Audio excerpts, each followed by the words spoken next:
In a modest unit within the land of lightning's Jonin village, a young boy gazed despondently at his long sword, once again broken due to his relentless training. Of late, my teacher's demeanor has grown increasingly peculiar when he looks at us. There's a palpable sense of reluctance and resignation. That it seems the second great ninja war is nigh, he mused. Reflecting on his teacher's recent expressions, Tamura Hao discerned something amiss. A transmigrator. From Earth, he initially resisted the notion of inhabiting a world reminiscent of Naruto, a realm where even terrorists yearn for peace and strive for it. Absurdity indeed. Particularly troubling was the fact that nearly a decade had elapsed since the conclusion of the first Great Ninja War, and the onset of the second Great Ninja War loomed.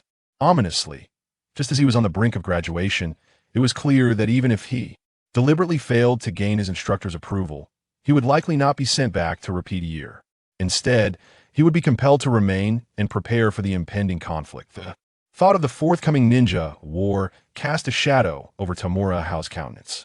Currently, the ninjas in the village are all gearing up for battle, and even the esteemed jonin. Instructors at the academy have been summoned away. It is unlikely that a capable jonin will come to lead our class. As a mere student in an ordinary class, I can only expect to be assigned a chunin to guide us. The prospect of learning advanced jutsu from a leading instructor is utterly unrealistic, despite the prowess of the 12 guardians in Naruto, who benefited from elite instruction. Tamura recognized that they belonged to a distinguished class, akin to a gifted program in his former life, filled with prodigies, even those who appeared ordinary, such as Haruno Sakura and Rock Lee, were anything but in this world. Possessing a surname often indicated a degree of distinction. Tamura, however, bore no surname, least not one bestowed by his parents. The name he carried was one his father had chosen upon his acceptance into the root, a name that combined elements of his parents' original names while also aligning with his previous identity. The original name had been too shameful and burdened with consequences that he could not bear in this realm. Being a commoner suggested mediocrity in talent, primarily reflected in one's chakra reserves. His father had passed away at the age of 30, yet his chakra levels remained dishearteningly low, struggling even to perform drank jutsu. Now, at the tender age of 10, after merely executing the basic 3 transformation techniques, Tamura found his chakra depleted. Such feeble strength would undoubtedly render him cannon fodder on the battlefield that I can know longer delay. Casting a glance at the calendar, he noted that graduation was merely 2 weeks away. Taking a deep breath, Tamura resolved to make a choice that would defy both the will of fire and the will of lightning. If he had to risk everything otherwise, he would surely meet his demise on the battlefield. Without further ado, he retrieved 2 pre-prepared sealing scrolls from a concealed compartment beneath his bed and set forth towards the Raikage building.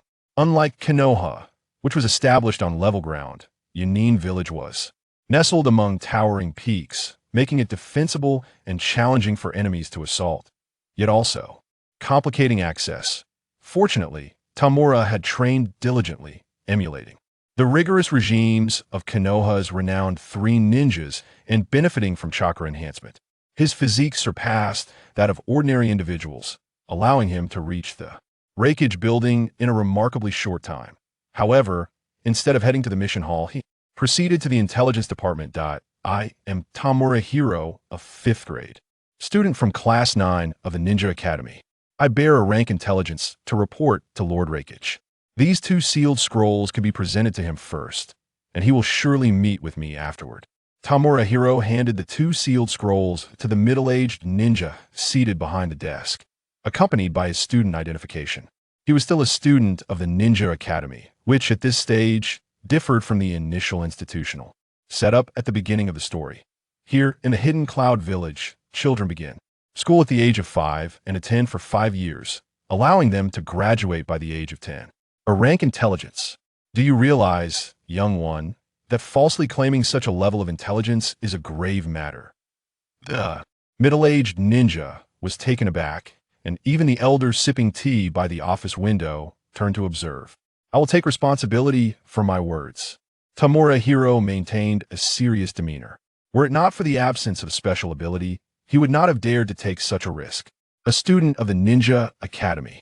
The middle-aged ninja scrutinized Tamura Hao for a prolonged moment, then accepted the student ID for verification. Once confirmed, he turned his attention to the two sealed scrolls. What is contained within? The first scroll contains 1 billion ryo. You may verify this. The contents of the second scroll are classified and may only be unsealed in the presence of Lord Raikage. Tamura Hao remained earnestly serious, yet his words caused both individuals in the office to rise abruptly. 1 billion ryo. They stared at the scroll, perplexed as to how a mere child could possess such a fortune. It is worth noting that currently, a jonin in the exchange market commands a bounty of only 10 million ryo, while an elite jonin earns merely 20 million ryo. Only those of exceptional status surpass 30 million ryo. How many jonin does 1 billion ryo represent? Middle-aged ninja glanced at the elder. If it truly was 1 billion ryo, then the implications surrounding this child were significant. The elder said little, but after calming his thoughts and casting a deep glance at Tamura Hao, he took the scroll marked with the number 1 and opened it. Confirming its legitimacy, he performed the necessary hand seals to unseal it, and instantly, 10 boxes materialized. Opening one box revealed it filled with neatly arranged bills, all of the highest denomination. Based on the volume of the box, this single box should contain 100 million ryo. The elder was further astonished and proceeded to open the other boxes, conducting a thorough inspection.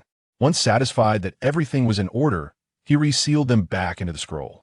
Come with me to meet Lord Raikage. The elder cast a glance at the second scroll, leaving it unopened, and beckoned Tamura Hao to follow as he exited the office with the two scrolls in tow. Regardless of the intelligence this child possessed or what lay within the second scroll, the mere sum of 1 billion ryo afforded him the privilege to meet Lord Raikage. 1 billion ryo is no trivial amount, especially given the village's recent financial struggles, which had caused Lord Raikage to express his frustration multiple times. Tamura Hao swiftly followed, and before long, they arrived at the entrance to Lord Raikage's office on the top floor. After waiting briefly outside, he was summoned. The elder first unsealed the first scroll, revealing the 10 boxes within. As the money arrived before the third Raikage, Tianchuan Hao momentarily lost his focus, sensing an intangible presence infiltrating his mind, though he could not discern its nature at that moment. He deemed it inappropriate to delve deeper, and instead maintained a serious gaze locked with the third Raikage. It must be said, the might of the strongest Raikage of all time was palpable, an aura so formidable that it rendered him acutely aware of its oppressive weight. Please, step aside, commanded the third Raikage, glancing at the 10 boxes before turning his attention to the boy who feigned composure. He then gestured to the elder, who, after a brief glance at Tianchuan Hao, turned and departed without further comment. Child, do you possess any intelligence you wish to share with me? The third Raikage inquired, a note of curiosity coloring his tone. The combination of 1 billion ryo and a mere 10-year-old child was indeed peculiar, suggesting there was more beneath the surface. Beside him, Fukai and AI watched with intrigue, equally curious about the origin of the 1 billion ryo and the intelligence he might convey. Ahem, while the intelligence can wait, I have come primarily to seek your mentorship. Esteemed Raikage, this 1 billion ryo serves as my offering for apprenticeship. I earnestly hope you will accept it, Tianchuan Hao declared, clearing his throat and striving to appear composed in his request. Upon hearing this, even the steadfast third Raikage could not suppress a twitch at the corner of his eye, while AI and Fukai exchanged bewildered glances. Was this an attempt at bribery? Though 1 billion ryo is a considerable sum, it is insufficient to secure my tutelage, the third Raikage replied, maintaining his authoritative demeanor, his gaze shifting toward the second sealed scroll. Indeed, 1 billion ryo was substantial, especially during such a crucial period when both he and the village were in dire need of funds. With this wealth, they could procure additional resources, significantly easing the impending conflicts within the ninja world. Yet, in comparison to this vast sum, the young boy appeared to place greater importance on the second sealed scroll, implying that its contents were of even greater significance. Fukai and AI likewise turned their attention to the second sealed scroll. Tamura Hao remained undeterred and proceeded to explain the second sealing scroll. Inside lay a unique piece of ninja equipment I had crafted, powerful enough to slay a jonin. A weapon capable of killing a jonin? And you are the creator? Yayue AI could not help but voice her skepticism. Just recently promoted to jonin herself. She found it implausible that a mere 10-year-old could forge such a lethal weapon. The third Raikage and Tsuchikage were enveloped in curiosity and intrigue. With the existence of that billion Ryo, they regarded this boy with heightened esteem, concluding that he was no ordinary child and likely spoke with conviction. I require a spacious and concealed location for the demonstration, Tamura Hao stated, without further elaboration. At this juncture, words were futile. He was confident in the performance of his creation. Although the device's precision was somewhat compromised due to limitations, its power was indisputable. To my training room. The third Raikage glanced at the box containing the billion Ryo and rose to exit, acquiescing to Tamura Hao's request. Tamura Hao hastened to follow. While Tsuchikage secured the billion Ryo and, accompanied by the two scrolls and Yue AI, trailed behind. Shortly thereafter, they arrived at a training chamber situated within the mountain beneath the Raikage building. This was the exclusive training facility of the third Raikage, equipped with various apparatus for physical conditioning, reflecting the essence of Kumogakure, particularly that of the Raikage. Although labeled a training room, it was expansive, measuring 100 meters in length and width, with a height of 50 meters, all supported by steel reinforcements, rendering it remarkably sturdy. The third Raikage and the others remained silent, patiently awaiting the boy's demonstration. Tamura Hao wasted no time. He took the second sealing scroll from Tsuchikage and unsealed it, revealing 3 formidable weapons within. These 3 weapons were inspired by my experiences with blow darts and fireworks. Utilizing explosive tags as propulsion to launch the metallic projectiles through these steel tubes. The power is primarily determined by the quality of the explosive tags and the strength of the metal. Due to my status, I could only acquire low-grade explosive tags. So each projectile contains merely the most basic explosive tags, resulting in moderate power. Each bullet is wrapped with 10 explosive tags. I have named this weapon the Fire God Rifle, intended for ultra-long-range precision shooting. Tamura Hao first picked up the smallest rifle along with a bullet to introduce it to the 3. Then inserted the thumb-sized bullet into the rifle's chamber and rotated the bolt to secure it. Raising the 2-meter-long sniper rifle, he aimed at the opposite wall, hesitating momentarily. This rifle was a makeshift replica inspired by a World War II film he had seen in his past life, where the Soviet forces employed similar weapons against tanks. Its structure was remarkably simple, essentially a steel pipe. The kinetic energy required to penetrate tank armor hinted at the tremendous recoil it would produce. Moreover, the bullet he had crafted was made using 10 explosive tags. Despite being of the lowest grade, their cumulative power was undeniably significant, even if he could withstand the recoil. He anticipated potential injury, not to mention the risk of a catastrophic barrel explosion. The utilization of this flame god gun necessitates a robust physique, which I fear I lack. Tamura Hao turned his gaze towards the 3 third-generation Raikage, ultimately resting his eyes on the muscular Night Moon AI. How does one wield this? Night Moon AI did not decline. Instead, he stepped forward to take hold of the flame god gun, a glimmer of excitement illuminating his expression. Though impulsive by nature, he was not devoid of intellect. He had comprehended the essence of the young one's explanation, which, although seemingly simple, contained profound reasoning. It was about harnessing the explosive force of the detonating tags to propel the metallic projectile, undoubtedly yielding formidable results. By channeling chakra into the weapon, he could activate the detonating tag within the bullet. Be cautious. Although I crafted it, I have yet to test it properly. The materials of the gun are not of the highest quality, so take care not to cause an explosion, Tamura Hao succinctly explained, and then decisively retreated, positioning himself behind the sturdy earth platform. The earth platform glanced at the boy who had taken refuge behind him, using him as a shield, and shook his head in bemusement, yet did not dwell on it, instead focusing intently on Night Moon AI, who was now raising the iron tube. The third-generation Raikage watched with keen interest, eager to grasp the underlying principles, though uncertain about the actual power it would yield, without making them wait long. Night Moon AI took a moment to aim at a pillar on the opposite wall before activating the detonating tag within the bullet. With a resounding bang, flames erupted from the muzzle, and simultaneously, a walnut-sized dent appeared in the wall. The 3 rushed over to examine the impact site, their expressions instantly turning grave. Although the indentation was merely walnut-sized, the wall itself was constructed of steel, measuring 10 centimeters in thickness. The ability to create such a dent in steel underscored its might. If it were to strike a human body, Even a blow to the torso would likely prove fatal. Even defensive ninjutsu would require the incorporation of elemental transformation to withstand such force. The Earth platform unearthed the severely deformed bullet from the crater using a kekkei. Inspecting it closely before voicing his opinion. The strength of your projectile is insufficient. If you were to employ a more resilient alloy, its penetrating power would undoubtedly increase significantly. This is far more potent than the kekkei or shuriken thrown by hand. Even my own kekkei can only pierce the skin. But these bullets would surely shatter limbs upon impact, and a direct hit to the torso would be fatal. Night Moon AI, dissatisfied with the accuracy displayed, cast his eyes towards the pillar 10 meters away. The flame god gun had also sustained some deformation, with the shell lodged firmly within, unable to be extracted due to the prior explosion.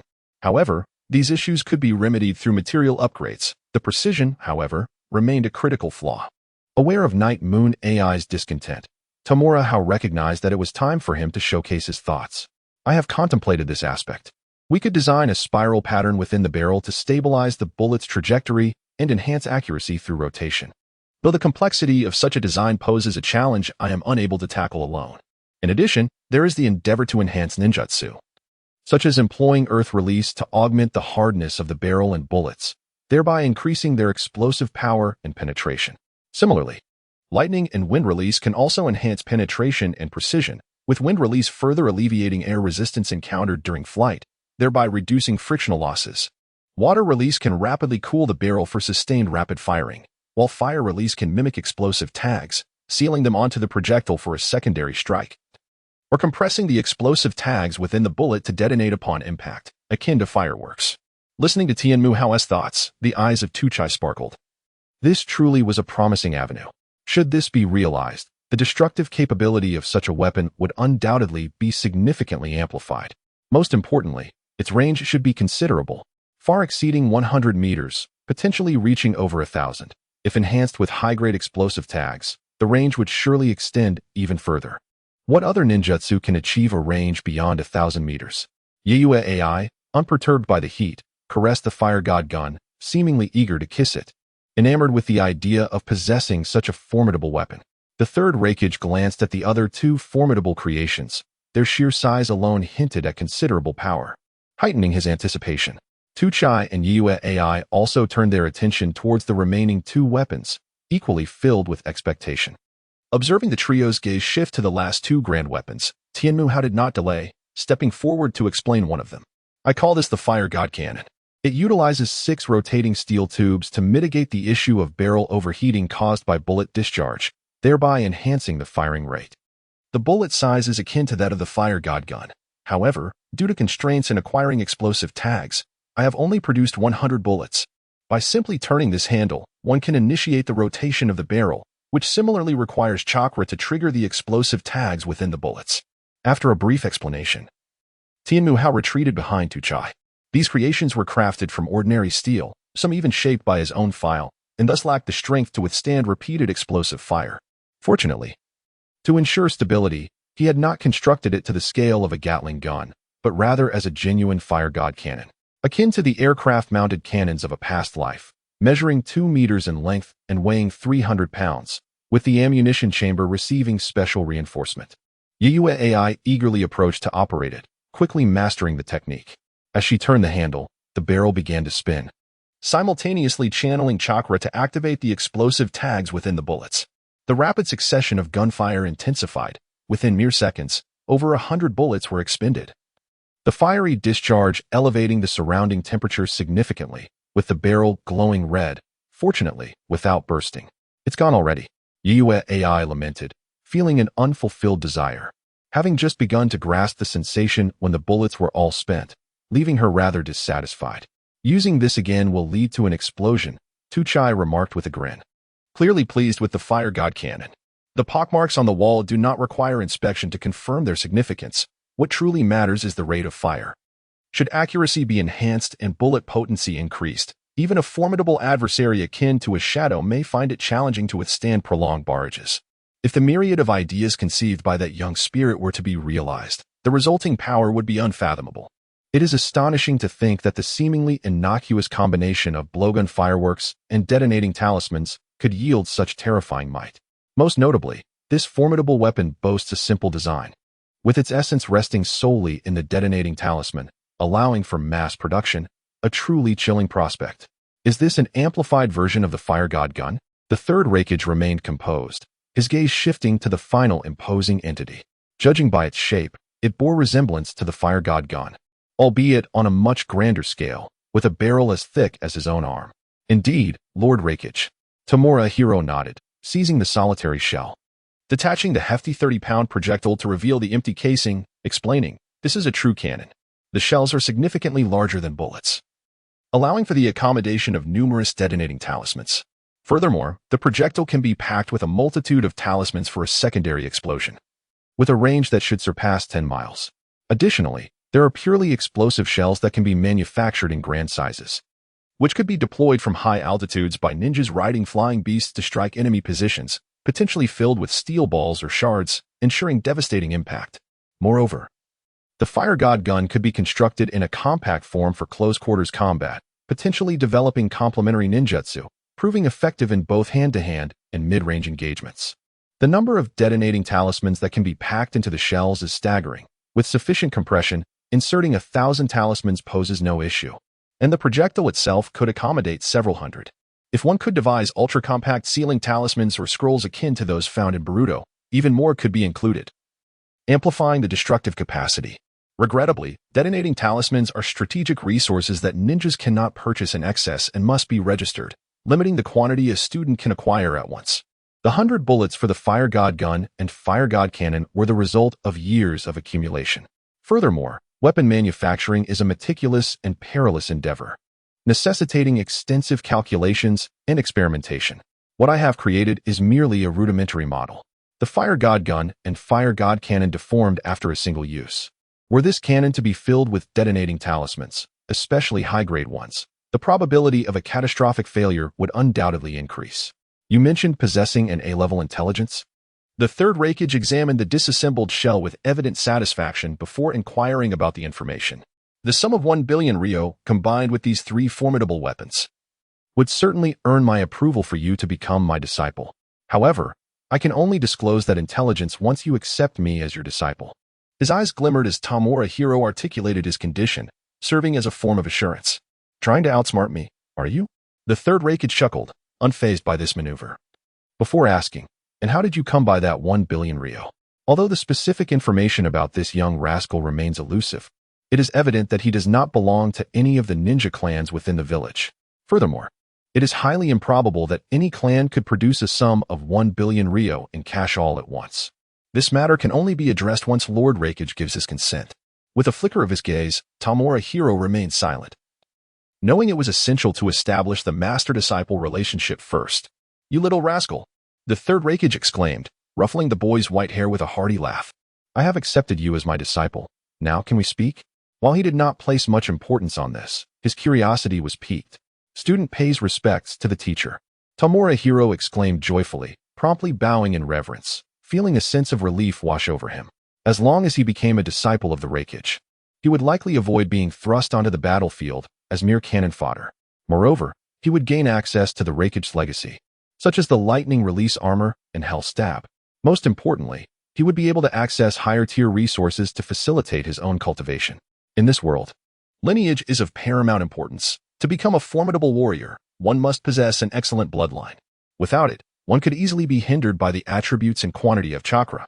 To ascend to the pinnacle of strength, one must inherit secret techniques or belong to the Tsutsuki clan. Unfortunately, Tamura Hao lacked both, and with no special abilities. He had to rely on his ingenuity to create opportunities for himself. Thus, he devoted his efforts to developing firearms and artillery, as a means to demonstrate his worth and circumvent his inherent limitations. Calming his thoughts, Tamura Hao cautiously inquired, Teacher, have you read the biography of Kato-bin? His CHNIN exam did not go well. Before the third Raikage could respond, Yagetsu AI interjected, her expression one of astonishment. Tamura Hao's demeanor shifted to one of intrigue, while Tsukadai cast a curious glance at Yagetsu AI. Sensing their scrutiny, Yagetsu AI quickly lowered her head. Kato? That surname seems to have some recognition in Konoha. The third Raikage mused, glancing at his son before contemplating further. He had some recollection of the prominent figures and clans within the ninja world, recalling that there was indeed a Kato clan in Konoha.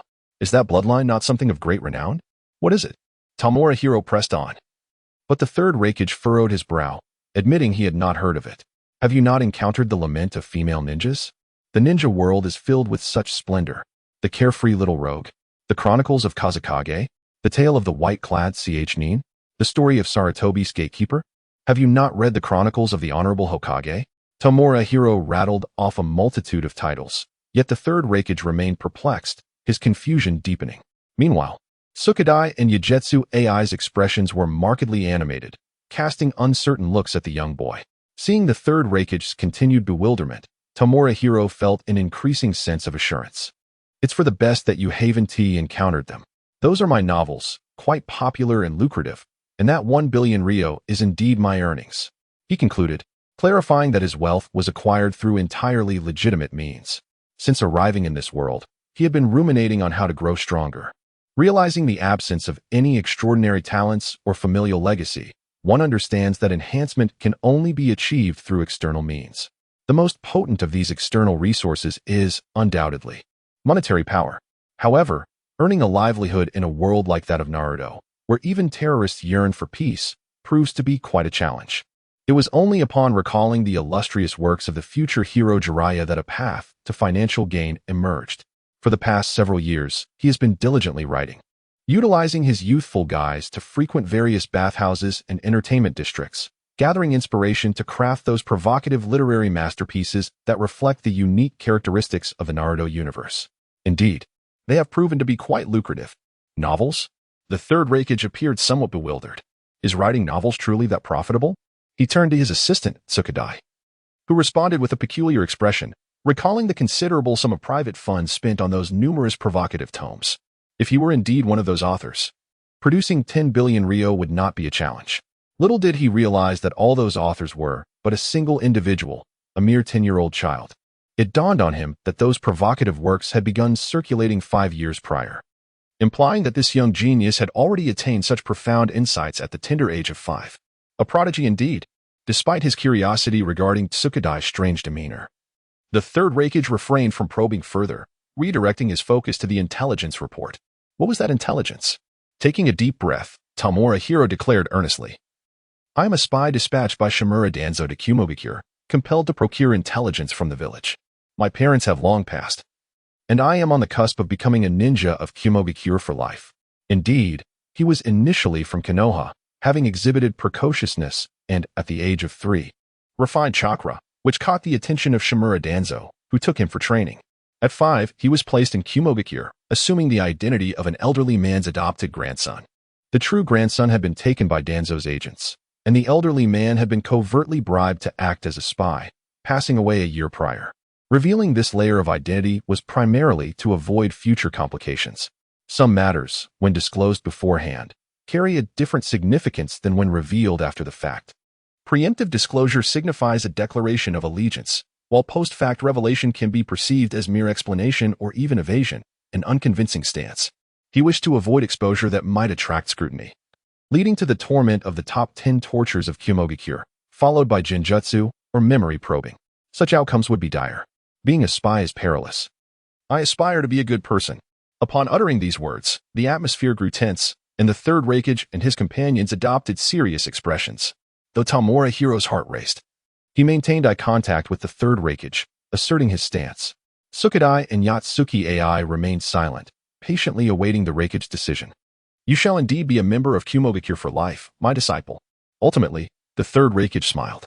Although the child's identity held some complications, they were manageable. Moreover, the boy had been forthright, offering 10 billion ryo and presenting 3 formidable weapons, demonstrating his sincerity abundantly. Most importantly, he values the intellect of this young prodigy, who is currently capable of devising such formidable weapons of destruction.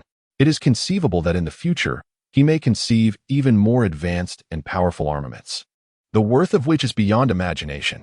If he were truly to become a spy, he could only wish for more like him. The third Raikage chuckled, and Tamura Hao immediately felt a wave of relief wash over him. His legs felt somewhat unsteady, and his back was drenched in cold sweat. The pressure had been immense just moments ago. T-Dai and Yayue AI also exhaled in relief, as they held a certain admiration for this young genius, particularly for those grand literary works. It would be a great pity if the supply of his creativity were to cease abruptly. Lord Raikage.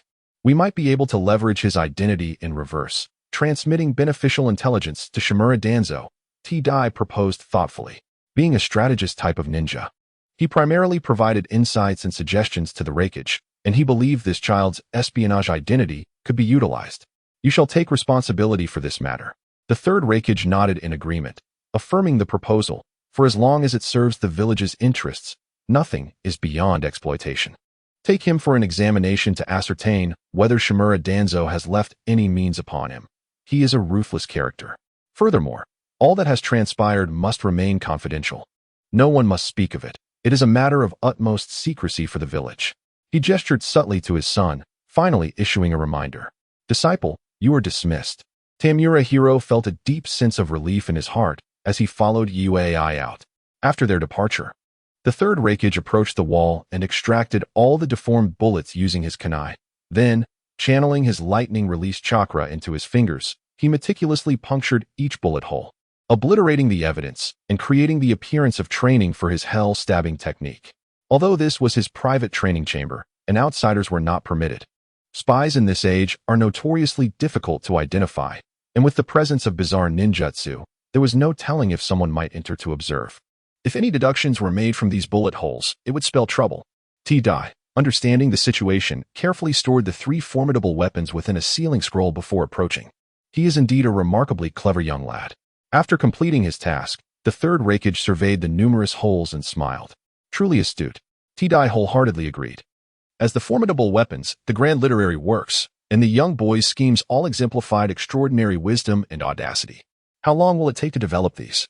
The third Raikage's expression turned serious, recognizing that these weapons were still in their infancy. Material quality was one aspect, while structural integrity was another. Additionally, the myriad concepts proposed by the young genius necessitated a substantial investment of manpower and resources for development, requiring considerable time as well. T-Dai had anticipated that the third Raikage would inquire about this and had already contemplated it thoroughly. At least 5 years will be needed for development.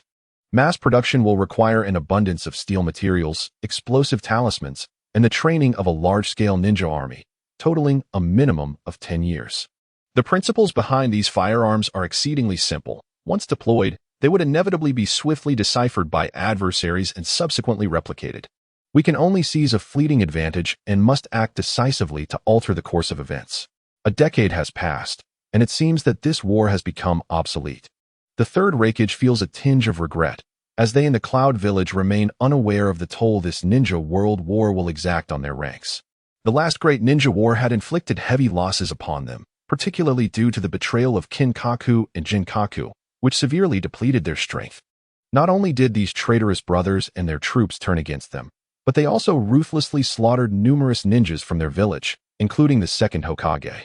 The casualties incurred in defeating Kinkaku and his ilk were substantial, and this impending conflict will undoubtedly be no less arduous. Lord Raikage. The strategy we previously established is no longer suitable, Suchikage remarked, his expression growing increasingly solemn. They had already outlined strategic goals for the forthcoming Ninja World War, anticipating considerable sacrifices.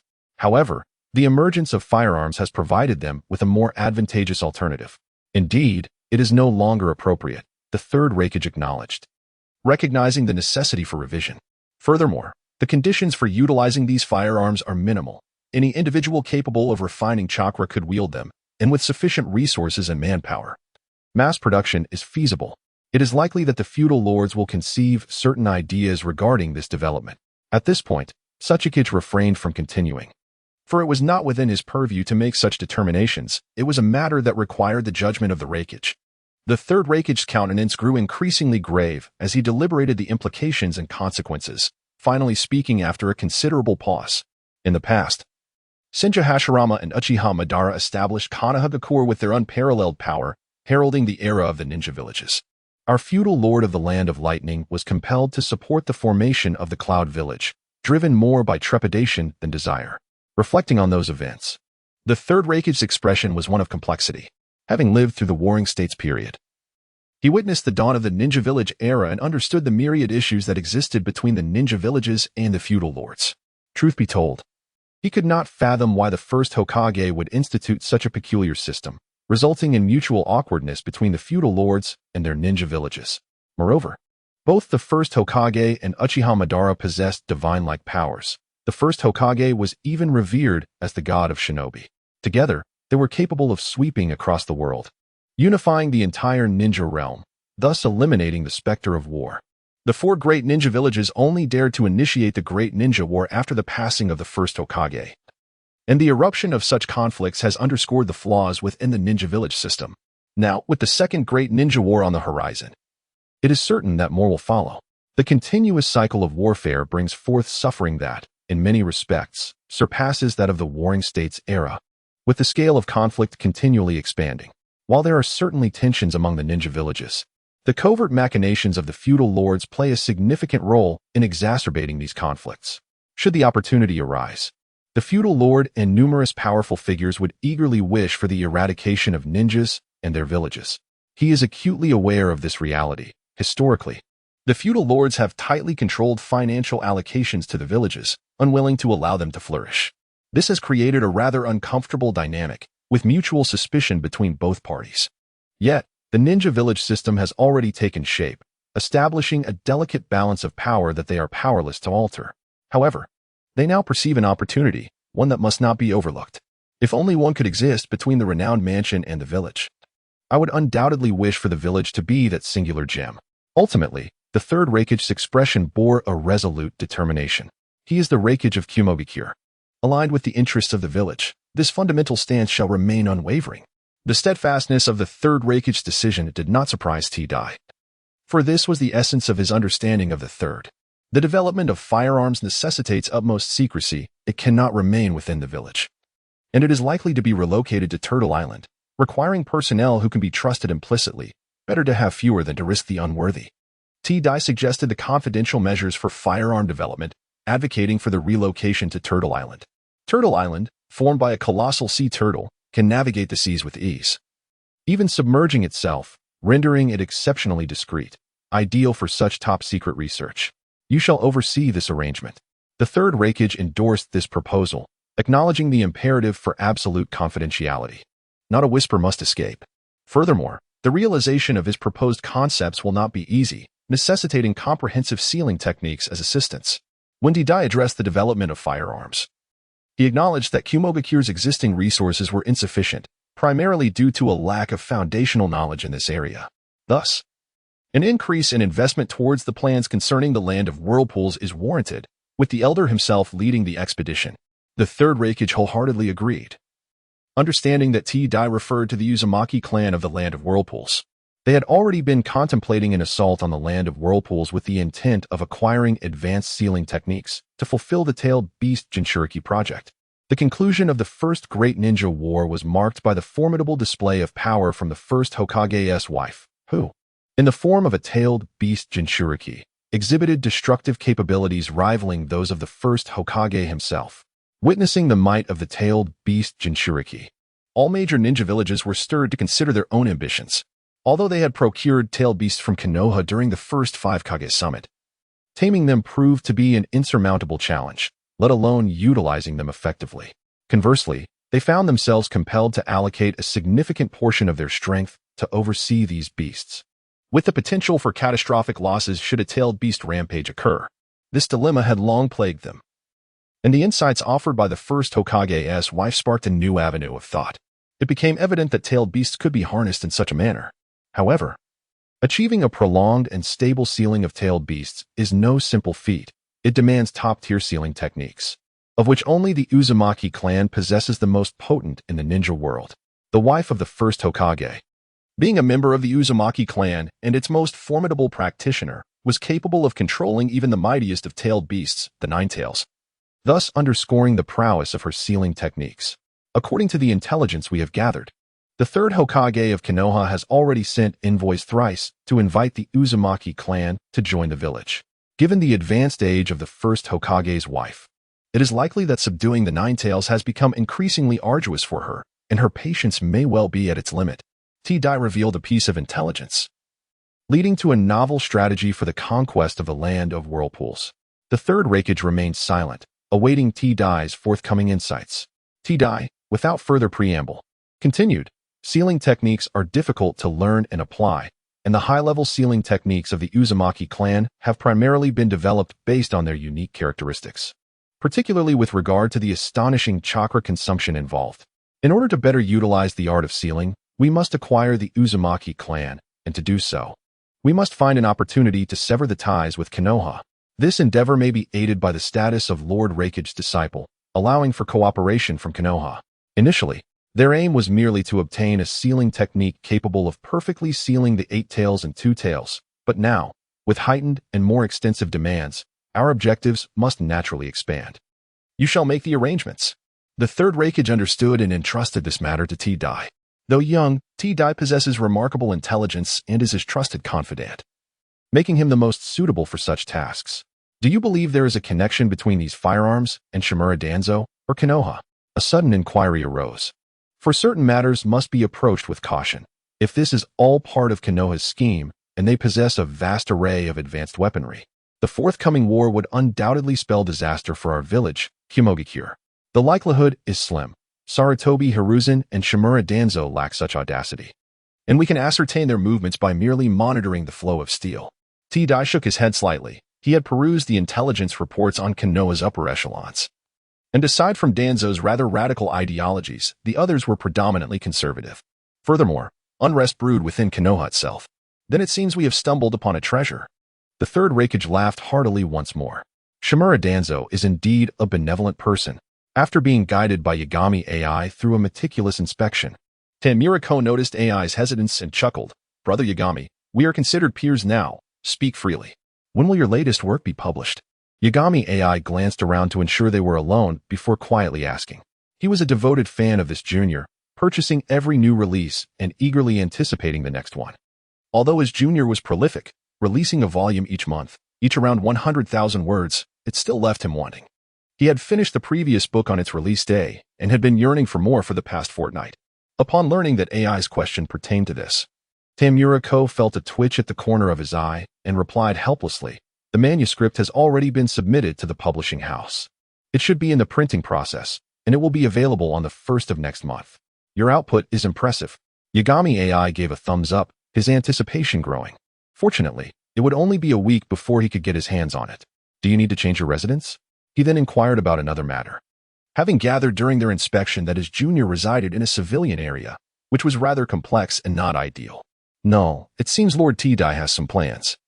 It is better for me to remain there. Tamura Hao shook his head slightly, understanding T-Dai's intention, which essentially suggested he act as a double agent to undermine Shimura Danzo and Konoha. He did not oppose this notion. Only by demonstrating sufficient value could he hope for greater rewards. Very well. I shall request an elder from my clan to reside nearby and keep watch over you. In the event of danger, they will immediately deploy an explosive talisman. It would be prudent to make some arrangements within your home upon noticing any disturbance. The elder will promptly come to your aid. Night Moon AI produced a stack of high-grade explosive talismans and handed them over, freshly retrieved, numbering 100. Thank you very much, senior brother. Tamura Hao expressed his gratitude as he accepted the bundle of explosive talismans, which he desperately needed for self-defense and secrecy. Work diligently. What Konoha can offer you, we can provide even more. With a reassuring pat on the young man's shoulder, Night Moon AI held high hopes for his junior, wishing for him to avoid making regrettable choices in the future. As for the identity of a spy, it truly mattered little. As long as one genuinely integrates into the cloud-hidden village and possesses sufficient value, they would be welcomed with open arms. It is essential to understand that the cloud-hidden village is immensely eager for talent. In recent years, they have made numerous efforts to acquire skilled individuals and secret techniques from outside. Those who sincerely join the village are often rewarded handsomely. I have taken note of that, and I assure you I shall not disappoint you or our master. Tamura Hao replied earnestly. He indeed wished to steer clear of the chaotic existence in Konoha, especially under the thumb of Shimura Danzo, which promised little future and posed significant risks to life. Reflecting on the original narrative, one cannot fathom the number of lives lost in Konoha, nor the countless clans that have been eradicated, including the 2 founding families. The darkness and bloodshed concealed within are simply unimaginable. In later events, Konoha faced numerous calamities, truly reflecting a community marred by adversity. Thus, while Konoha stands powerful, boasting an abundance of talented shinobi and a profound legacy, these attributes serve as both its strength and weakness, intensifying internal conflicts and rendering them increasingly intricate. A mere misstep could lead to dire consequences. Among the 5 great shinobi villages, the Cloud Hidden Village enjoys the most favorable reputation with the fewest rogue ninjas, particularly during the tenure of the Third Raikage. As for Konoha, one need not mention the myriad pitfalls within. Since the Third Mizukage's ascension, the Mist Hidden Village has implemented a bloody mist policy, indiscriminately slaying its own, let alone an outsider. The Sand Hidden Village is replete with sand, lacking in resources and secret techniques, and he has no inclination towards puppetry. As for crafting a towering puppet, he regrettably lacks the capability. The Rock Hidden Village is also notably insular, riddled with its own issues, unless one could become a disciple of the Third Suchikage. Convincing that cunning old fox would be exceedingly challenging, likely necessitating a session of genjutsu interrogation. Thus, the Cloud Hidden Village emerges as the most favorable option, primarily due to the Third Raikage's approachable demeanor, which, in certain respects, makes him quite agreeable and resolute. It is precisely this understanding that emboldens him to reveal his identity as a spy. After exchanging a few words with Night Moon AI, Tamura Hao departed from the Raikage's building and returned to his own quarters. He swiftly retrieved the explosive talismans and fine threads to arrange defenses within his room, ensuring that even the walls, ceiling, and floor were not overlooked, thereby preventing any silent intruder from taking his life. The first hurdle has been successfully navigated. With a sigh, Tamura Hao shed his garments and stepped into the bathroom for a refreshing shower. Despite his outward composure, he was inwardly engulfed by a tempest of anxiety. His undergarments soaked with perspiration. This was a gamble, and should he falter, his demise would be inevitable. Even though the odds appeared favorable, the risk was palpable, and the weight of the pressure was beyond the comprehension of ordinary souls. Fortunately, he emerged triumphant, having navigated the initial and most pivotal challenge. As long as he remained loyal to the Hidden Cloud Village, upheld the will of lightning, and relinquished the will of fire imparted by Shimura Danzo while demonstrating greater value, he would likely secure his future. How are you faring now? From the depths of the bedside drawer, Tamura Hao retrieved a photograph. His gaze fixated on the golden-haired girl within, a myriad of emotions coursing through him. The opportunity that had allowed him to undertake a covert mission in the Hidden Cloud Village and escape the clutches of Shimura Danzo was significantly influenced by his machinations surrounding this girl. 5 years had elapsed, and he wondered how she fared. Yet, considering her exceptional abilities, it was certain she had thrived under Danzo's command. After a brief reverie, Tamura Hao returned the photograph to its concealed resting place. The primary reason for preserving this image was to mislead certain individuals, ensuring that Danzo believed his ties remained intact, thereby preventing that old schemer from sending someone to eliminate him. Additionally, he could leverage this connection for future schemes, as Danzo possessed numerous valuable assets. What had he felt previously? As Tamura Hao contemplated the peculiar sensation experienced upon entering the Raikage's office, it seemed as if an unseen force had penetrated his being, specifically his mind. Initially, he suspected it to be some form of illusionary reconnaissance, given the significance of the Raikage's office. However, after subtly inquiring with Yatsuki AI, he discovered otherwise. The same inexplicable feeling resurfaced when he exhibited his weaponry in the training room, as if something had infiltrated his consciousness. Even upon returning home, he encountered that same eerie sensation while bathing. What could it possibly be? After pondering for a while without resolution, Tamura Hao closed his eyes, focusing on refining his chakra while directing his attention to his mind. The process of refining chakra would invigorate both his mental acuity and vital force. If anything unusual were to occur within his mind, he should be able to sense it. However, the moment he began to refine his chakra, it felt as though a trigger had been activated. The chakra in his mind surged deep into his brain, seemingly consumed by some entity. Concurrently, the chakra from other parts of his body sensed something amiss, uncontrollably rushing toward his head, and Tamura Hao's consciousness was transported into a realm of utter darkness. This was an obscure, ethereal space, illuminated only by a fragment of jade emitting a faint glow, beneath which lay a mass of pale blue energy, his own chakra. At that moment, the light from the jade fragment swept across the chakra, separating it into luminous points, ultimately forming 4 nebulous figures, which the jade fragment subsequently extinguished. 6-path sage, Kagaya Otsutsuki, Ishiki Otsutsuki. Upon witnessing the 4 ethereal figures, Tamura Hao felt a heavy weight settle in his heart. Among them, 3 were recognizable, albeit spectral. He discerned that they represented the Sage of Six Paths and Kagaya Otsutsuki, particularly marked by the horns adorning their heads. The last apparition, however, eluded his identification. Appearing most indistinct and nebulous, yet it too bore horns and was the final one to be separated, likely belonging to the Otsutsuki clan as well. Was this a manifestation of a spiritual imprint? With a burgeoning hypothesis, Tamura Hao surmised it must indeed be a form of imprint. The chakra of the ninja world originated with Kagaya Otsutsuki, who subsequently gave birth to the Sage of Six Paths, who in turn disseminated his chakra. It would not be surprising for the imprints of 2 individuals to exist within this chakra. In fact, during the Fourth Great Ninja War, the Sage of Six Paths could manifest through the prowess of Uchiha Bido, appearing within the spiritual realms of Naruto Uzumaki and Sasuke Uchiha. The existence of Otsutsuki imprints within the chakra of the ninja world is likewise plausible, according to the lore of Boruto. The primordial Tintails require the sacrifice of an Otsutsuki to metamorphose into the god tree and yield chakra fruit. Initially, Kagaya was to be the sacrificial offering, yet she, unwilling to accept her fate, ambushed Otsutsuki Ishiki.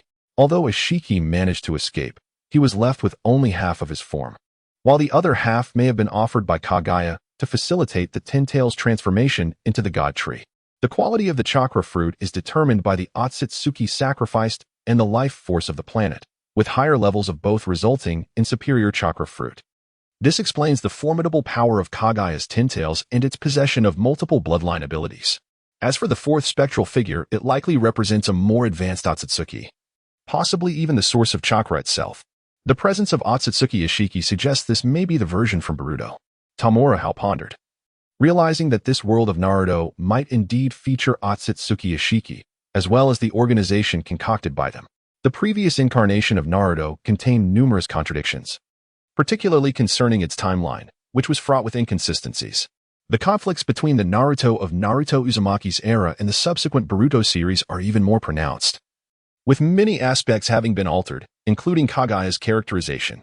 It now appeared that this world adhered more closely to Boruto's narrative, at least with the existence of Otsutsuki Ishiki, rendering the world all the more intricate. Regaining his composure, Tamura Hao shifted his focus to the shard of jade. Was this a golden finger? He had been in search of his own unique golden finger, for his traversal into this realm must have been no mere coincidence. It certainly could not have been achieved solely through the guise of an ordinary individual, implying some underlying reason. Regrettably, after a decade, he had yielded no fruits of his labor, his talents proving rather mundane. If he were to adhere to conventional training, he would likely only achieve the rank of a chunin, akin to Irika.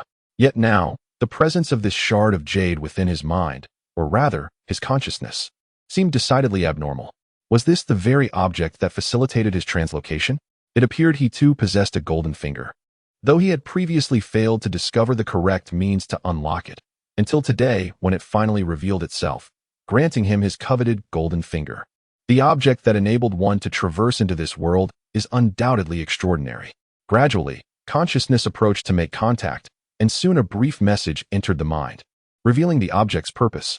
It alters fate by seizing the power of destiny, allowing for a temporary enhancement of perception at the cost of this power. An auxiliary form of empowerment, perhaps? It seems less impressive than the neighboring deep blue.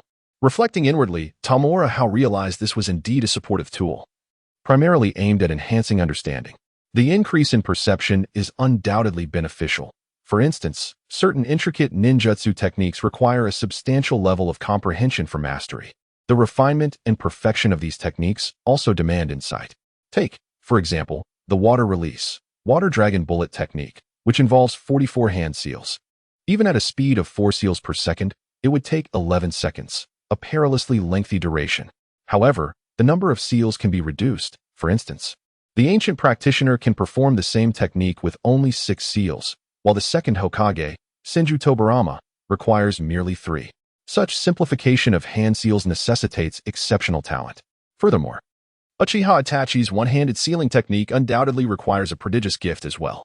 Moreover, when it comes to the development of ninjutsu, aspiring to create techniques akin to Hatake Kakashi's lightning blade demands considerable aptitude.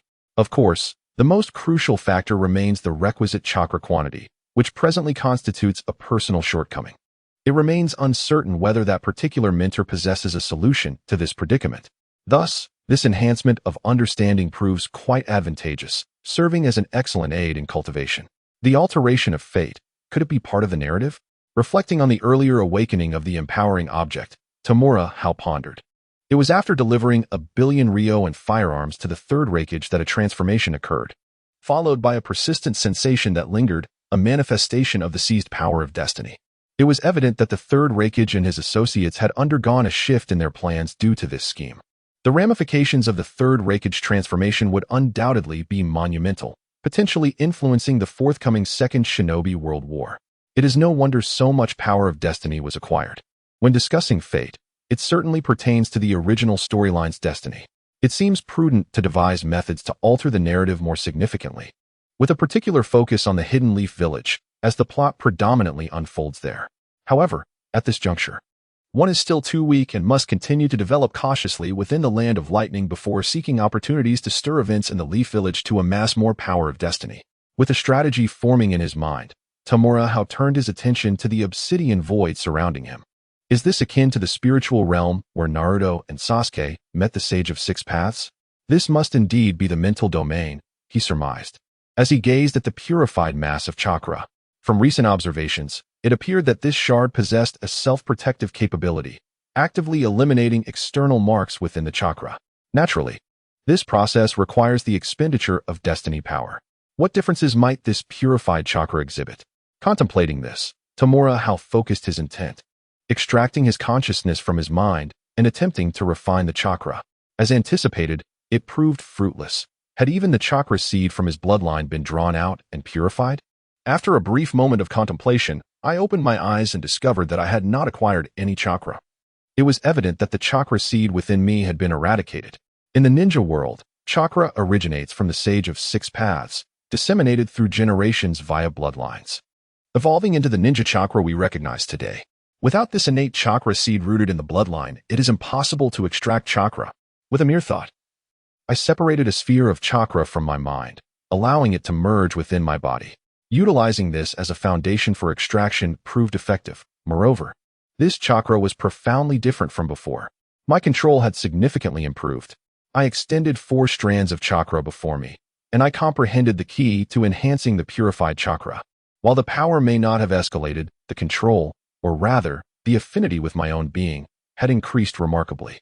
Previously, I could only manipulate 2 strands of chakra to extend a meter, yet now I could manage 4 strands, extending them to 2 meters. This, however, was not my limit. I sensed that targeted training would yield even further enhancement. The manipulation of chakra strands is an advanced technique, far surpassing the basic skills of climbing trees or walking on water, which took me considerable time to master. After 5 years, I had only managed to condense 2 strands. And now I had doubled this amount, illustrating the immense improvement from this chakra purification. Experiencing the essence of pure chakra brought a smile to my face as I raised my hand to cover the upper half of my face. Revealing my left eye through my fingers, my laughter growing louder. Haraha. After enduring for so long, the time has finally come for me, Tamura H. No. For me, Tamura Nitian, to rise. My parents truly chose my name wisely. At this moment, I, Tamura Nitian, shall ascend. From this day forth, I shall employ the most efficient and scientific, no, the most ninja-like methods to surpass all of you, or perhaps be surpassed by you. Little HZ, have you eaten a dead rat? Why are you laughing like a ghost? Just as I, Tamura Nitian, was lost in my exuberant visions of the future, a thunderous roar akin to a lion's bellow echoed from above, startling me into a shiver. My apologies, Aunt Ruisi. I couldn't help but react to the thrilling narrative in the novel I was reading. I will be more mindful henceforth. I promptly responded and firmly closed the window. It was crucial to remain discreet and cultivate my abilities without drawing attention. The name Tamura Nitian was too ostentatious for the time being, so I would adopt Tamura H for now. Regaining my composure, I focused my thoughts and connected with the shards of jade, utilizing my fate energy to enhance my comprehension, thereby refining my chakra extraction technique and seeking ways to perfect it. The chakra of a ninja differs distinctly from the internal energy systems depicted in novels of my past life. It lacks a storage space akin to a dantian and can only be extracted during usage. The method of extraction involves initially merging mental energy with physical vitality to create an entity similar to stamina, which is then transformed into chakra.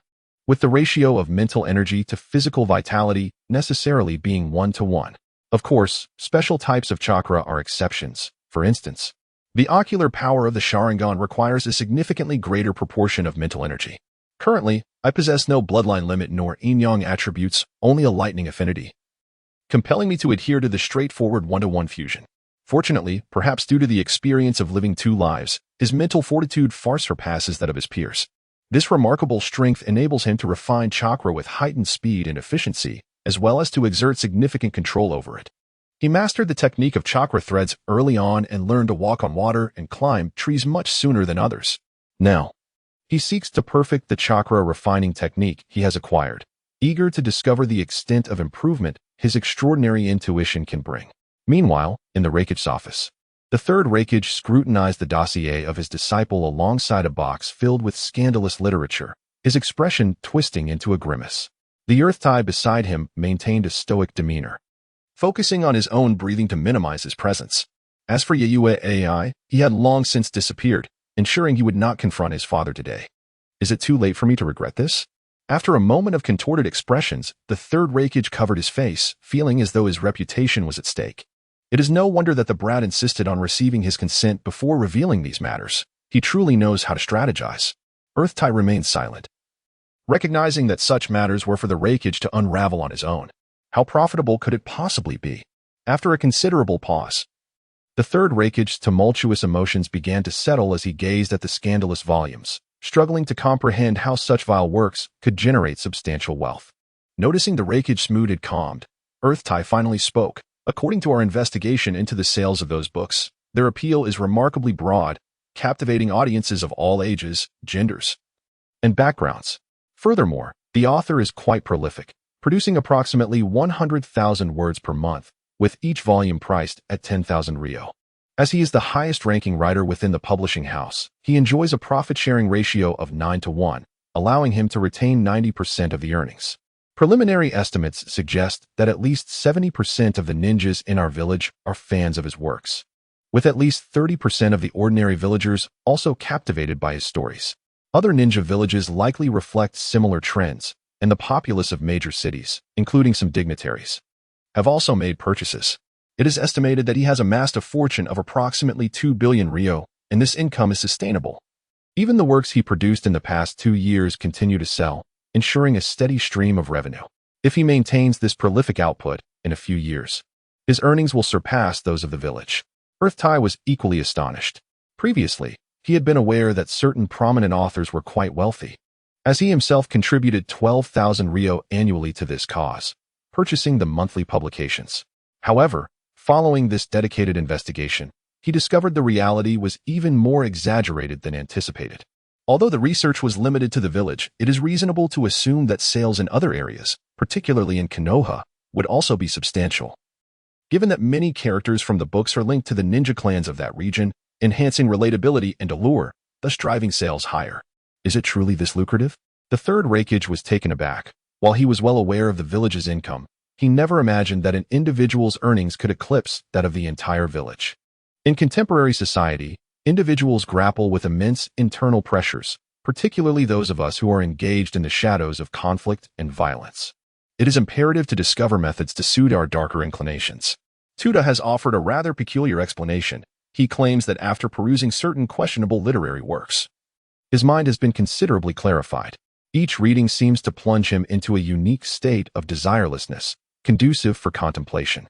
Remarkably, he is merely 10 years old this year. 5 years ago, he was just 5. How could he possibly compose such texts? This remains bewildering and decidedly abnormal. Tuda finds this incomprehensible, yet he harbors some conjectures. Perhaps it is linked to his time at the Konoha Academy, as our intelligence suggests that the third Hokage has been rumored to employ secret techniques to spy on bathing facilities. Additionally, Jiraiya, the third Hokage's disciple, frequently indulged in similar voyeuristic pursuits, often resulting in him being relentlessly pursued by countless women, leading to significant discord with the Uchiha clan, who oversee law enforcement. Our investigations reveal that upon arriving in our village, he spent much of his time at the women's bathing house during the ages of 6 and 7, while also working in Kabukicho, potentially to gather material for his writings. He is diligent in his studies at school, often frequenting the library to borrow historical texts. particularly those chronicling the various hidden villages and clans. This analysis, albeit circumstantial, is quite coherent and interconnected. Meanwhile, the third Raikage found himself with a twitching visage, filled with regret. Should he act promptly to rectify the situation, lest his reputation be tarnished in the future? After much hesitation, he resolved to classify this intelligence as the village's highest secret, on par with the confidentiality surrounding the two-tailed beasts. It appears he has been rigorously honing his swordsmanship, and he has assigned Fukai to be his lead jonin. That young lad possesses remarkable potential and a knack for generating wealth, bringing great benefit to the village. For the sake of the village, personal reputation holds little significance. This reflects the resolve and caliber expected of a leader. Naturally, discretion is paramount, as it allows for a harmonious resolution. The secrecy of this arrangement must be upheld, and a trustworthy individual should be designated to mentor the young boy. His own nephew fits the bill perfectly. The nephew is an exemplary ninja, excelling in ninjutsu, lineage, capability, and moral integrity, having even been considered a candidate for the Eight Tails Jinchuriki. Moreover, Fukai is proficient in swordsmanship, making him well-suited to instruct the boy, at least in the foundational aspects. This way, the Raikage can avoid direct involvement, thereby maintaining anonymity. The teacher-student relationship must remain confidential to prevent any future disgrace, which would undoubtedly render him a laughingstock within the ninja world. He does not possess the audacity of Sarutobi Hiruzen. As for today's events, devise a plausible explanation for the outside world. Shimura Danzo is not easily deceived. Shifting his thoughts to Danzo, the third Raikage had a decidedly unfavorable impression of that man, recognizing him as a rather formidable adversary. The matter of 1 billion Ryo is likely difficult to keep under wraps and may have already leaked. However, we can leverage this situation to our advantage and eliminate the previously identified spies. In his heart, the Tsuchikage had devised a plan, which was not a daunting task for him, considering that this was the Hidden Cloud Village, not the Leaf Village governed by Danzo Shimura. This is your reward for uncovering a spy within the village, safeguarding a fortune of 1 billion Ryo, which is vital for procuring supplies. The loss of such funds would have been catastrophic for the village. The following morning, the Tsuchikage sought out Taniguchi Hao. Upon their meeting, he expressed an abundance of gratitude and praise on behalf of the village, presenting a generous bonus of 1 million Ryo along with an S-rank mission record. Furthermore, he mentioned that a powerful jonin would be assigned to mentor him. Initially taken aback, Taniguchi soon realized that this was likely the arrangement of the third Raikage, rationalizing the events of the previous day and future plans for him. I am deeply grateful for the commendations and rewards from Lord Raikage and Lord Tsuchikage. These deeds are merely my duty as a citizen of the Hidden Cloud. Should I encounter similar spies in the future, I will not hesitate to act, Taniguchi declared solemnly. For as a loyal citizen of the Hidden Cloud, he held an unwavering resolve against spies. While his loyalty was commendable, such perilous matters required prudence. Spies were indeed dangerous. He recognized the necessity of reporting any discoveries immediately rather than acting recklessly. The Tsuchikage was pleased with Taniguchi's response and offered further counsel. I understand. I will act with caution henceforth, Taniguchi promised earnestly. After encouraging him a few more times, the Tsuchikage took his leave. Taniguchi discreetly surveyed his surroundings before closing the door to his home. He was acutely aware that the Tsuchikage's display of appreciation might have been somewhat theatrical. And as a spy for Danzo Shimura, he could very well be under surveillance by the latter's operatives. Due to his limited strength and status, he lacked the privilege to engage directly with Danzo, only interacting with his subordinates. The previous contact had been an elderly man, but communication ceased upon the old man's demise. Nonetheless, it was certain that Danzo would dispatch someone to establish contact, especially after Taniguchi had demonstrated his value. Who could this powerful jonin be? As he sat on the sofa, Taniguchi pondered the Tsuchikage's earlier remarks. His plan had yielded commendable results. He had successfully secured a jonin to lead and instruct him. Although the specifics of the individual remained undisclosed, it was unlikely to be Yagami AI, as her skills, while commendable, did not align with swordsmanship.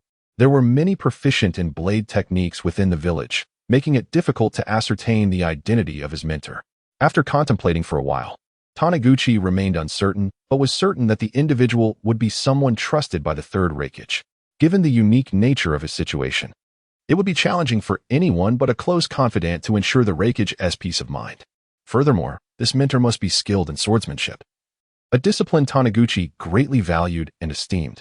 In the face of formidable adversaries such as the Otsutsuki clan, employing ninjutsu would merely empower them, and Jinjutsu would prove futile.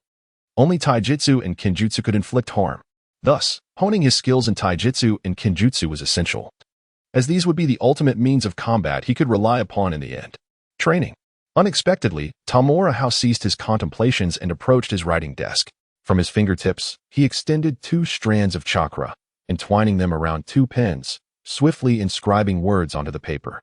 This was his method of composing text, simultaneously serving as a means to enhance his chakra control and a technique for cultivating a divided focus. Ever since he had refined his chakra strands, he had employed this method for both training and writing. Each time he felt fatigued from physical training, he would resort to this writing technique, as chakra control did not require physical movement.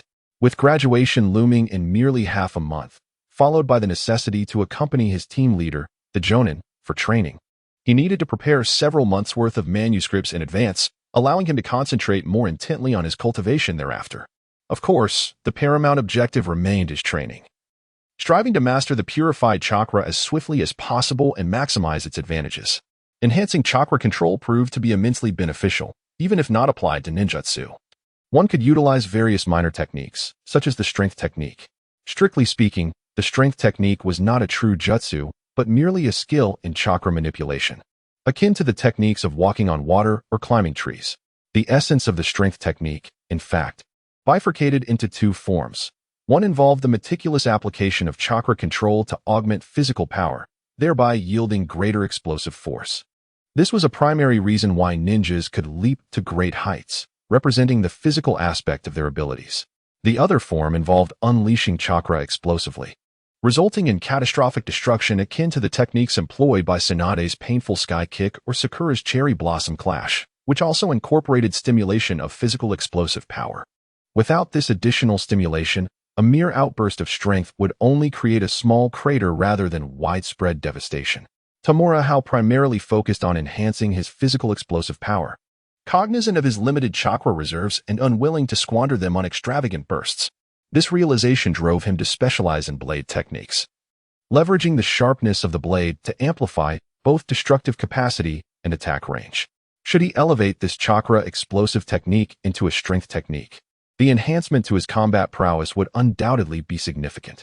In addition to his right hand extending chakra strands to right, Tamura Hao held a long spear-like blade in his left hand, aligning it with his arm in a straight line, the blade's tip resting against a shorter, identical blade. This practice served to strengthen his wrist and arm strength. He had invested a substantial sum to forge this weapon, crafted in the style of a spear. It was forged from chakra metal and several rare metals, costing a staggering 400 million ryo, with 350 million ryo attributed to the chakra metal alone. The remaining metals and forging expenses amounted to a mere 50 million ryo. It must be noted that chakra-conducting metals are indeed exorbitantly expensive, with a price tag that is truly staggering. In the future, even Asuma Saratobi's small knives would surpass his own cost, let alone Tamura Hao's large spear. Had he not earned a considerable sum over these past few years, such extravagance would have been unattainable. Fortunately, the quantity of chakra metal comprised only a small fraction of the overall blade. Otherwise, should the entire weapon be crafted from chakra metal, it would likely require a budget starting at 10 times that amount.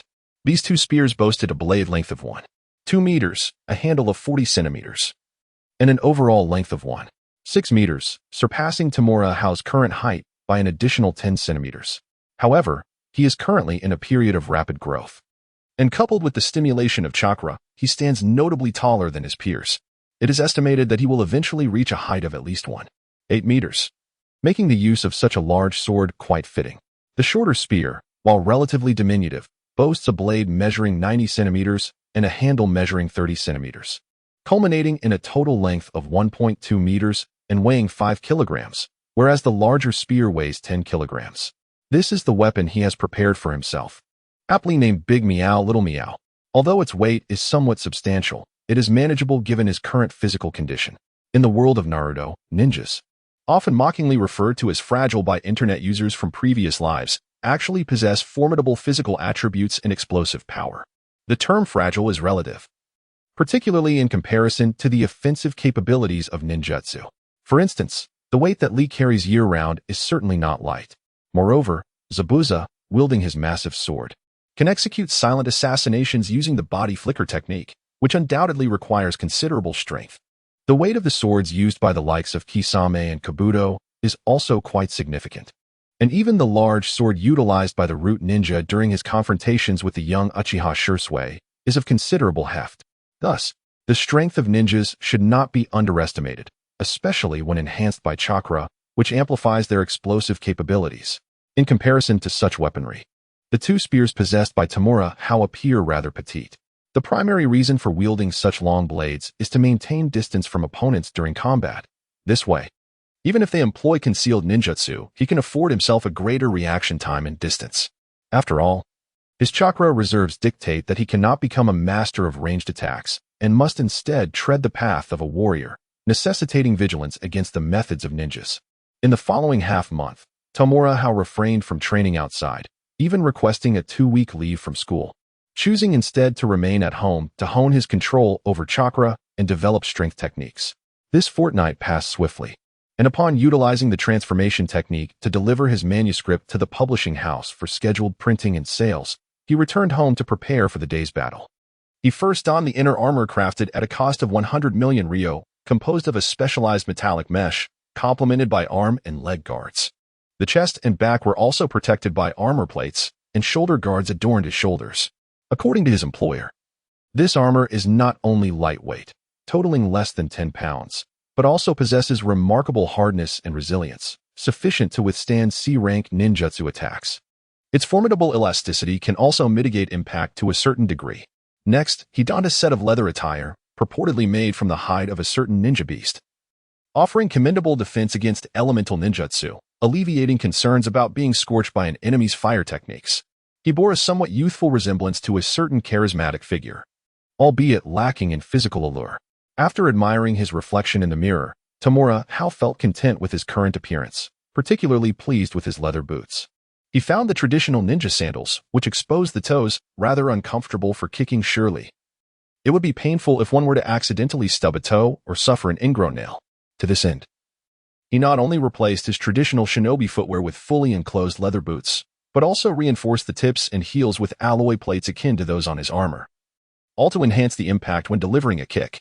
After flexing his limbs, Tamura Hao felt particularly satisfied, subsequently retrieving the twin blades displayed on the rack and sealing them within the gauntlets on his arms, each adorned with a distinctive character.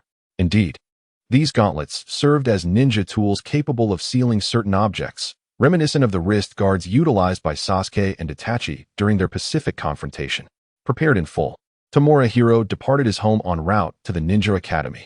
Upon his arrival, his classmates exhibited little reaction, merely casting a fleeting glance at his unconventional attire without uttering a word.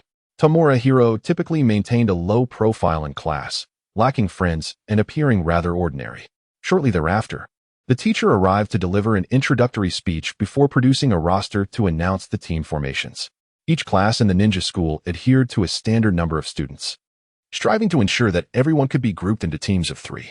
Unfortunately, last year, 2 students had been expelled due to jealousy.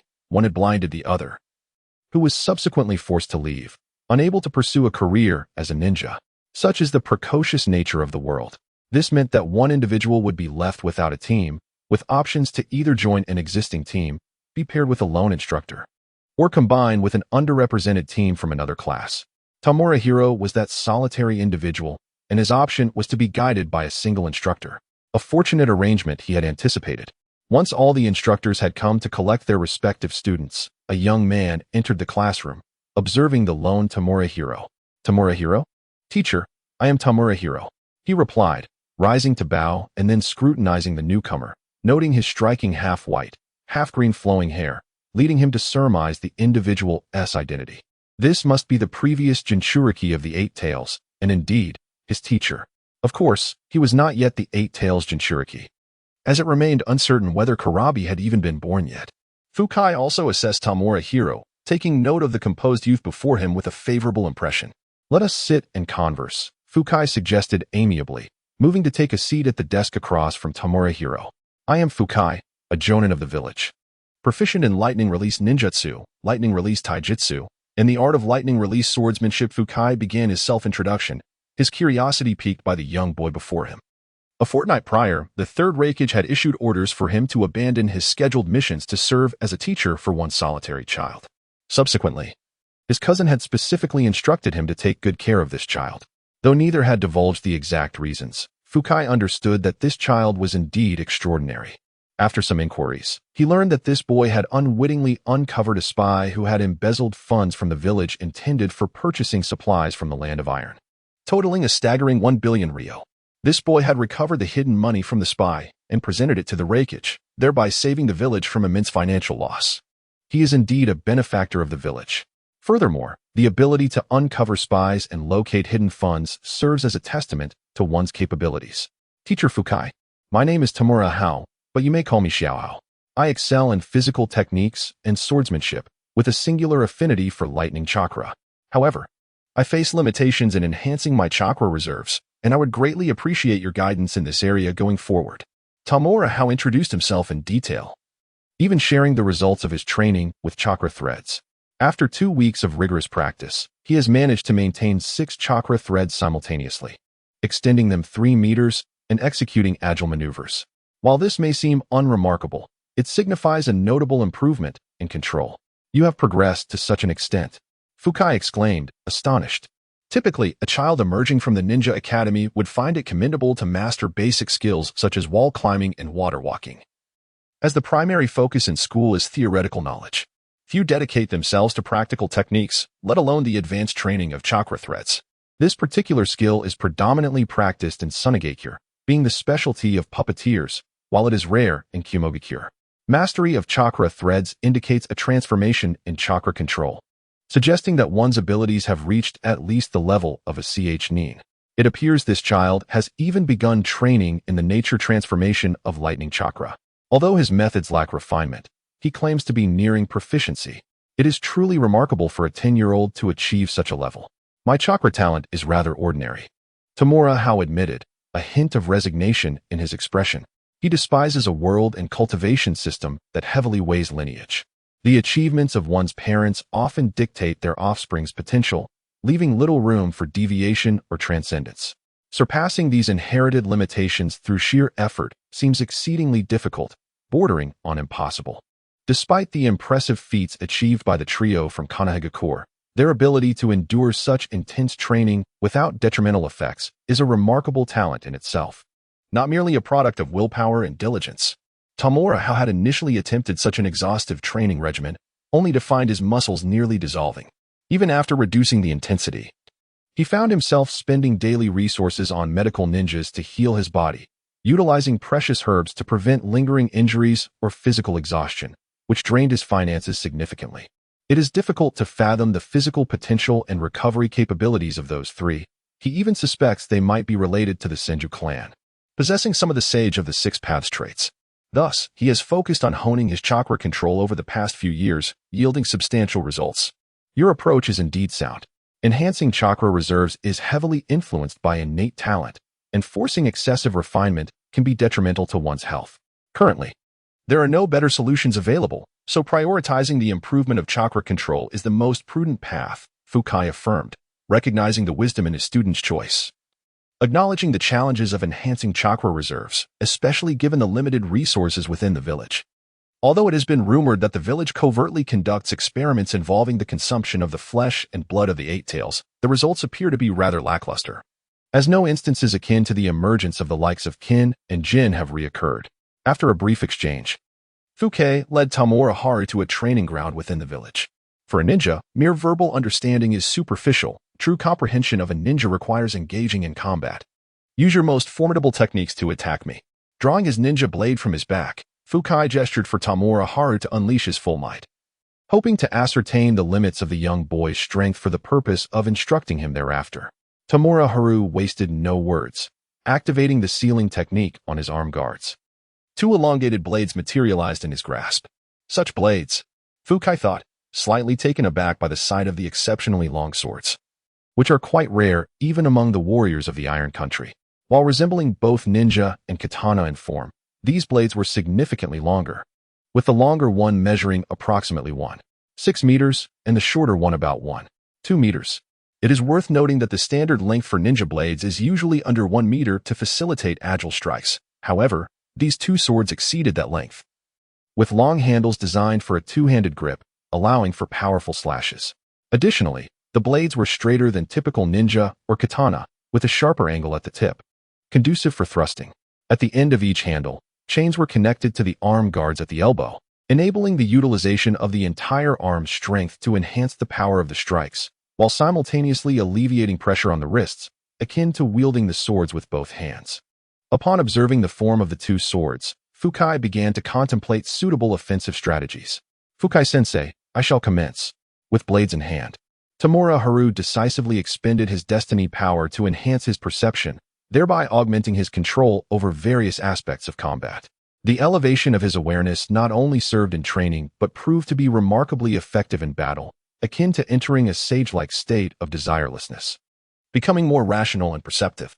After half a month of honing his skills, he employed the strength technique to his legs and propelled himself forward with tremendous force. Monstrous slash. With his left hand wielding the great cat blade in a horizontal cut, he simultaneously reinforced the strike with the little cat blade pressing against the back of the former. The strength technique was also applied to his arms. Quite swift. Fukai noted with mild astonishment at Tamura Hao's explosive speed, raising his blade to block. Clang. The blades collided, producing a deep thud, indicative of the formidable impact force. Monstrous barrage. Aware of his limited chakra, Tamura Hao showed no signs of hesitation, directly launching a series of consecutive slashes and thrusts with both blades. This was a technique he had been contemplating since embarking upon the dual blade style. Drawing inspiration from the dual-wielding techniques observed in the adjacent realm of sword art online, he focused on suppressing his opponent with relentless sword strikes, continuing until he shattered their defenses and inflicted damage. This method was most suitable for a novice and particularly advantageous for a ninja specializing in physical techniques like himself. However, each strike was not random. Every blow targeted the opponent's weaknesses and vulnerabilities, exhibiting exceptional cunning. In the past fortnight, he has not only honed his chakra control through innate understanding, but has also made significant advancements in his swordsmanship, enhancing his prowess considerably. Fukai was even more astonished, recognizing that this combination of strikes would prove formidable even against a nin in close quarters, provided they were not specialized in taijutsu. Moreover, the terrifying sharpness of the two blades had even caused damage to his own ninja sword, rendering standard kekkei likely to be severed. Fortunately, he was a jonin, specifically well-versed in ninjutsu. With precise parries, Fukai attentively observed the youth's offensive maneuvers and combat style, quickly discerning an unusual aspect. The dual sword techniques employed were not typical of a conventional dual-wielding style, which typically balances offense and defense. Instead, he utilized two distinct styles of swordsmanship that complemented one another, compensating for the deficiencies of each, imparting the sensation of being besieged by two adversaries. This was a manifestation of multitasking. Understanding this technique, Fukai recognized it as a form of divided focus, commonly practiced by puppet masters of Sunigakure, who require meticulous control over their puppets and often train in this skill. It was rumored that the elder Chiyo could simultaneously command 10 puppets, each capable of rivaling a jonin, truly formidable. This child had evidently devoted considerable effort to mastering the art of divided attention. Furthermore, his application of immense strength was remarkable, comparable to the explosive power exhibited by certain nin skilled in taijutsu. Additionally, he could see that the child's swordsmanship was becoming increasingly fluid, indicating a combat-oriented genius capable of improvement in the heat of battle. With formidable explosive power, the multitasking sword technique, and the keenly honed long blades, coupled with his acute combat awareness, he could easily rival a nin specializing in taijutsu. The only uncertainty was how long he could maintain this state. Fukai mused inwardly. Realizing this was a special explosive condition, and considering the child's chakra reserves, it would not last long. However, Tamura Hao was not preoccupied with such thoughts. He was fully engrossed in his aggressive onslaught. His left hand wielded the larger blade primarily for slashing, with thrusting as a secondary tactic, while his right hand deftly maneuvered the smaller blade, focusing primarily on thrusts, with slashes as a supplement, exhibiting greater agility and versatility. This choice to employ a miao dao rather than a katana or ninja sword stemmed from its design. Both the katana and ninja sword prioritize slashes, resulting in a more pronounced curve along the blade, particularly at the center. Although this curvature facilitates slashing, making the blade less prone to deformation and allowing for greater force, it simultaneously diminishes thrusting capability. Some blades lose their ability to thrust due to excessive curvature, and forcing a thrust could bend or even snap the blade. In contrast, the Miao Dao features a somewhat straighter blade, particularly at its midsection, with a slight curve only at the tip, which is minimal. Moreover, the angle of the tip is quite small, making it exceptionally suited for thrusting.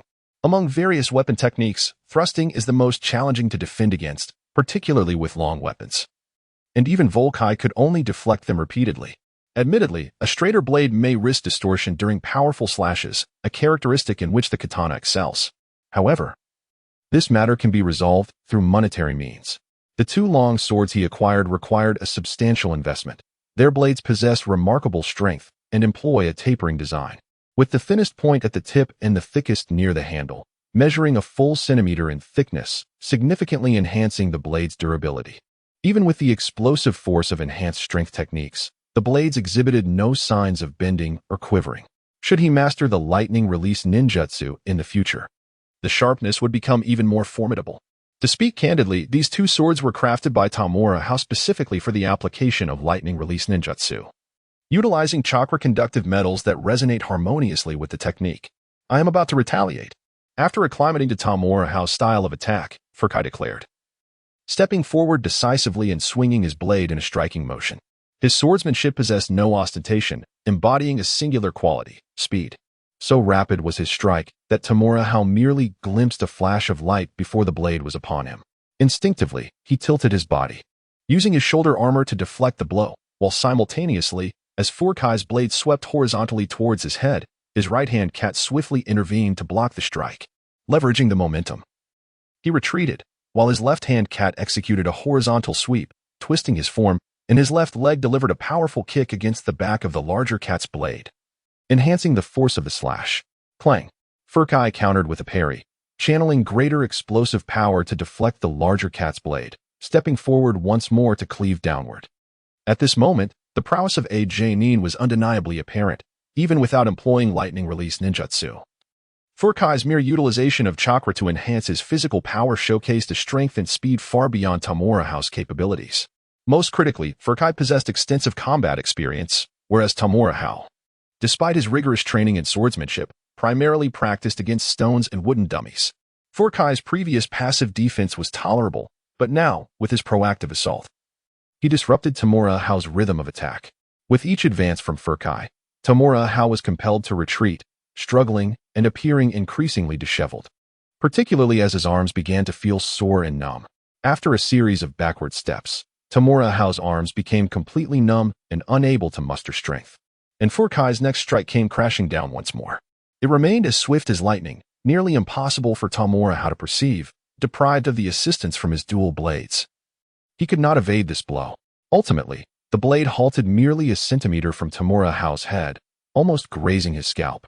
Panting heavily, Tamura Hao felt beads of sweat form upon his brow, his face slightly flushed, and his heartbeat racing nearly double its usual pace, while his arms trembled slightly from the strain.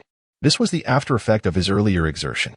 Despite his enhanced understanding allowing him to maximize chakra control up to the limits of his current capabilities, such prolonged high-intensity exertion still exacted a toll on his body, causing fatigue and even injury. Moreover, Fukai's explosive power was overwhelming. Each collision presented a severe trial for his arms, and he sensed multiple strains within his arm muscles. My teacher is formidable. Even at my full strength, I could not force him back a single step. Taking a moment to catch his breath, Tamura Hao sheathed his dual blades within the sealing technique of his arm guards, reflecting on the remarkable strength of his mentor. The opponent possessed strength and speed far superior to his own. Initially, they had not even employed any ninjutsu, merely augmenting their physical prowess with chakra, effortlessly deflecting his barrage of attacks. Despite delivering over 100 strikes, he could not inflict a single injury upon them. Their subsequent counterattack sent him reeling backward as if he were made of paper. Truly, they were a master of the refined ninja body technique, and undoubtedly the future vessel for the Eight Tails. However, the primary issue lay in his own inadequacy. His current combat ability was roughly akin to that of Rock Lee during the Chunin exams, when he refrained from opening the 8 gates. Moreover, His earlier burst of power was not sustainable. From the onset of battle to its conclusion, he could barely last a minute. Not even 3 minutes had elapsed. The main culprit was his depleted chakra. Relying solely on his physical capabilities rendered him incapable of contending with Fukai. Fukai cast a glance at the kunai. Its blade nearly serrated, and sighed inwardly, yet felt a sense of satisfaction towards the student. Your earlier explosion of power was formidable enough to contend with a chunin adept in body techniques. Possessing such strength at the tender age of 10 is indeed rare. The choice of this long blade is a wise decision, compensating for the lack of long-range ninjutsu, particularly when facing an opponent like a puppeteer whose entire body is mechanized, thus ensuring greater safety in combat. To exhibit such prowess at the age of 10 is nothing short of genius. Were it not for the limitation of chakra quantity that hindered the sustainability of your recent burst, you would have demonstrated genuine chunin-level combat strength. Of course, strength is merely one facet of a ninja's rank assessment. The tactical commandability of a chunin is of paramount importance, which remains to be seen. I have invested effort several times greater than that of an average person to achieve my current results. Tamura Hao shook his head, feeling a sense of helplessness regarding this disparity in physical aptitude, which cannot be solely rectified through diligent effort. In this world, innate talent determines one's ceiling, while effort merely establishes a baseline. Without the Tsutsuki bloodline, one cannot even aspire to become the Jinchuriki of the Ten Tails. You are still too young, and your physique has yet to fully develop, making it inappropriate to focus primarily on strength. Furthermore, your blade and swordsmanship emphasize thrusting over slashing. Thus, it would be more suitable for you to concentrate on explosive speed. Later, I will guide you in the practice of lightning nature transformation. Once mastered, you can utilize lightning chakra to stimulate your nerves and muscles, enhancing your burst speed.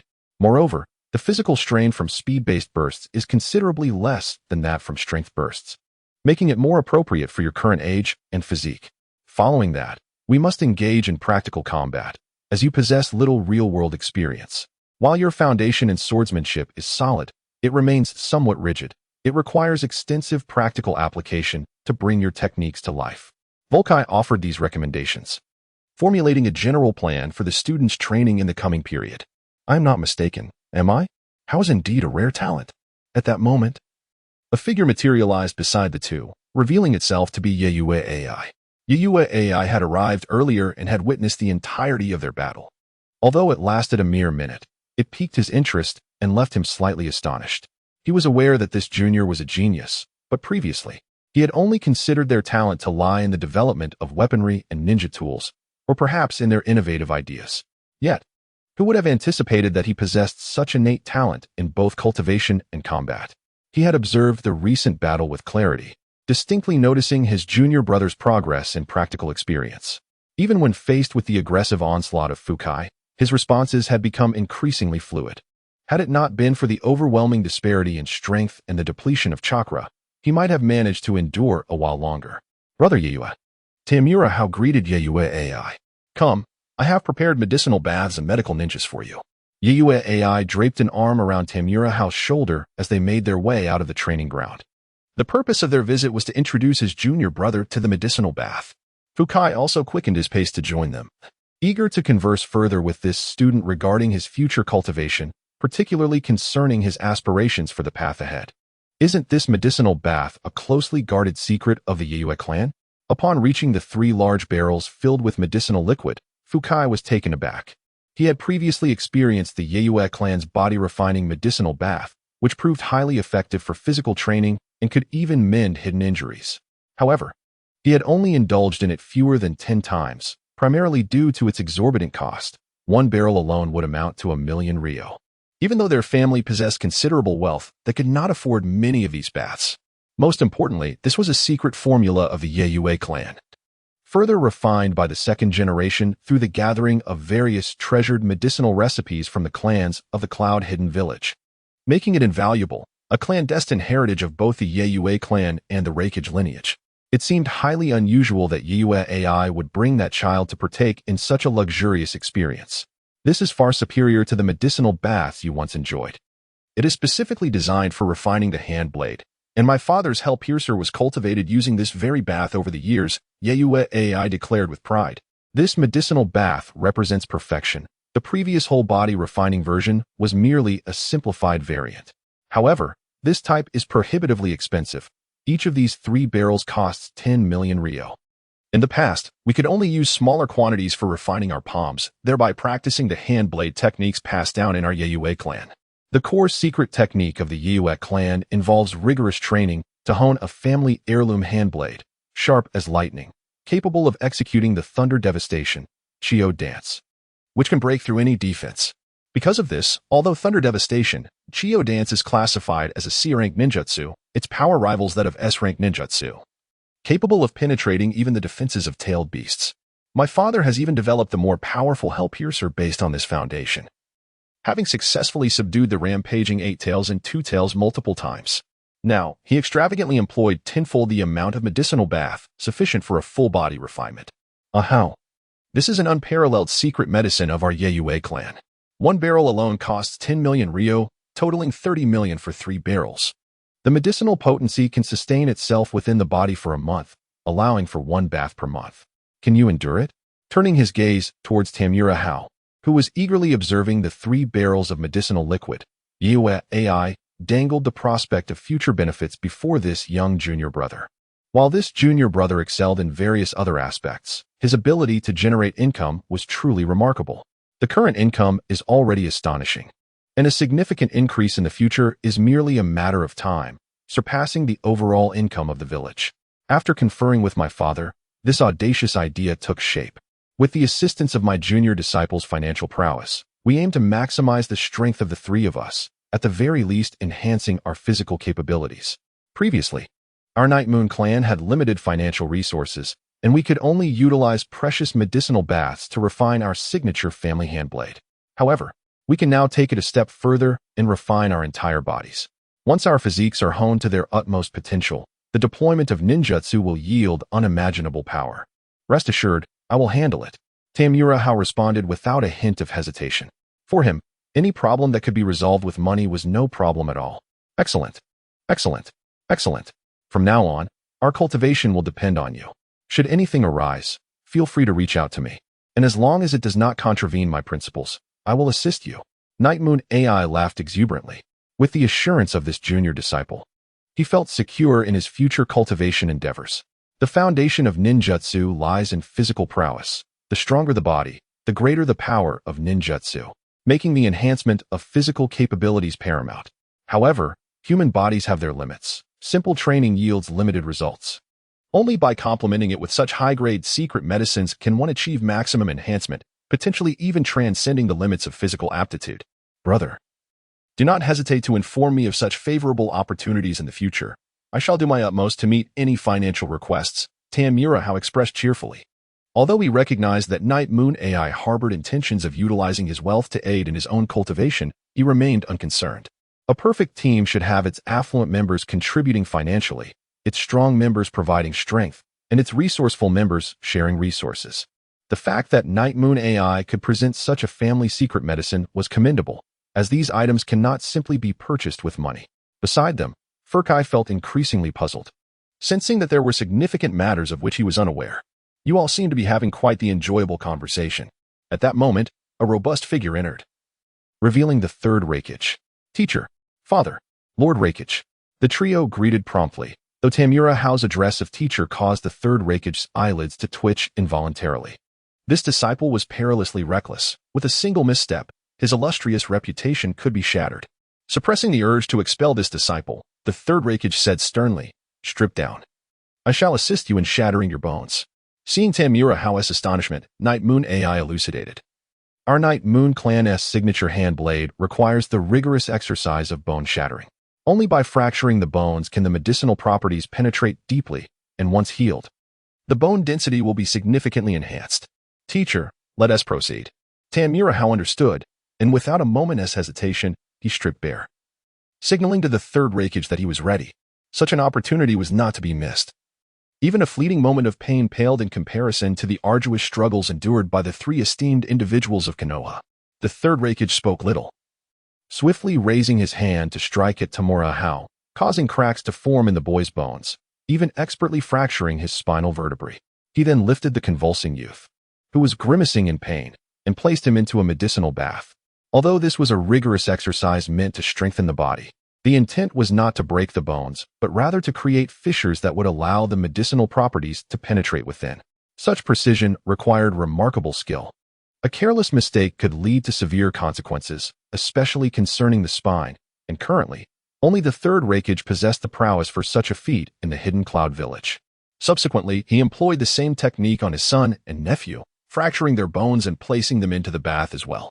This was primarily aimed at enhancing the strength and potential of both, sparing no expense to ensure their growth. One was his own son and successor, while the other was a promising candidate for the Eight Tails Jinchuriki, destined to become a pillar of the village. Naturally, the stronger their potential and abilities, the better. Isn't it necessary to fracture the skull for better absorption of the medicinal properties? Tamura Hao inquired, recovering from the pain. Such physical refinement ought to be as perfect as possible, leaving no vulnerabilities. The skull itself has existing fissures, there is no need to strike it. The third Raikage replied with a roll of his eyes. He dared not inflict harm on the head. Fracturing the spinal vertebrae without damaging the spinal cord was already the limit of his capabilities, and the bones of the skull truly required no intervention. The skull had its own cracks, and the jawbone was connected to the teeth, allowing for absorption through the latter, thus avoiding any flaws. Shall we not have a full barrel? Money is no object. I earn more than just from writing novels. The entertainment complex in the village is my creation, and it has now been almost entirely perfected. I should be able to garner a net income of around 100 million each month from it. Tamura Hao expressed confidence in his financial prowess. He understood that he could not solely rely on the literary sector. That avenue had its limits and would eventually saturate. Furthermore, with imitators emerging, relying on that for income was not a sustainable plan. Thus, 3 years prior, he had discreetly recruited individuals into the culinary entertainment industry using the profits earned from his novels. The Little Lamb Hot Pot City, is that yours? Night Moon AI and Fukai, nearby, were astonished. They were well aware of that entertainment complex, which had been carved out from a small hill in the village. Initially, it was merely a little lamb hot pot, which quickly gained immense popularity throughout the village, and they frequented it often. The complex continued to evolve, introducing numerous culinary delights and innovations, yet the enigmatic owner remained unseen, leaving many in the dark about his identity, only to discover it was the boy before them. Wasn't he just 7 years old 3 years ago? The third Raikage was equally surprised, having gathered quite a bit of information about that entertainment complex. Can you truly secure that 100 million? He scoffed, having heard from Tukatai about the complex's situation, due to the owner's prolonged absence. The management team had begun to harbor certain thoughts. With the presence of the esteemed teacher, I am willing to submit 50% of my income as tax to the Raikage Tower. Moreover, I aspire to promote the Entertainment City project globally, particularly by establishing branches in other ninja villages, with the support of the third Hokage and the village. Tamura Hao chuckled, having anticipated that those individuals would harbor ulterior motives, which is why he refrained from revealing his true self. Initially, he had practiced transformation techniques to alter his appearance and attract attention, leaving behind a general development plan to avoid exposing his identity, lest he be consumed by those individuals. However, the situation has changed. Now he stands behind the third Raikage, the formidable leader of the Cloud Village, and has little to fear. Should those individuals dare to entertain any schemes, they must reckon with whether their resolve is greater than the third's formidable hell stab. Naturally, it is essential to delineate interests. Only through shared benefits can stability be achieved. With the backing of the third Hokage and the Cloud Village, the Entertainment City project can expand throughout the Land of Lightning and even the entire world, reaping profits from across the globe. You've calculated well, young lad. Submit a report to the Earth platform afterward. The third Raikage chuckled, acknowledging the matter with a smile before shaking his head in contentment. However, this medicinal bath is only effective before one reaches adulthood, once the body has fully developed. Its effects diminish significantly. Moreover, my current physical condition cannot be enhanced by such external means anymore. Additionally, some materials are limited and cannot be acquired merely with wealth. At this stage, supplying the three of you with resources for training is already the limit. Although this family secret medicinal bath boasts remarkable efficacy, it too has its boundaries. Furthermore, he had undergone a refinement of his body when he cultivated the Black Lightning, which is why he could forge the lightning armor into the strongest shield. In terms of physical prowess, he stands unrivaled in the current ninja world. Even the legendary god of ninjas, when considering mere physical capabilities, does not compare to him. While the first Hokage's strength lay in his extraordinary chakra, the medicinal bath requires 3 hours for absorption, Afterward, medical ninjutsu will be employed to swiftly mend any bone fractures, allowing you to walk shortly thereafter. With that, the third Raikage turned to leave, for he was quite busy and had no time to waste. Who might you be? Esteemed master? Once the third Raikage departed, Fukai inquired softly. Upon hearing Tamura Hao mention earning money through writing novels, he had deduced the identity of the student. Being somewhat of a bibliophile himself, he was well aware of the phenomenal sales of those bestsellers. Yet, he was uncertain which master among them this student represented. As for the identity of the entertainment city owner, while it surprised him, he found little to say. All of them. Tamura Hao did not hold back, responding candidly. Since Yue AI had brought Fukai along to partake in this precious medicinal bath, it indicated that he was one of their own, warranting no secrecy. Particularly since this individual was also his guiding teacher, they would be spending considerable time together, making it impossible to conceal certain matters. It was better to reveal them now. All of them. Fukai pondered, perplexed, for it seemed none of the 9 masters bore the name All.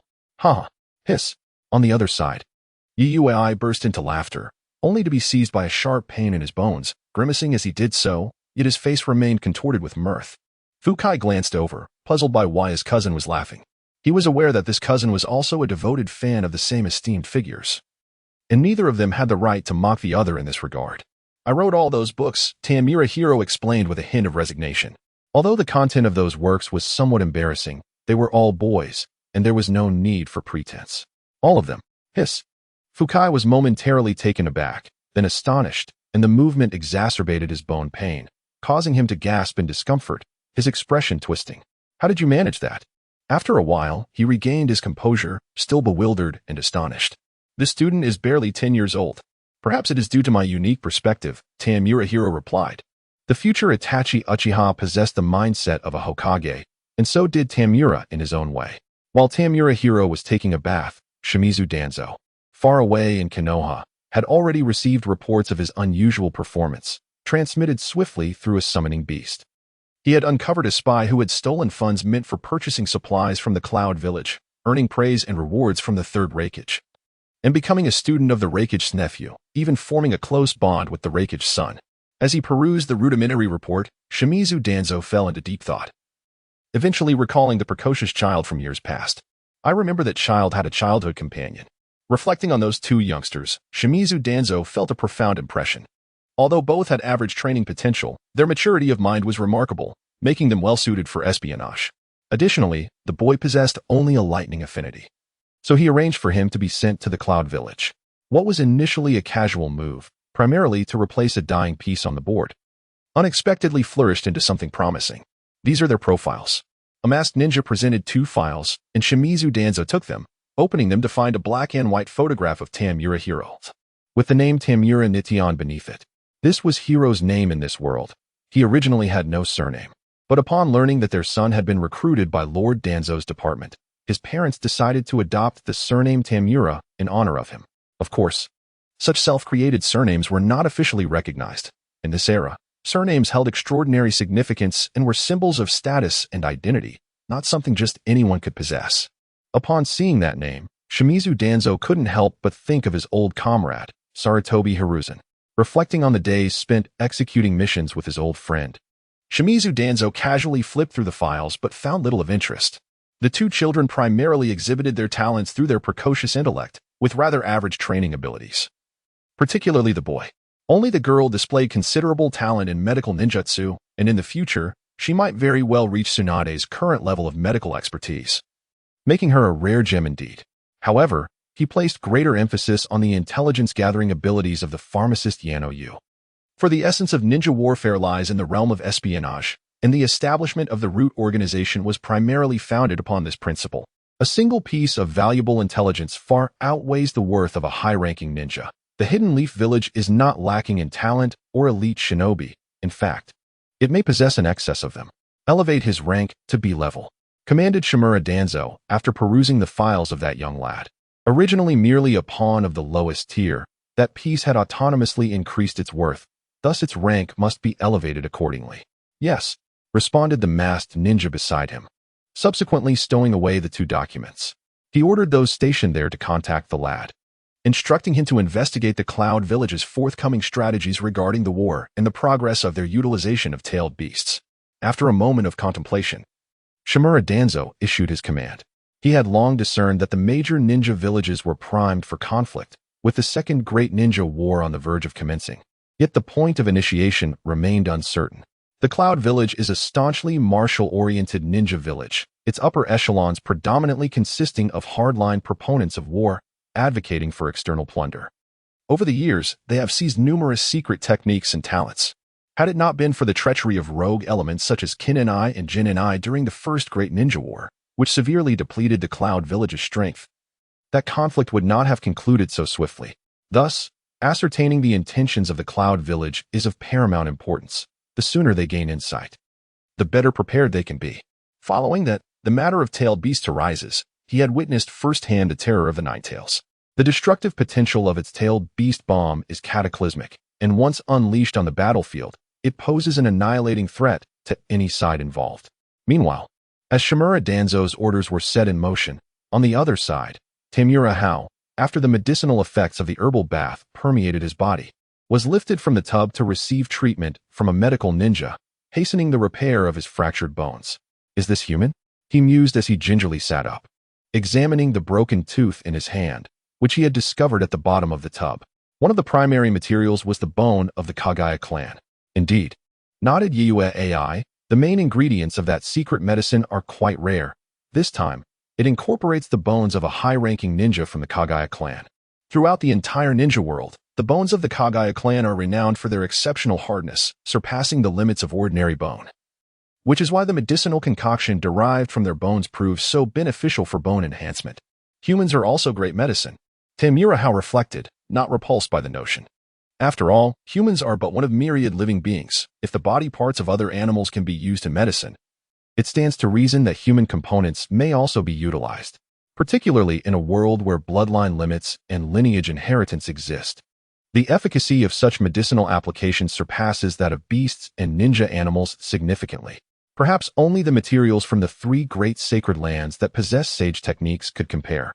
If necessary, he would not mind a serving of bone ash mixed with rice. In this world, where even terrorists find despair, only by becoming powerful can one attain dignity and seize control of their own fate. The weak are even lesser than dogs. These are my insights regarding lightning attributes and several practical lightning-based ninjutsu techniques. You may peruse them over the next few days, and I shall elucidate any uncertainties you have when we next meet. Fukai retrieved a meticulously prepared scroll and handed it over.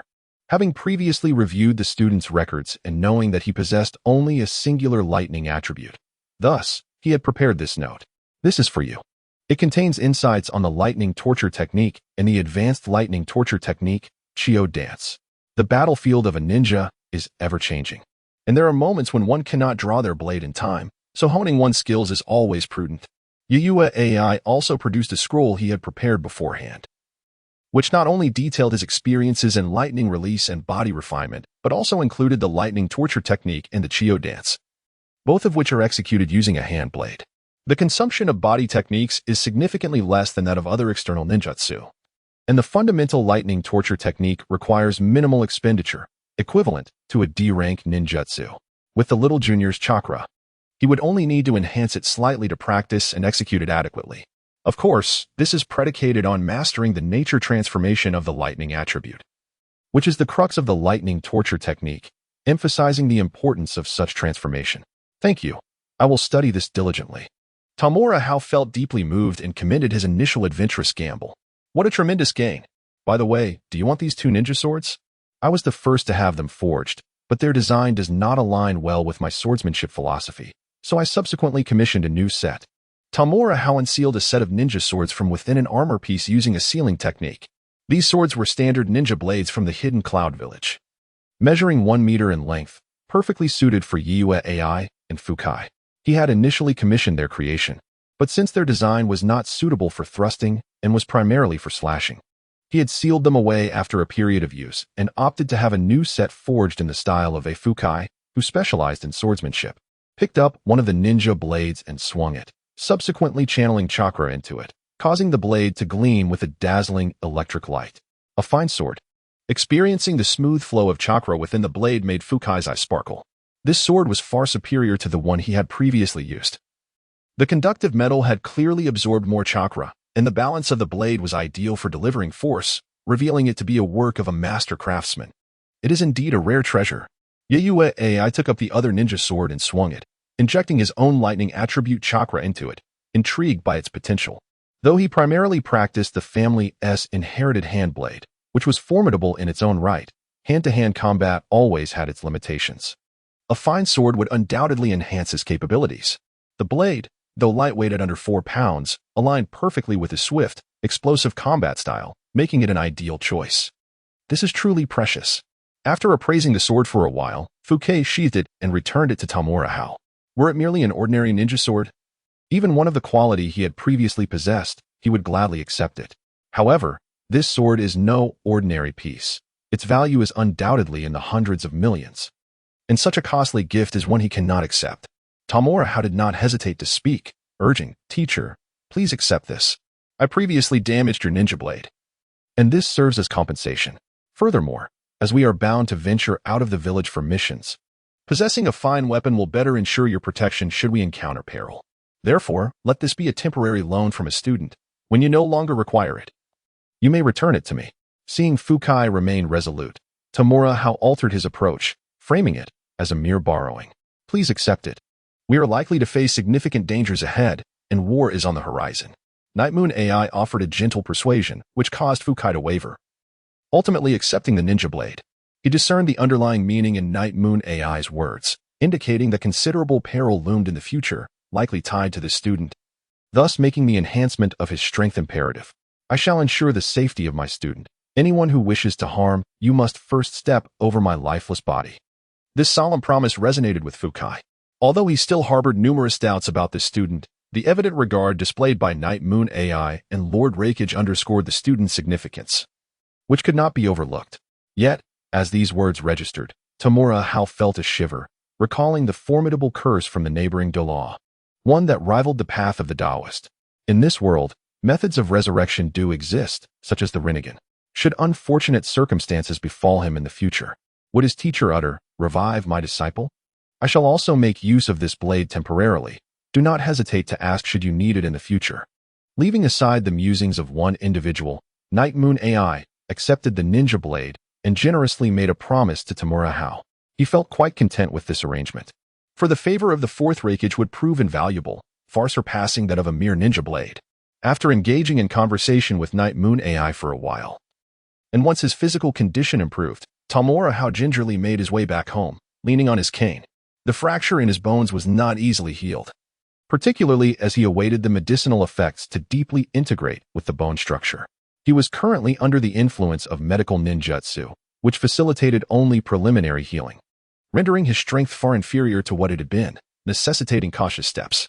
Upon returning home, Tamura Hao reclined on his bed and unfurled the scrolls from Night Moon Ai and Fukai, eager to peruse their insights on the nature transformation and form alteration of lightning chakra, precisely what he required. The original Naruto series illustrated the training of wind attribute nature transformation but offered no guidance on the lightning attribute's transformation process. The Ninja Academy and library lacked specific methodologies, leaving him to navigate through fragments of information in various texts, a process that proved inefficient and left him still at the threshold of understanding.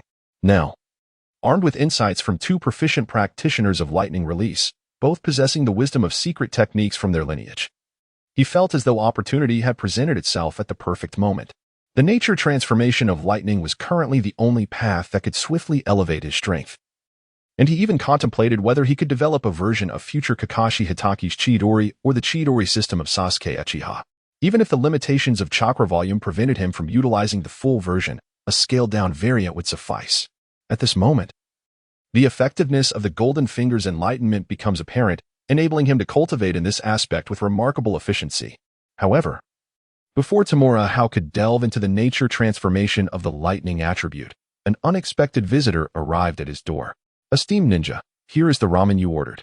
A middle-aged man stood outside, holding a large bowl of sealed ramen, while his other hand subtly executed several hand signs. Upon observing these gestures, Tamura Hao realized they were a signal from Shimura Danzo. No, it was a message from Lord Danzo himself. "Come in," Tamura Hao said nonchalantly, glancing outside before stepping aside to invite the middle-aged man in, accepting the ramen from his hands. The man said little, stepping into the room, however. When his foot touched the carpet, Tamura Hao sensed something unusual. Shadow clone, perhaps? How cautious. The man's foot did not depress the carpet, as if it bore no weight at all, indicating he either possessed a ninjutsu that enabled him to float or was not flesh and blood. The latter seemed far more likely. Lord Danzo has commanded that you exert every effort to investigate the schemes and strategies of the Cloud Village regarding the impending war, especially concerning the Fire Nation's strategic conspiracies. Additionally, you must probe into the Cloud Village's progress in utilizing tailed beasts. This task is imperative.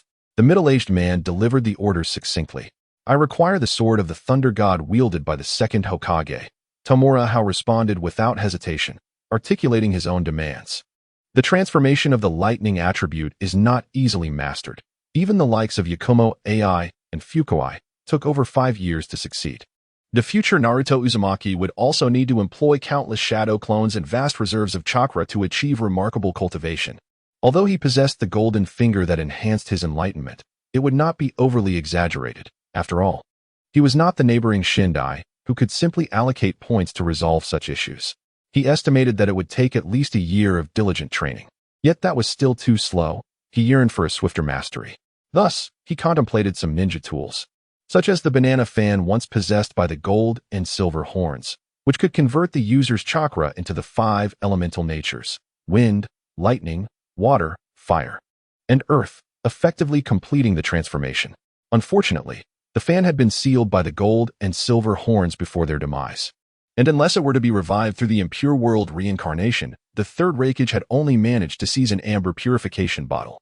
Then there was the sword of the Thunder God, which, if obtained, would undoubtedly facilitate a more efficient cultivation of nature transformation.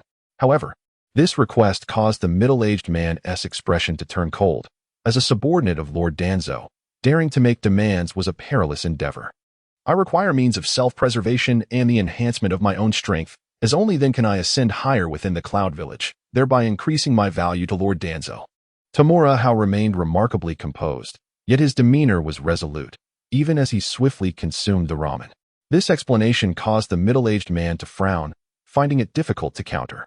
While he was unaware of the specifics regarding the sword of the Thunder God, being a weapon of the second Hokage, it was undoubtedly significant. Furthermore, considering the existence of the Senju clan, even with Lord Danzo's capabilities, acquiring it would likely prove challenging. I shall report your words to Lord Danzo. It would be prudent for you to acquire valuable intelligence. The middle-aged man cast a lingering glance at the youth before him and decisively took his leave. Currently, he was disguised as a delivery worker and could not linger in this place. Dispose of this alongside the garbage bags at the entrance. Your prolonged presence here necessitates a modicum of disguise. Furthermore, I find your tone and gaze rather unappealing.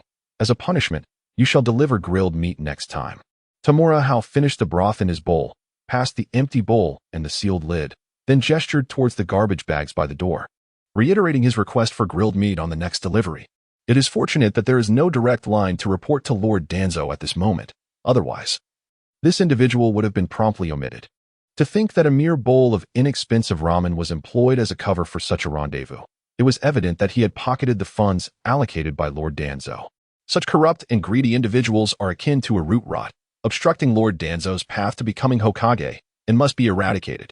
The middle-aged man left with a frown, his forehead lined with frustration. He had never encountered such an audacious and petty little spy.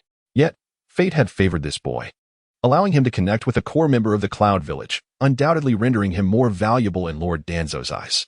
Lord Danzo, do not let me down. After the man departed, Tamura Hao silently expressed his anticipation and confidence in that venerable superior. After all, that was the esteemed shadow of the pot. As night fell, he donned his attire and shoes, heading towards a nearby bathhouse. With Lord Danzo having dispatched someone for contact and issued commands, he could not afford to disappoint him. It was imperative to acquire pertinent intelligence swiftly. For this, he needed to consult Lord Suchikage, for this bathhouse had been prearranged as a meeting point. He believed Lord Suchikage would find this matter intriguing and might seize the opportunity to devise some plans. As a proficient double agent, one must be acutely aware of their true stance, leaving no room for ambiguity. Tamura Hao entered a private bathing room in a bathhouse and paid for a scrubbing service. Before long, a scrubbing master of ordinary appearance entered. Tamura Hao naturally emerged from the water and lay on the wooden platform, relishing the scrubbing service. "Has Danzo's people approached you?" inquired the disguised figure of Tsukadai in a hushed tone. This had been their prior arrangement. Tamura Hao's presence here signaled movements from Danzo's side. Due to the delicacy of their situation, they could not meet openly, relying instead on discretion to avoid detection by the opposing spies. Tsukadai sought intelligence regarding the village's war strategies and the utilization of the tailed beasts, while I proposed acquiring the sword of Raijin. Tamura Hao succinctly stated that such matters required no superfluous dialogue, fully confident that Tsukadai would grasp the gravity of the situation. Indeed, Tsukadai fell into contemplation. He was not taken aback by Shimura Danzo's intentions. In fact, he had anticipated them. As even he was curious about Konoha's plans for the impending conflict, an interest shared among the 5 great ninja villages. Given your current identity and the status of Fukai, you cannot delve too deeply into these matters. I will provide you with some superficial information that will suffice for Danzo's analysis. After a moment of reflection, Tsukadai shared scattered information accessible to Tamura Hao in his present capacity. Upon concluding, Tsukadai offered a suggestion. You may relay the village's war plans to them, while withholding information regarding the tailed beasts and your strategies concerning the land of whirlpools as a bargaining chip for the sword of Raijin. However, as I understand, the effective use of the sword of Raijin necessitates an immense amount of chakra, which may not be of significant benefit to you. Tamura Hao had heard of the sword of Raijin. The second Hokage wielded it in conjunction with the Flying Thunder God technique, making it lethal for any ninja. It was said that during the past, Kin and Jin were able to withstand its power only because of their tailed beast cloaks. Otherwise, they would have been slain by the second Hokage long ago. I intend to use the sword of Raijin to aid my training in lightning nature transformation, rather than for combat. Moreover, after my training, I will return the sword to the village in hopes of utilizing it as a foundation to create large-scale ninja tools, thereby allowing others to benefit from enhancing their lightning nature training. This should be a considerable achievement, wouldn't it? Tamura Hao had further reflections. Though the sword's light blade form was formidable, it required a substantial amount of chakra to sustain its power. Without sufficient chakra, the sword's formidable capabilities could not be realized, as evidenced in the original storyline where it was shattered. What he lacked was precisely chakra. Thus the sword of Raijin would serve primarily as a training aid, while in combat, he had his companions to rely on. Given this, retaining the sword of Raijin would be futile. It would be wiser to surrender it to the village in exchange for other resources. Tsukadai paused, then began to contemplate, ultimately agreeing with this proposition. He then recalled the 6 Paths ninja tools sealed by Kin and Jin before their demise, which supposedly included a fan capable of converting 5 elemental natures. If he could procure such an item, it would significantly facilitate the training of all 5 elemental transformations. Previously, he had only considered these tools for combat, neglecting their potential in aiding training. The youthful minds of your generation are indeed more agile. Toad was filled with a sense of nostalgia and excitement. Should this plan succeed, their village would swiftly acquire a cadre of elite shinobi. It is well known that the transformation of chakra nature signifies a promotion to jonin, greatly enhancing one's strength. However, mastering the transformation of chakra nature is far more challenging than that of form, with many individuals stalling at this critical juncture. Once you obtain the Sword of the Thunder God, it will count as an S-rank achievement for you, supplemented by the previous 2 intelligence contributions, totaling 3. Do you have any aspirations? Toad appeared generous, increasingly recognizing the potential of this young individual. Truly, he is a blessing for the hidden cloud village. Is there a Sharingan in the village? I have heard that the Sharingan can enhance dynamic visual acuity, which is essential for my future endeavors in speed combat. Improving dynamic vision is crucial to facilitate speed bursts. Moreover, my chakra capacity is rather limited, significantly hindering my strength development. Tamura Hao expressed his desires, intending to follow in the footsteps of the future Uchiha Sasuke's Chidori, which necessitates formidable dynamic visual support. Mere training will not suffice. One must possess extraordinary talent. Just like my previous spar with Fukai, who effortlessly countered my attacks. No matter how intricate my blade techniques were, they proved ineffective. Faced with Fukai's lightning-fast strikes, I found it nearly impossible to even comprehend his movements, let alone defend against them. And that was far from Fukai's true prowess, once enhanced with lightning-release ninjutsu. His explosive speed would surely escalate further. Against such formidable opponents, I would scarcely have a chance to react. Thus, enhancing dynamic vision is of utmost importance. And within the shinobi world, the Sharingan possesses the strongest dynamic visual capabilities. In alignment with the ethos of the hidden cloud village, there should be opportunities to acquire and study the Sharingan. The Uchiha clan lacks the means to destroy the Sharingan before death through the caged bird seal, allowing me to potentially procure one for research. The Sharingan is indeed present. I have previously acquired some from battles against Uchiha clan shinobi. This bloodline limit can also be transplanted, but for non-Uchiha individuals, the Sharingan cannot be deactivated, resulting in a continuous drain on chakra, rendering it unsuitable for you. Toad did not agree with the notion of transplanting the Sharingan, as they had attempted such endeavors before, but regrettably, all had ended in failure. Even the third Raikage's vast chakra reserves could not endure such incessant consumption, and given your rather limited chakra, it is even less appropriate. I do not wish to transplant it. I merely seek to study the principles that enhance dynamic vision, hoping to gain some inspiration from it. Tamura Hao is well aware of the issues surrounding the transplantation of the Sharingan. Even the prodigious Kakashi, who became a jonin at the tender age of 12, had been burdened by its demands, making it even less suitable for his own slight frame. Toad understood and contemplated for a moment before saying, I shall report back to the third Raikage and take you to the research department, where studies on various bloodline limits are conducted, as well as on the physical essence of the eight tails. Perhaps your presence will provide valuable insights.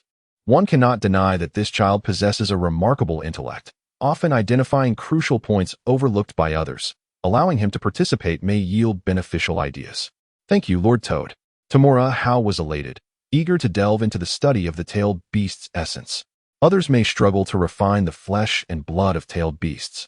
Yet endowed with a unique capability, I can even obliterate the imprints of those formidable figures within the chakra. Thus, harnessing the chakra of tailed beasts should pose no challenge. Should I succeed in amalgamating their power, the volume of chakra I command would undoubtedly surge at an astonishing rate. Furthermore, I possess numerous aspirations that necessitate a robust foundation of resources for execution. Joining the research division of the Cloud Village would be most advantageous. Both Lord Third and I hold you in high regard. In the future, when Lord Third steps down, you could assume my position and assist the fourth. Lord Suchikage expressed his admiration. While the Cloud Village is not devoid of strength, it is indeed lacking in wisdom. This young one possesses considerable intellect and could become an indispensable ally to the future fourth. I vow to not disappoint Lord Suchikage and Lord Raikage. Tamura Hao hastened to express his commitment. Hesitation was not an option at this juncture, and he genuinely sought to elevate his standing within the Cloud Village. The higher his status, the less likely he would become expendable, and the greater access he would have to abundant resources. On the fourth day, Tamura Hao was clandestinely escorted by Tsukadai to a research facility nestled within the mountains, his visage obscured by a mask to safeguard his identity. There lay the tentacles of the eight tails. Gazing through the glass window at the colossal, preserved appendages, Tamura Hao found himself perplexed by the eight tails form. The lower half of these octopus-like tentacles seemed ill-equipped to provide ample support, rendering their structure rather unreasonable. The third Hokage had managed to subdue the eight tails, severing its tentacles numerous times during battle. Those very appendages were now sealed away. Once, the village had given rise to two prodigies, the notorious criminals Kin and Jin, who had consumed the flesh and blood of the Nine Tails, thereby acquiring its formidable power. We sought to replicate this feat, yet our endeavors had been in vain. Tsukadai sighed, recalling how powerful Kin and Jin had been. Had it not been for the third Hokage's mastery of the Hellstab, it would have been nearly impossible to penetrate the beast's tailed beast cloak. Tsukadai had mentioned that utilizing tailed beasts was inspired by the wife of the first Hokage, who sealed the beast within powerful ninjas using sealing techniques. Alas, our village's sealing techniques were insufficient for such a task. The complete tailed beast was indeed too powerful to seal effectively, but perhaps a mere portion would be manageable. Surely, this approach would be far safer than directly consuming the flesh and blood of the tailed beasts. Observing the immense octopus tentacles, Tamura Hao proposed this notion. In truth, this idea was not entirely his own. During the Fourth Great Ninja War, Kabuto had managed to seal the eight tails horns, cultivated by Orochimaru, within Fukai, which had unleashed the power of the tailed beast. Following that, there was the pseudo-nine tails Jinchuriki from the Temple of Fire, who became a Jinchuriki solely by harnessing collected nine tails chakra, proving the viability of this concept. Slap. How did we not think of this sooner? After a moment of surprise, Tsukadai promptly slapped himself, excitement coursing through him. Indeed, while the complete tailed beast was challenging to seal and bear, the mere flesh and blood of the tailed beast should pose no such difficulty. This token will grant you unrestricted access within the research facility. He retrieved a token and handed it to Tamura Hao, then hurried off, eager to report this development to the third Raikage. Should this idea come to fruition, the hidden cloud village would surely prosper. Please provide me with a portion of the eight tails flesh. Tamura Hao expressed his keen interest in the tailed beast's blood to the Umbu ninja stationed at the entrance of the room containing the preserved eight tails tentacles. Having witnessed Sukadai's regard for this individual, the Umbu ninja refrained from further comment, opening the door to retrieve a pre-sliced specimen of the tentacle's flesh and presenting it to Tamura Hao. Is this the chakra of the tailed beast? As he observed the crimson chakra emanating from the flesh contained within a sealing jar, Tamura Hao comprehended that this was indeed the chakra of the eight tails. Where is the storage location for the Sharingan? After sealing the jar within the scroll he had brought, Tamura Hao inquired about the whereabouts of the Sharingan storage. Follow me. The Umbu ninja formed hand seals, creating a shadow clone to indicate that Tamura Hao should follow, leading him to the laboratory dedicated to researching the Sharingan. The researchers responsible for that area recognized the individual brought in by the shadowy faction, and with the hand from Raikage in hand, they did not engage in further discussion. Is there a need to discard the Sharingan? Upon perusing the laboratory's reports on the Sharingan, Tamura Hao suggested the disposal of the ocular artifacts. He understood that the essence of the Sharingan lies in its ocular power, while the anatomical structure of the eye is merely secondary. Furthermore, the research on the eye's structure had already been comprehended by the hidden cloud village, yielding limited benefits. Indeed, upon hearing Tamura Hao's suggestion to discard the Sharingan, the person in charge exhaled in relief and retrieved several vials from a nearby preservation cabinet, each containing a dissected Sharingan. Please provide me with a quiet room, Tamura Hao stated as he accepted the vials, expressing his desire to conduct some experiments. The supervisor said little more and led Tamura Hao to an adjacent lounge. I hope for success, he whispered as he grasped a Sharingan, channeling chakra to envelop it while performing the chakra absorption technique. This technique is not particularly rare. Many ninjutsu possess the ability to absorb an opponent's chakra, especially earth and water styles. For instance, in the future, the Sound Ninja group will include Nidaime Bakahatsu's Earth style, Earth Prison, while Kisame Hashigaki can directly absorb an opponent's chakra. Of course, Tamura Hao's version of the chakra absorption technique is not highly advanced, having been acquired previously from Tsukadai.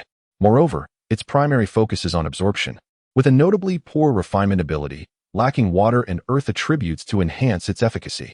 Under the influence of the chakra absorption technique, the already damaged Sharingan could not withstand the strain and shattered, its ocular power enveloped and absorbed by Tamura Hao's chakra, which soon gained a tint of crimson amidst its pale blue essence. However, this was merely a simple amalgamation rather than a fusion and refinement. As the level of the Sharingan's ocular power far exceeded Tamura Hao's chakra, this illustrates the limitation of the chakra absorption technique. It cannot absorb chakra of a higher quality than its own. Nonetheless, this sufficed. Tamura Hao never intended to refine the ocular power of the Sharingan solely through his own strength. Such a notion was unrealistic. In this regard, he must rely on external assistance. Taking a deep breath, he decisively pressed the crimson chakra against his forehead, guiding it into the mental realm of his golden finger using his own chakra. Indeed, the ocular power of the Sharingan was immediately detected by the golden finger, instinctively perceiving it as an invading entity to be suppressed and dismantled. Soon, spectral imprints were extracted, identical to the previous quartet, with the last extracted imprint appearing the most indistinct and ethereal. After observing the 4 spectral apparitions, Tamura Hao proceeded to pulverize the 6 Paths Sage's Tsutsuki style in the 4th spectral imprint using the power of shattered jade, subsequently presenting the fragmented essence of the imprint before the apparition of Kagaya Tsutsuki.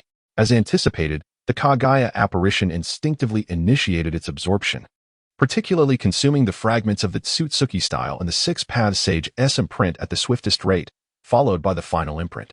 The deepest and highest ranking seal is concealed within the depths, and the ethereal shadow of Kagaya struggles to devour and refine it. Fortunately, it has been shattered into fragments, transforming into the most fundamental sustenance devoid of any resistance.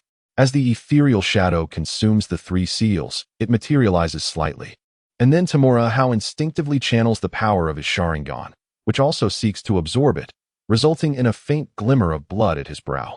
His previous conjecture proves correct. The awakening and enhancement of Kagaya Otsutsuki's will and power can indeed be facilitated through chakra, especially when derived from the potent bloodline descendants left behind by the Sage of Six Paths, observing the flicker of bloodlight at the center of the ethereal shadow's brow. Tamura Hao confirms a prior hypothesis. This notion arises from the resurrection of Kagaya Otsutsuki during the Fourth Great Ninja War and the emergence of the Sage of Six Paths. Both retained their will within chakra, hence Kagaya's assertion about reclaiming her chakra rather than merely harvesting it. This substantiates that it is indeed her chakra, far more intricate than a mere source. Thus, it is exceedingly challenging for anyone in the shinobi world to resist Kagaya. A far greater pressure than that posed by Otsutsuki Ishiki and his ilk, emanating from a suppression rooted in the depths of bloodlines and the very essence of chakra, unless one ascends to the level of the Sage of Six Paths. This is precisely what Tamura Hao seeks, which is why he chooses the ethereal shadow of Kagaya Otsutsuki. Moreover, it is significant that Kagaya is the only female among the four, seemingly possessing an element of naivety, making it more feasible to manipulate her should this ethereal shadow gain sentience in the future. He fervently hopes that his plan to become Kagaya's Jinchuriki will succeed. Reflecting on his envisioned plan, Tamura Hao is filled with anticipation. The prior proposal to seal a portion of the Eight Tails flesh to create a low-tier Jinchuriki was merely a secondary thought. What he truly desires is to become the Jinchuriki of the Ten Tails or Kagaya Otsutsuki. However, becoming the Jinchuriki of the Ten Tails is impractical, as it necessitates possessing the bloodline of the Otsutsuki clan, fraught with peril. Therefore, his intention is to manifest a version of Kagaya Otsutsuki, the true source of chakra in the shinobi world, which exerts absolute suppression over the chakra of the realm, save for the Sage of Six Paths. Should he succeed in manifesting a Kagaya Otsutsuki, he might harness her abilities through a sealing technique associated with Jinchuriki, akin to how a Jinchuriki can acquire the power of tailed beasts, including bloodline limits. The bloodlines possessed by Kagaya Otsutsuki are significantly superior to those of tailed beasts, each being a pinnacle of bloodline prowess. Acquiring even one would yield immense fortune. This method is far more reliable and stable than transplantation, such as that of the Sharingan. The origin of the Sharingan lies in Kagaya Otsutsuki's Rinne Sharingan at her brow. He cannot assimilate the ocular power of the Sharingan, nor does he possess the relevant bloodline to transform his eyes into Sharingan. However, Kagaya Otsutsuki can undoubtedly absorb the power of the Sharingan perfectly, thereby allowing him to indirectly gain the strength of the Sharingan through Kagaya. This could be considered an artificial enhancement, and no one would ever complain about having too many enhancements. Just look at the two main protagonists of Naruto. They all possess such enhancements. The Sharingan of Uchiha Sasuke, the Heavenly Curse Mark, the external assistance from his brother, the Indra Chakra enhancement, and the influence of the Sage of Six Paths. One cannot help but be left speechless. Naruto Uzumaki is no less remarkable, with the chakra of the Uzumaki clan, the lifelong companionship of the Nine Tails, the foundational strength of Ashura's chakra, the cultivation of Sage Mode, the enhancement of the chakra from the nine-tailed beasts, and the support of the Sage of Six Paths Yang power. Each is more formidable than the last. In this world, one cannot thrive without an advantage. If one's own enhancements are not as potent as those of Deep Blue, they must forge their own through perseverance. Without delay, he continued his efforts, ready to absorb all remaining Sharingan powers and entrust them to Kagaya's Phantom for refinement, culminating in the flesh of the Eight Tails. The Phantom of Kagaya did not disappoint him, successfully devouring and refining all. Next, he sought to acquire the most perfect sealing technique and become Kagaya's Jinchuriki. Tanaka Hiro was exhilarated. The path to invincibility had taken its first step. Where did Uchiha Madara obtain the Six Paths Ten-Tail sealing technique? Reflecting on the Fourth Great Ninja War, where Uchiha Obito and Uchiha Madara successively employed the Six Paths Ten-Tail seal, Tanaka Hiro yearned to possess such a sealing technique. Although the ninja world boasts numerous sealing techniques capable of sealing tailed beasts, even the top-tier techniques can seal the Nine Tails. Their limits are still apparent. He required a more perfected sealing method. Undoubtedly, the most formidable sealing technique is the Six Paths Ten-Tail seal, capable of sealing even the complete Ten Tails. Although the current Phantom of Kagaya lacks intelligence, there is no guarantee that it will not develop in the future, even with a golden finger. It is insufficiently secure. He needs a flawless tailed beast sealing technique. There are primarily three possibilities. Either Uchiha Madara derived it from the Rinnegan and the Outer Path Golem, or it was provided by Black Zetsu, or it was obtained from the stone tablet of the Uchiha clan. Contemplating seriously, Tanaka Hiro deduced that these three possibilities were the most likely. The stone tablet of the Uchiha clan would be the easiest to acquire. He planned to visit Konoha in the future to secure it, and with the power of his golden finger, even if there were anomalies within, he should be able to suppress them. Furthermore, that stone tablet requires a higher-grade Sharingan power to decipher more content. Perhaps it was crafted by the Sage of Six Paths using Yin-Yang release, potentially infused with aspects of the Rinnegan S powers, a true treasure. Tanaka Hiro focused on the Uchiha stone tablet, undoubtedly a remarkable artifact, having endured for over 1,000 years without damage or degradation. Personally crafted by the Sage of Six Paths. However, obtaining that stone tablet would not be easy. It resided not only within Konoha but also in the Uchiha clan's territory, making it difficult to infiltrate at this stage. Contemplating this, Tanaka Hiro felt a headache, primarily due to his current insufficient strength, rendering him incapable of approaching the stone tablet. As for disguising himself, did he think the Uchiha clan's Sharingan was blind? That was still far off. The immediate focus was on nurturing Kagaya's phantom to the point where it could autonomously refine the imprints of other chakras. With his thoughts returning to the present, Tanaka Hiro sensed the stillness of Kagaya's phantom, his consciousness departing from the dark expanse. Previously, he relied on the power of shattered jade fragments to separate several phantoms from the chakra, which required a considerable expenditure of fate energy. It was unsustainable for him to continually deplete this vital resource. He needed to empower the Kagaya phantoms to a level capable of devouring and refining those illusions, thus achieving complete mastery over their strength. The will of Kagaya embedded within the Sharingan was notably stronger, particularly in the case of the three-tomo Sharingan. A Manjiki Sharingan would undoubtedly yield even greater results. Tamura Hiro understood the necessity of acquiring the Sharingan, with higher grades being preferable to maximally enhance the Kagaya phantoms. Fortunately, this research department possessed several Sharingan. He pondered whether the proposal regarding the tailed beast Jinchuriki could be realized in the Cloud Village. If successful, it would certainly be a monumental achievement, making the acquisition of additional Sharingan quite feasible. Moreover, the Cloud Village had yet to produce any significant findings regarding the Sharingan, leading to a diminished emphasis on it. Deep in thought, Tamura Hiro exited the lounge and encountered Lord Sukadai standing outside. Lord Sukadai, what news do you bring? Sukadai wore a broad smile, having previously informed the third Raikage of the idea, which garnered the Raikage's utmost attention, even leading to a personal discussion with the relevant personnel. Of course, Sukadai was merely a shadow clone, while his true self was accompanying the third Raikage in deliberating modifications to the tailed beast Jinchuriki plan. I attempted to absorb and refine the ocular power of the Sharingan, but the difficulty is substantial. I require more ocular power. Tamura Hiro directly articulated his needs, sensing from Sukadai's smile that the earlier suggestion had proven promising, marking a significant achievement. I have accomplished something remarkable. Requesting a few Sharingan should not be unreasonable, right? It seemed there had indeed been some progress. Sukadai's smile deepened, marveling at the agility of youth. They had long been researching the formidable bloodline limit of the Sharingan, even covertly eliminating Uchiha ninjas departing from Konoha to procure their Sharingan. Regrettably, despite the passage of years, no significant results had emerged, making it surprising that this young man could discover a breakthrough. However, I have some ideas and speculations, and I require the strength of the Senju clan. Tamura Hiro did not shy away from this truth and expressed his need for the Senju clan's assistance. Please wait for me outside. Sukadai glanced at the researchers in the laboratory, signaling Tamura Hiro to step out first, as he needed to negotiate with the researchers present.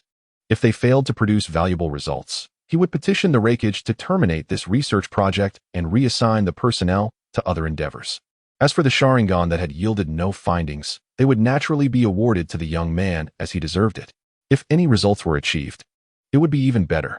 Of course, the existing Sharingan here were merely of the three-tomo variety, far inferior in value to the legendary Sharingan of Uchiha Madara, which undoubtedly belonged to a higher echelon. In comparison, the current Sharingan available here held little worth. Although transplantation is feasible, it holds little significance for those formidable individuals who surpass the strength of a jonin. While it proves beneficial for jonin and lower-ranked ninjas, the exorbitant cost renders it utterly impractical, a veritable hindrance. The efficiency of the Tsuchikage is commendable, After engaging in profound discussions with the head of this laboratory and determining the likelihood of achieving meaningful results and viable solutions was minimal, he dispensed with the shadow clone and transmitted his memories back to his original body to report to the third Raikage. After a moment's contemplation regarding the Jinchuriki program for tailed beasts, the third Raikage acquiesced. The Tsuchikage promptly dispatched a shadow clone to retrieve all the sealed Sharingan and present them to Tamura Hao, subsequently leading him to the innermost repository of the research department. Upon arriving at a freezer marked with the name of the second Hokage, he dispelled the seal, revealing numerous jars and vials within. The Tsuchikage lamented. What lies sealed here are portions of the internal organs of the second Hokage. Although his body was returned to Konoha to quell past conflicts, we retained some of his tissue for research purposes. While its value pales in comparison to that of the first Hokage, he remains a formidable member of the Senju clan. Second only to the first Hokage.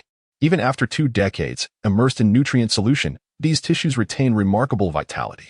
Regrettably, we have yet to derive any significant results from this research project, which was shelved years ago due to funding issues. Tamura Hao gazed at the body tissues suspended within the nutrient solution, visibly excited, particularly by the sight of a complete heart. This belonged to the second Hokage, Senju Tobirama. Its worth, though not as high as that of Senju Hashirama's, is still considerable. Without a hint of hesitation, Tamura Hao retrieved a sealing scroll to enclose all the jars and vials within. These would serve as excellent nourishment for enhancing Kagaya's projection. The Tsuchikage offered no objections, as this was also sanctioned by the third Raikage. Moreover, these items had been stored here for an extensive period, and their continued presence served little purpose. Jin Jiao and Yin Jiao. Are they the 2 most notorious criminals who murdered the second Hokage? His gaze drifted across the various freezers until he soon discovered 2 marked with their names, prompting a surge of ideas. Indeed, they are. After the third Hokage defeated them, their corpses were brought back for research to uncover the secret of how they gained the power of the Nine Tails by consuming its flesh and blood, as well as to retrieve the sealed 6 Paths ninja tools, though this endeavor ultimately proved fruitless. As the Tsuchikage spoke, he approached and unsealed the 2 freezers, revealing jars and vials within. The contents primarily consisted of the 2 men's remains, alongside numerous internal organs, with even their blood extracted and sealed separately. We must preserve the blood. Perhaps future advancements will allow us to recover the sealed 6 Paths ninja tools through it. You may take the rest for your studies. The Tsuchikage stated generously. While the corpses of these 2 men are indeed valuable, the Raikage has already confirmed the feasibility of the Jinchuriki program, significantly diminishing the worth of their remains. Compared to directly consuming the flesh and blood of tailed beasts, the method of partition sealing appears far more reliable. Moreover, the project concerning the consumption of tailed beast flesh has been halted by Lord Raikage due to the excessive sacrifices involved and the improbability of success. Furthermore, based on their research findings from the corpses of the Gold and Silver brothers, it appears that the 2 relied on their innate bloodlines for their consumption, even claiming to be descendants of the Sage of 6 Paths. Perhaps the issue lies therein. However, such a phenomenon is evidently not replicable or widely applicable, thus diminishing its value further. Of paramount importance is the significant contribution this child has made, deserving of recognition and reward. For a ninja village to achieve stable and long-term development, a clear distinction between rewards and punishments is fundamental. With merit earned, it is imperative to bestow rewards, thereby motivating the ninjas within the village to dedicate themselves more earnestly to their contributions and missions. As for the will of the Land of Lightning, it is indeed necessary, yet it cannot serve as sustenance nor empower individuals. In their village of Jonin, frivolous deceptions hold no currency. They prioritize tangible rewards and benefits, which form the foundation of their unity and the rarity of rogue ninjas. Naturally, Tamura Hero would not be remiss, promptly retrieving 2 new sealing scrolls to secure the various bottles and jars. A cursory glance at the other refrigerators yielded nothing of interest. Do not rashly attempt experiments, particularly on oneself, admonished Sukadai gravely, as human experimentation is perilous. I value my life too much, chuckled Tamura Hero, fully aware that he would not conduct experiments on his own body. These items were merely nourishment for Kagaya's projection. Sukadai-sama, do we currently possess any relatively mature sealing techniques for tailed beasts? He inquired, although he earnestly wished for the 6-path sealing of the 10 tails. He understood that such an aspiration was not feasible in the immediate future, nor did he know when he might have the opportunity to strategize in Konoha. At this stage, It was essential to establish a sealing technique to contain Kagaya's projection. Remaining indefinitely within the mental realm was not an option. Are you contemplating utilizing those items with the mindset of a tailed beast Jinchuriki? Sukadai realized, recognizing it as a commendable approach. However, human tissue is inherently different from tailed beasts, and while the idea is promising, its execution would be arduous. The concept is sound, but the difficulty remains high. As for the sealing techniques, please be patient. Once we secure the Uzumaki clan, there will undoubtedly be higher-level sealing techniques available, even specialized ones for sealing tailed beasts. The strategy to confront the Uzumaki clan has long been devised, merely awaiting the acknowledgement of Shimura Danzo to officially commence cooperation with Konoha. This time, Jonin village would deploy all its resources, with even the third Hokage participating, ensuring substantial gains. Are we to begin the campaign against the Uzumaki clan? Tamura Hao inquired, his expression turning serious. The power of sealing techniques is formidable. Even the Nine Tails can be sealed, and the Uzumaki clan surely possesses numerous potent methods. Engaging them directly would undoubtedly entail significant losses. Sealing techniques are indeed fearsome, particularly those of the Uzumaki clan, especially the dead demon-consuming seal. Capable of splitting the Nine Tails in two, is regarded as the epitome of a one-for-one exchange. We have considered this and will not confront the Uzumaki clan directly. Our primary focus will be on the other three villages. The Earth Shadow is acutely aware of the terrifying nature of sealing techniques, fortunately. Their true objective this time is to subdue the Whirlpool clan, and thus they will not recklessly attack those who oppose them. Your task is of great significance. Shimura Danzo's people are not easily deceived, so ensure you do not leave any traces behind. With a note of caution, the Earth Shadow remains vigilant towards Danzo.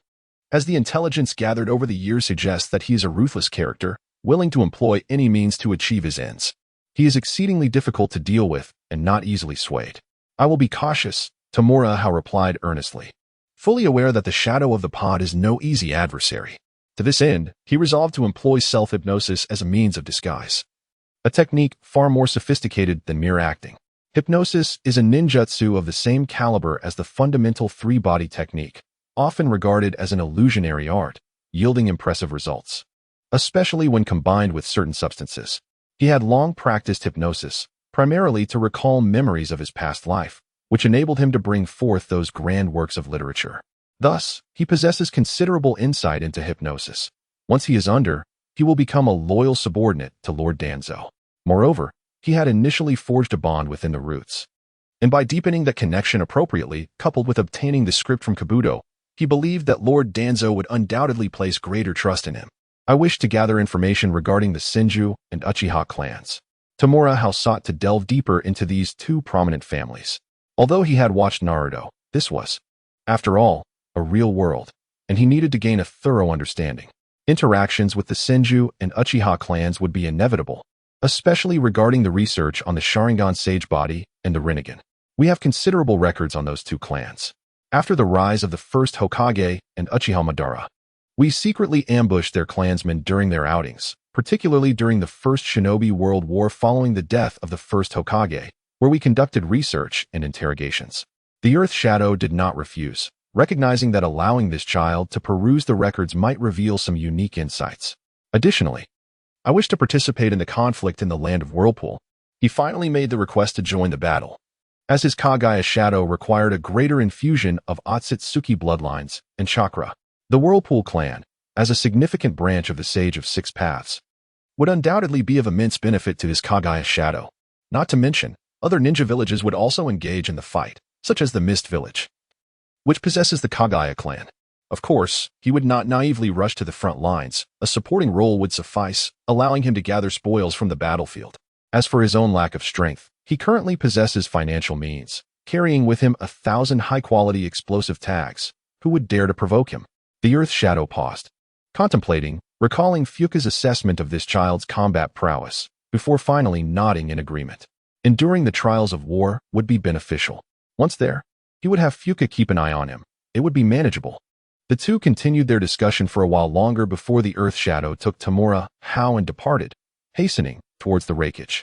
Upon returning home, Tamura Hao swiftly extracted the residual chakra from the corpses using the chakra absorption technique, separating and grinding the imprints to supply Kagaya's phantom for its further solidification. Unexpectedly, after consuming the chakra from the corpses of the golden horn and silver horn, he experienced an unforeseen boon, the ability to perceive good and evil, reminiscent of the power possessed by the Nine Tails. As he sensed the intentions of those in adjacent homes, he recalled how Uzumaki Naruto had acquired the ability to discern morality after attaining the chakra mode of the Nine Tails. Both Golden Horn and Silver Horn were imbued with the chakra of the Nine Tails, having even devoured its flesh and blood. Thus, traces of the Nine Tails chakra naturally lingered in their remains. It seemed they had gained this ability by consuming that particular chakra. Tamura pondered the necessary connection between chakra and Kagai's phantom for perception, yet he was uncertain of the required distance. After some contemplation, he stepped outside to stroll nearby, greeting acquaintances along the way. His sensing range was approximately 10 meters. He could only vaguely perceive the existence of consciousness waves from unfamiliar individuals, while those who harbored moral awareness towards him elicited a strong response. After a brief circuit, Tamura had a clearer understanding of this newfound ability. Firstly, his own chakra needed to connect with Kagai's phantom to manifest this capacity, essentially borrowing the strength of Kagai's essence. This validated his previous hypothesis that it was indeed possible to acquire the abilities of Otsutsuki Kagaya through such means. Furthermore, the sensing range of around 10 meters might be due to the insufficient amount of Ninetails chakra acquired from the corpses.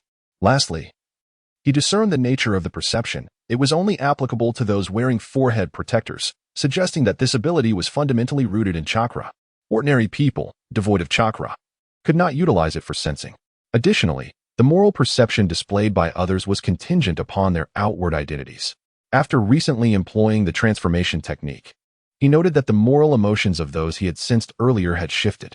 Once he acquired the sealing technique, he would seek an opportunity to report to his teachers, subsequently transforming into the third Hokage or Yagami AI to unveil all the spies within the village. Anyone harboring ill intentions certainly posed a threat. Only by eradicating them or controlling and monitoring their movements could the hidden cloud village be rendered more pristine and harmonious. This would undoubtedly constitute a significant achievement, and he would use this opportunity to strategize the collection of Ninetails chakra for his consumption, enhancing this ability further. Soon, an idea formed. Tamura resolved to inform the third Raikage of this capability, thereby eliminating the spies within the village, especially those affiliated with Danzo in this vicinity. Such unsavory characters could never hope to rival him. Tamura, they must be exposed and eradicated, ensuring he stood as Danzo's sole eye within the hidden cloud village. He intended to impress upon the Raikage the importance of this ability, seeking a means to secure a supply of Ninetails chakra for consumption to amplify his powers. At the very least, he aspired to extend his sensing distance to 100 meters, allowing for the early detection of enemies and the ability to respond accordingly. Currently, a range of merely 10 meters was far too limited, leaving him vulnerable to numerous ninjutsu that could threaten his life. As Tamura Hao continued to stroll and delve into his perception of good and evil, an unexpected surge of dispersed, yet potent malevolence entered his realm of awareness. Turning to investigate, he beheld 4 individuals, the foremost of whom was none other than Yue AI. Ahau. Yue AI, having also spotted Tamura, halted his steps and greeted him with a smile. Brother AI. Tamura nodded in acknowledgement, allowing his gaze to fall upon the 3 individuals flanking Yue AI, 2 young women and a young man, all in their teens. The source of the intense malevolence emanated from the young man. It was evident that this malevolence was not directed solely at Tamura, but rather seemed to encompass everyone, specifically targeting the village of Jonin. The 2 young women exhibited no overt malevolence, nor did they exhibit any discernible kindness. One appeared gentle and mild, while the other exuded an air of aloofness and pride. As Tamura scrutinized the trio, they too assessed him, speculating about his identity. The familiarity with which Yue AI addressed him indicated that their age difference suggested they were not classmates, but rather individuals of notable standing.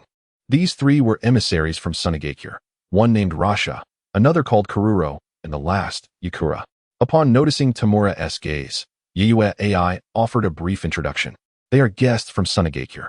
Tamura comprehended the situation, realizing they had likely come in connection with the impending assault on the Uzumaki clan. As Tsuchikage had previously mentioned that there were inter-village communications regarding this matter, his attention then shifted to the young woman adorned in a backless outfit, prompting him to inquire enthusiastically, "Is this the usual attire for Miss Yukura?" It is truly remarkable that one can maintain such flawless skin in the harsh sunlight of the Land of Wind. Might you share the skincare products you use? In our Land of Lightning, situated in the highlands, we experience intense sunlight as well, and many suffer from sunburn. Products that offer sun protection would be greatly beneficial. Tamura humbly sought her advice, noting that nearly half the populace of Union possess darker skin tones, primarily due to sun exposure. Much like the Qinghai Tibet plateau of his previous life, the high altitude, thin air, intense ultraviolet rays, insufficient oxygen, and dry, frigid air could all harm the skin, particularly the damaging effects of ultraviolet radiation. Should there exist a skincare product capable of effectively preventing sun damage while maintaining a supple and fair complexion, it would undoubtedly be in high demand, especially among beauty-conscious young women. The determination and purchasing power of women in pursuit of beauty should never be underestimated, as this had sustained a significant portion of the commercial ecosystem in his past life. Furthermore, this young woman was reputed to possess the most exquisite back among the Hokage, captivating countless admirers online merely with her silhouette. Tamura pondered whether she harbored any secrets to her radiant appearance. The trio turned their collective gaze toward Yakura, particularly Kururo, who, being a woman herself, envied Yakura's fair and delicate skin while comparing it to her own. Although Kururo's skin was also commendable, she attributed it to meticulous care, which was quite cumbersome. She felt uncomfortable dressing as lightly as Yakura, instead opting for a heavier wrap. "I do not use any skincare products, it is all natural," Yakura declared with a sense of pride, as if to assert that she, Yakura, would never stoop to using such trivial items. It is indeed a pity. No. What I truly lament is the absence of exceptional skincare products. Tamura Hao expressed his regret, acknowledging that had such products existed, they would undoubtedly present a lucrative opportunity, readily sold to the affluent elite. Yet, it is reasonable to surmise that if such skincare solutions were available, those businessmen would have already seized the chance, leaving no opportunity for others. To profit within the beauty industry, one must delve into the realm of medical ninjutsu, particularly techniques such as the in-sealing, wherein there would be no need to seek a spokesperson, simply enlisting Tsunade would suffice. Contemplating the ever-youthful Tsunade, Tamura Hao found himself envious of her medical prowess in the in-sealing techniques. He decided not to disturb the trio any further at the Raikage Tower. Engaging with them bore little fruit. Given his current lack of strength, any thoughts he harbored were futile in action. Nevertheless, he regarded the trio with a strategic mindset, recognizing the necessity to alter the narrative in order to seize the power of fate, thereby stimulating his own cultivation through his golden finger. These three individuals represented promising targets. For instance, he could change the fate of Gar's demise, perhaps even castrate or eliminate Raza altogether, erasing the lineage of the Sand siblings. The outcome for Yakura could also be modified, undoubtedly yielding significant gains.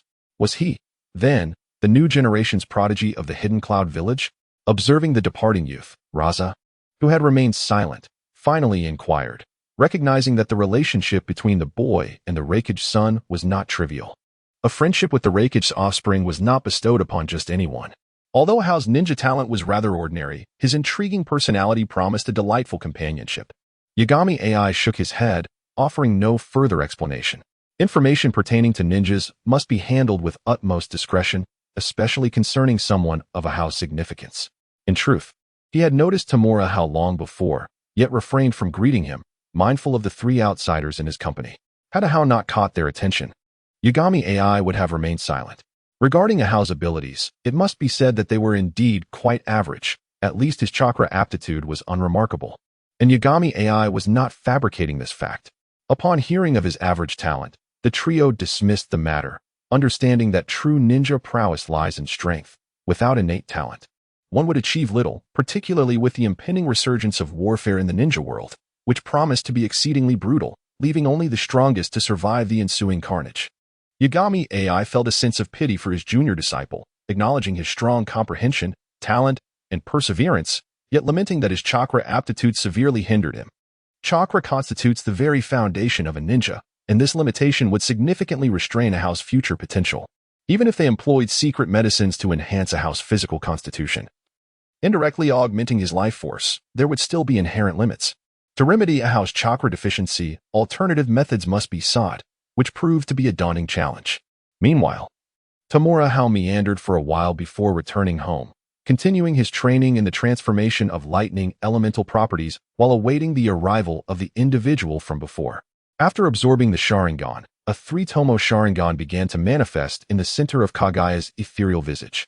And once he acquired the appropriate tailed beast sealing technique from the Uzumaki clan, he should be able to indirectly harness the power of the Sharingan. At the very least, enhancing his dynamic vision should pose no insurmountable challenge. The tailed beast sealing technique does not entail the complete entrapment of the tailed beast within the host. Rather, it leaves a conduit through which the chakra of the tailed beast can be drawn and intertwined with that of the Jinchuriki, even merging them. This connection is essential for harnessing the power of the tailed beast, ultimately leading to the emergence of a perfected Jinchuriki. I too require such a sealing technique to extract the ethereal presence of Kagaya from the mental realm, maintaining a continuous bond with the strength of her apparition through the sealing art. Planning the sealing techniques of the Uzumaki clan necessitates reporting intelligence to Lord Danzo, serving as both a crucial step and a foundation. Naturally, I do not confine myself solely to rigorous training within my abode. I occasionally venture out, relishing meals for a breath of fresh air, and at times seek counsel from my mentor, Fukai, regarding my training queries and engaging in practical sparring. I acknowledge my shortcomings and practical experience, which can only be gradually ameliorated through real combat. Fortunately, the enhancement of my innate abilities can also be applied here, significantly accelerating my practical expertise, much to Fukai's astonishment. That evening, as Tanchuan Hao strolled through the bustling snack street, a gentle voice suddenly reached him from the side. It was Miss Karura, accompanied by Rasha and Yakura. Undoubtedly, there were hidden Umbu ninja monitoring the situation, as the village would remain vigilant against foreign ninjas. After all, a ninja village is fundamentally a military organization steeped in secrets. The essence of ninja warfare is rooted in intelligence, and gathering information is an instinct inherent to ninjas. The village would not allow outsiders to glean its secrets.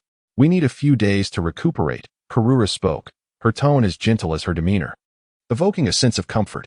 Indeed, rest was warranted. The land of wind is quite distant from the land of lightning, and they must have relied on military rations throughout their journey. Would you like me to guide you to sample the delicacies of our hidden cloud village? The beef and beverages from our land of lightning are exceptional. You could take some dried beef and liquor back for your friends and family. Tanchuan Hao expressed his understanding and introduced the local specialty beef. He held a notable impression of Karura, not merely because she is Gar's mother, but due to her brother, Yashimaru. He is one of the two mesmerizing figures in the Naruto world, alongside Mizuki Shiro, whose beauty and demeanor surpass that of many women, capable of captivating countless admirers, including myself in a past life, and enthralling numerous fans. I even conducted a search on Baidu to confirm their identities, nearly succumbing to despair upon discovering their true genders.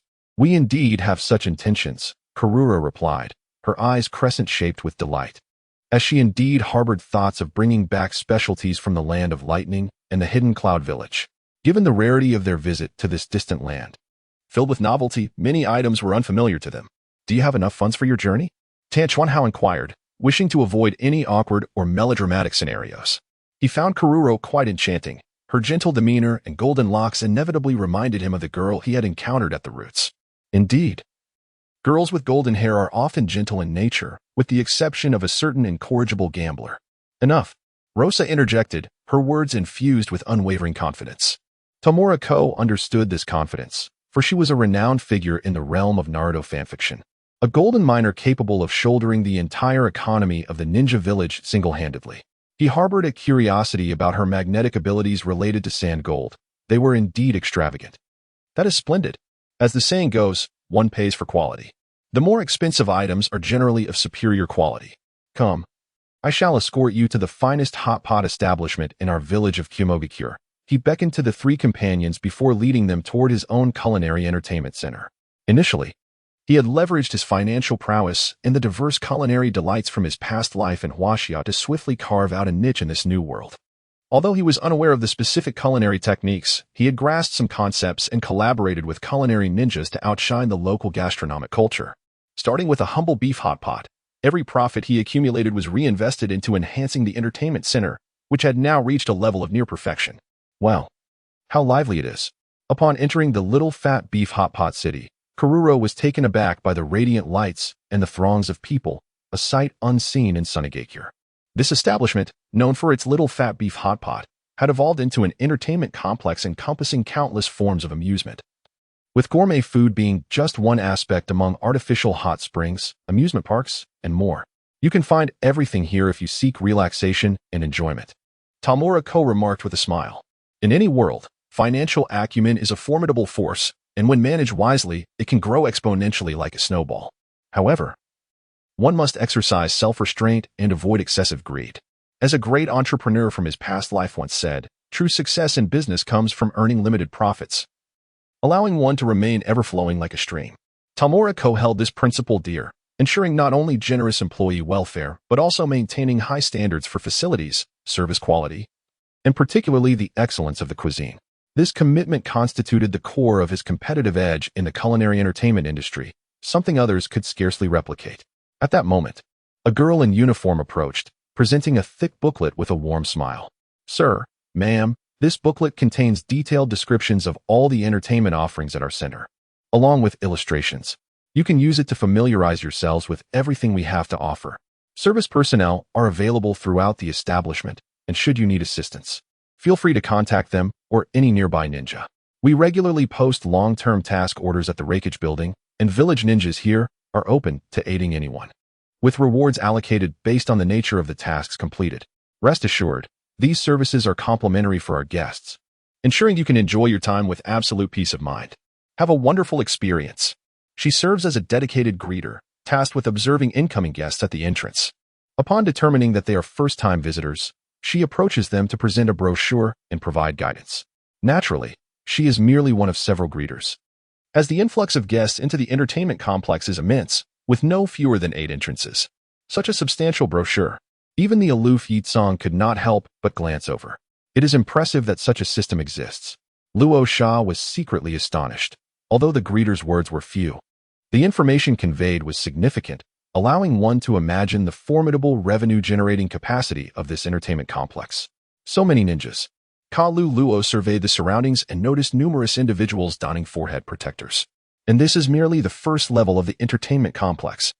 Having observed its towering structure from the outside, which boasts dozens of levels, one can only ponder the multitude of ninjas within. The profession of a ninja is laden with considerable mental strain, necessitating recreational activities for daily relaxation, which is why this place is particularly beloved by the ninjas of the village. Tamura Hao remarked that the mental stress on ninjas is indeed substantial. Just look at the future Kakashi Hatake, who relies on novels to numb himself. Come, I shall take you to enjoy a small beef hot pot. While it may not be the finest cuisine within the entertainment complex, it is undoubtedly the most distinctive, offering a plethora of ingredients, ensuring that everyone can find something to suit their palate, perfect for first-time visitors. Calling for the trio to follow, Tamura Hao led the way to the small beef hot pot establishment located on the bustling second floor, which was nearly at full capacity, making it the most popular dining option within the complex, primarily due to its exceptional value. The small beef hot pot is essentially a buffet-style hot pot, albeit with superior ingredient quality, particularly in terms of freshness. Nothing is ever kept until the following day. Naturally, any surplus ingredients at the end of the day are not wasted. Internal staff are generally permitted to take some home at half price, while ninjas who raise summoned beasts may purchase them at the same discounted rate, with daily inventory strictly calculated to avoid excess. An hour later, Luo Sha and the others found themselves relaxing in the mixed bathing hot spring, their slightly rounded bellies a testament to their earlier indulgence. Of course, they were wrapped in yukatas. The son of the Raikage was indeed correct. Befriending Haokuin is a delightful experience. Relishing the soothing waters of the hot spring, Kalu Luo felt joyous from both the meal and the soak, with many enjoyable activities awaiting them afterward.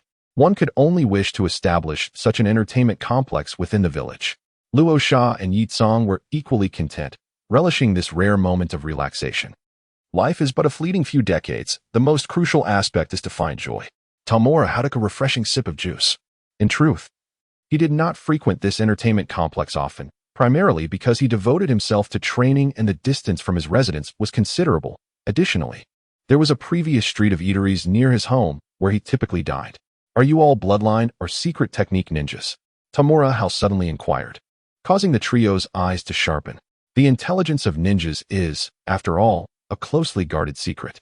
Tamura Hao paid little heed to the reactions of the 3 individuals and continued to serve as a representative of the village to other ninja villages. one must attain the rank of jonin. However, given your tender ages, it is evident that your talents must be extraordinary to reach such a status at this stage. Mere ninjutsu techniques are insufficient. Only bloodline users or secret technique practitioners possess the requisite prowess. Frankly speaking, it is exceedingly rare for someone to achieve jonin rank in their teenage years. Such individuals are undoubtedly prodigies. Kakashi, who became a jonin at merely 12, is a true genius among geniuses. Had it not been for the burdens of his Sharingan and the subsequent collapse of his mindset, his future accomplishments would have been formidable, likely surpassing even those of his father. Rosesa, Yakura, and Kururo are also undeniably gifted, particularly Rosesa, who has the potential to single-handedly subdue a tailed beast. An authentic shadow-level powerhouse. This elucidation left the three in a state of realization. It seems their information had not been leaked, but rather deduced by the other party. I am a secret technique practitioner, Kururo candidly admitted, though she refrained from elaborating further. She had honed the sand manipulation technique pioneered by the second Kazekage, enabling her to refine sand-using chakra for combat. While her capabilities in scale and range may not compare to the magnetic release bloodline limits of the third Kazekage and Rosesa, her fine control far surpassed them. I am a bloodline user. Rosesa and Yakura also acknowledged their status as bloodline users, since the other party had already surmised this much. There was no necessity for further concealment. Naturally, they would not divulge additional information. I truly envy you bloodline users, Tamura Hao remarked, his admiration genuine. The innate potential of bloodline users is significantly higher than that of non-bloodline users, often leading to the formation of powerful clans. Within the ninja world, bloodline users are regarded as the elite, followed by secret technique practitioners, with ordinary ninjutsu practitioners occupying a lower tier. Pure ninjutsu pales in comparison to bloodline limits and secret techniques. Consider the third Hokage, who possessed chakra of all attributes and mastered numerous techniques. Yet his strength among the 5 great ninja villages was merely average, placing him in the middle tier. Among bloodline users, the Tsutsuki lineage stands at the pinnacle, with both high lower and upper limits, far beyond the reach of ordinary ninjas. As for someone like myself, lacking in any remarkable abilities, I can only look up in admiration. The prospect of surpassing them seems daunting, and even now, I find myself lacking clarity. The envy was evident to the three, prompting them to recall the words of the Raikage Sun, indicating that this individual's ninja talents might indeed be rather ordinary. You must be the strategist type of ninja, Rosesa suddenly inquired, having not thought much of it at the time, but upon reflection, she sensed something amiss. Primarily due to the Raikage Sun's attitude towards this person and their amiable demeanor in return. This individual's identity is undoubtedly complex, far from mere amusement. The Raikage Sun is no ordinary figure. He would not form friendships with just anyone, especially not with such familiarity. Indeed, Tamura Hao replied, casting his gaze towards the individual, whose animosity towards Kumogakure remained palpable, even intensifying after entering the entertainment district. Was it a mixture of wariness and jealousy towards Kumogakure?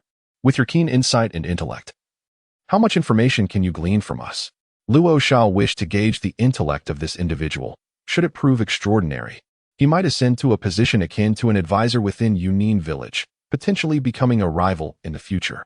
Indeed, he had discerned a fair amount of intelligence. Yet what benefit would there be in articulating it? Tian village Hao pondered, perhaps this could be leveraged to acquire that which he desired.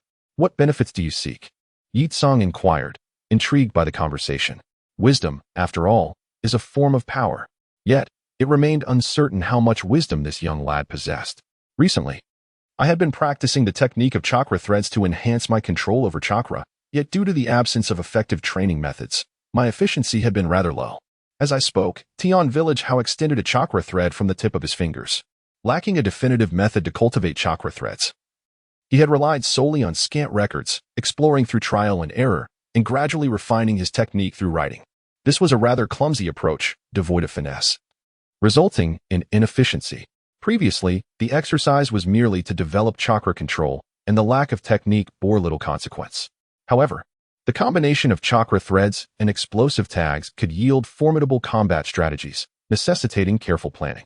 Having encountered these 3 individuals, and with one of them initiating conversation, it was only natural to seize the opportunity. However, as for the training techniques for chakra threads, Luo Shao was somewhat taken aback. If it pertained to puppet techniques, he would not divulge such secrets, nor could he practice them himself. Yet, When it came to chakra thread training techniques, he had something to share. Although he was not proficient in this area, Jellu Luo possessed the knowledge, and it was indeed a method to enhance chakra control, common among many in Xian village, thus not considered a secret. Moreover, he found this individual quite intriguing. Being esteemed by the son of Raikage undoubtedly indicated a person of significance, regardless of their youth. If he could glean some insight from them, it would represent a form of learning and progress, providing a foundation for future endeavors. I desire secret techniques, though I doubt you would grant them, Tian Village Hao remarked, raising his hands in a gesture of understanding.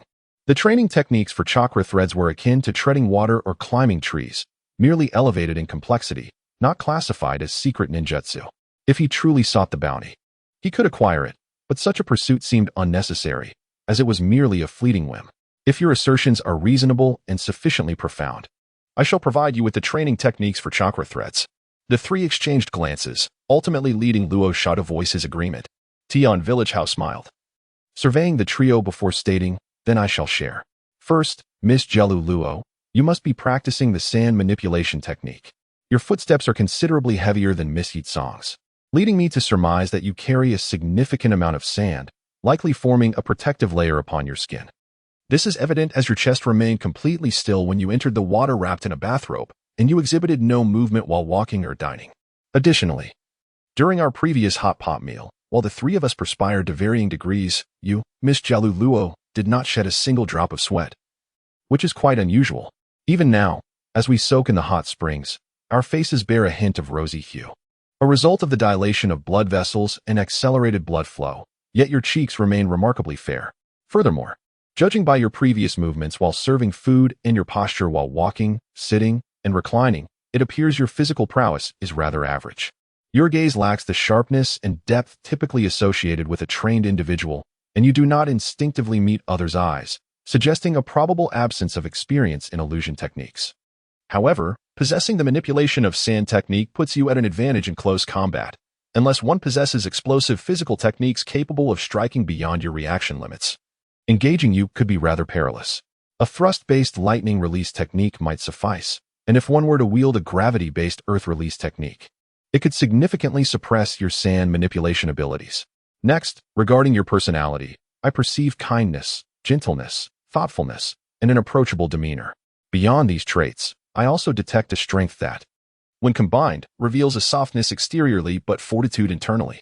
You are undoubtedly destined to be a wonderful mother and wife in the future. The information regarding the sand manipulation technique has been reviewed. It was developed by the second Kazekage through research on Shikaku, and is not a bloodline limit, but rather a straightforward technique, weaker in destructive power than magnetic release. In the future, it seems that Karura will likely refine sand to adhere to Gaara, providing him with protection. Thus, the information on Karura could offer insights into the future Gaara. Listening to the words of the youth, Karura instinctively glanced at her chest. Wrapped in her yukata, even pressing it slightly, noting its firmness, she has indeed developed a habit of allowing sand to cling to her skin, forming a defensive layer that remains even while she sleeps. What astonished her more, however, was the thorough analysis of her strength and tactics. How could he discern so much in such a short span of time? Tamura Hao shifted his gaze towards Yukura, appraising her before stating, "Although your skin is exquisite, your muscle tone and habitual postures while walking, sitting, and reclining indicate that you have certainly dedicated considerable effort to physical training, proving your diligence in practice. However, you are not exceptionally strong, which is typical for women, suggesting that your physical training aims to supplement your primary offensive capabilities and guard against close encounters. It is evident that you seem somewhat unaccustomed to soaking in the hot springs, as I sensed a faint chakra response upon your entry into the water. This chakra does not appear to be purely foundational. I can detect the essence of wind and fire elements within it. You likely possess a bloodline limit formed from the fusion of these two attributes, which, according to my knowledge of Tsunagecure's intelligence, should be known as scorch release. To counter such a bloodline limit, a mere water release technique would be insufficient, unless on a grand scale. Pairing it with sealing techniques would yield even better results. Moreover, it seems you have not practiced illusion techniques, marking you as a standard ninja type focused primarily on ninjutsu, with supplementary taijutsu. In terms of personality, you appear to embody a cool exterior with a warm interior, though this warmth likely reveals itself only to those close to you. Your theoretical performance in the Ninja Academy is commendable, and coupled with your understanding of the narrative from the previous Hokage's era, you are capable of analyzing numerous issues adeptly. Yitsong's expression took on a more serious demeanor, as she was taken aback by how quickly her counterpart had discerned so much about her, even deducing her bloodline limit and conducting a targeted analysis. Ultimately, it was her Shah who captured Tamura Hao's attention. This golden miner was not only a pivotal character but also the wealthiest among the Hokage, second only to the future Konin. Our Shah's countenance grew grave, increasing his regard for the youth before him, even stirring a hint of murderous intent within him. Tamura Hao sensed the heightened malice but chose to disregard it for the moment. After a brief contemplation, he spoke. Your footsteps are heavier than Karuro's, indicating that a layer of sand is likely covering your skin, sand that is not ordinary but significantly denser. I have heard that the third Kazekage possesses magnetic release, with chakra that holds immense magnetic power capable of manipulating iron sand in battle. Your bloodline limit must also pertain to magnetic release. This technique is far superior in combat efficacy compared to sand manipulation, and the third Kazekage is reputed to be the strongest throughout history. You too shall likely follow suit. High-density magnetic materials can amplify your magnetic release's potency, yet they can also present a disadvantage when confronted with earth release techniques that enhance gravity.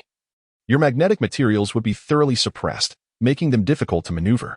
Moreover, if a wide-ranging sealing technique could be employed, it would effectively counter your magnetic release.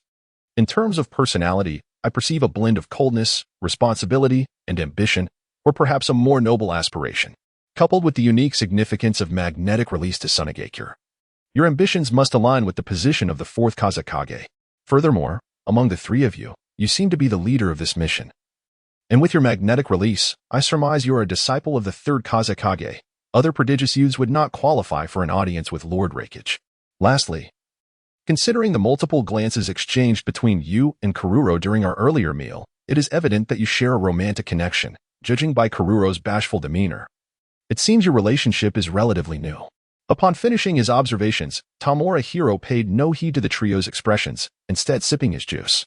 The warmth of the pool combined with the coolness of the beverage was delightful, akin to basking in sunlight on a beach, particularly with two enchanting women beside him. The three remained silent, while Urshaw's animosity intensified, now directed specifically at Tamura Hao, which he felt keenly. Yet, Tamura Hao displayed no outward reaction, committing this to memory, vowing to eliminate Urshaw when the opportunity arose. I require time to transcribe the chakra training techniques. We shall return here tomorrow, Karuro responded, acknowledging her previous promise. Naturally, she did not possess the ready-made scroll of techniques and would need to write it out upon returning to the inn. However, this young lad was indeed formidable, managing to uncover so much in such a short span. Was this what it meant to be a strategist-type ninja? Perhaps Lord Eyes also possessed such discerning insight. Thank you, Sister Karuro, Tamura Hao said with a broader smile. Acquiring the chakra line training technique would significantly aid him, especially as he was soon heading to the battlefield in the land of whirlpools, where utilizing chakra lines in conjunction with explosive tags would ensure his self-preservation. On the other side, Yitsong found herself doubting her existence, feeling as if the little imp had seen through her entirely.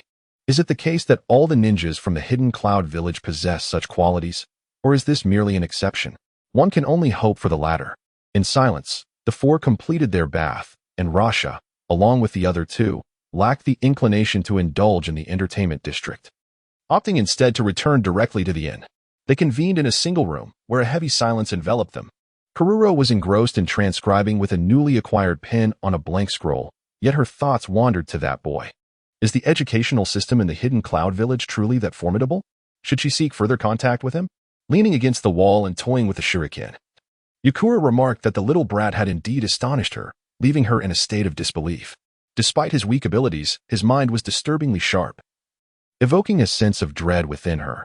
His future standing in the Hidden Cloud Village would undoubtedly be significant. It was imperative to gather intelligence on such individuals. Karuro, while writing, shifted her focus slightly, recognizing the importance of that young boy, uncertain whether he would become an ally or an adversary. One could only hope he would not turn into an enemy. After pondering for a considerable time, Rasha finally shook his head. They were not particularly adept in this realm. Continuing their engagement with him would likely reveal more information to him than to them. Moreover, individuals with such keen intellect could easily disguise their true intentions. rendering their inquiries futile. Such deception would be far more detrimental. The three of them were combat-oriented ninjas, lacking in skills for reconnaissance. And given their current location in the hidden cloud village, many of their methods were rendered ineffective. Would he be participating in the upcoming plans for the Land of Water? Yakura inquired further, noting that although the boy was young, his intellect was impressive, surpassing that of many jonin in certain respects. It was uncertain whether he would be involved in the forthcoming war in the Land of Water. Even if he did participate, it would likely be under the guidance of his elders, merely to acclimate to the realities of war. He was far too young to hold a position in the decision-making process. While Rasha was taken aback by the boy's intellect, his youth was an undeniable limitation. Even if the leaders of the hidden cloud village valued his wisdom, they would never allow him to dictate the course of a war. War is no trifling matter. And even now, they lacked the requisite qualifications.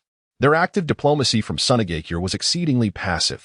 With a sudden sigh, Rasha understood that their proactive approach and planning for the war in the Land of Water would only lead them into a reactive stance.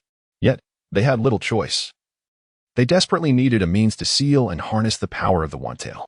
The One-Tail not only possessed formidable magnetic abilities, which were amplified in a desert environment, but also had chakra with properties for sealing and unsealing, rendering conventional sealing techniques ineffective and short-lived.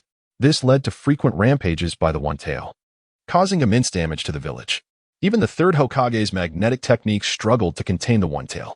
Although his sand-gold magnetic abilities could mix and suppress the magnetic sand of the One-Tail to some extent, his own youth and insufficient strength fell short of adequately restraining it. While there was now a Jinchuriki for the One-Tail, it remained an imperfect solution. Particularly, Sunagakure possessed only one One-Tail, whereas the Rock, Cloud, and Mist villages each boasted two-tailed beasts. And although Konoha had only 9 tails, it was the most powerful of them all. In this regard, they are at a significant disadvantage in Shine Village. He has yet to encounter a tailed beast orb capable of cataclysmic destruction. Could it be that a tailed beast is incapable of utilizing the orb? If that were the case, it would place them in a rather passive position. The future wars of the ninja world will undoubtedly be dominated by the Jinchuriki of the tailed beasts, whose orbs are nothing short of apocalyptic, rendering ordinary ninjas powerless in comparison. Mastery over the power of the tailed beasts is imperative, and sealing techniques are the key to achieving this. Meanwhile, in the Raikage's office, the third Raikage scrutinizes the intelligence report presented by the Umbu, his forehead creased with frustration. That reckless boy is far too casual in his undertakings. He has been interacting with foreign ninjas within the village and even engaged in trade. Had it been anyone else, they would have been apprehended by now. What has he done this time? Across the room, the Tsuchikage, engrossed in his work, lifts his gaze. What mischief has that young lad been up to now? Take a look at this. The third Raikage tosses the report towards him, though a smile lingers on his face, indicating that he is not genuinely angry. Rasha, the fourth Kazekage. After perusing the report, the Tsuchikage ponders for a moment before breaking into a smile, feeling a sense of relief. In such a brief encounter, he has managed to gather and analyze so much intelligence. He is indeed more adept in this regard than I had anticipated. This child is more suited to be his disciple and could seamlessly take over my role in supporting the fourth Hokage in the future. Tamura Hao was oblivious to the events transpiring within the Raikage's office. He returned home and indulged in a restful slumber. The following day, he arrived at the entertainment district as promised, but instead of encountering Kururo, he met with Yakura. Only Yakura had come. Rasha and Kururo were absent.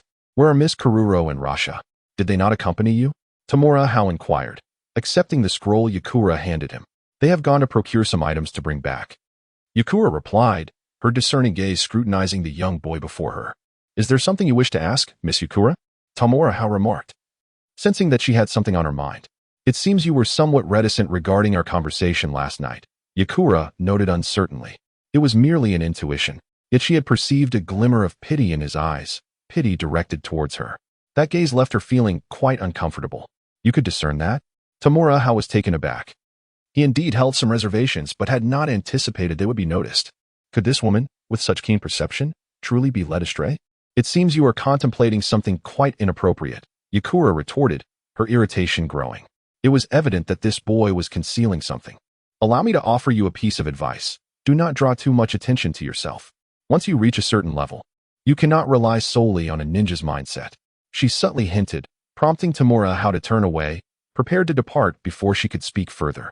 He considered this remark a precursor. Should the opportunity arise, he would seek to recruit her as a valuable asset. However, it was essential that she formed connections first, ensuring he could hold her securely in his grasp, an approach often employed by Lord Danzo. And as his most capable subordinate, Tamura Hao was eager to inherit such tactics.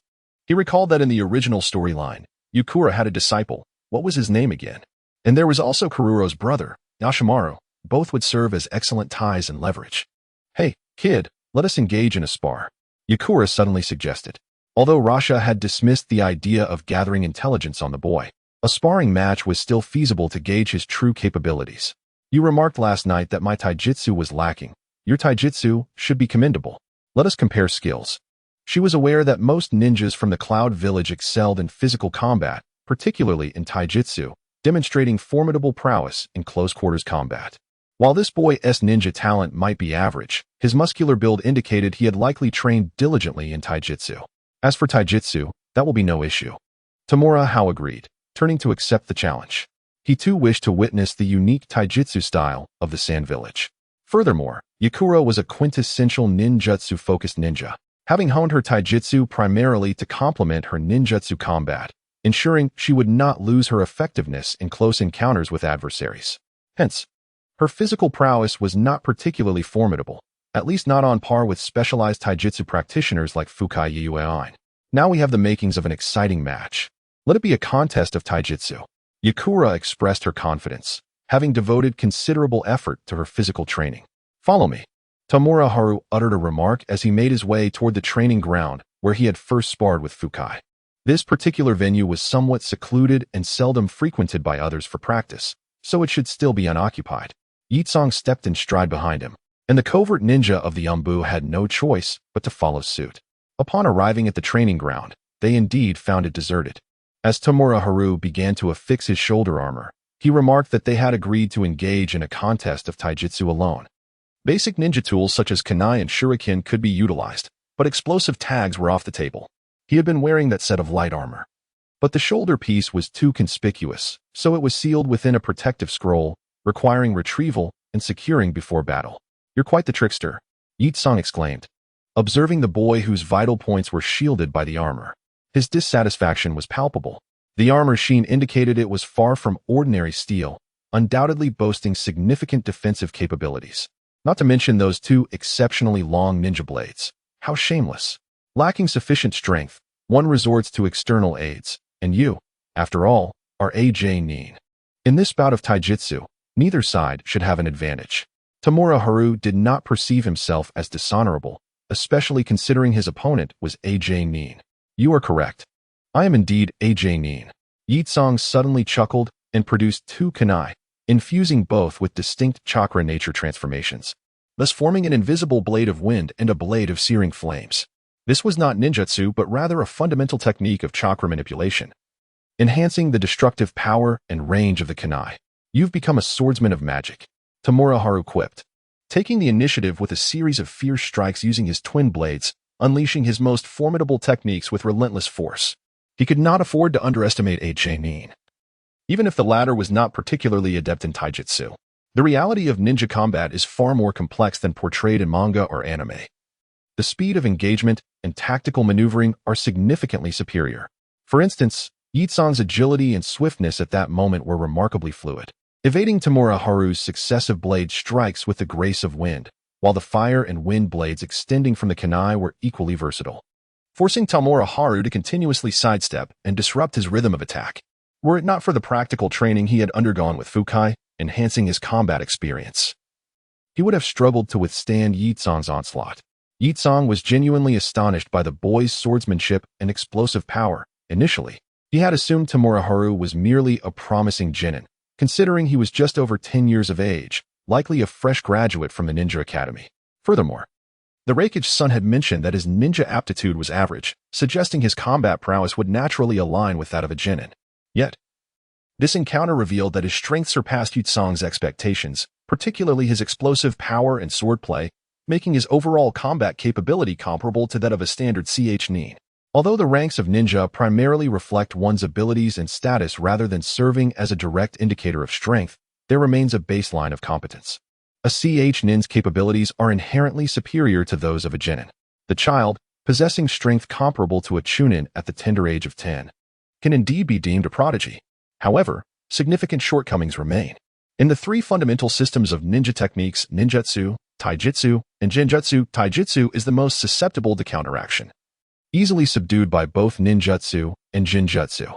Thus, relying solely on taijutsu and swordsmanship is insufficient for ascending to chunin status. This young boy still has much room for growth. While contemplating these matters, Yekong observed and memorized Tamura Hao's sword techniques during their skirmish. The Hidden Cloud Village excels in taijutsu, particularly in the realms of ninjutsu and swordsmanship, and thus gaining insight from this encounter would be beneficial. Should conflict arise with the Hidden Cloud Village in the future, possessing some knowledge would provide an advantage. Likewise, Tamura Hao was attentively studying Yekong's taijutsu techniques and style. The taijutsu of the Sand Hidden Village is characterized by swiftness and ferocity, akin to the wind. As a woman, Yekong displayed greater agility, a stark contrast to Fukai's combat style, which offered Tamura Hao considerable inspiration. After 2 minutes of engagement, Tamura Hao sensed his chakra dwindling and prepared to withdraw from the fray. The essence of a ninja lies in chakra. Without its enhancement, physical explosiveness diminishes significantly, resulting in a decline in combat effectiveness. However, as he sought to retreat, Yekong was unwilling to relent, a triumphant smile curling at the corners of her lips. A draw was not her desire. After all, she was a jonin, and equaling a mere child in combat was hardly flattering.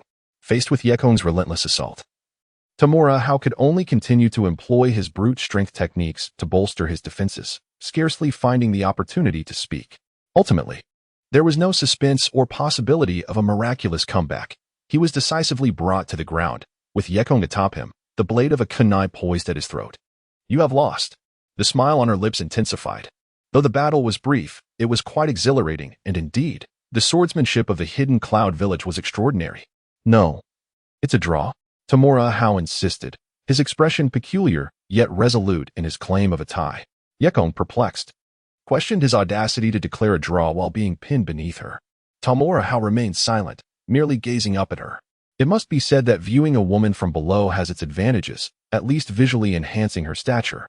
As for being subdued by a woman, while it is undeniably shameful, such a position was not entirely unacceptable. Yekong soon sensed something amiss beneath her, detecting an irregularity in her sitting position. Was there concealed ninja equipment? Initially puzzled, a sudden realization flushed her fair cheeks with color as she leapt away, exclaiming, "Pervert! Shameless! I told you it was a draw." Tamura Hao rose, feeling somewhat helpless about his body's reaction. After all, being in the throes of adolescence, compounded by the stimulation of chakra leading to early maturity and years of material gathering and creation, rendered him vulnerable to such instinctual responses. "Little lecher," Yekong exclaimed. Her face flushed, before utilizing the body flicker technique to depart, utterly mortified. Hidden in the shadows, the dark ninja observed with a mix of envy and resentment, wishing fervently to take their place.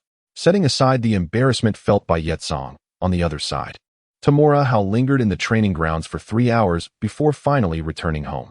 This body, brimming with youthful vigor, coupled with years of dedication to creation and training, made it impossible to quell his fiery spirit in a short span. He certainly did not wish to return home only to be branded as a pervert. Upon arriving home, he immediately took a cold shower and then perused the scroll of chakra thread training techniques, finding it immensely rewarding. The strength and resilience of the chakra threads honed through these techniques would see a significant enhancement, becoming more difficult to sever, and the force with which they could be wielded would be greatly amplified. He could even, akin to Spider-Man, utilize the chakra threads to connect with surrounding objects for rapid movement, evading attacks, or pulling others closer. Tamura Hao felt quite satisfied with this acquisition, deeming it worth the risk of attracting the attention of Rasha.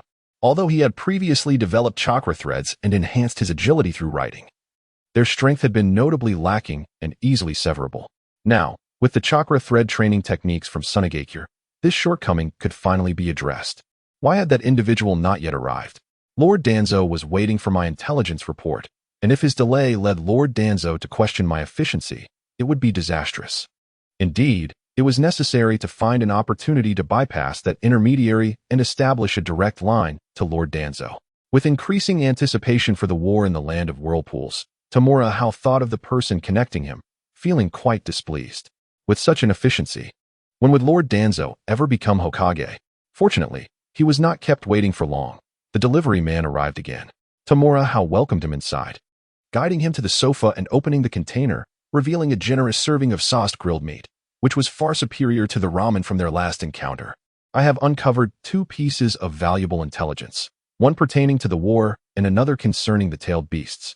While enjoying the grilled meat, Tamura Hao retrieved 2 scrolls he had prepared earlier, handing one over. The middle-aged man glanced at the scroll pressed down by Tamura Hao but said nothing further. He picked up the one pushed toward him, quickly reviewing its contents, his expression growing increasingly grave. The primary target was indeed Konoha. After examining the information, the middle-aged man's demeanor darkened. Although the details were fragmented and imprecise, they could be pieced together to deduce the strategic objectives of Kumogakure.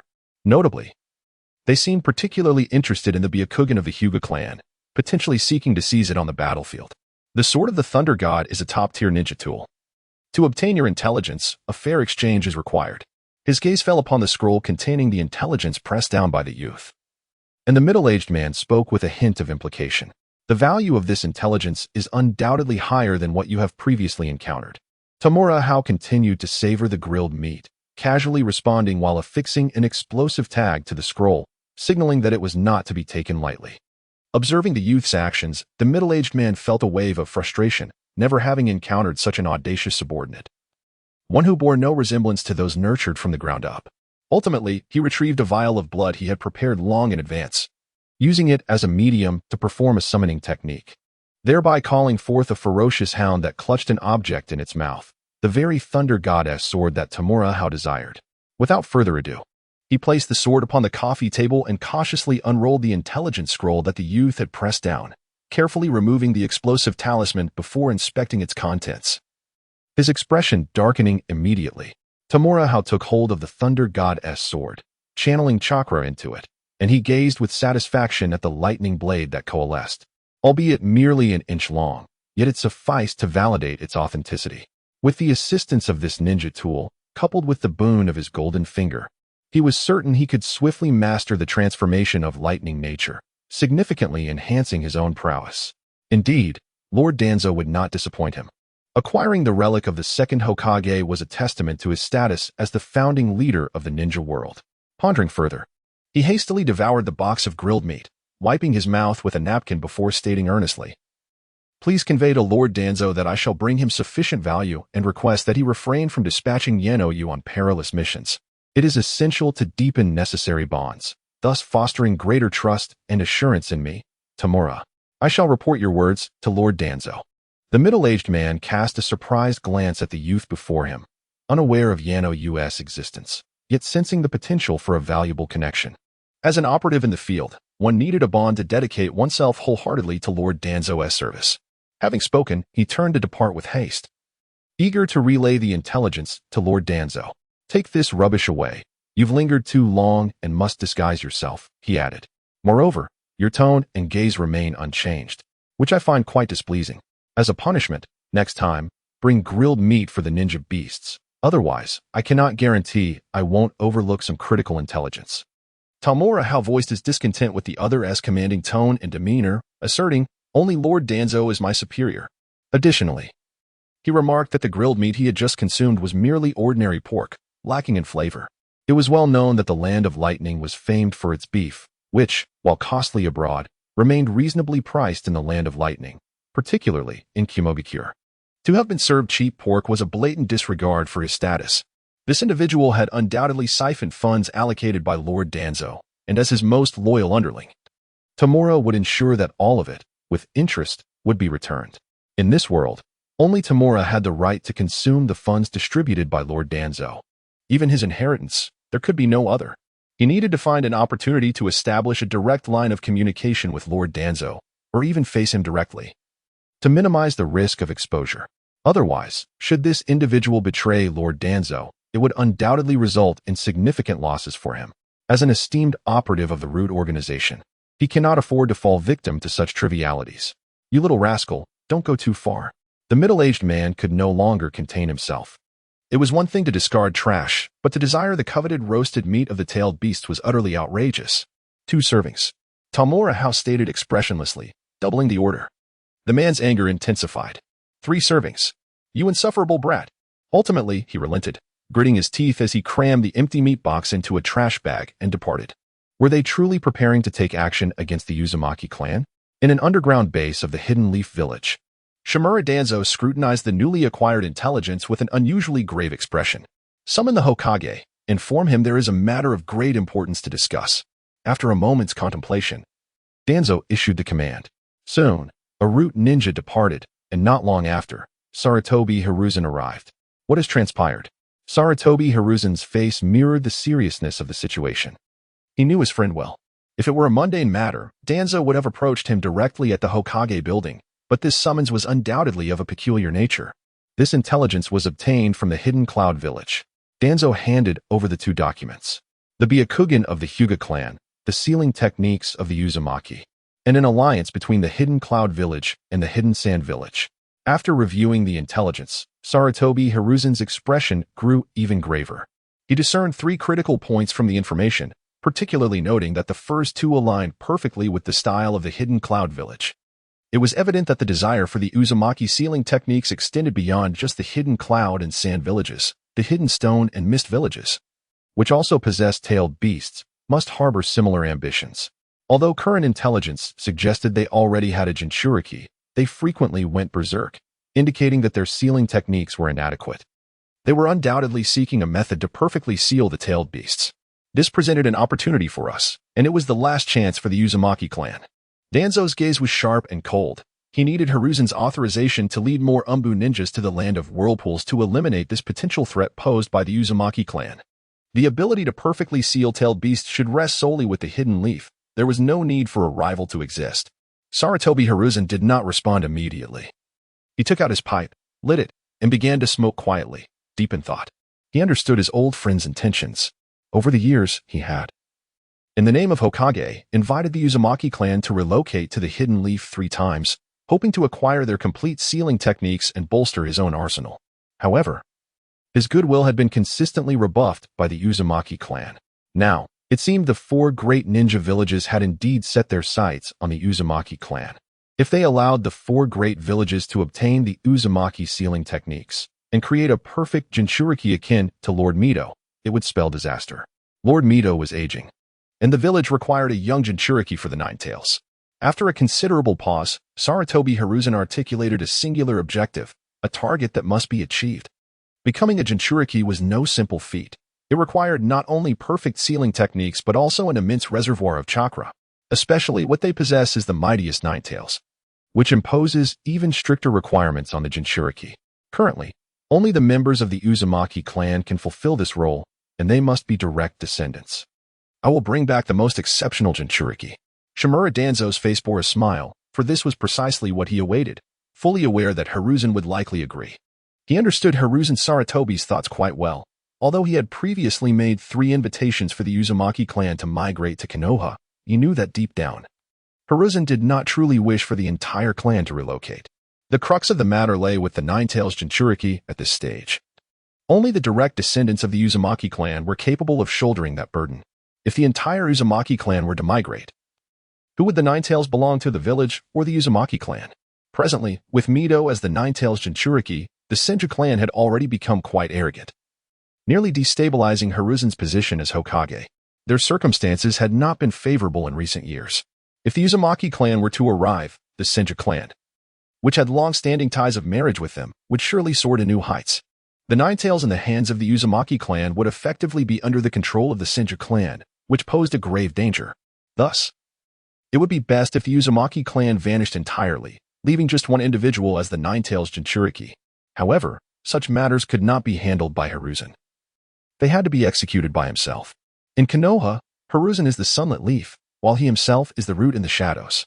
Should they remain obstinate and inflexible, he must act discreetly, ensuring that no traces are left behind.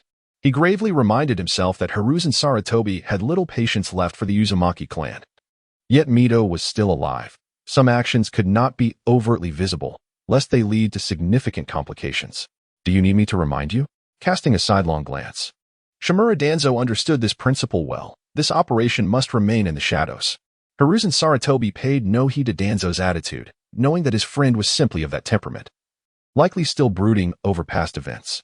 They had been partners for decades, even sharing a long-standing alliance during the Warring States period, often engaging in collaborative combat.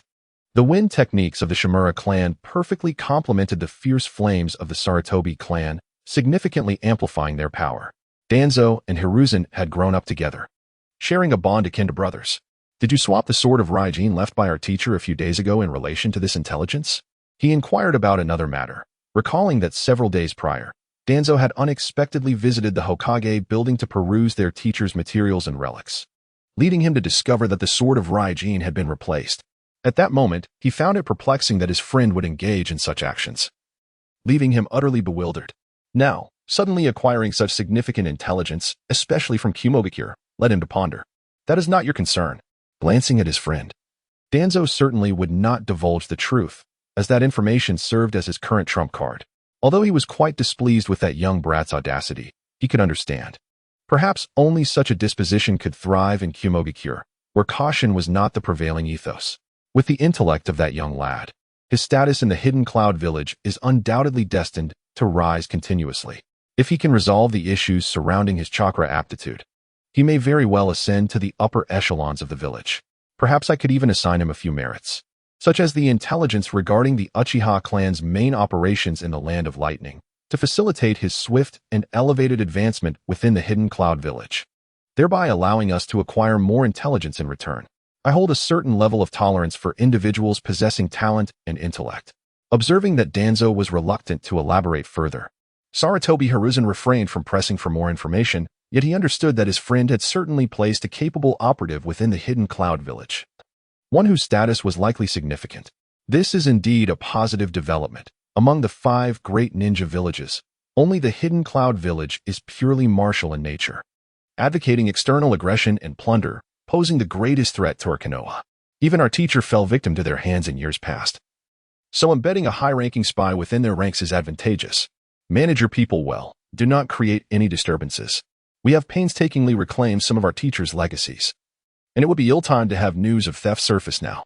He solemnly reminded that the matter regarding the sword of the Thunder God could be trivial or monumental. Should the Senju clan stir unrest over it, the situation could become quite troublesome. With the Ninja World War on the horizon, he wished to avert any internal discord within Konoha. "Are you instructing me on how to carry out my duties?" With a sidelong glance, Tamura Danzo felt a considerable degree of confidence in the young lad, as he held some leverage over him. A blade need not fear its sharpness as long as one can grasp the hilt. Observing his old comrade's unwavering conviction allowed Sarutobi Hiruzen to relax somewhat, and then, shifting his demeanor, he said with a hint of flattery, "Azong, may I borrow a few thousand ryo? Are you off to purchase those absurd books again?" Danzo's eyes betrayed a candid disdain, fully aware of his old friend's peculiar hobby, especially since he had borrowed money from him numerous times over the years. "You previously called me Danzo, and now you address me as Azong. What regard do you hold for me?" "No, I simply wish to buy some good tobacco leaves. You know, Biwa Lake disapproves of my smoking and does not provide me with funds for it." Sarutobi Hiruzen promptly refuted, for he would never be caught with such sordid literature. The story of the esteemed Sarutobi in his office drawer was certainly not his. As Sarutobi Hiruzen departed the root base to commence his arrangements, he discreetly mobilized the upper ninjas within his clan and a select few trusted Umbu shinobi to proceed to Danzo's roots. Danzo also brought forth all ninja of the upper tier from his clan, supplemented by the elite he had cultivated and recruited through the roots, resulting in a collective force of over 100. The emphasis of this operation lay in its secrecy. A larger number would compromise concealment, and 100 was already the upper limit. Simultaneously, Hiruzen fabricated some intelligence to summon the leaders of the various ninja clans for a meeting. Let us first examine this intelligence. Once all were assembled, Hiruzen instructed the Umbu shinobi to distribute the fabricated information. As the gathered leaders perused the documents in their hands, their expressions turned grave. Numerous traces of ninjas had been discovered along several borders. Had they formed an alliance? The leader of the Senju clan placed down the intelligence report and cast a grave look towards Sarutobi Hiruzen. The possibility cannot be dismissed. Sarutobi's expression mirrored the seriousness of the situation. Although some information may be fabricated, much of it is undeniably true.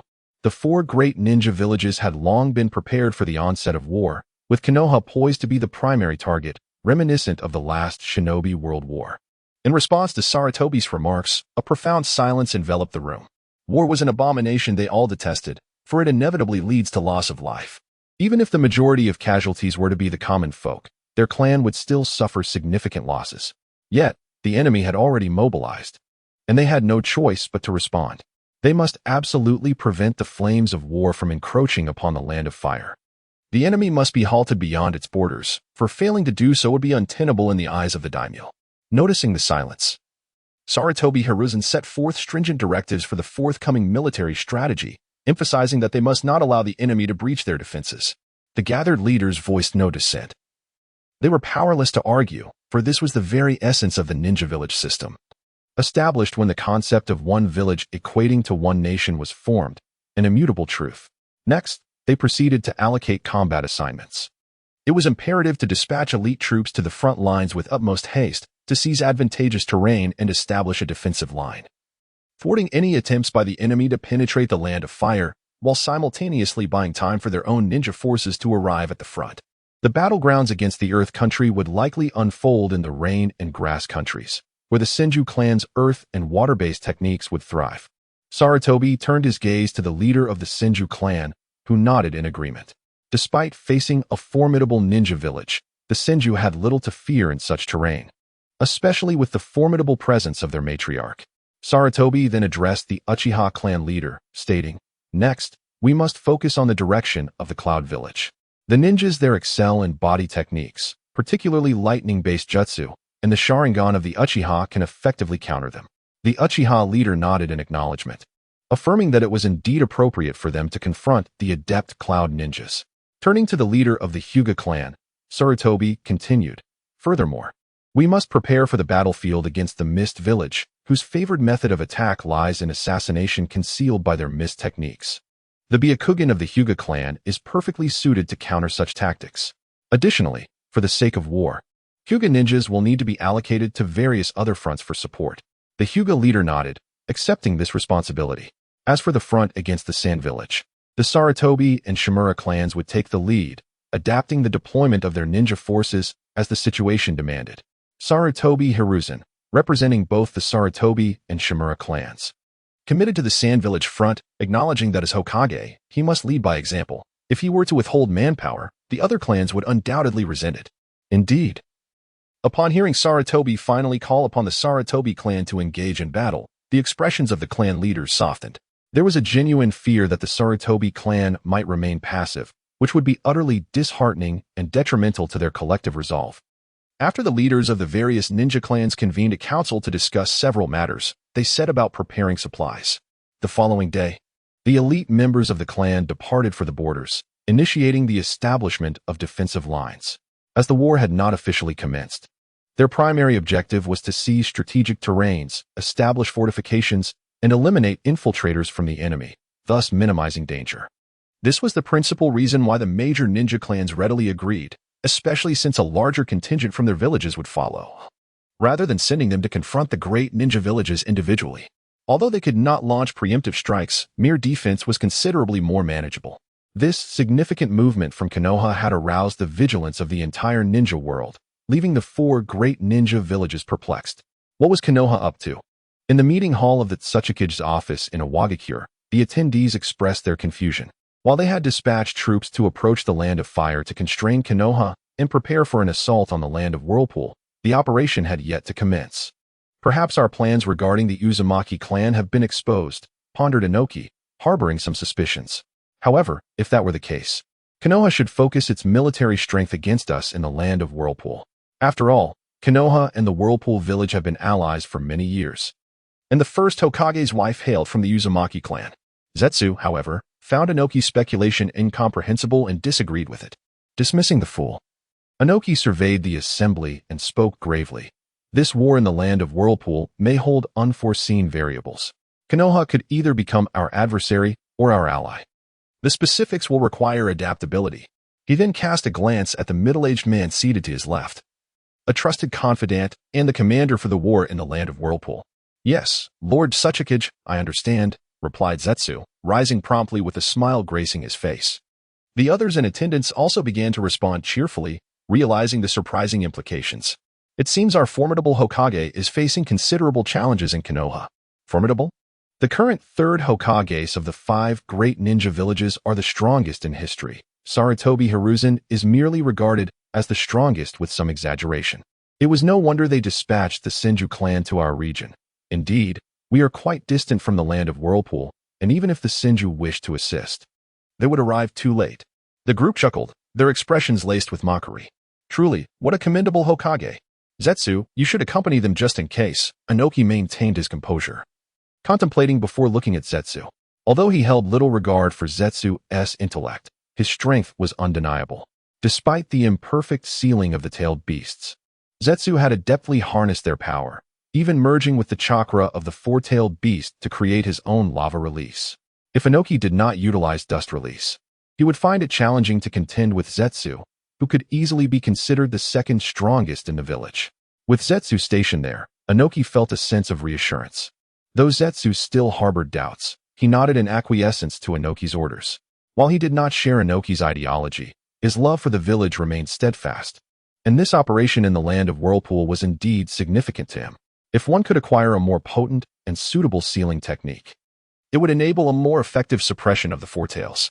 That formidable entity is indeed challenging to coexist with. A moment's carelessness could lead to the erosion of its chakra, resulting in a rampage that inflicts significant damage upon the village. Sunagakure and Kirigakure have undertaken similar preparations, intensifying their commitment to the war against the land of whirlpools. While it remains merely a conjecture, such matters are better believed than dismissed. The sealing techniques of the Uzumaki clan must be secured, for only then can one create a perfect jinchuriki akin to the first Hokage's wife, thereby masterfully wielding the power of the tailed beasts. Konoha already possesses a flawless jinchuriki, the mightiest of them all, the 9 tails. Thus, they too must have their own perfect jinchuriki. The transformations occurring within Konoha have accelerated the allied response of the 4 great shinobi villages towards the land of whirlpools, hastening their deployment against it. The focus of this battle lies in swift resolution. Upon obtaining the Uzumaki clan's sealing techniques, they must retreat immediately, avoiding any large-scale confrontation with Konoha. Now is not the opportune moment. Confrontation with Konoha must wait until a perfect jinchuriki is attained. Kumogakure was the first to dispatch personnel, led by the Raikage Tower. T-Dai. Lord T-Dai, you previously mentioned that Kinkaku and Jinkaku have sealed the 6 Paths tools with summoning seals, rendering them impossible for outsiders to unseal. However, the sealing techniques of the Uzumaki clan are currently the most formidable in the ninja world. Might they be capable of unlocking it? Standing upon the deck, Tamura Hao articulated a thought. Ever since he experienced the supportive effects of the Sword of Raijin on his training, he had coveted the Bane Fan.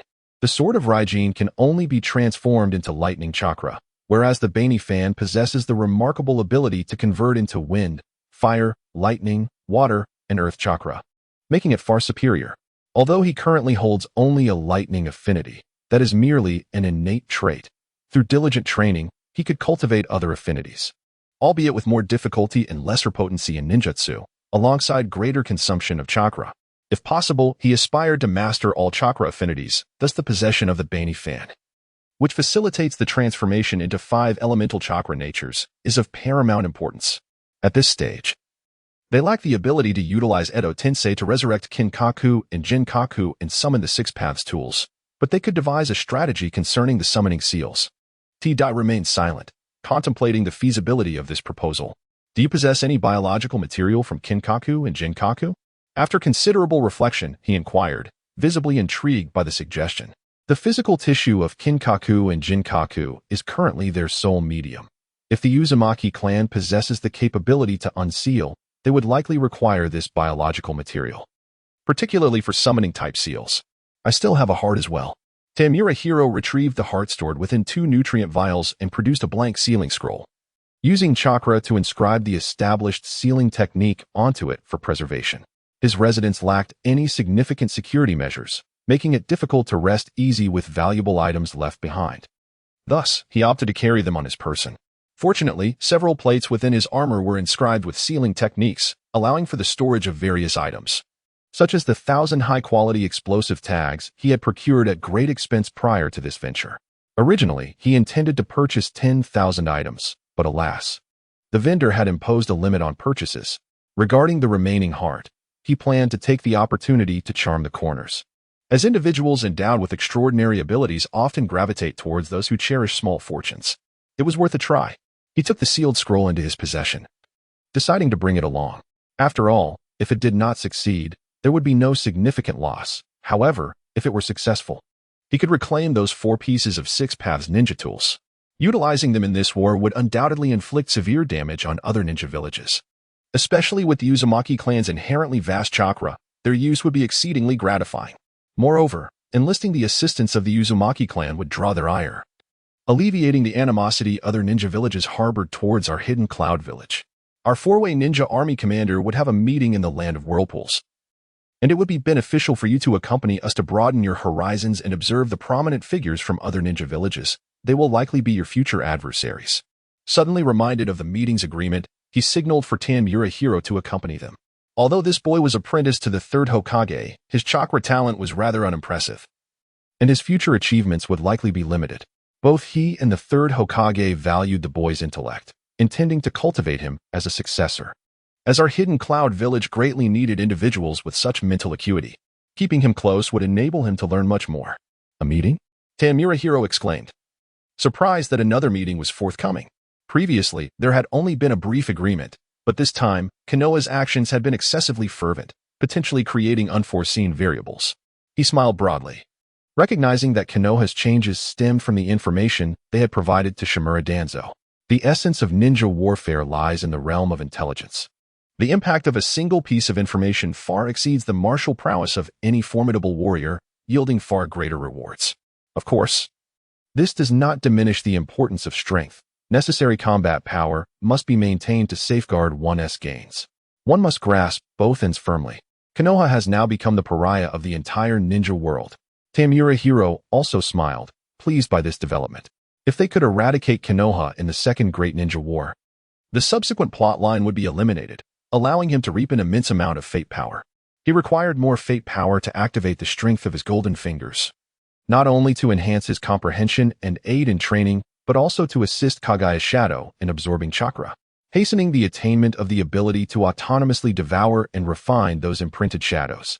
The power of fate originates from one's alterations to the original narrative, or even its destruction. The greater the change, the better. However, Konoha was indeed formidable. In the future, even if the F4 continuously created chaos, during the 4th Great Ninja War, it would still be Konoha's solo performance, with the other 4 ninja villages merely playing supporting roles, to the extent that, in the final stages, others would lack even the qualification to be in the spotlight. Even the reanimated deceased summoned by the impure world reincarnation would be among Konoha's most powerful. Their foundation is exceedingly strong. He gazed at the sea before him, lamenting. The 1st Hokage sought to forge an overwhelmingly powerful situation to balance the ninja world, akin to how a village must be led by its shadow. Yet, the conflicts between ninja villages far exceed those among various ninja clans within a single village, rendering success unattainable. Even the incorporation of the tailed beast's power as a deterrent balance would prove ineffective, perhaps even counterproductive. It is evident that both the 1st and 2nd Hokages lacked the political acumen.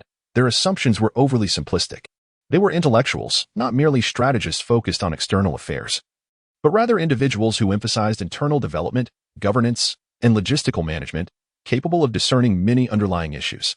The 2nd Hokage indeed accomplished much. Tamura Hao believes that the 2nd Hokage possessed a certain depth of knowledge, not solely dedicating his talents to the development of forbidden techniques. You have not visited the daimyo's residence. Both the Ninja Academy and the Umbu system were essentially modeled after the structure of the daimyo's court. Within the daimyo's estate, there are dedicated schools for cultivating talent, and under the daimyo's command, there are individuals tasked with carrying out clandestine operations. The so-called guardian ninjas are merely a fodder of strength. From the beginning, the daimyo has never fully trusted us ninjas. How could they possibly entrust power and authority to our ninja villages? Raikage scoffed, finding no remarkable achievements in the 2nd Hokage's endeavors in this regard. Ultimately, he was merely a ninja, not a politician, with talents and abilities not aligned with this domain. It is imitation. Tamura Hao was taken aback, then enlightened. Suddenly, many things began to make sense. Furthermore, The daimyo system has a long lineage, predating even the arrival of Kagaya Otsutsuki. It is a system that has been refined over thousands of years. The ninja village system has only existed for a few decades. How could it surpass a system perfected over millennia? It is only reasonable to draw inspiration from such a model.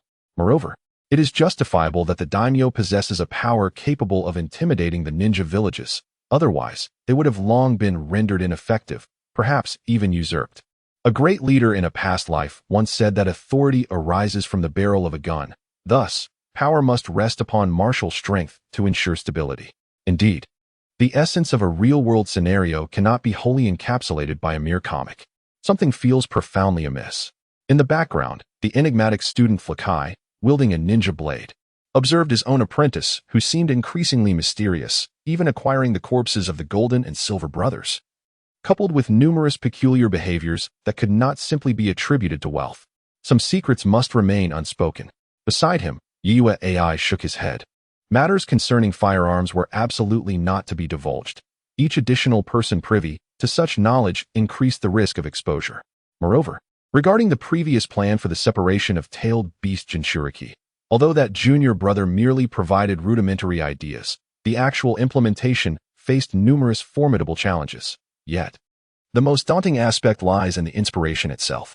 As articulated in the profound works of his junior brother, true genius is often composed of 99% inspiration and 1% perspiration, underscoring the significance of creative thought. In such a brief period, this has already brought substantial benefits to the village, and the future promises even more. They are fortunate to have such talent, and in fact, both he and his cousin Fukai have accompanied him as bodyguards for the junior brother. Upon hearing his cousin's remarks, Fukai refrained from inquiring further. As a ninja, excessive curiosity was unwarranted. He simply needed to fulfill his duties. Thus, they sailed swiftly in silence, and by the following day, they arrived at a suitable coastline in the land of the whirlpools. Thousands of cloud ninjas disembarked, bringing various supplies ashore to establish encampments in preparation for the impending conflict. Meanwhile, Tianshan Hao, along with 3 yellow-skinned jonin, donned the attire of the Konoha Anbu and took a detour towards the village of Yuzushiogakure. Earlier, a letter of greeting had been sent to the elder of the Uzumaki clan, so someone awaited them at the village entrance to escort Tianshan directly to the elder. The elder, Uzumaki Alo, was the most vocal opponent of Konoha among the Uzumaki clan, and following the death of Uzumaki Mido, he remained the most senior figure within the clan, wielding influence that surpassed even the current clan leader. Tianshan Hao and the 3 Anbu were left at the village entrance. As this was a sensitive time, and Yuzushiogakure had closed its gates to all outsiders, particularly ninjas, Tianshan did not find this treatment inappropriate. He stood quietly with the 3 jonin, surveying their surroundings. Before long, an awkward situation arose. 3 figures were escorted out of the village by an Uzumaki ninja, dressed identically to them in Konoha Anbu attire. However, these were undoubtedly the genuine article, far superior to their makeshift disguises. The atmosphere became tense and stifled as both parties faced each other at the entrance, with several Uzumaki ninjas scrutinizing the encounter and noticing discrepancies. Kinshan's gaze fell more upon a youth completely swathed in bandages, save for his mouth. This attire seemed somewhat familiar. Moreover, judging by their physiques, the trio appeared to be quite young, 2 males and 1 female, a typical configuration from Konoha. 2 concealed their faces with masks, while the third was entirely wrapped, revealing only his mouth. The arrival of these 3 was likely to retrieve Uzumaki Kushina, but why would such an important task be entrusted to 3 youths? Or perhaps their identities held some significance. Tianshan speculated about their origins, and he surmised the identity of the fully wrapped youth. Hence, he boldly deduced that they belonged to Sarutobi Hiruzen and Shimura Danzo's faction. However, the other 2 remained elusive in terms of identification. Observing their positions, it seemed the member of the Yamanaka clan stood behind, while the young boy took the forefront, indicating a higher status. Having pondered the intelligence regarding various ninja clans from Konoha, Tianshan formed a rough hypothesis. He intended to inform Sarutobi Hiruzen and Shimura Danzo to refrain from harboring any unwarranted thoughts with the impending ninja world war. They sought to avoid any discord within the village. He warned them not to engage in actions that might provoke displeasure, lest the repercussions be beyond their capacity to bear. As tensions escalated and it appeared the opposing trio was poised to act, Tianshan stepped forward, coldly proclaiming, with an air of superiority, as if looking down upon the three. "You may now refer to me as Senju Hao." Upon hearing Tinshan's declaration, the trio across from him exchanged glances, their eyes flickering before they finally dispersed the gathered chakra. From the words of the other party, they could roughly deduce that he was likely sent by the Senju clan. The Umbu was proposed by the second Hokage, and its initial core members were indeed from the Senju clan. Even now, there are many from the Senju of the forest within the Umbu, so the appearance of these four individuals is not surprising. They are certainly concerned about their father, but alas, the outcome has already been predetermined. Tamura Hao pretended to scrutinize them carefully, and then seemed to recognize the leading youth, sneering, "So it is you. He actually sent you to the land of waves. Is he not afraid of you dying here and becoming a white-haired man, sending a black-haired one?" Although he could not yet ascertain the other's identity, the figure suggested he was likely a young man, indicating a status of some significance. Otherwise, he would not have the qualifications to represent Konoha in the land of waves. This provided an opportunity for some verbal deception. Seeing his identity exposed, Sarutobi Shinoju sighed and said, "Your Senju of the forest harbors too deep a misunderstanding of my father. The second Hokage entrusted the position of Hokage to my father with his own considerations. You should not defy his will. If it were merely a misunderstanding, how could the elite of our clan be dispatched to the battlefield in the land of earth at this time? The distance to the land of waves is far too great for timely support." Tamura Hao sneered, indicating that he was now a member of the Senju of the forest, and inwardly acknowledged that he was indeed correct. That previous statement was merely a test to lure out information about the other's identity. And it turned out he was indeed the son of the Hokage, a fitting representative for the land of waves. The three Umbu from the land of clouds stood in formation, their expressions fierce, kunai and ninja blades in hand, ready for combat. "Your misunderstanding of the Hokage is profound. No matter what the Hokage does, you will misconstrue it." A young girl could not help but interject, visibly displeased with Tamura Hao's words. "It is you who have misjudged Sarutobi Hiruzen. The Sarutobi Hiruzen of 20 years ago is not the same as the one now. The poison of power is the most dreadful toxin in the world, capable of corroding anyone's will. The will of fire within Sarutobi Hiruzen has become distorted. Under his leadership, Konoha will only continue to weaken, ultimately losing its supremacy over the other ninja villages." Tamura Hao continued to sneer, increasingly engrossed in the situation. He mused inwardly about the identity of the young girl, who had cast numerous glances at Sarutobi Shinoju, her gaze revealing an unusual connection. Perhaps they were lovers? Or could she be the future mother of Sarutobi Konohamaru? Who was the mother of Sarutobi Konohamaru? Reflecting on the Naruto series he had watched in his previous life, he found little recollection, remembering only one individual who was Sarutobi Hiruzen's trusted aide, a high-ranking member of the Umbu, but nothing more. Even the name Sarutobi Shinoju was information he had gleaned from the Earth platform, where he had learned about the key figures of the 5 great ninja villages. Naturally, the son of the Hokage was of paramount importance. "It is you who are corrupted," Sarutobi Shinoju resolutely denied, feeling quite dissatisfied with the manner in which this person called his father by name, while also speculating about the other's identity. Undoubtedly, this must be a member of the Senju clan, and their status is certainly not low. However, none of the figures that briefly flashed through my mind seemed to match. Could it be a hidden individual from the Senju clan? The young girl, equally dissatisfied yet unable to express her anger, could only explain earnestly, "The Senju clan has already produced 2 Hokage. If a third were to emerge in quick succession, it would surely incite discontent among the various ninja clans within the village, potentially leading to the disintegration of Konoha." It was precisely for this reason that the second Hokage bequeathed the position to the third. Moreover, the third Hokage has already taken Tsunade as his disciple. Given the Senju clan's esteemed reputation within the village, it is certain that the fourth Hokage will be Tsunade. Why then, must you be so impatient? I had only heard of the phrase large-chested but brainless, yet I never expected that those lacking in bosom would also lack intellect. Tamura Hao regarded the girl with an expression of condescension, particularly noting her not-so-prominent curves. Such words deeply provoked the girl. No woman can endure such ridicule. Clang. "You little brat, I've tolerated you for far too long."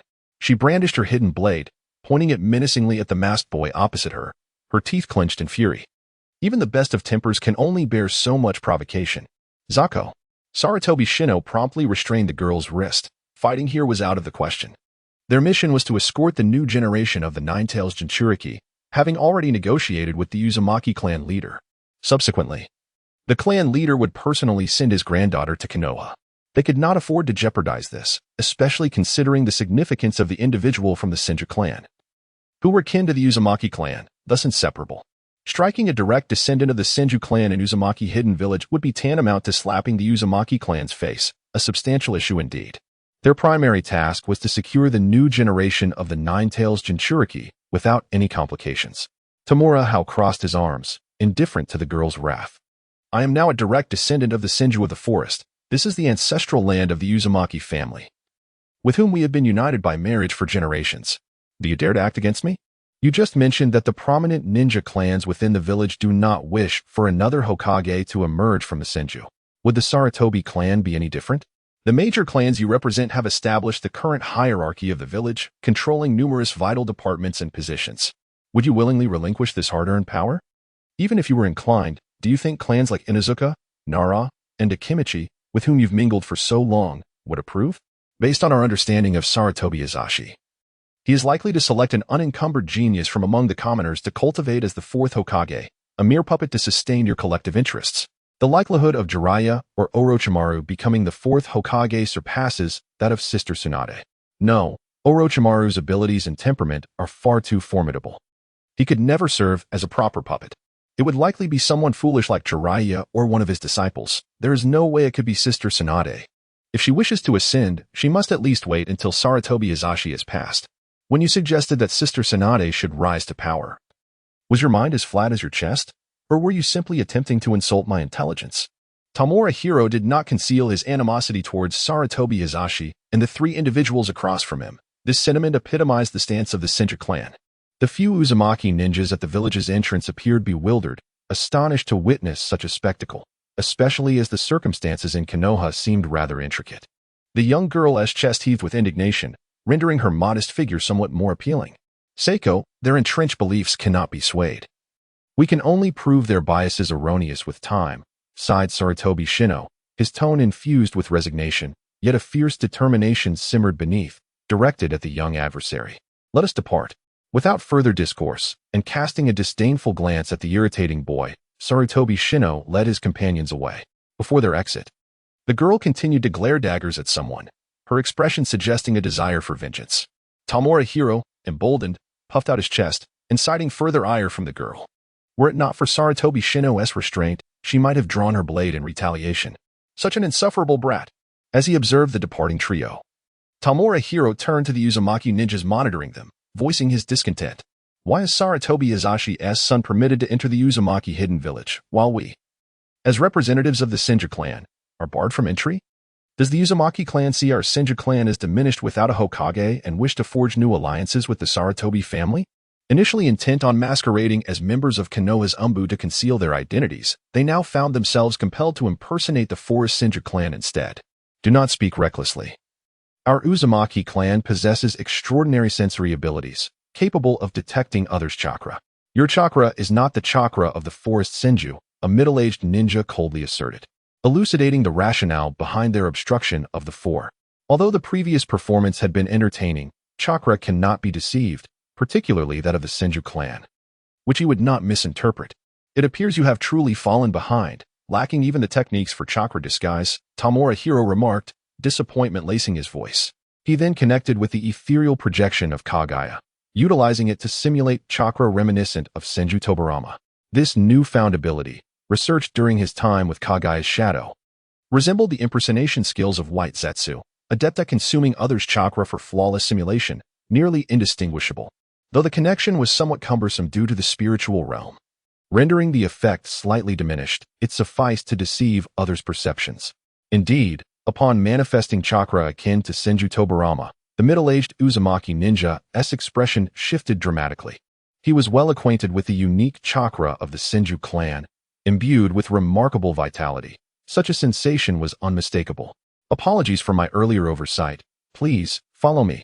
After confirming his suspicions, the middle-aged ninja expressed regret, extending an invitation to Tamura Hao and his companions to enter the village. Since you are of the Senju clan, there is no issue. This is my first visit to the Uzumaki Hidden Village, and I am eager to explore. I have often heard tales from Granny Mito about this place. As Tamura Hao strolled towards the village, he skillfully proclaimed himself to be a junior of the esteemed Uzumaki Minato. Indeed, upon hearing his mention of Uzumaki Minato, several Uzumaki ninjas displayed a notable warmth towards him. Meanwhile, the three Umbu Cloud ninjas exchanged bewildered glances, ultimately choosing to silently follow, affording the young boy brought by Lord Tsuchikage a heightened degree of scrutiny. Although the boy's abilities were rather modest, he nonetheless exhibited certain noteworthy qualities, which explained his significance in the eyes of Lord Tsuchikage. Thus, Tamura Hao successfully infiltrated the hidden Whirlpool village, being guided through its various locales, even gaining entry to the shrine dedicated to the Shinigami, where the walls were adorned with numerous fearsome Shinigami masks. Naturally, the three Umbu ninjas were not permitted to enter such a sacred place and remained outside. Which branch of the Senju clan do you hail from? At that moment, an elder entered, scrutinizing the youth, admiring the Shinigami masks. Chief. The middle-aged man who had escorted Tamura Hao hurriedly bowed, for the visitor was none other than their clan leader and village chief, Uzumaki Masahiko.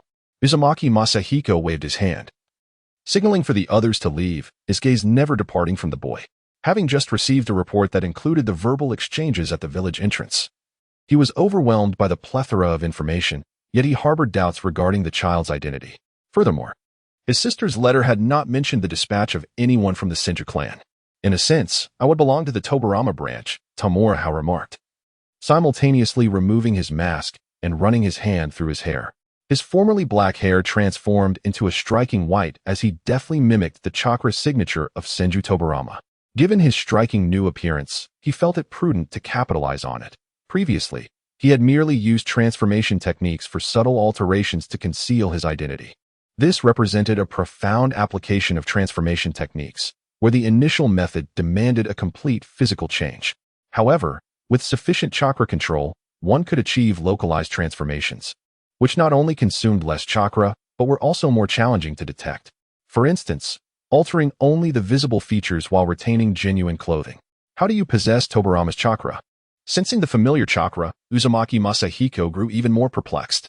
Each individual's chakra was unique, shaped by deeper reasons beyond mere elemental affinities. Even between fathers and sons or brothers, subtle differences existed. He was well acquainted with Senju Tobarama's chakra and could not have misidentified it. Who, then, was this individual? Tamura Hiroshi calmly insinuated. You may regard me as a fragment or an extension of Tobarama. In his earlier years, he conducted numerous studies, including cellular replication experiments, with the aim of recreating Hashirama and his new entity, thereby securing the Senju's dominance and preventing its decline due to a lack of formidable guardians. Unfortunately, he perished in the land of lightning before completing his research, and I am but an immature product of his endeavors. This was a premeditated explanation he had devised, aware that Konoha had already sent envoys to converse with the Uzumaki clan, thus anticipating that Kushina Uzumaki would soon be dispatched to Konoha. He realized he must seize this opportunity to mislead the mother of the protagonist, thereby severing the chance of the Hokage's birth, or, perhaps, altering the identity of the protagonist's mother. If Naruto's existence was predestined and immutable, then altering secondary factors would certainly yield a substantial influx of fate's power. Uzumaki Masahiko was taken aback, taking a moment to regain his composure. Had Tobarama's research delved into such forbidden depths? He was aware of Tobarama's penchant for exploring taboo ninjutsu, yet he had not anticipated it would escalate to this extent. He pondered about his sister's well-being over the years, his heart laden with complexity. Materially, she must be thriving. However, spiritually, her situation was dire, particularly as Tsunade had succumbed to Hashirama's gambling addiction, losing every wager. If this continued, the family fortune would be squandered, and her notorious reputation would hinder her from finding a suitable husband, infuriating Granny Mito. Tamura Hiroshi couldn't help but smirk, realizing the necessity of maintaining his composure. For this old man was not easily deceived. So, Tsunade still hasn't quit gambling? Uzumaki Masahiko chuckled, fully aware of the girl's penchant for gambling and her abysmal luck. He dismissed the youth's chaotic familial titles, recognizing that his own identity was difficult to define. I have prepared a cherry blossom cake, a favorite of my sister's. Please take it with you when you depart. He suddenly interjected, though he still harbored doubts regarding the boy's identity. Reports indicated that the leader of this group sought out the Grand Elder, who was notoriously averse to Konoha and even the Senju clan. Additionally, the chakra of the three outsiders lacked the vibrant vitality characteristic of the Senju, raising suspicions. However, his probing was glaringly obvious to Tamura Hiroshi, whose ability to perceive the sentiments of others was keen.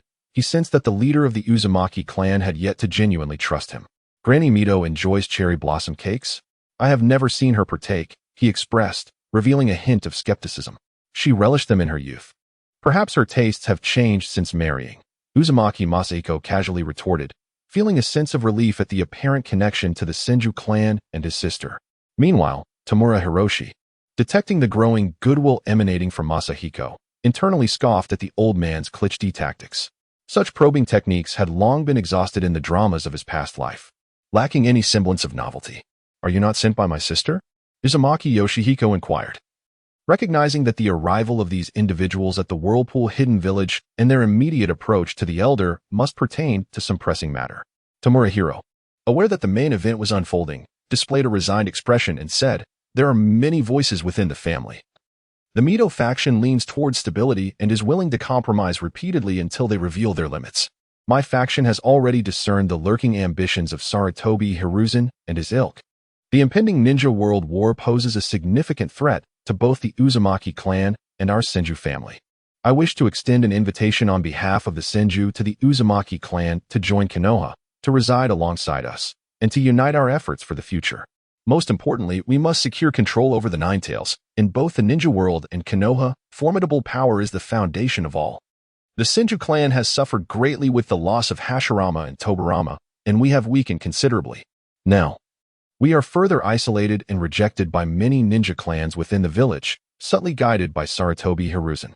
Mito, being of advanced age, finds it increasingly challenging to suppress the Nine Tails, which poses a grave danger if this continues. He wove this narrative based on intelligence gathered from the Tsuchikage and his understanding of the world of Naruto, confident it would persuade the elder. Uzumaki Yoshihiko listened intently, his expression growing more serious as he realized that the issues within Konoha were far more intricate and severe than he had anticipated. I can assure you that our elite forces being dispatched to the land of Earth is not mere coincidence. The alliance of the 4 great ninja villages attacking the land of Whirlpool is also no accident. The Uzumaki clan can only endure through an amalgamation with the Senju, otherwise, we face annihilation. In conclusion, Tamura Hiro exhibited an air of dominance and an unyielding determination regarding the Uzumaki clan, essentially leveraging the situation to apply pressure. This incited dissatisfaction within Uzumaki Yoshihiko, who perceived it as an attempt to take advantage of their plight. Although the forces of the 4 great ninja villages were formidable, the Whirlpool Hidden Village was not to be underestimated. This was their homeland, and they had no intention of leaving. Uzumaki Yoshihiko maintained a resolute stance, unwilling to show weakness at this juncture. Confidence is commendable. I shall await the outcome, but I must take my people with me, ensuring that Sarutobi Hiruzen does not lay claim to them. Tamura Hiro smiled nonchalantly as he declared his intention to take the designated Nine Tails Jinchuriki. Very well.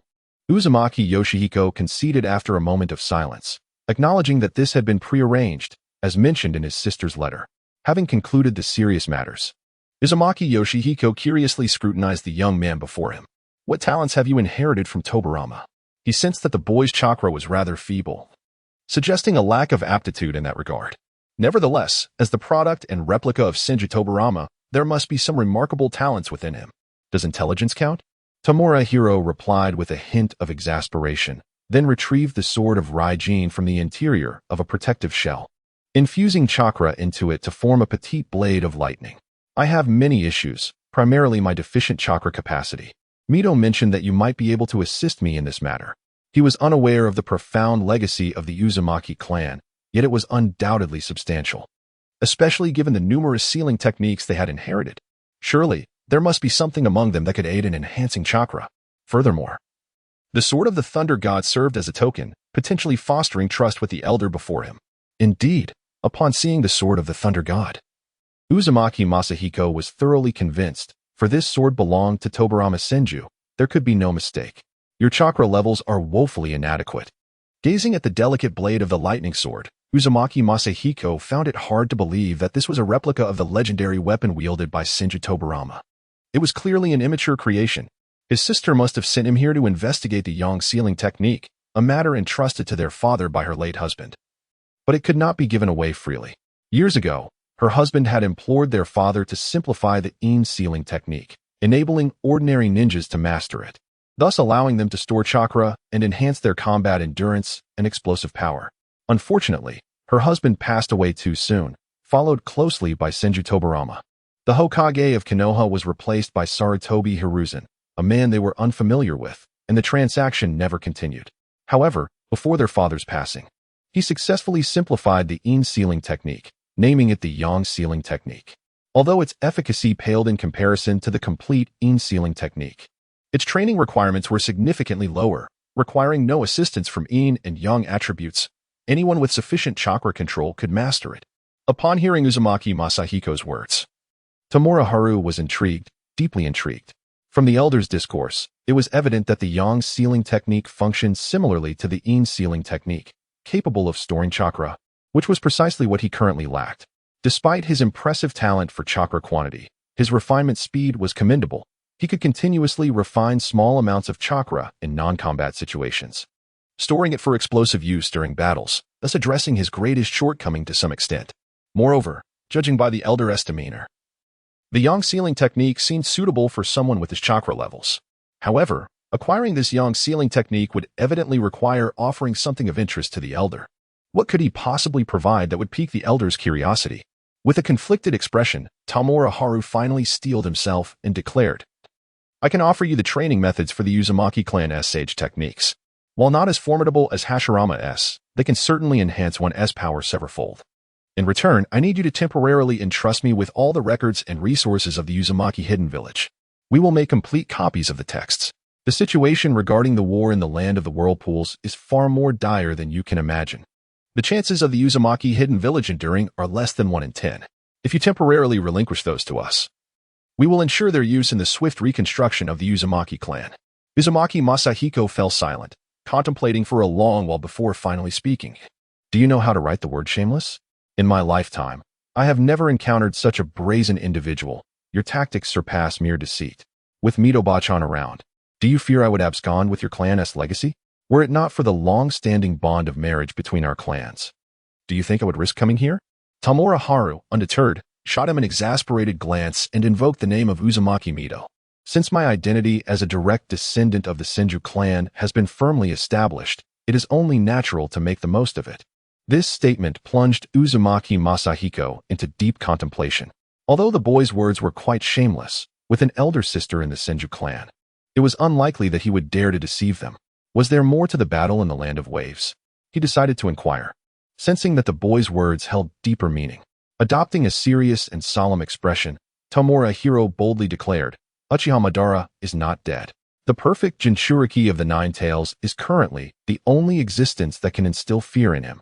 He said no more, merely highlighting the name of Uchiha Madara, leaving the rest for others to ponder. For someone who had survived since the Warring States era, the mere mention of Uchiha Madara's name carried substantial intimidation. Indeed. Upon hearing the name, Uzumaki Masahiko's countenance changed dramatically. This was truly alarming news. In the wake of his brother-in-law's demise, Uchiha Madara had become synonymous with invincibility. And it seemed that the hidden village of the Waves was truly doomed. Wait here. After a lengthy period of contemplation marked by fluctuating emotions, Uzumaki Masahiko uttered this phrase before hastily departing. Tamura Hao let out a sigh of relief, then turned his attention to the assortment of death masks present. After a moment's thought, he retrieved a sealing scroll from his backpack and began to package all the death masks together for safekeeping. He had prepared many blank sealing scrolls, originally intended for collecting corpses on the battlefield, but they were equally effective for sealing other items. Regrettably, the sealing techniques inscribed on his armor were not sufficiently advanced to allow for the stacking of sealing scrolls. Otherwise, he would have been an endless arsenal. Before long, Uzumaki Masahiko returned, carrying 2 enormous sealing scrolls. Looking at the empty racks, he couldn't help but twitch slightly. "Hurry up and get lost." With a fluctuating expression, he tossed the 2 massive sealing scrolls to the youth, indicating for him to leave at once. "Seeing you annoys me. Is this really the person you've chosen? He doesn't seem very bright," Tamura Hao remarked, shouldering the 2 large sealing scrolls while surveying the large girl behind Uzumaki Masahiko. The girl's eyes were red, filled with reluctance. "You're the real fool." Angered by the white-haired boy's comment, the large girl glared at him furiously, clearly not the brightest.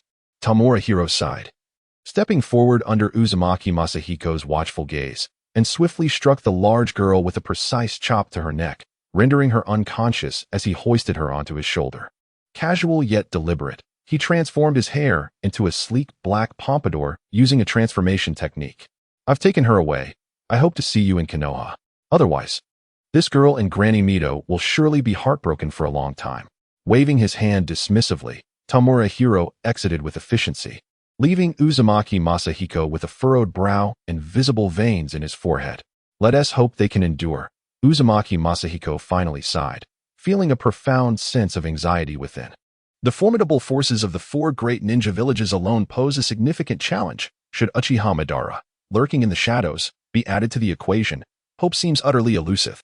It is no wonder he consented to such outrageous demands, allowing the ancestral heritage to be taken away, if only to secure a potential escape route for his clan.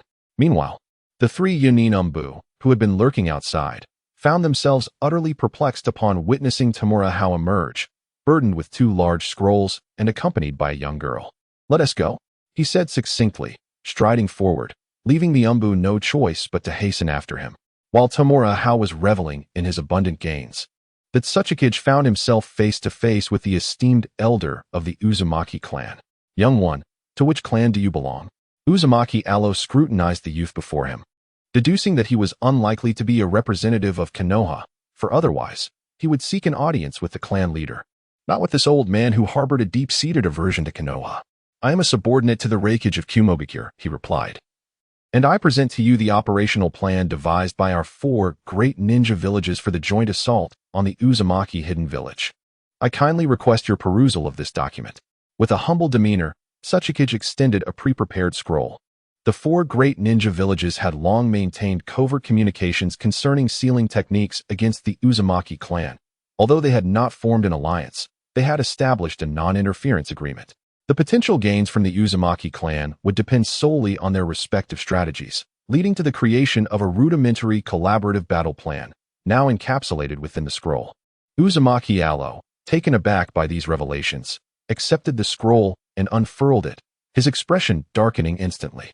Are you threatening me? He glared at the young man before him, interpreting the proposal as an intimidation tactic.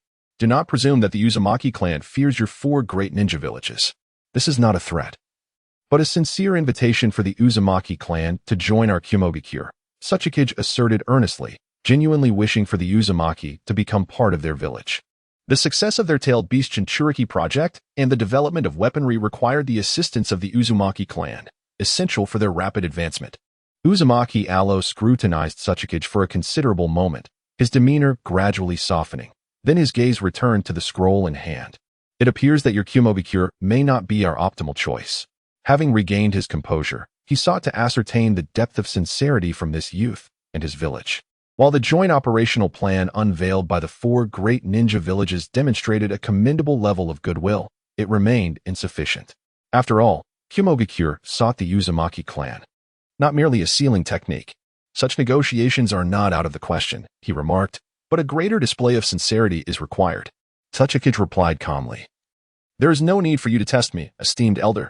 If Konoha were truly willing to accept the Uzumaki clan, you would not have rejected the third Hokage's invitation thrice. Should the Uzumaki clan move to Konoha, many would undoubtedly find themselves restless, including the third Hokage himself.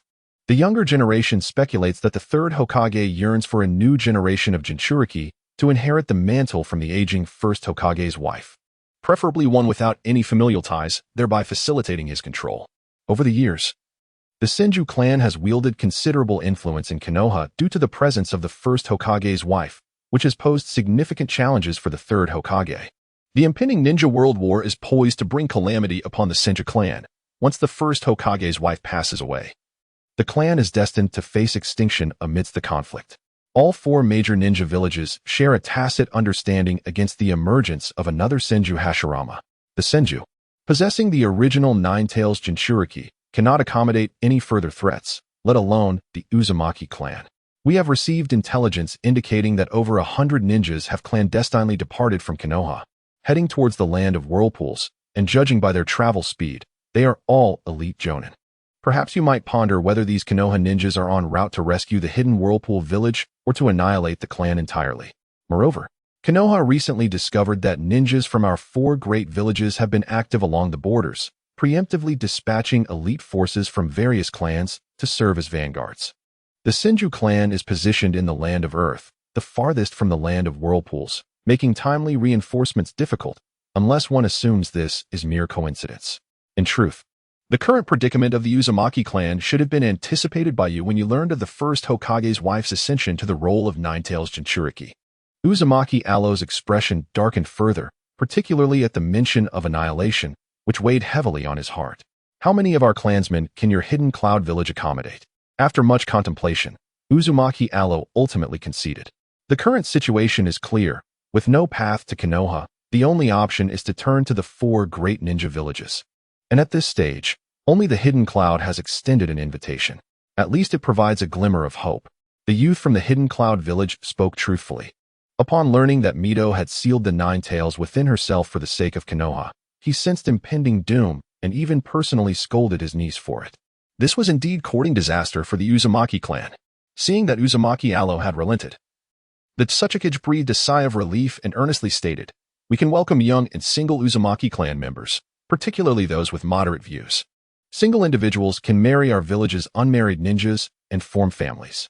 We sincerely wish for the Uzumaki clan to thrive within our village and integrate into our community." The Hidden Cloud Village is the only one among the 5 great ninja villages that has consistently sought to recruit talent from outside. We will offer the Uzumaki clan corresponding benefits and ensure equal treatment. Additionally, some of our developmental plans urgently require the talents of the Uzumaki clan. Their future status within the village will undoubtedly be significant, even potentially ascending to higher echelons. Furthermore, we guarantee that Uzumaki clansmen will not be sent to the front lines for battle. We have alternative arrangements for you that will ensure safety. It is unrealistic to expect the entire Uzumaki clan to accept this. Adults will have their individual perspectives, and some may even harbor animosity toward the Hidden Cloud Village. Such individuals would only become sources of trouble. To the Vortex clansmen, there was no surprise in this matter. Rather, it inspired a deeper sense of trust. It appeared that the Hidden Cloud Village indeed harbored a strong desire to acquire the Vortex clan, demonstrating considerable sincerity. Does your proposed development plan include the tailed beast Jinchuriki? Further inquiry revealed that the current calamity facing the Vortex clan stemmed from the foolish actions of a brainless niece. The 4 great ninja villages had secretly allied to launch an assault, intending to create the perfect tailed beast Jinchuriki, with the Vortex clan being the most suitable candidates for this role. As for the utilization of the tailed beasts, we have alternative plans. There is no need for the Vortex clan members to become sacrifices, which would be a misfortune rather than a blessing for you. The Earth platform rejected this notion, asserting that they could not permit the Vortex clan to become tailed beast Jinchuriki, at least not before they had truly integrated into the village. Moreover, they no longer required a complete tailed beast Jinchuriki. A division plan would suffice, as even if it went berserk, it would be easier to suppress without incurring significant losses. Ultimately, the effectiveness of a divided tailed beast Jinchuriki lay in its ability to condense the tailed beast chakra for bombardment, rendering its inherent strength inconsequential. How much power can you provide to assist us in overcoming this calamity? Vortex Aloe pressed further, emphasizing that whether or not they became tailed beast Jinchuriki was unimportant. What mattered was the attitude of the Hidden Cloud Village. We have gathered 100 elite shinobi and 1,000 mid-level shinobi ready for battle. And the 3rd Hokage will also descend at a critical moment to join the conflict. The Earth platform disclosed the strength they could mobilize, which greatly pleased Vortex Aloe. For us to abandon our ancestral home, which we have inhabited for a millennium, is no trivial matter. We must at least strive here. You, Hidden Cloud Village, may join us in this fight. Some of our clansmen still harbor illusions about Konoha, and they need to be awakened to the truth. If all else fails, we shall take the children to your Hidden Cloud Village, and I will prepare a complete set of vortex sealing techniques for you, including the sealing techniques developed by Mito for the Nine Tails. We in the Hidden Cloud Village respect the choices of our elders in the Vortex Hidden Village. The Earth platform solemnly agreed, as he himself held similar sentiments. A battle must be fought in the Land of Tides. Only through such means can we compel Konoha to reveal its intentions, severing the ties between the Vortex clan and Konoha, while also necessitating a war to deplete the adult shinobi of the Vortex clan, ensuring that they can ultimately leave with their underage children. Though harsh, this is the reality of the shinobi world. At the same time, he understood that this elder of the Vortex clan still harbored hope for Konoha, or rather, for the Senju clan and the first Hokage's wife. Unfortunately, the current leadership of Konoha was not held by the Senju clan or the first Hokage's wife, but rather by the third Hokage's faction.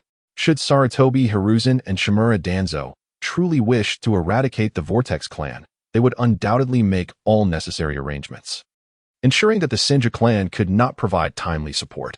Otherwise, if the Senju were allowed to seize this opportunity to welcome the Vortex clan into Konoha, their strength would undoubtedly be significantly enhanced, a scenario that Sarutobi and his associates would not desire. Additionally, have you heard of the Six Paths Ninja Tools? With the main topic concluded, the Earth platform brought up the matter of the Six Paths Ninja Tools. The members of the Uzumaki clan possess greater knowledge of those few pieces of ninja tools than you do. With a raised eyebrow, Uzumaki Alo was naturally well acquainted with the Six Paths ninja tools, as they are descendants of the Sage of Six Paths. The clan's ancient texts even document the existence of the ninja sect, providing detailed accounts of the Six Paths tools. 4 of these tools were sealed away by their last 2 wielders before their demise, should the elder manage to break the seal. These 4 tools could be lent to your clan to confront the impending war. As he spoke, Sukadai produced a sealing scroll, unveiling the hearts preserved within 2 nutrient jars. Do you have the banana fan?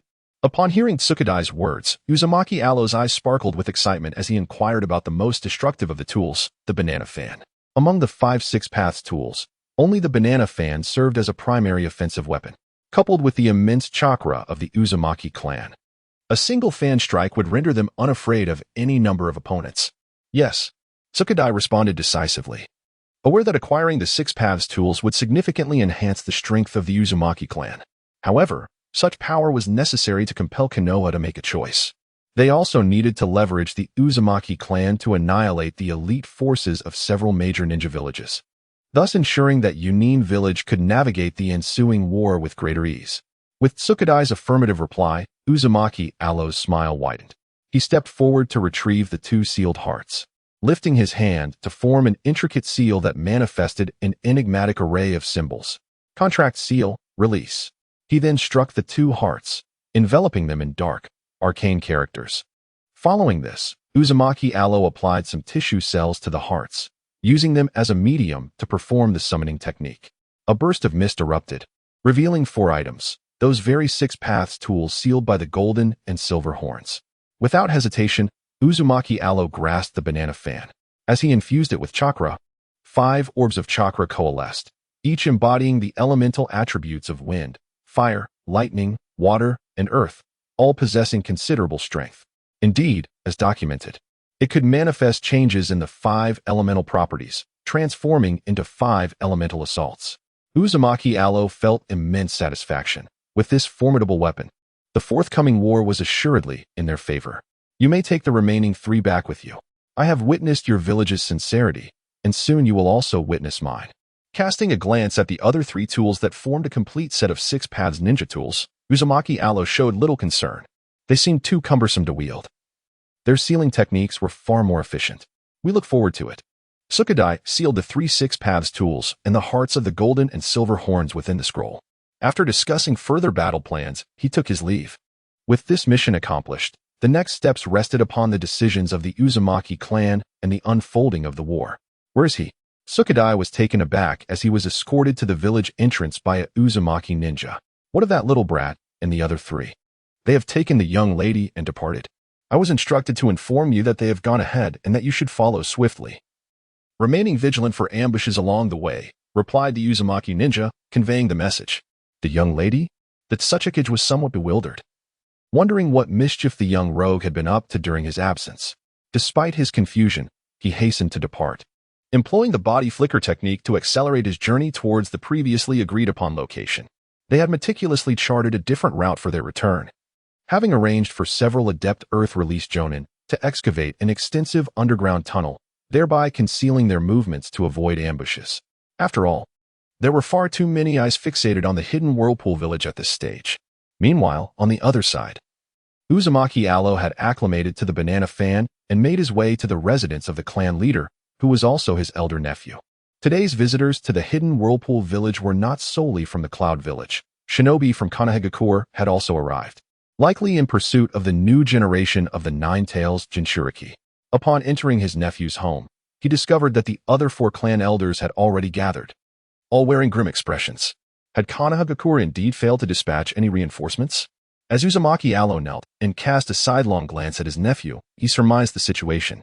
The 4 great ninja villages had commenced their advance towards the Land of Fire, with Konoha dispatching elite ninjas from various clans as vanguards to seize advantageous terrain and construct defensive lines, while the Senju clan had been stationed in the Land of Earth. The Hokage had promised to send reinforcements, expected to arrive in the Land of Whirlpool by tomorrow evening. Uzumaki Masahiko lamented that the situation was far worse than he had anticipated. He refrained from mentioning the news of Uchiha Madara's survival, knowing that revealing such information would only dampen their morale. If Madara were to appear, they would be utterly powerless to resist, even if they resorted to forbidden techniques. Should that individual manifest, they would have no choice but to close their eyes and await death. The 4 great ninja villages had calculated their strategy to this very point. The 4 clan elders wore troubled faces, pondering how the hidden Whirlpool village could withstand this perilous ordeal without support from Konoha. Whether it was the machinations of the 4 great ninja villages or the schemes of the 3rd Hokage, it was difficult to ascertain. The arrival of reinforcements tomorrow evening might more accurately be termed a retrieval of corpses rather than assistance. Uzumaki Allo quipped, causing the expressions of those present to shift slightly. Uzumaki Masahiko remained silent, having gleaned much about Konoha's circumstances from the young rogue, and the outlook was grim. The 4 clan elders shared his apprehension. Whether they could endure the night was uncertain, let alone the following evening. Casting a surprised glance at his silent nephew, Uzumaki Allo refrained from further dialogue and solemnly declared, "I have long asserted that Konoha is unreliable. Thus, I discreetly reached out to the Cloud Village, the only one among the 5 great ninja villages still seeking recruits, which could accommodate our Uzumaki clan, at least partially. This provides us with a potential escape route. We, the elder generation, may be willing to sacrifice ourselves for the hidden Whirlpool village, but the children must not follow us into oblivion. The Uzumaki clan cannot be extinguished, for we would have no honor in facing our ancestors after death." The Cloud Village had shown genuine intent, recently delivering the 6 Paths ninja tools, the banana fan, to aid us in this impending conflict. As he spoke, Uzumaki Allo produced the newly acquired fan, channeling chakra to manifest 5 small orbs as proof of its authenticity. Indeed, it was the banana fan. Upon gazing at the banana fan, the eyes of the 4 clan elders sparkled with excitement. It was indeed a formidable weapon, particularly when coupled with the vast chakra of their Vortex clan. While it might not pose a significant threat to the most elite of foes, it would surely wreak havoc among ordinary ninjas. The coalition of ninja villages had been a source of great concern for them, primarily due to their overwhelming numbers.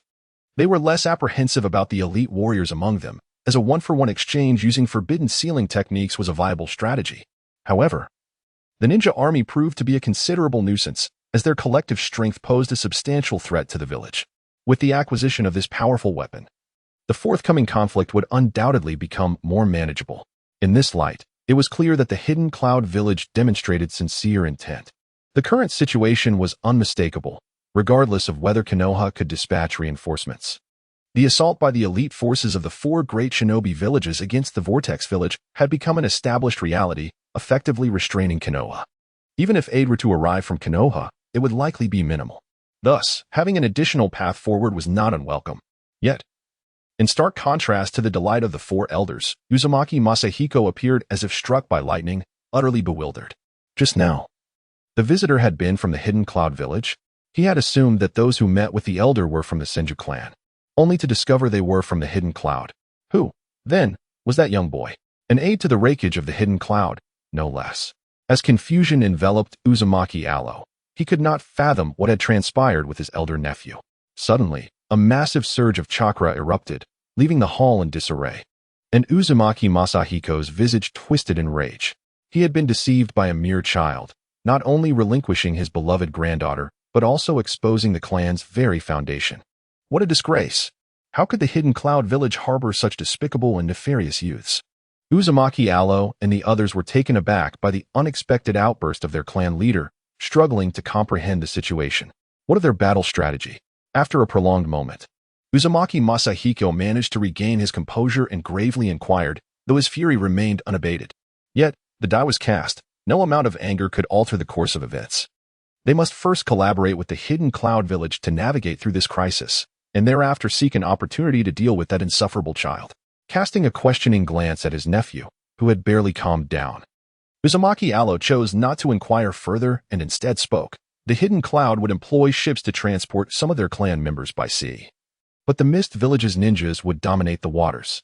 They needed to join forces with the Hidden Cloud Village to annihilate the Mist Village's ninja army, ensuring the safe passage of their children to the Hidden Cloud Village in the Land of Lightning. Outlining the battle plan agreed upon with the Tsuchikage, it lacked elaborate tactics. The primary objective was to secure a clear retreat. Once they subdued the ninjas dispatched from the Mist Village, the remaining forces from the Sand and Stone villages would pose little threat, mere inexperienced fowl, as it were. He had negotiated that should they succeed in holding their ground, they would continue to reside in the Land of Vortex if they were unable to withstand the onslaught. The underage, children, and unmarried clan members would be relocated to the Hidden Cloud Village, while also offering a portion of the sealing techniques applicable to non-clan members as compensation for the Hidden Cloud's involvement in the battle. The transaction with the Uzumaki village revealed that it was unrealistic to expect labor without adequate compensation. The only viable currency was the sealing techniques passed down through their lineage. After a moment of silence, Vortex Masahiko clenched his teeth and nodded in agreement, recognizing this as the only option left. By heaven, if I survive this war, the first thing I shall do upon reaching Uzumaki village is to eliminate that insufferable brat. With the clan leader's consent, the 4 clan elders had nothing further to add. Given their current predicament, having an additional option and a means of retreat was indeed a significant improvement. Meanwhile, at the designated meeting point, Sukadai caught up with the quartet of Tamura Hao and his companions, or rather, 5 individuals. What have you done? He asked, surveying the surrounding ENBU ninjas, the 2 oversized scrolls, and the red-haired girl, clearly perplexed. You were gone for barely an hour, and you've already stirred up trouble? Tamura Hao, appearing quite innocent, explained, it's not my fault. Shortly after you entered, the Hokage's son emerged from the Uzumaki village, and a confrontation almost ensued. I had to impersonate a member of the Senju clan to engage in verbal sparring with them. Subsequently, I wandered into the Uzumaki village, encountered the clan leader, and exchanged a few words with him. He entrusted me with this girl, along with all the legacies and treasures of the Uzumaki clan. By the way, this girl is destined to be the Jinchuriki of the 9 Tails. He reflected internally. Indeed, Master Ru was correct. Sincerity has never retained true hearts. Only schemes can win the affections of others.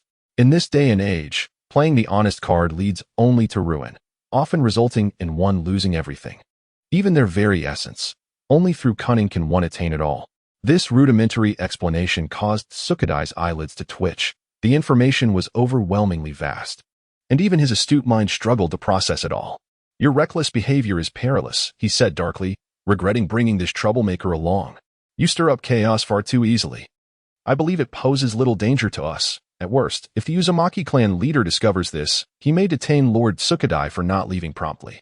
Given the current circumstances in the land of whirlpools, Uzumaki village would not dare harm Lord Sukadai, lest they provoke our Hidden Cloud village, Tamura Hao asserted confidently, having already contemplated this outcome, which motivated his audacious gambit.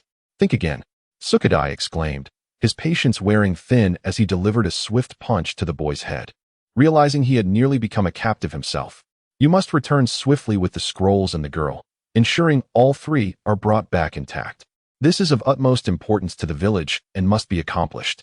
With a glare directed at the pained youth, Sukadai issued orders to the ENBU ninjas. Those he had brought along were his most trusted, possessing formidable strength, and with the hidden passage available, a safe return should pose no significant challenge. Understood, the group affirmed, with 3 of them shouldering the scrolls and the girl before entering the tunnel, while a Doton ninja followed behind to collapse the tunnel, preventing any pursuit. After a series of twists and turns, Tamura Hao and Sukadai veered onto a side path, trailed by the 3 AMU ninjas, who had changed out of their Konoha attire. Having traversed a distance, they finally reached the ground, accelerating towards the designated location. Just as they were nearing their destination, the ground commander halted, casting a stern glare at a certain youth, and subsequently instructed his 3 subordinates. Keep a close watch on this brat. Ensure he does not cause any trouble. Yes. The trio replied resolutely, though inwardly they harbored no ill will towards Tamura Hao, even feeling a sense of admiration and gratitude. The previous haul was likely sufficient to be recorded as a collective S-rank mission, a most gratifying outcome that they would gladly welcome. If necessary, They were willing to endure a bit of hardship for Lord Suchikage.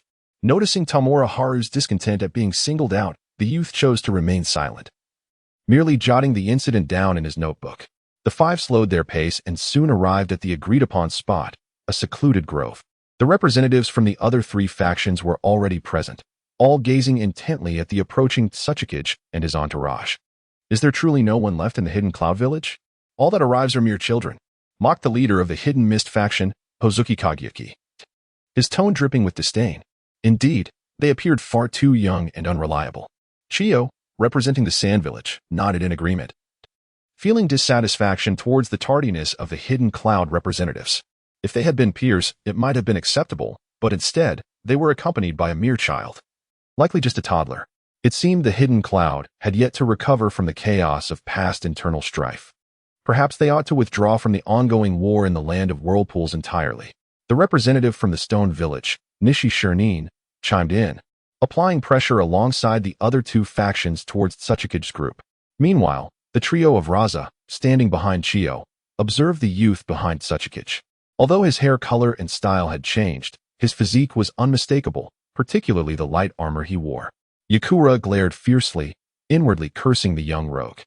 In response to the three factions targeting them, Tamura Haru remained silent, quietly committing their faces to memory, contemplating any opportunity to eliminate them.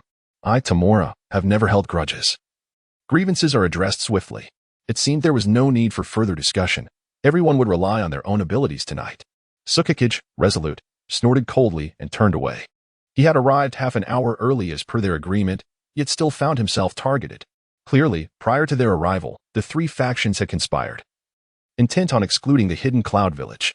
Very well, if you do not wish for the Hidden Cloud Village to participate, do not blame us for being impolite. Tamura Haru and his companions said little more, following Suchikage swiftly away. Before leaving, Tamura Haru cast a glance at Raza, who stood behind Chiyo. The malice directed at him was markedly stronger than before. The three factions, witnessing Suchikage's decisive departure, felt no surprise. The Hidden Cloud Village had always maintained such a defiant stance. Indeed, far too young. Chiyo chuckled lightly, dismissing the matter. Now that their three factions were united, the Hidden Cloud's anger would prove futile, especially since they would be taking action tonight. The Hidden Cloud had no time left to reorganize. Initially, she was somewhat reluctant to unite with the Wagakure and Kirigakure against Kumogakure. However, the intelligence brought back by Ursha compelled her to reconsider, particularly due to Ursha's high regard for Kumogakure, which posed the greatest threat to Sunagakure. Thus, seizing this opportunity to strike became appealing, if circumstances permitted. She would not hesitate to annihilate the ninja forces dispatched by Kumogakure. The five members of Suchikage proceeded without pause, returning directly to the ninja encampment. Suchikage regarded the two large scrolls and the furious girl glaring at a certain individual, his brow furrowed in concern. Although the meddling of that young rascal had yielded significant benefits, it had also introduced numerous uncertainties into their plans. Do not fret, Lord Suchikage. With these resources and this girl, the leader of the Uzumaki clan will undoubtedly lean more favorably towards us in Kumogakure, Tamura Hiro reassured, clarifying that his actions had been thoroughly considered. You despicable fiend. Uzumaki Kushina, standing across from him, became even more enraged, vehemently denouncing the individual in question. Her grandfather had instructed her to visit her great-aunt in Konogakure, yet it seemed that both she and her grandfather had been deceived by that vile scoundrel. Arriving instead at the Kumogakure encampment.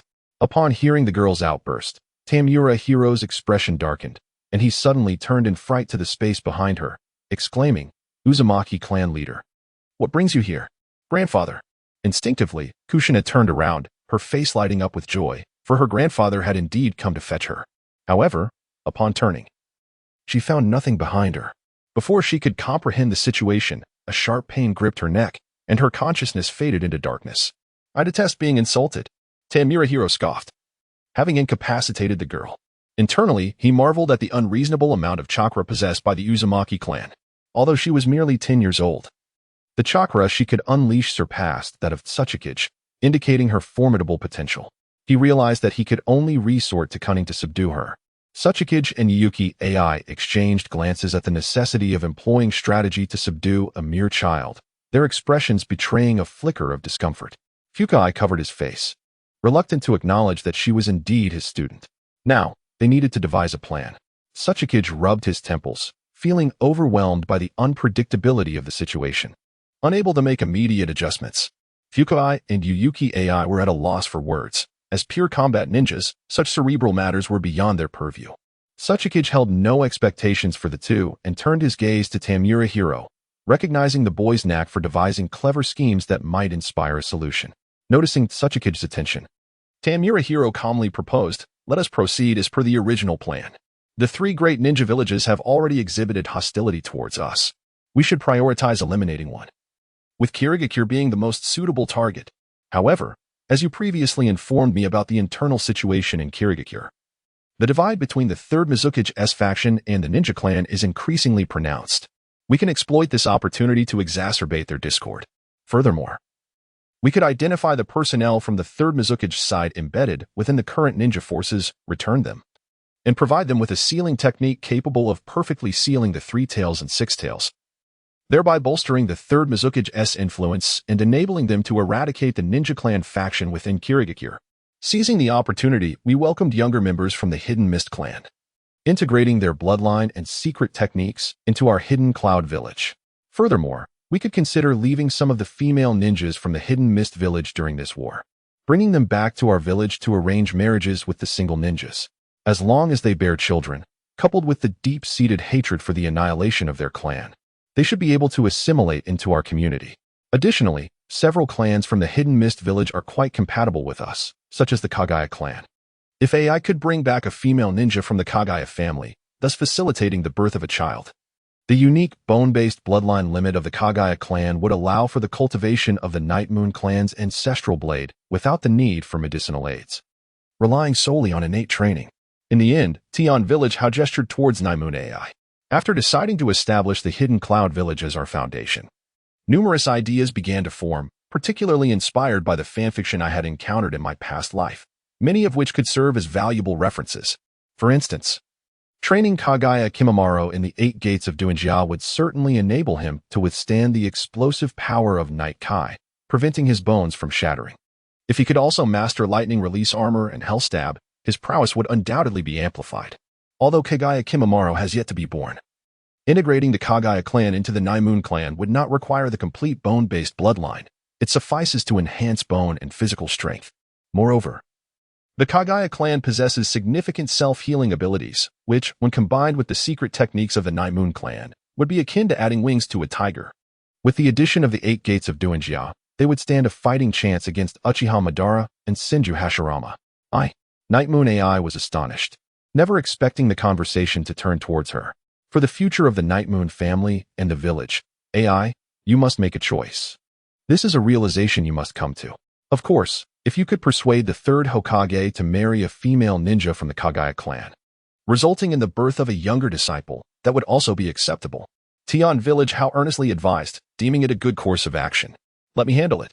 Night Moon AI hesitated, ultimately refraining from suggesting that she persuade her father to take a concubine, for she knew that if her father did not act, her mother would undoubtedly be the first to exact vengeance upon her upon returning home. She could only take matters into her own hands, hoping to find someone not unattractive. That essay thought. Rolling his eyes at a certain youth, Tuchai acknowledged this line of reasoning. Simply capturing the female ninjas from the Hidden Mist village, even if they were married and bore children, would not necessarily lead them to pledge allegiance to the Hidden Cloud village. The will of a ninja is not easily swayed. However, if the 3rd Mizukage were to eliminate the rival clans within the village, it would effectively sever the ties those individuals have with the Hidden Mist.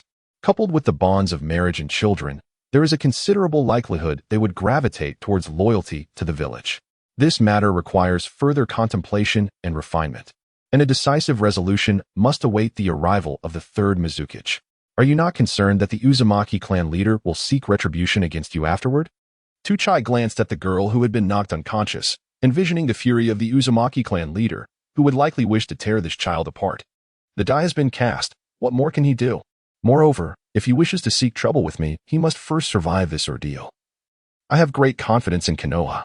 Tamura Hao remained indifferent, particularly upon confirming that the youth accompanying Sarutobi Shino to the Hidden Whirlpool village was likely the oil girl Shurhei. This only solidified his belief that Sarutobi Hizashi and Lord Danzo harbored no intentions of allowing the Uzumaki clan to survive. It was reasonable for the future oil girl Torian to be regarded as a trump card by Shimura Danzo. He was indeed a formidable strategic asset. Those nanovenomous insects were exceedingly covert and lethal, almost impossible to detect. Once deployed, especially amidst the chaos of war, it would be challenging to notice and respond, making it nearly impossible for the Uzumaki clan to leave behind intact bodies. The dynamics in Konoha were unpredictable, leaving one to wonder how much power Sarutobi Hizashi and Shimura Danzo would mobilize. Sukadai anticipated this, recognizing the overlapping objectives between them and the third Hokage's faction. The strategy to undermine the Uzumaki clan was fundamentally rooted in the actions of the third Hokage and his associates. The more intense their murderous intent towards the Uzumaki clan, the better it would serve to sever any lingering ties they had with Konoha. Once they awaited the passing of the first Hokage's wife, the Uzumaki clan would be entirely theirs to claim, belonging to the Hidden Cloud Village. Reflecting on his earlier encounter with Sarutobi Shino and the profound menace he exuded, Tamura Hao remarked, "And then there's the Hokage's son, Sarutobi Shino. I recall you mentioning, Lord Sukadai, that the third Hokage's taijutsu primarily relies on the summoning beast, the Monkey King Enma. That Hokage's son must have also entered into a summoning contract with the Monkey Clan. If we were to capture him, we could undoubtedly extract numerous secret jutsu from Konoha, even forbidden techniques from the Sealing Scroll, particularly the Sarutobi clan's powerful fire techniques. We could then manipulate him to summon the Monkey King Enma, allowing the third Hokage to suppress him, subsequently enlisting the aid of the Uzumaki clan's strongmen to seal the summoning contract and prevent the Monkey King from fleeing. Furthermore, leveraging the Monkey King to obtain the summoning contract of the Monkey Clan, we could reverse summon the third Hokage to the clan's territory and eradicate them, significantly diminishing the strength of both the third Hokage and the Sarutobi clan. It seems that the third Hokage's Enma possesses an indestructible form, which holds great research potential. The remains post-examination should also be of medicinal value." The three present could not help but feel a shiver at these words. They were indeed quite sinister. However, Sukadai found it exhilarating, declaring, "Let us proceed with this plan." He marveled at the talent cultivated by Shimura Danzo, noting its insidiousness. As night fell, an elderly man with white hair stood atop a small hill, gazing towards the distant lights of the hidden whirlpool village. "Hashirama, this is the world you have created, indeed. It is flawed," the old man lamented, having long recognized the fallacy of the shinobi village system, a truth that had been repeatedly validated through numerous tragedies. Now, even the Uzumaki clan, once held in esteem alongside the Uchiha and Senju clans, was facing annihilation, with Konoha's involvement in the matter. And this was not the conclusion. A cascade of tragedies awaited in the future, unending. Indeed, the old man was Uchiha Madara, who, despite remaining hidden in the shadows for years, had been vigilantly observing the shinobi world. With such significant events transpiring in the Land of Water, he felt compelled to witness them firsthand. In those days, he appeared to have been defeated by Hashirama, but in truth, he succumbed to the combined efforts of Hashirama and Mido. The sealing scrolls employed by Hashirama and the techniques used to seal the Nine Tails originated from Mido's expertise. The sealing arts of the Uzumaki clan are indeed formidable. How then can one attain the power of the universe? Lowering his gaze to his frail palm, Uchiha Madara found himself in a state of perplexity. According to the inscriptions on the stone tablet, the two opposing forces must unify to give birth to the power of the universe. Yet, despite having transplanted Hashirama's cells and mastered wood release, he had failed to achieve true integration, nor had he acquired that universal power. On the contrary, the struggle against Hashirama's cells within his body was rapidly draining his vitality, hastening his aging. He sensed that his time was limited, at most. He had another year to live. If he could not cultivate that power within a year, he would be destined to confront Hashirama. What must he do? Uchiha Madara was engulfed in confusion, uncertain of how to merge the two powers and obtain the universal force. Not only was Madara bewildered, but Kagaya's shadowy manifestation, Black Zetsu, was equally perplexed. Why had the Rinnegan not yet awakened? Did Uchiha Madara lack the requisite potential? Black Zetsu observed Madara from afar, equally anxious regarding the Rinnegan's emergence. In this world, Kagaya was the first to attain the Rinnegan, acquiring it through the fruit of the divine tree. The second to awaken the Rinnegan was Hagoromo, but he inherited it from his mother. Creating a third pair of Rinnegan proved exceedingly challenging, primarily due to the absence of a reliable reference. Kagaya's experience was not applicable, and Hagoromo's Rinnegan offered only limited guidance. He could only place his hopes on the Uchiha, having enticed and experimented over the millennia, with Uchiha Madara being the closest subject. Yet, even so, he remained far from Hagoromo's original prowess. Was it perhaps due to the lack of Uzumaki chakra? His gaze drifted towards the distant Uzumaki village. Contemplating this possibility, although Hagoromo had only 2 sons, they each inherited the sage eyes and sage body, while the chakra itself was passed down separately, forming the present-day Uzumaki clan. To a certain extent, the Uzumaki clan was more in harmony with the divine tree. The formidable adamantine chains capable of binding tailed beasts originated from the Ten Tails. Moreover, Hagoromo's strongest asset was his sealing techniques. Technically speaking, the Uzumaki clan represents the purest lineage of ninjutsu. Their chakra is unique, arguably akin to sage chakra. And perhaps the awakening of the Rinnegan requires the infusion of Uzumaki chakra. This war presented an opportune moment to gather their chakra. With a plan forming in his mind, Black Zetsu resolved to collect the chakra of the deceased Uzumaki during the conflict, and subsequently devise a means for Uchiha Madara to obtain it. This might stimulate his eyes further, leading to the evolution of the Rinnegan, thereby initiating the infinite Tsukuyomi plan. Had he taken the initiative? Suddenly, Black Zetsu felt an instinctive urge to glance once more at Uzumaki village, sensing the departure of several powerful chakra signatures heading towards the stationed forces of the Mist Village. Though surprised, Kuroji did not dwell on it for long, merging with the earth and swiftly advancing towards that direction, preparing to stealthily collect the fallen. Meanwhile, as agreed, the Hidden Cloud Village launched an assault on the encampment of the Mist Ninja Army after nightfall. Thousands of elite Cloud ninjas marched with relentless haste, disregarding their chakra consumption, and within a short span, they traversed several dozen miles to reach the Mist Ninja Army stronghold. The sensory ninjas of the Mist Army quickly detected the arrival of both parties, filled with confusion, particularly regarding the intentions of the Hidden Cloud Village. The commander of the ninja army, Kagaya Saigetsu, surveyed the positions of the Mist ninjas, uncertain whether the Hidden Cloud Village was targeting the formidable forces of the Whirlpool Village or their own Mist Ninja Army. Were they approaching with malice or goodwill?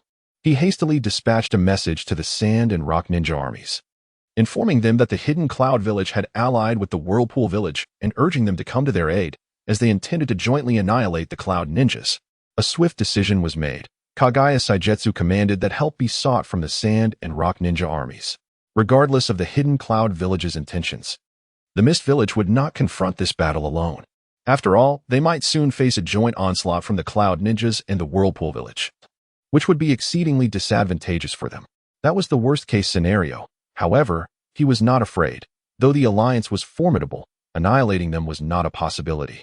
At worst, they could retreat to the sea, their true domain. Yet, this very confidence led them to forfeit their last chance for retreat and survival. For the Whirlpool clan had no intentions of letting them escape. The first 4 elders of the Whirlpool clan arrived, positioning themselves at the 4 corners, unleashing their chakra to construct a fiery red barrier that enveloped the entire Mist Ninja army. This was the 4 Crimson Sun formation, a potent barrier requiring the collaboration of 4 shadow-level powerhouses, equipped for both offense and defense. While those 4 elders may have lacked in other areas, their chakra was undeniably abundant. Not idle, Uzumaki Aloe, upon the formation of the barrier, channeled immense chakra into the banana fan, waving it to unleash a sea of flames, initially engulfing the area occupied by the Mizunoke's clan ninjas. What type of fire release technique is this? How could it cover such an extensive area? This is impossible. The Mist Ninja army was left in awe by this eruption of flames, especially the Mizunoke's ninjas within the coverage, who were gripped by fear. The expanse of the inferno was too vast, and its temperature too high, rendering the execution of ice release impossible and making water release exceedingly strenuous. Even if they attempted to use water release, they would only be scorched and evaporated into scalding steam, inflicting severe damage upon themselves. But the spectacle did not end there. After exhausting all his chakra, Uzumaki Aloe handed the banana fan to an elder of his clan, who had also refined a vast amount of chakra to infuse into it. With a mighty flap, the flames surged in magnitude and intensity. Subsequently, several others took turns wielding the banana fan, unleashing powerful fire release and wind release techniques, mutually enhancing each other, causing the scale and temperature of the inferno to escalate exponentially. This was certainly no less formidable than the great fire annihilation unleashed by Impure World Reincarnation Madara. As the team arrived at the outskirts of the 4 Red Sun formation, Tian villages Hao gazed into the inferno within, feeling a profound sense of awe. The immense chakra of the Uzumaki clan, combined with the power of the fan, was formidable beyond measure. Each sweep of the fan rivaled the great fire annihilation unleashed by Uchiha Madara. After just 10 strikes, even shadow-level warriors would find it unbearable. Moreover, with the enhancement of wind release, the potency of fire release was further amplified. It was overwhelmingly powerful, and lethally so. Yet, this was not the end. The Uzumaki ninja again waved the fan, but this time, instead of flames, countless bolts of lightning erupted forth. The ninjas of the Mist Village excelled in water release techniques, making them particularly vulnerable to lightning and fire release, especially the Mizunoto clan, who were thoroughly restrained by the former. The Kagaya clan was similarly afflicted, suffering heavy casualties amidst this onslaught. At that moment, a bolt of lightning suddenly descended from the heavens, landing at the forefront of the cloud-hidden ninja army, revealing a towering figure as the brilliance faded. "You actually came," Uzumaki Alo exclaimed, somewhat breathless as he approached, astonished by the arrival of the third Raikage. "You old coot are still alive?" The third Raikage, having just completed a conversation with Tsuchikage, grinned, recognizing Uzumaki Alo, a figure of his grandfather's generation. He was surprised to see him still living. The Uzumaki clan truly was a lineage of longevity. Surely, outlasting him would be no challenge. "Let us see if you can endure tonight." The third Raikage scoffed, doubting that the Uzumaki clan could withstand the war that night, even with the fan's assistance. With a solemn expression, Uzumaki Alo formed hand seals, creating a portal from the 4 red sun formation. The formation consumes a considerable amount of chakra. We can only sustain it for 10 minutes. This was their first joint operation, and it was essential that both the Uzumaki clan and the cloud-hidden village contributed equally. Tsuchikage, with an inscrutable expression, moved toward Uzumaki Alo as the forthcoming plans required the assistance of this esteemed elder. "Maintain formation, charge with me." The third Raikage commanded the cloud ninjas behind him, and then, with black lightning flickering around him, he was the first to charge into the fray. Hundreds of elite ninjas followed suit, with thousands of mid-level ninjas bringing up the rear, crashing into the still-forming ranks of the Mist Ninja army. Third Raikage. The beleaguered Gado Kagaya was left dazed as he watched the third Raikage charge forward. They had already suffered significant losses from the Uzumaki clan's previous overwhelming assault, particularly the Mizunoto clan's ninjas, who had been severely battered. Now, with the cloud-hidden army charging in, led by none other than the third Raikage, what chance did they have? Though he possessed strength rivaling that of the Mizukage, facing the mightier third Raikage, especially one wielding the lightning element that countered him so effectively, left him with no glimmer of hope. In this moment, the true might of the third Raikage was manifest. He transformed into a streak of black lightning, rampaging through the ranks of the Mist Ninja army. Wherever the Mist Ninjas gathered, he charged with unrelenting ferocity, leaving no adversary standing in his wake. The armor of lightning, empowered by the Black Thunder, and the Hellpiercer stand as the epitome of might, embodying the strongest shield and spear, seamlessly integrating offense and defense in an unparalleled manner. Behind them, the cloud-hidden ninja army maintains its formation, sweeping through like a comb, systematically dismantling the mist-hidden ninja army, effectively preventing them from regrouping for coordinated assaults. Initially suffering devastating blows that resulted in heavy casualties and significant chakra depletion, the mist-hidden ninja army soon found themselves overwhelmed by such relentless onslaughts, their numbers hopelessly disadvantaged, rendered powerless in the face of the cloud-hidden elite. The jonin from Cloud Hidden did not afford the Mist Ninja any opportunity for mutual destruction.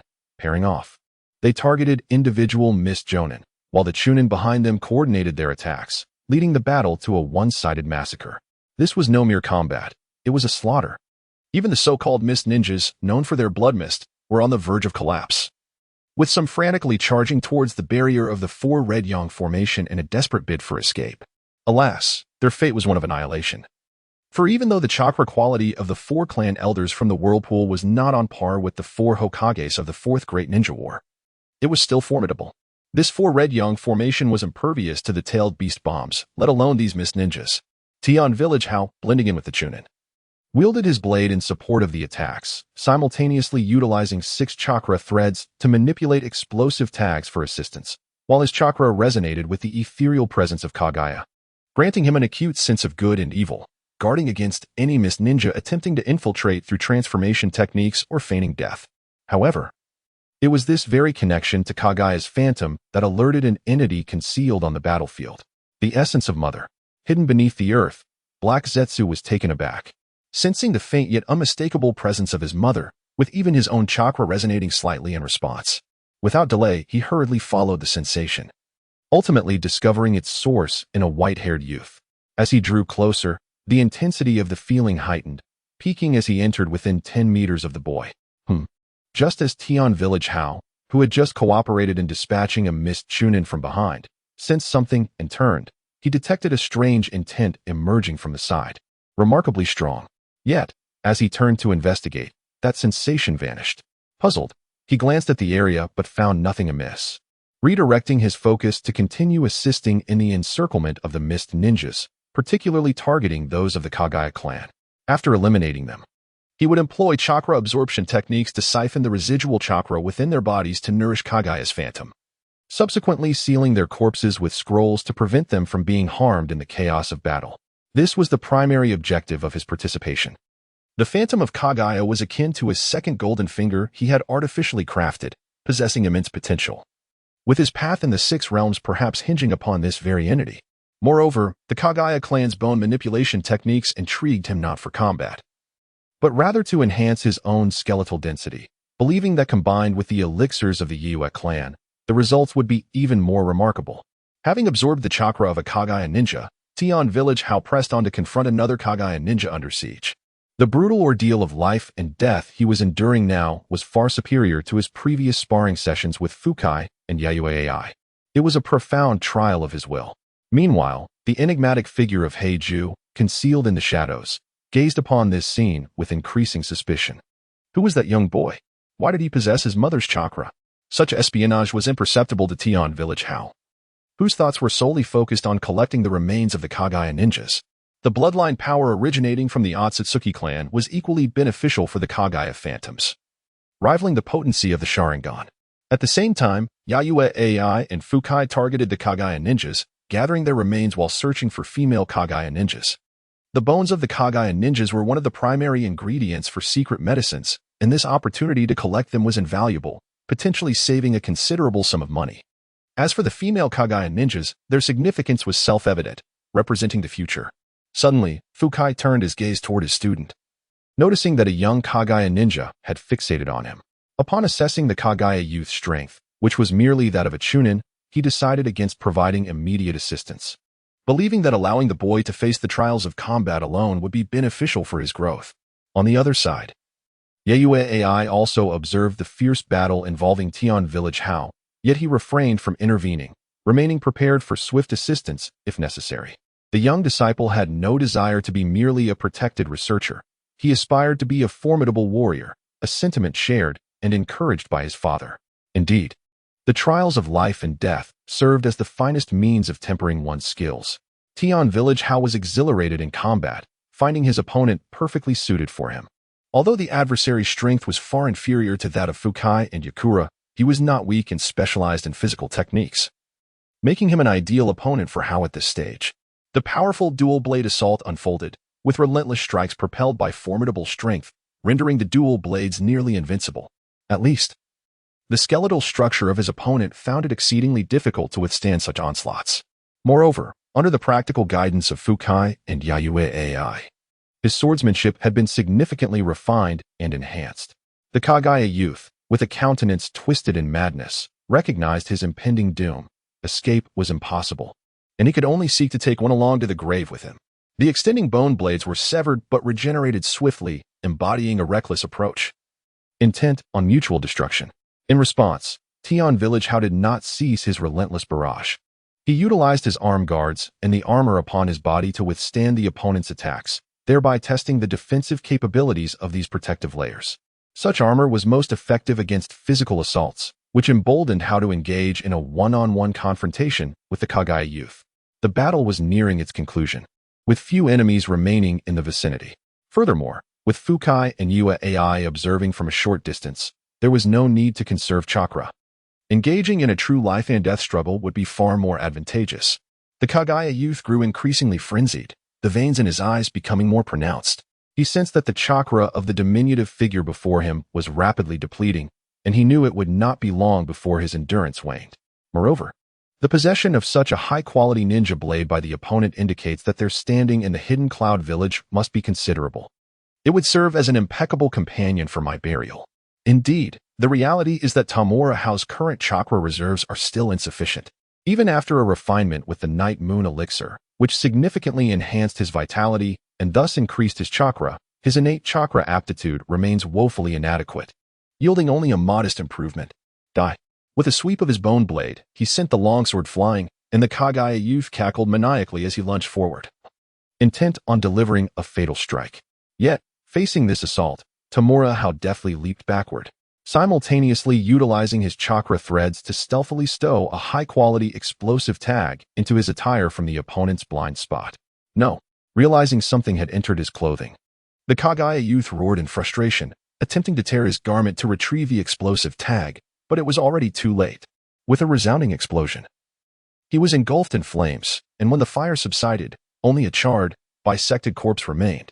Who told you my greatest strength lies in swordsmanship? Steadying himself, Tamura Hao cast a cold smirk at the dismembered remains, then approached to examine the body.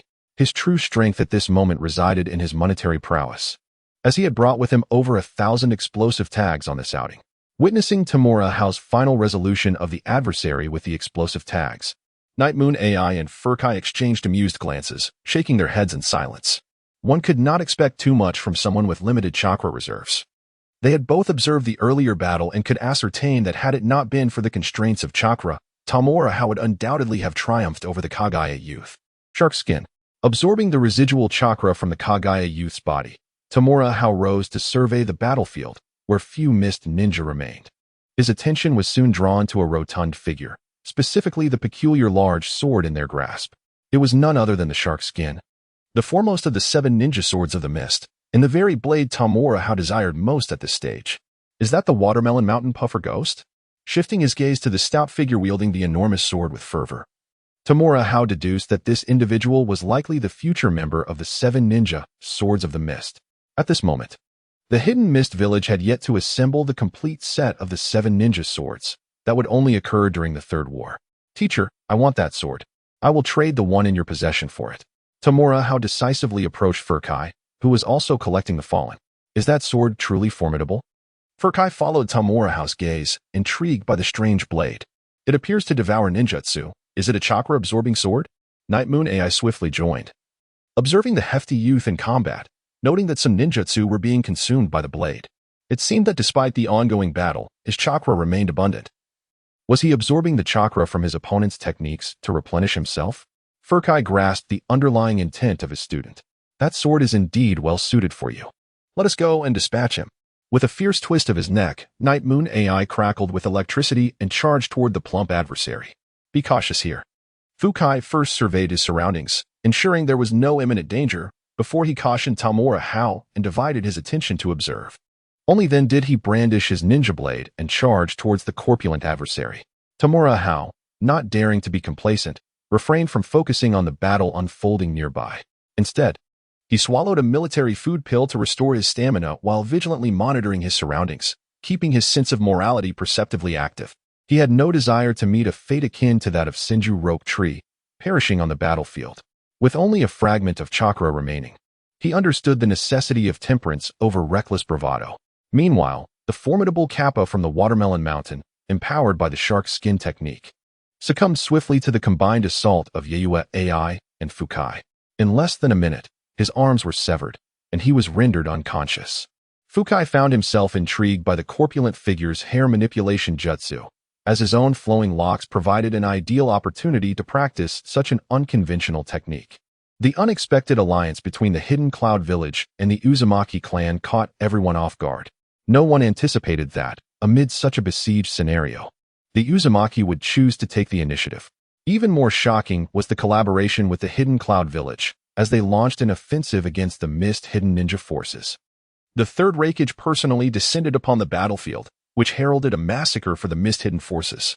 Despite the Mist-Hidden's elite comprising the likes of the Kirigakure, Mizuki, and Kagaya clans, they stood little chance against the overwhelming might of the Third Raikage, who disrupted their formations.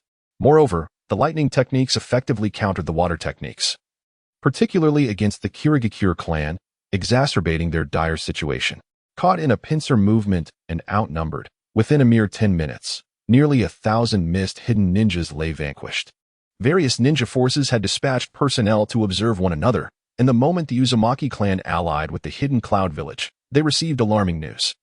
The commanders of the Sand Hidden Forces, Chiyo and her brother, along with the Rock Hidden Forces commander, Nishi Shirnin, promptly ordered their troops to converge, preparing to unite against the combined might of the Uzumaki clan and the Hidden Cloud Army. The current situation was precarious. They had to set aside their past grievances and ally, or face annihilation at the hands of the Uzumaki and Hidden Cloud Coalition. Particularly, the presence of the Third Raikage posed a significant threat, as none among them could match his prowess. Concealed in the shadows, Danzo Shimura furrowed his brow at the unfolding events, which deviated greatly from his expectations. The Uzumaki clan had unexpectedly allied with the Hidden Cloud Village, and even the Third Raikage had intervened. What price had been paid for such an alliance? Or had they merely submitted to the Hidden Cloud? Speaking softly to himself, Danzo found it difficult to ascertain the truth. Regardless of whether it was the former or the latter, neither outcome was desirable for him or Konoha. The leverage to compel the Third Raikage to engage personally was scarce within the Uzumaki clan. Uncle Danzo, what should we do next? Sarutobi Shino asked, his anxiety evident in the face of the current predicament. On the issue of the Uzumaki clan, his stance mirrored that of Danzo, total annihilation. However, the current circumstances revealed that the Uzumaki clan had secretly allied with the Hidden Cloud Village, even drawing the Third Raikage into the fray. That was indeed a formidable warrior. Even a confrontation with his father would yield little chance of victory. Dingy, inform the commanders of the Hidden Rock and Hidden Sand villages that I intend to encircle and eliminate the Third Raikage. Advise them not to interfere, or else I shall consider them enemies and eliminate them as well, instructed Shimura Danzo, after a moment of contemplation, to a root ninja standing behind him. The root ninja said nothing further, utilizing the body flicker technique to swiftly depart for the military encampments of the sand and rock villages. Jia-san, proceed with your task.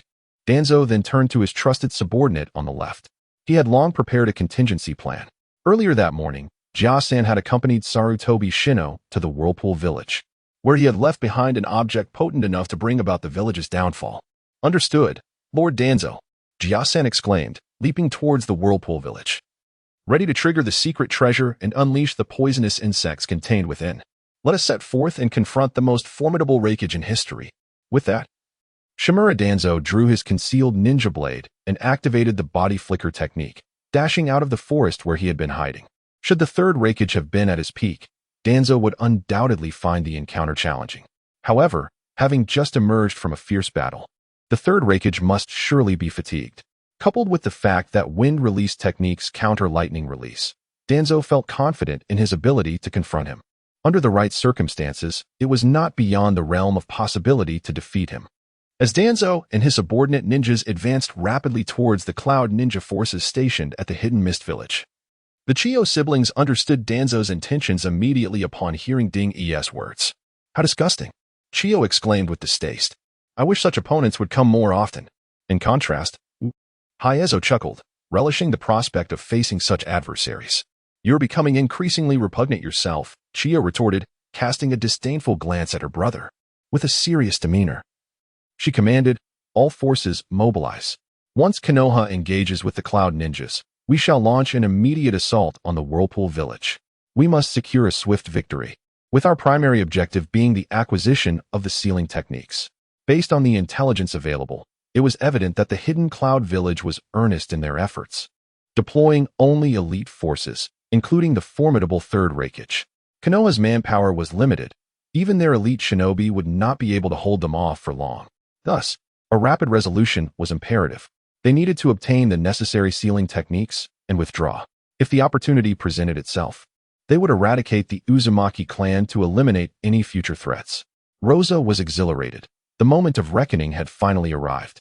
Regrettably, he would not face the Cloud Ninjas, as he wished to find an opportunity to eliminate that Tamura Hao. His intellect was exceedingly formidable, and he would undoubtedly become a significant adversary for the Sand Village in the future. The sooner he was eliminated, the better. Meanwhile, Karura and Yakura harbored mixed emotions. Honestly, they had developed a fondness for that young boy and hoped he would survive this war. On the other side, the Rock Ninja forces also received Ding ES message. Commander Nishikiri made the same assessment and decision as the Chiyo siblings, ordering the ninja army to swiftly assault the Whirlpool Village. The formidable warriors of the Whirlpool Hidden Village had recently allied with the Cloud Hidden Village to launch an assault on the Mist Hidden Village's ninja forces, undoubtedly exhausting their resources. This was indeed a prime opportunity for a counterattack. At the moment when the ninjas from various factions began to channel their chakra for an offensive, several elders of the Whirlpool Village, who had just returned, sensed the disturbance. It was the chakra of Shimura Danzo, along with the chakra of over 100 individuals, all at the level of elite jonin, and their trajectory indicated they were heading towards the Cloud Ninjas. The brash youths from the rock and sand hidden villages were likely on their way to engage as well, while consuming military rations to forcibly recover chakra. Uzumaki Allo sensed the situation and turned to the clan leader, who was also his elder nephew. The other 4 elders glared at the clan leader in fury, for it was evident that the Leaf Village had long been present, lurking in the shadows until now, only to strike at their allies in the cloud. This was an overt display of aggression. Order the children to retreat through the tunnels, and all women under 35, whether single or married, must evacuate, Uzumaki Masahiro stated despondently. For the outcome he most dreaded had materialized, although this did not reflect the will of the Leaf Village as a whole, nor that of the Senju clan or his sister. It posed a lethal threat to their own Uzumaki clan at this moment. After a prolonged moment of introspection, taking a deep breath, Uzumaki Masahiro stood resolutely, surveying those present with a determined expression. The survival of their village and clan hinged upon this battle. Dear comrades, may fortune favor us in this struggle. May fortune favor us, echoed Uzumaki Allo and the others, rising with expressions of unwavering resolve. This was their home, and they would not abandon it. With the younger generation having an escape route, they felt liberated to engage fiercely, ensuring that the invaders would pay a heavy price while also providing a means of retreat for their kin. Simultaneously, the Cloud Hidden Village's ninja forces, busy clearing the battlefield at the Mist Hidden Village's encampment, began to mobilize to confront the Leaf Ninjas. Despite the recent toll of battle, the number of Leaf Ninjas was not significant, making resistance feasible. Not far from the coastline, Sukadai and Uzumaki Allo's shadow clone presented a scroll to a captain of the Mist Zumbu. This individual was a member of the 3rd Mizukage Zumbu, assigned to monitor the actions of the ninja clans. He was aware of the internal dynamics within the Mist Village, recalling how the 2nd Mizukage, Yagura, had once allied with several ninja clans to seize the position of Mizukage from the current 3rd. Since the ascent of the 3rd Mizukage, relations with the ninja clans had soured, leading to the implementation of a blood mist policy aimed at suppressing their power, resulting in a relationship fraught with conflict and animosity. This was a point of leverage that could be exploited to redirect the resentment of the Mist Ninjas. Our agreement with the Mizukage has been fulfilled. This is a sealing technique suitable for the 3 Tails and 6 Tails. We hope that in the forthcoming conflict, the Mist Hidden Village can forge a lasting alliance with our Whirlpool Hidden Village and the Cloud Hidden Village, offering mutual aid, declared Uzumaki Allo's shadow clone. His demeanor amiable, devoid of the earlier animosity towards the Mist Ninjas. Sukadai stood beside him, equally congenial, as this had been meticulously orchestrated. The captain of the Umbu remained utterly bewildered. Was this the scheme of Lord Mizukage? Utilizing the Hidden Cloud Village and the Hidden Whirlpool Village to annihilate the elite shinobi within their own village, while acquiring a sealing technique capable of binding tailed beasts. Truly, one cannot help but admire Lord Mizukage. The surviving Umbu ninjas also reflected on this, comprehending that everything was indeed orchestrated by Lord Mizukage. How astute! Our Mist Village will undoubtedly forge a steadfast alliance with the Hidden Cloud and Hidden Whirlpool villages. Despite his confusion, the Umbu captain promptly responded, regardless of the circumstances. His life had been spared for a reason, and he had been entrusted with this sealing technique, which surely signified its authenticity. Moreover, he was merely a sub-captain. The main captain had also accompanied the shinobi forces, but tragically perished in battle. It was likely that the main captain was cognizant of these developments. Although the main captain met an unfortunate fate, the mission from Lord Mizukage must continue, and he must bring back this sealing technique. We shall not extend our farewells further. Please convey our regards to Lord Mizukage. The Earth platform beamed with a smile, pleased with the other party's enthusiastic cooperation. By leveraging this individual, they could shift the blame onto Mizukage, inciting turmoil within the Mist Village. Even if the 3rd Mizukage were to realize he had been outmaneuvered, it would hold no significance. For the sealing technique was indeed genuine. And please extend our salutations to the third Raikage and the head of the Uzumaki clan. The Umbu captain replied earnestly, then instructed his subordinates to raise the sails and swiftly navigate into the sea with the aid of the wind. The third Mizukage is indeed ruthless. The clone of Uzumaki Alo observed the increasingly distant vessel and murmured, casting a sidelong glance at a patch of water. The water transformation technique of the Kirigakure-S Hozuki clan was remarkably covert underwater, yet before the sensory prowess of the Uzumaki clan, it was as feeble as dust.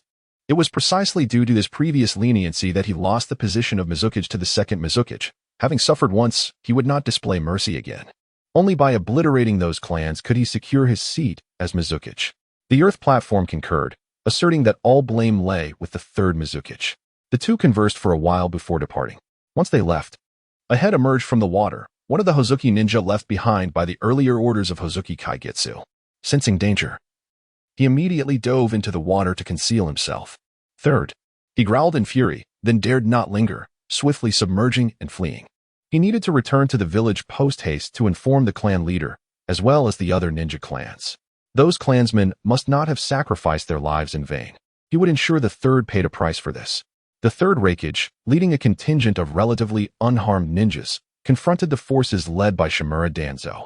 However, it appeared that the previous fierce battle had taken a toll, as the third Raikage found himself suppressed by Danzo, bearing visible wounds inflicted by Danzo's wind-enhanced kunai. Observing the third Raikage's evident exhaustion and diminished capabilities, Danzo grew increasingly exhilarated, his attacks with the kunai and wind jutsu becoming ever more ferocious. He even unveiled his right eye, which had long been concealed beneath bandages, revealing a three-tomo Sharingan. Indeed, he had long since implanted a three-tomo Sharingan. Though the consumption is substantial, his chakra barely sustains the effort.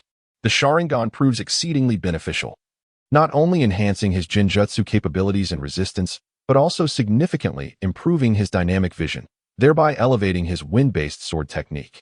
Much like the lightning release body technique, wind-based taijutsu and swordsmanship are primarily predicated on speed. However, one stimulates internal muscles and bones to enhance explosive power, while the other derives external augmentation. High-speed taijutsu and sword techniques require sufficiently robust dynamic vision for support. Otherwise, reckless execution could prove fatal. With the integration of a three-tomo Sharingan, he is now capable of unleashing his wind sword technique with full force, thereby gaining the leverage necessary to suppress the third Raikage. As for revealing the secret of the three-tomo Sharingan, eliminating the third Raikage and subsequently eradicating these cloud shinobi would ensure no one remains aware of it. Damn it! The third Raikage, once again wounded, seethes in fury, seemingly infuriated by being harmed by someone of Shimura Danzo's ilk. Raikage, tonight shall be your final night. Shimura Danzo's expression turned sinister, his heart racing with excitement. Should he slay the third Raikage, his standing within the village would undoubtedly soar to unprecedented heights, perhaps even presenting an opportunity to vie for the position of fourth Hokage. Teacher Hashirama bequeathed the Hokage title to his brother Tobarama, and he shares a brotherly bond with Hiruzen. Likewise, he too could inherit the Hokage title. His elite shinobi, primarily from the Shimura and Sarutobi clans, engage in fierce combat with the cloud shinobi brought forth by the third Raikage. Ostensibly, they accompanied the main force to the land of rivers to prepare against the Sand Village, yet secretly, they have come here to execute a clandestine mission. At present, their mission objective has merely shifted to the cloud shinobi, particularly the third Raikage. The close-knit collaboration of the two clans' elites manifests as Sarutobi shinobi unleash their clan's secret technique, the Great Flame technique, while Shimura shinobi augment it with wind release to amplify its heat and scale, effectively suppressing the cloud shinobi. Sarutobi Shinzo employs the Great Flame technique in tandem with his childhood friend, Shimura Izumi, exhibiting formidable combat prowess. However, unbeknownst to them, they have long been targeted. In the hidden cloud village, a pair of identical twin brothers occasionally glances in their direction, their eyes adorned with special eye patches equipped with sealing techniques. The cloud shinobi had previously received orders not to engage in a full frontal clash with the leaf shinobi. Initial combat would focus on survival, buying time for subsequent reinforcements to regain their chakra. Meanwhile, the sand and rock shinobi forces, upon witnessing the confrontation between the leaf and cloud shinobi, decisively breached the borders of the whirlpool hidden village. Despite the inherent dangers of such a direct assault, they cannot afford to squander time. If they allow the cloud shinobi to recover their chakra and send reinforcements, the battle will become exceedingly arduous. A swift resolution is imperative. Now that we are here, none shall leave. Uzumaki Masahiko glares menacingly at the invading shinobi as the four clan elders unite once more to deploy the four Scarlet Sun formation, preparing for a decisive strike. None shall survive today. The four Scarlet Sun formation cannot be maintained for long and is unsuitable for defensive maneuvers. It can only facilitate a relentless offensive. Such a vast barrier is truly befitting of the Uzumaki clan. Observing the immense formation of the four Red Yang, Chiyo could not help but marvel at the sheer abundance of chakra, which seemed almost unreasonable. Beside her, the enigmatic Achizuki remained silent. Having already commanded the puppet masters to unleash a noxious fog, swiftly propelled by wind techniques, to envelop the entire hidden whirlpool village. Poison was indeed the most efficient means of eliminating foes. This particular toxin had been meticulously concocted, even if subjected to fire techniques. It would not be extinguished but rather transformed into a toxic vapor, equally lethal. The IWA shinobi army relied on large-scale earth techniques to disrupt the terrain, thereby dismantling the various ceiling barriers set by the whirlpool ninja and countering the onslaught produced by the fan. They had already received intelligence from the battlefield of the mist. Aware that their adversaries possessed the capability to perform vast-scale ninjutsu, prompting them to devise targeted strategies prior to their incursion. As the onslaught from the fan was countered, the hearts of the whirlpool's aloe and others sank. The battle had become decidedly more challenging.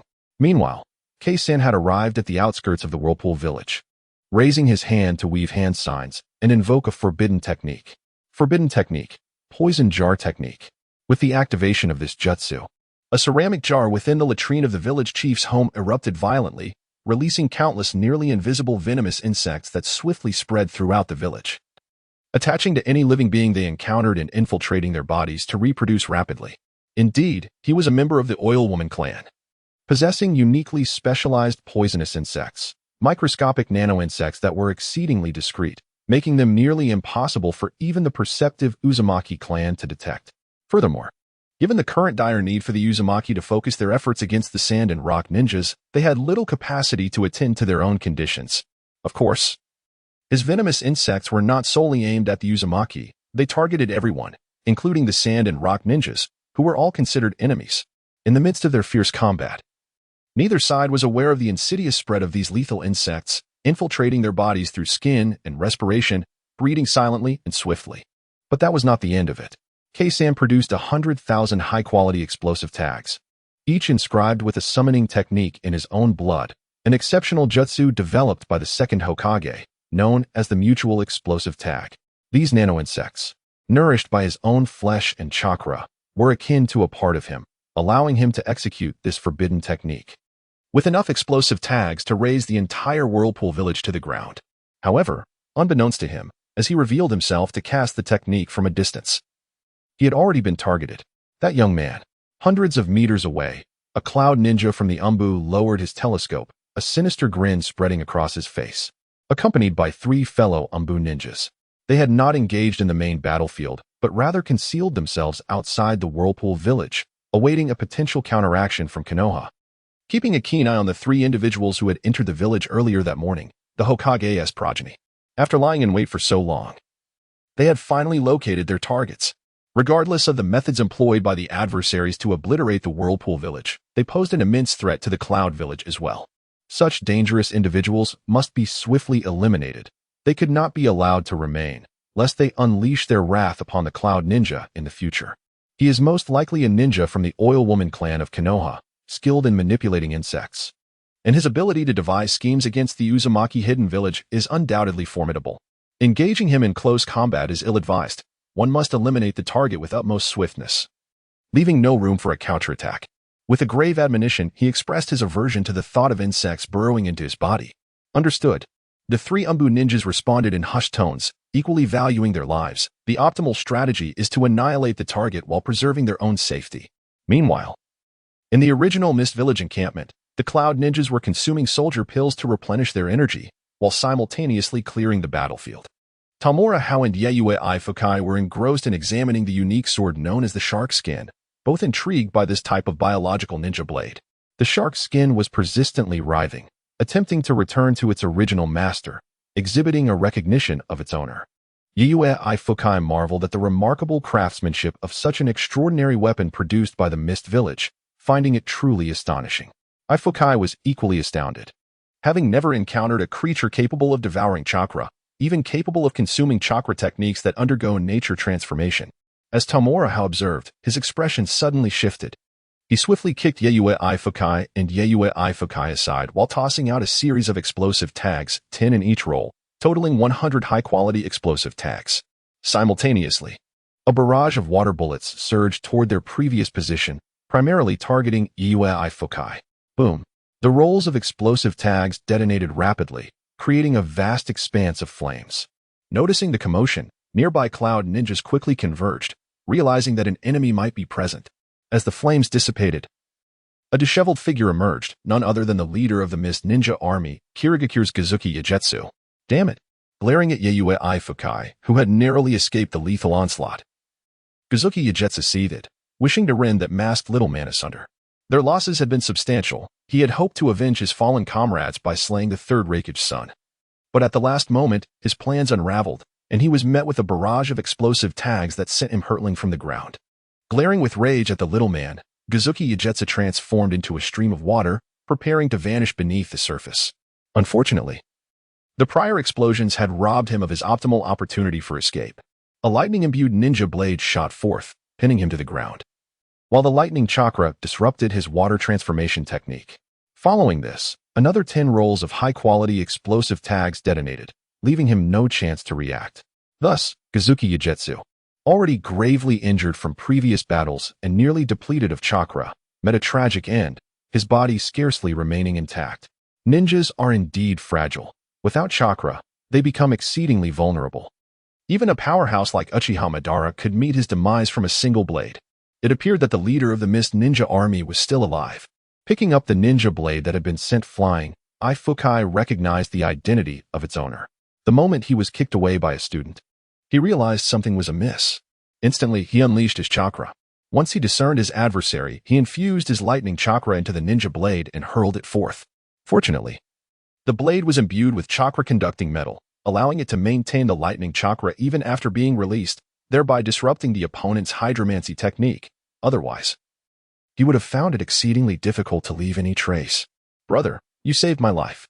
Night Moon AI, now fully aware, approached with deep gratitude, though still in shock. The sudden ambush had been too abrupt for him to react. Without the protection of the lightning armor, he would have been unable to withstand such water projectiles, which would surely have pierced his body and resulted in death. This was indeed a matter of life and death.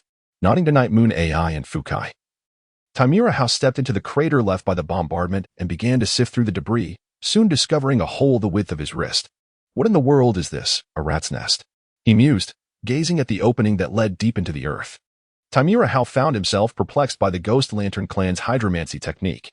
He had sensed the presence of the enemy through a strong moral intuition, recognizing the palpable malevolence that was all too conspicuous.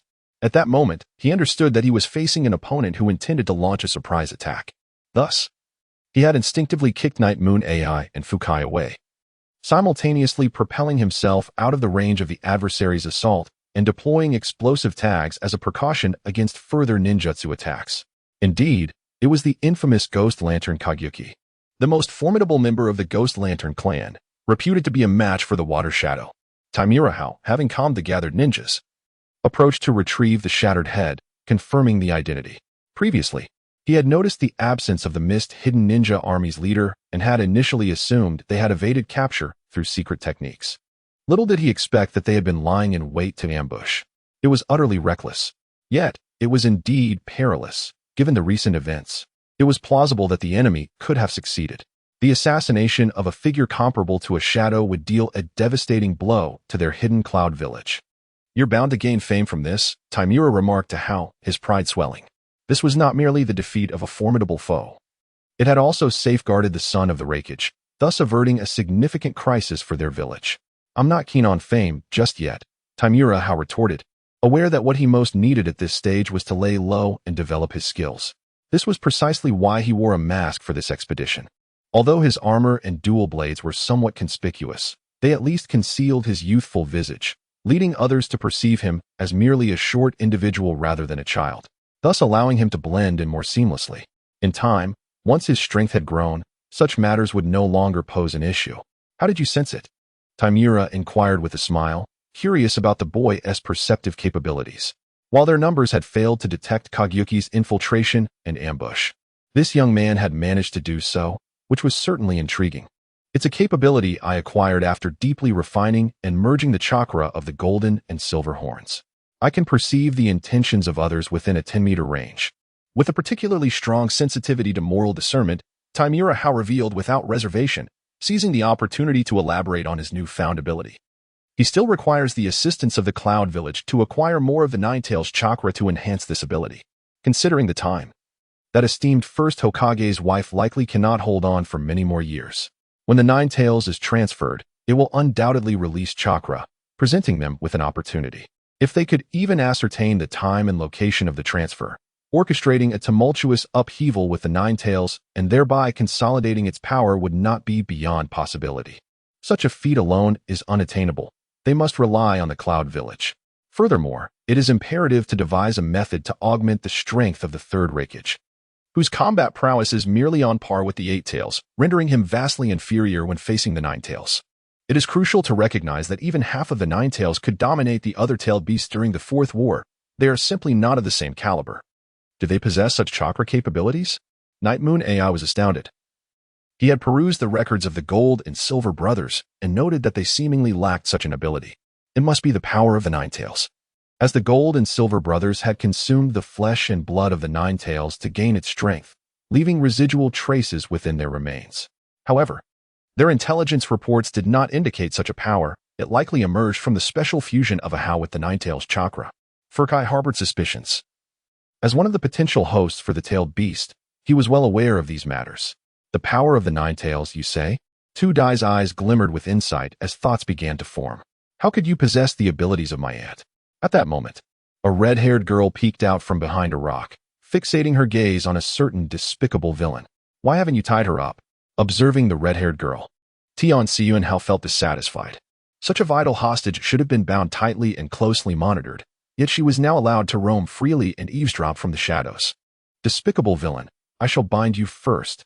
Seeing that this villain intended to capture her, Uzumaki Kushina, in a fit of anger, unleashed a chain of adamantine locks, intending to ensnare him first. However, Haotian Xian raised his hand to seize the incoming chain, disregarding the sealing power it bore, and forcefully yanked, pulling the girl towards him, brandishing the sword of Thunder God to administer a dose of electric therapy. This was an ability he had previously discovered during combat. A certain genjutsu ninja had attempted to ensnare him in illusions, yet it proved utterly ineffective. The essence of genjutsu lies in the interference of the opponent's five senses through chakra, inducing hallucinations, while the method of dispelling it involves disrupting one's own chakra flow. Thus the foundation remains rooted in chakra itself. At that moment, he comprehended numerous issues. Chakra resembles a computer system, wherein those possessing higher privileges command greater abilities and power.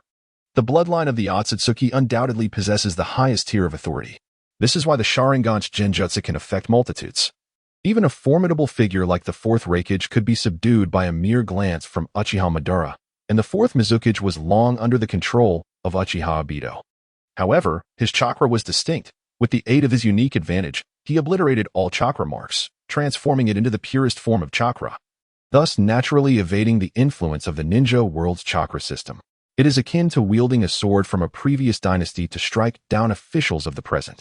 The Vortex clan's adamantine chains function similarly, fundamentally relying on the bloodline power derived from the Ten Tails and the Tsutsuki clan to suppress the chakra of others.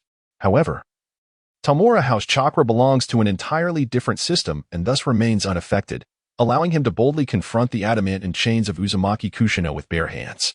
Of course, his courage is primarily bolstered by the fact that Uzumaki Kushina has only activated a single chain and is still unskilled in its manipulation, rendering her movements slow and lacking agility. Were she to reach the level of binding the Ninetales during the future Ninetales disturbance, he would undoubtedly make a swift escape at the first opportunity. While he may be immune to the sealing capabilities of the adamantine chains, he cannot sever them. Once ensnared, he would find himself in dire straits. Meanwhile, Uzumaki Kushina, after being shocked, had her vibrant red hair standing on end, her delicate form twitching uncontrollably, with drool escaping her lips. Enough already. Why are you quarreling with a little girl?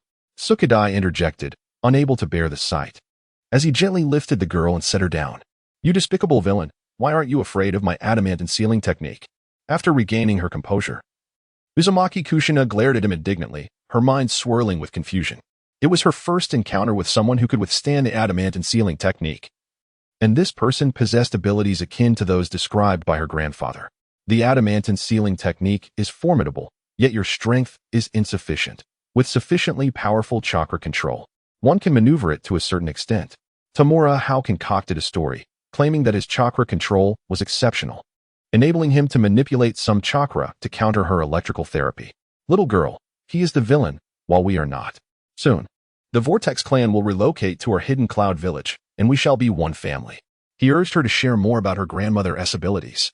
Without hesitation, Sukadai labeled him a villain, eager to extract further information from the girl regarding such powers.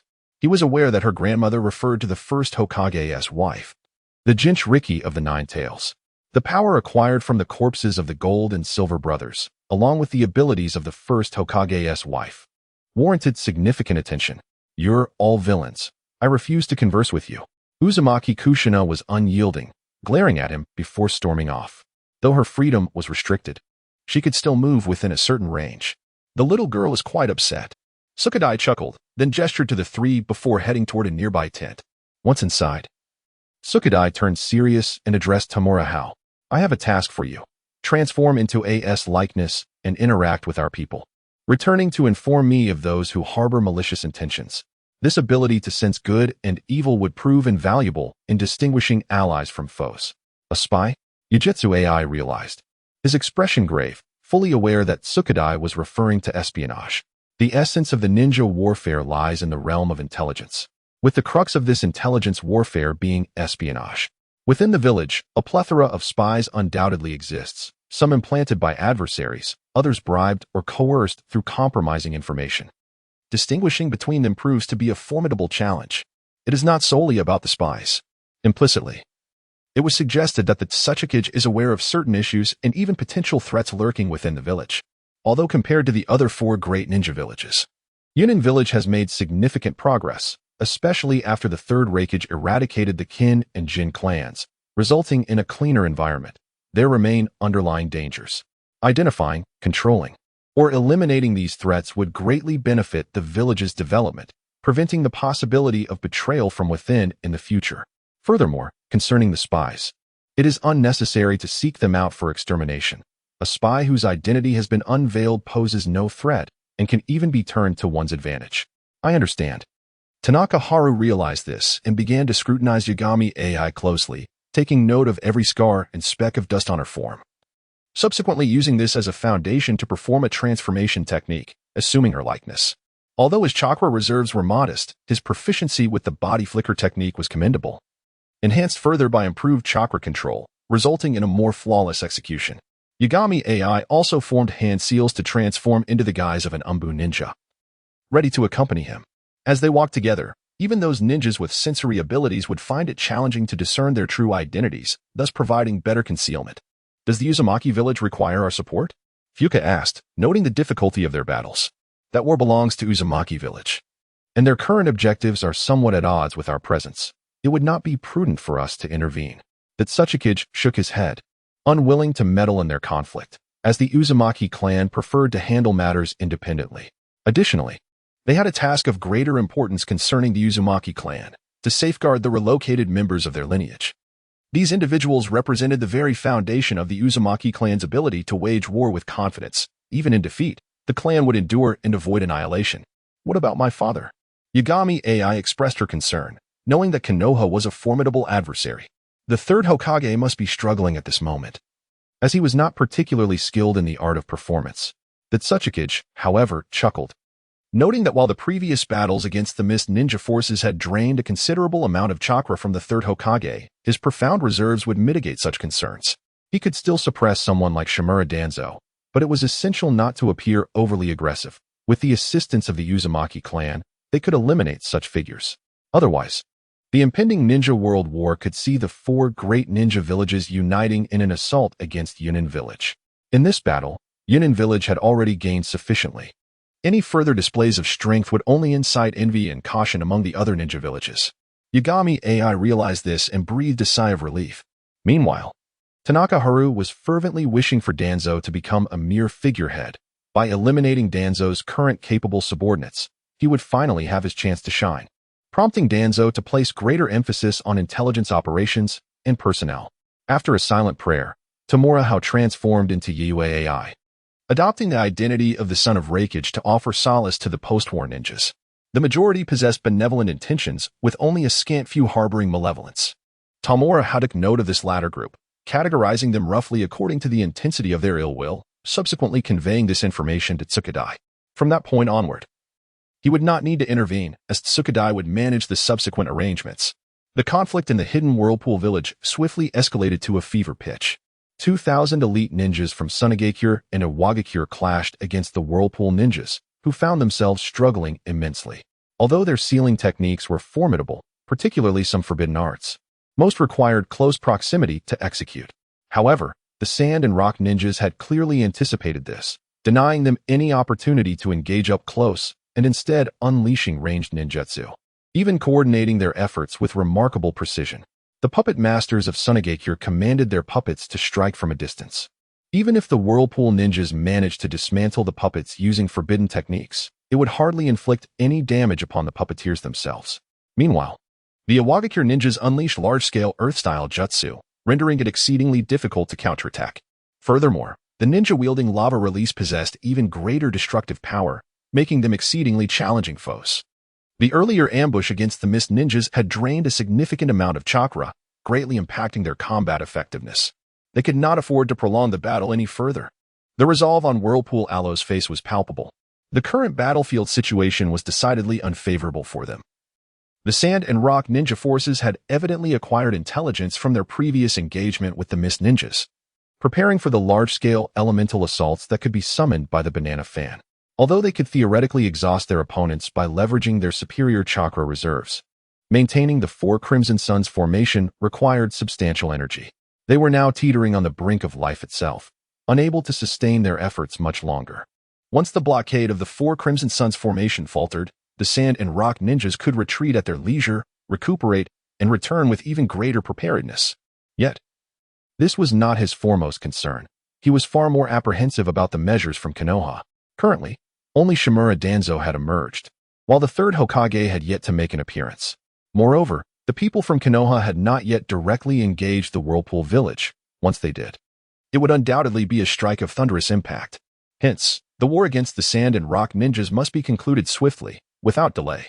There was no choice but to resort to that forbidden technique. Second uncle. Upon witnessing the hand seals formed by his second uncle, Whirlpool Masahiko, who was currently battling against Chiyo and her 10-man squad with the adamant chains, was taken aback. He was acutely aware of what those seals signified. It was a forbidden technique that, once invoked, would lead to one's soul being claimed by the Grim Reaper, forever barred from reincarnation, a most terrifying and taboo technique of their Whirlpool clan. Come back. At the rear, directing the battle, the West Death Ninja perceived the unusual behavior of the Whirlpool Elder and Masahiko, and promptly called for Ji to return from the remote confrontation with the lava release and adamantium blockade. The sealing techniques of the Whirlpool clan were exceedingly enigmatic, laden with numerous taboos, necessitating utmost caution. Ji, refraining from overestimating her abilities, withdrew from the range of the adamantine chain's attack, leaping back to the safety of their earthen wall while keeping a vigilant watch on those elderly members of the Whirlpool clan. Meanwhile, a sense of perplexity enveloped me. The Four-Tails appeared unusually tranquil at this moment, refraining from unleashing its fury and even proactively utilizing my chakra to counter that impenetrable barrier. Was it afraid of the sealing techniques of the Uzumaki clan? The elders of the Uzumaki clan raised their hands to form seals, their expressions resolute. This was their clan's most formidable forbidden technique, specifically designed to target the soul. Even a powerful being like the first Hokage would inevitably perish if their soul were extracted. Moreover, this forbidden technique was rooted in the user's chakra. The stronger the chakra, the greater the potency. With the chakra levels of these elders, even the leaders of the 5 great shinobi villages would be compelled to kneel. Let the invading fiends join me as sacrifices to the deity of death. A murky yet cold gaze swept over Chiyo and the others, as Uzumaki Aloe completed the final seal. The other elders were also nearing completion, and this was one reason they had employed the Four Crimson Sun formation to seal off the entire Whirlpool hidden village to prevent any escape. Chiyo and her companions felt an overwhelming sense of unease at the actions of Uzumaki Aloe and the others. What dreadful forbidden technique were they invoking? Just as Uzumaki Aloe and the others were willing to consume their life force to overexert their chakra in summoning the deity of death, they suddenly all coughed up black blood, collapsing to the ground one by one. In quick succession, many combatants from both sides fell, some even losing their breath entirely. Poison? With weakened legs, Uzumaki Masahiko fell to one knee, incredulous as he coughed up a mouthful of black blood. They had long prepared against the poisons of Sunigakure, not only stockpiling ample antidotes, but also wearing masks. How could they still be poisoned? This was not the poison of Sunigakure. Struggling to rise, Uzumaki Aloe observed the beleaguered Chiyo siblings retreating, as well as the commanding ninja from Iwagakure, realizing that the poison did not originate from Sunigakure or Iwagakure, for it was impossible to incapacitate their own. Kumogakure? Uzumaki Masahiko immediately considered Kumogakure. They harbored hopes of the destruction of the Whirlpool hidden village to claim the remnants of the Uzumaki clan, particularly that detestable little brat. How despicable! With a resounding slap, Uzumaki Aloe reprimanded, "Even now, you fail to comprehend? It is Konoha that has turned against us. Compared to Kumogakure, Konoha desires our annihilation far more. This must be the insidious ploy left behind by the three who entered the village this morning. For there is no way they could have silently executed this through the Four Crimson Sun formation. Though lacking concrete evidence, some matters could be deduced through reasoning. Furthermore, he had originally been wary of Konoha's hidden traps, believing them to be the work of concealed, powerful ninja, never anticipating such a peculiar poison that even he had not noticed when he was afflicted. Konoha. Chiyo, on the opposing side, seemed to come to a realization. Her face contorted with rage. Now, all three factions involved in the battle lay poisoned and incapacitated, succumbing swiftly to death. Clearly, this poison did not originate from their alliances, leaving only Konoha, Kumogakure, and Kirigakure as suspects. The Village of Mist has withdrawn, and it is not adept in the art of poison.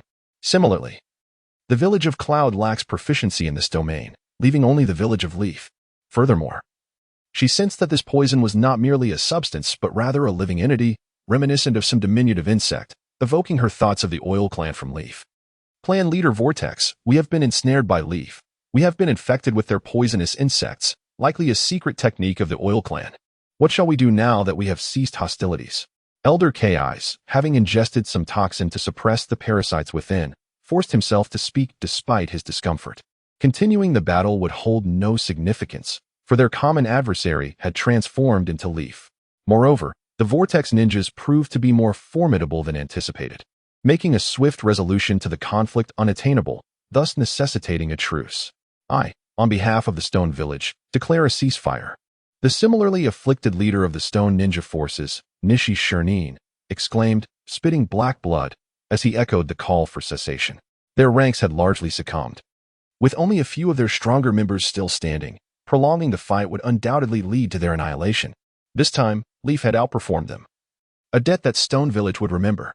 However, before clan leader Vortex could respond, an identical chakra suddenly emanated from the corpses, and explosive tags materialized out of thin air. Boom, boom, boom. Instantly, the entire village of Vortex was engulfed in flames and thunderous blasts, with all corpses and structures obliterated. Especially under the containment of the Four Red Yang formation, the explosive force became even more concentrated, further amplified by the flames of the formation. The four elders of the Vortex clan, already at their limit, could no longer withstand the pressure, and the Four Red Yang formation shattered. A golden sphere erupted from the collapsing formation, and after traveling a distance, it disintegrated to reveal several figures. It was Raza, who had utilized gold sand to extricate Chiyo and her brother, as well as Ikura. They were the last four remaining. Karura. Raza gazed back at the fiery ruins of Vortex with a heavy heart. Karura had been on the front lines, evacuating the injured for immediate treatment. He could not rescue her due to the distance and had to prioritize his own escape. Now, she was likely in dire straits. Elder Kekkei. We must leave at once and return to the village. Yakura, continue to maintain the blazing fireball. You remain unpoisoned, as those insects fear fire. Although he had temporarily subdued the parasites with toxins, the substances were far from gentle. Even with the mitigative effects of the antidotes, the toll on their bodies was considerable. He and his sister had lost their combat capabilities and must urgently return to the village for medicinal aid, lest they meet certain death. Meanwhile, the stone ninjas were also suffering. Nishi Shirnin had only survived the explosion of the explosive tags through the use of earth release. Do not approach me. And do not dispel your lava release or the chakra of the four tails. Your lava release's high temperature should be able to drive away these insects, which is why you have not been affected. I now command you in my capacity as the commander of this ninja army to return to the village at once and inform Lord Suchikage of all that has transpired here. I, Nishi Shirnin, am ashamed of betraying his trust.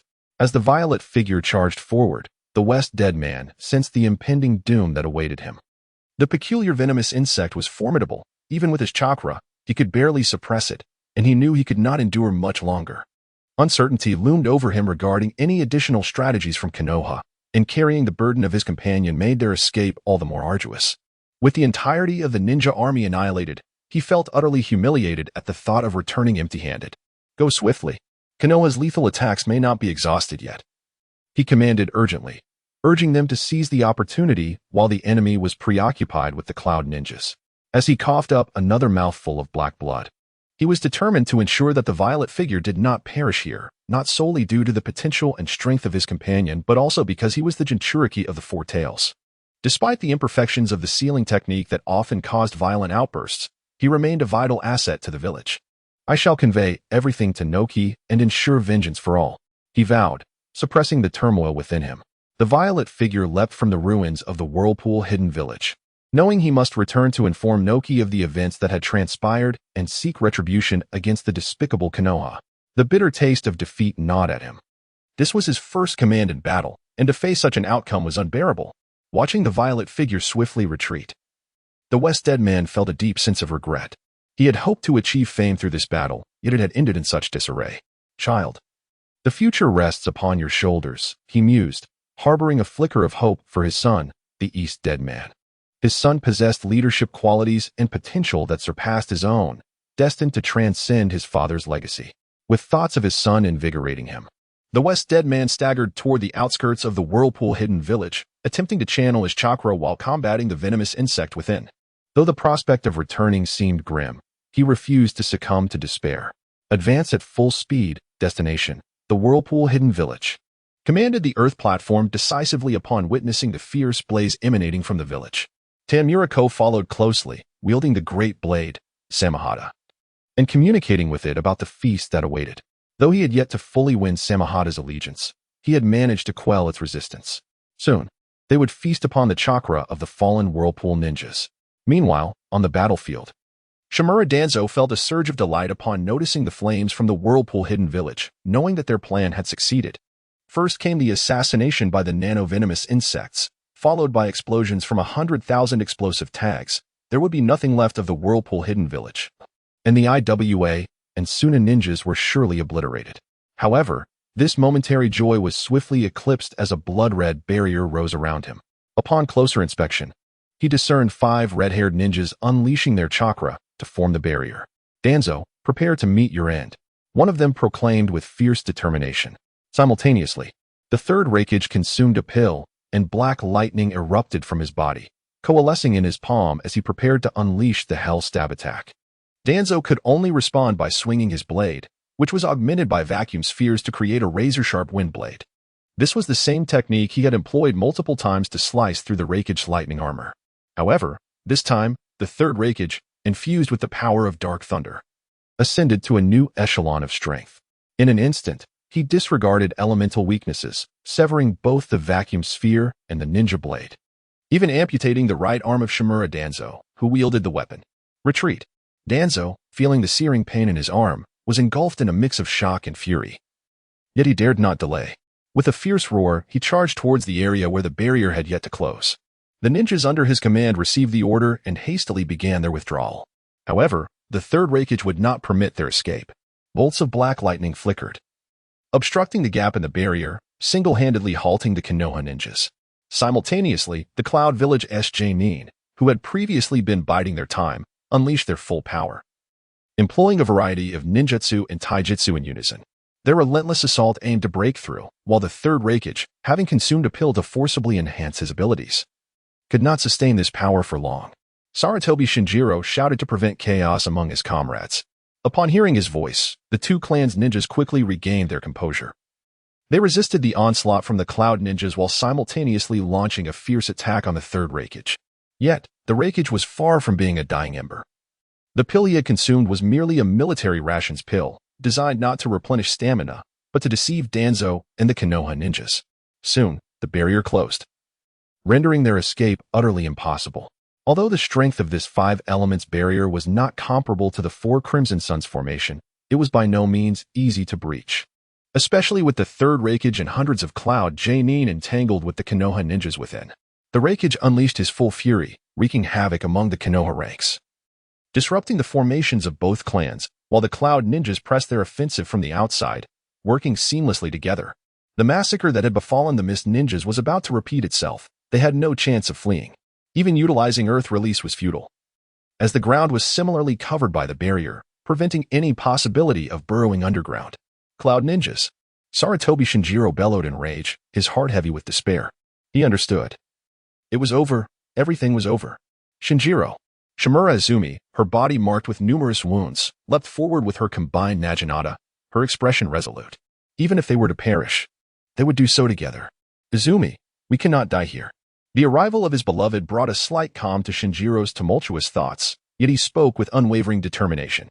He retrieved a secret medicine and swallowed it. Immense chakra surged within him. Biting his finger, he swiftly formed seals, and at last struck the ground with his palm. Summoning technique. King of Monkeys, Enma.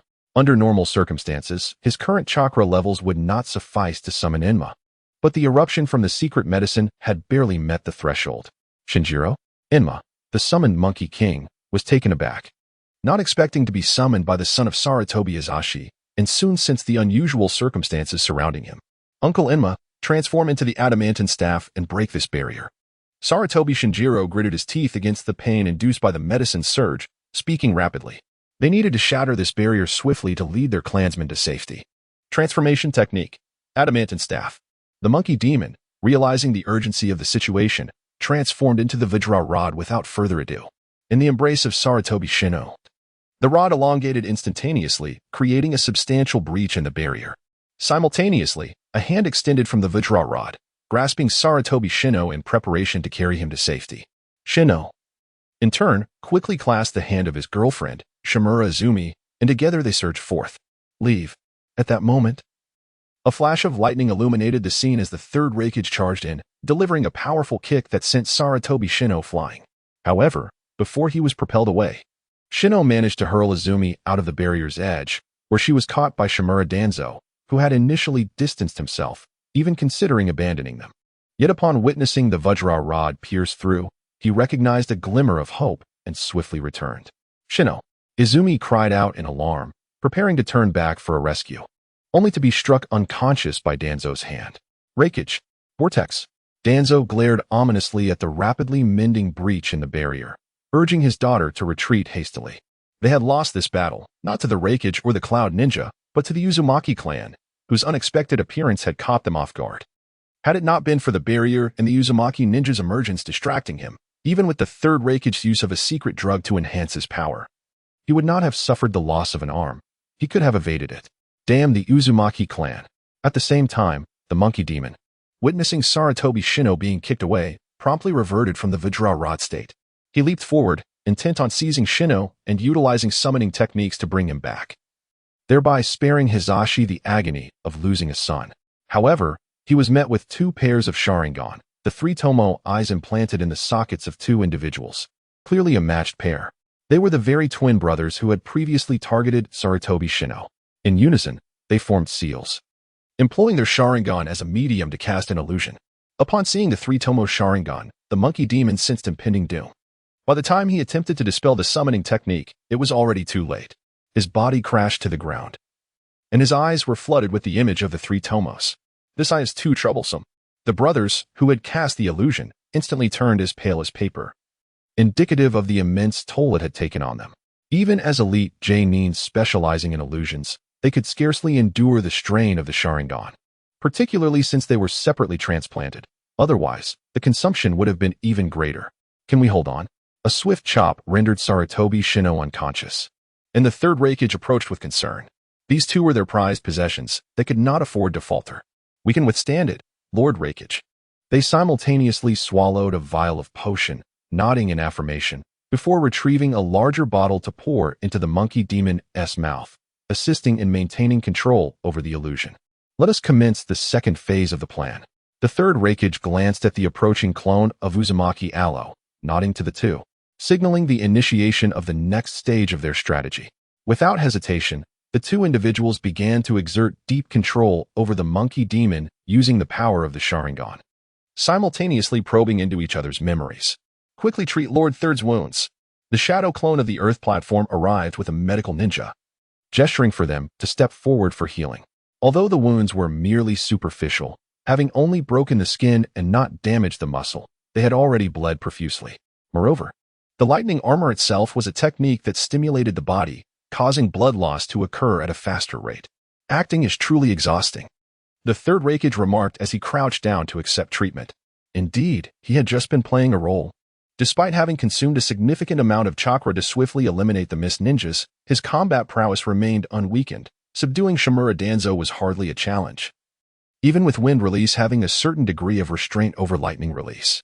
However, given the immense gains they had acquired, a single misstep could result in a joint assault from the 4 great ninja villages, necessitating this feigned display of weakness. Following this, the Raikage would publicly condemn the insidious and despicable actions of the third Hokage of Konoha. The shadow clone of the Earth platform approached with a cheerful demeanor, stating that the performance was not yet complete. Their spoils were indeed considerable. Not only had they captured members of the Uzumaki clan, but they had also obtained the complete succession of the Uzumaki clan's sealing techniques, while annihilating nearly 1,000 shinobi from the Mist Village. Furthermore, as they had brought only elite forces, coupled with the third Raikage participation and the advantage of lightning release over water release, their casualties had been minimal. One could assert that this operation had been a resounding success, while simultaneously outsmarting the third Mizukage and the Mist Village. In the days to come, the Mist Village would be far from tranquil, and they would likely lack the resources to seek revenge. The internal conflicts within Konoha would also be considerable. Sarutobi Hiruzen was indeed shamelessly treacherous. The third Raikage held a disdainful view towards Sarutobi Hiruzen, who was known for his scheming and plots. Yet, one could understand, given the circumstances. Although Sarutobi Hiruzen was formidable, the title of the strongest Hokage was entirely exaggerated. While the combined use of the 5 elemental jutsu might yield an increase in power, the enhancement was limited. In the past, when Sarutobi Hiruzen and his companions were pursued by the Gold and Silver Brothers, they fled in a disheveled state, while he had the strength to personally slay them. This illustrated the disparity in power. The strongest Raikage was genuine, while Sarutobi Hiruzen's reputation was inflated, and significantly so. Lacking the strength to dominate all, he resorted to cunning schemes to undermine and even eliminate his own kin.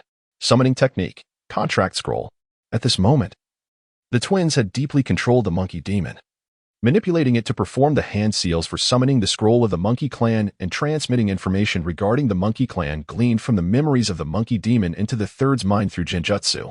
The shadow clone of Uzumaki Aloe stepped forward to unfurl the scroll, revealing a series of names from the Sarutobi clan, including Sarutobi Shino and Sarutobi Hiruzen.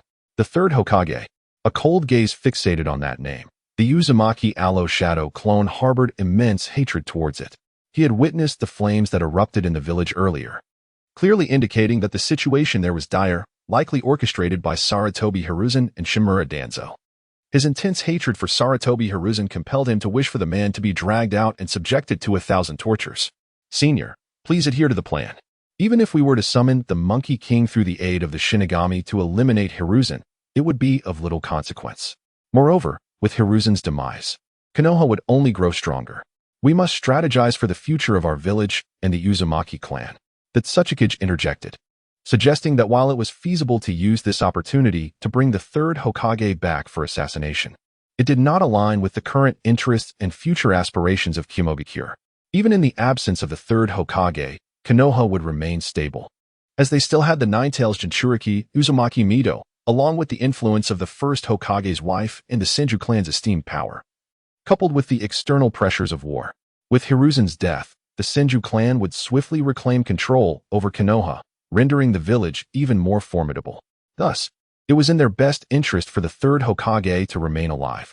Indeed, it was also the case that Shimura Danzo had been deliberately released by the third Hokage, as they sought to weaken and even undermine the Senju and Uchiha clans through the cooperation of Hiruzen and Danzo. After considering that Tsuchikige's counsel, Uzumaki Allo suppressed his animosity, raising his hand to seal the names of the Sarutobi clan in a contract seal. The third Raikage then followed suit, wiping the blood from his wounds and inscribing his name upon the summoning scroll. Let us begin. After writing his name, the third Raikage smeared his blood onto the hands of the Monkey King, then nodded to the twin brothers. Without delay, they employed their Sharingan to manipulate the Monkey King, dispelling the summoning technique before performing the reverse summoning to bring the third Raikage forth. Such splendid materials! The third Raikage's expression twisted into a snarl as he beheld the multitude of monkeys, and he commenced a brutal slaughter. These were the summoned beasts of the Sarutobi clan, bound by generations of camaraderie, making them impossible to tame. Thus, extermination was the only recourse.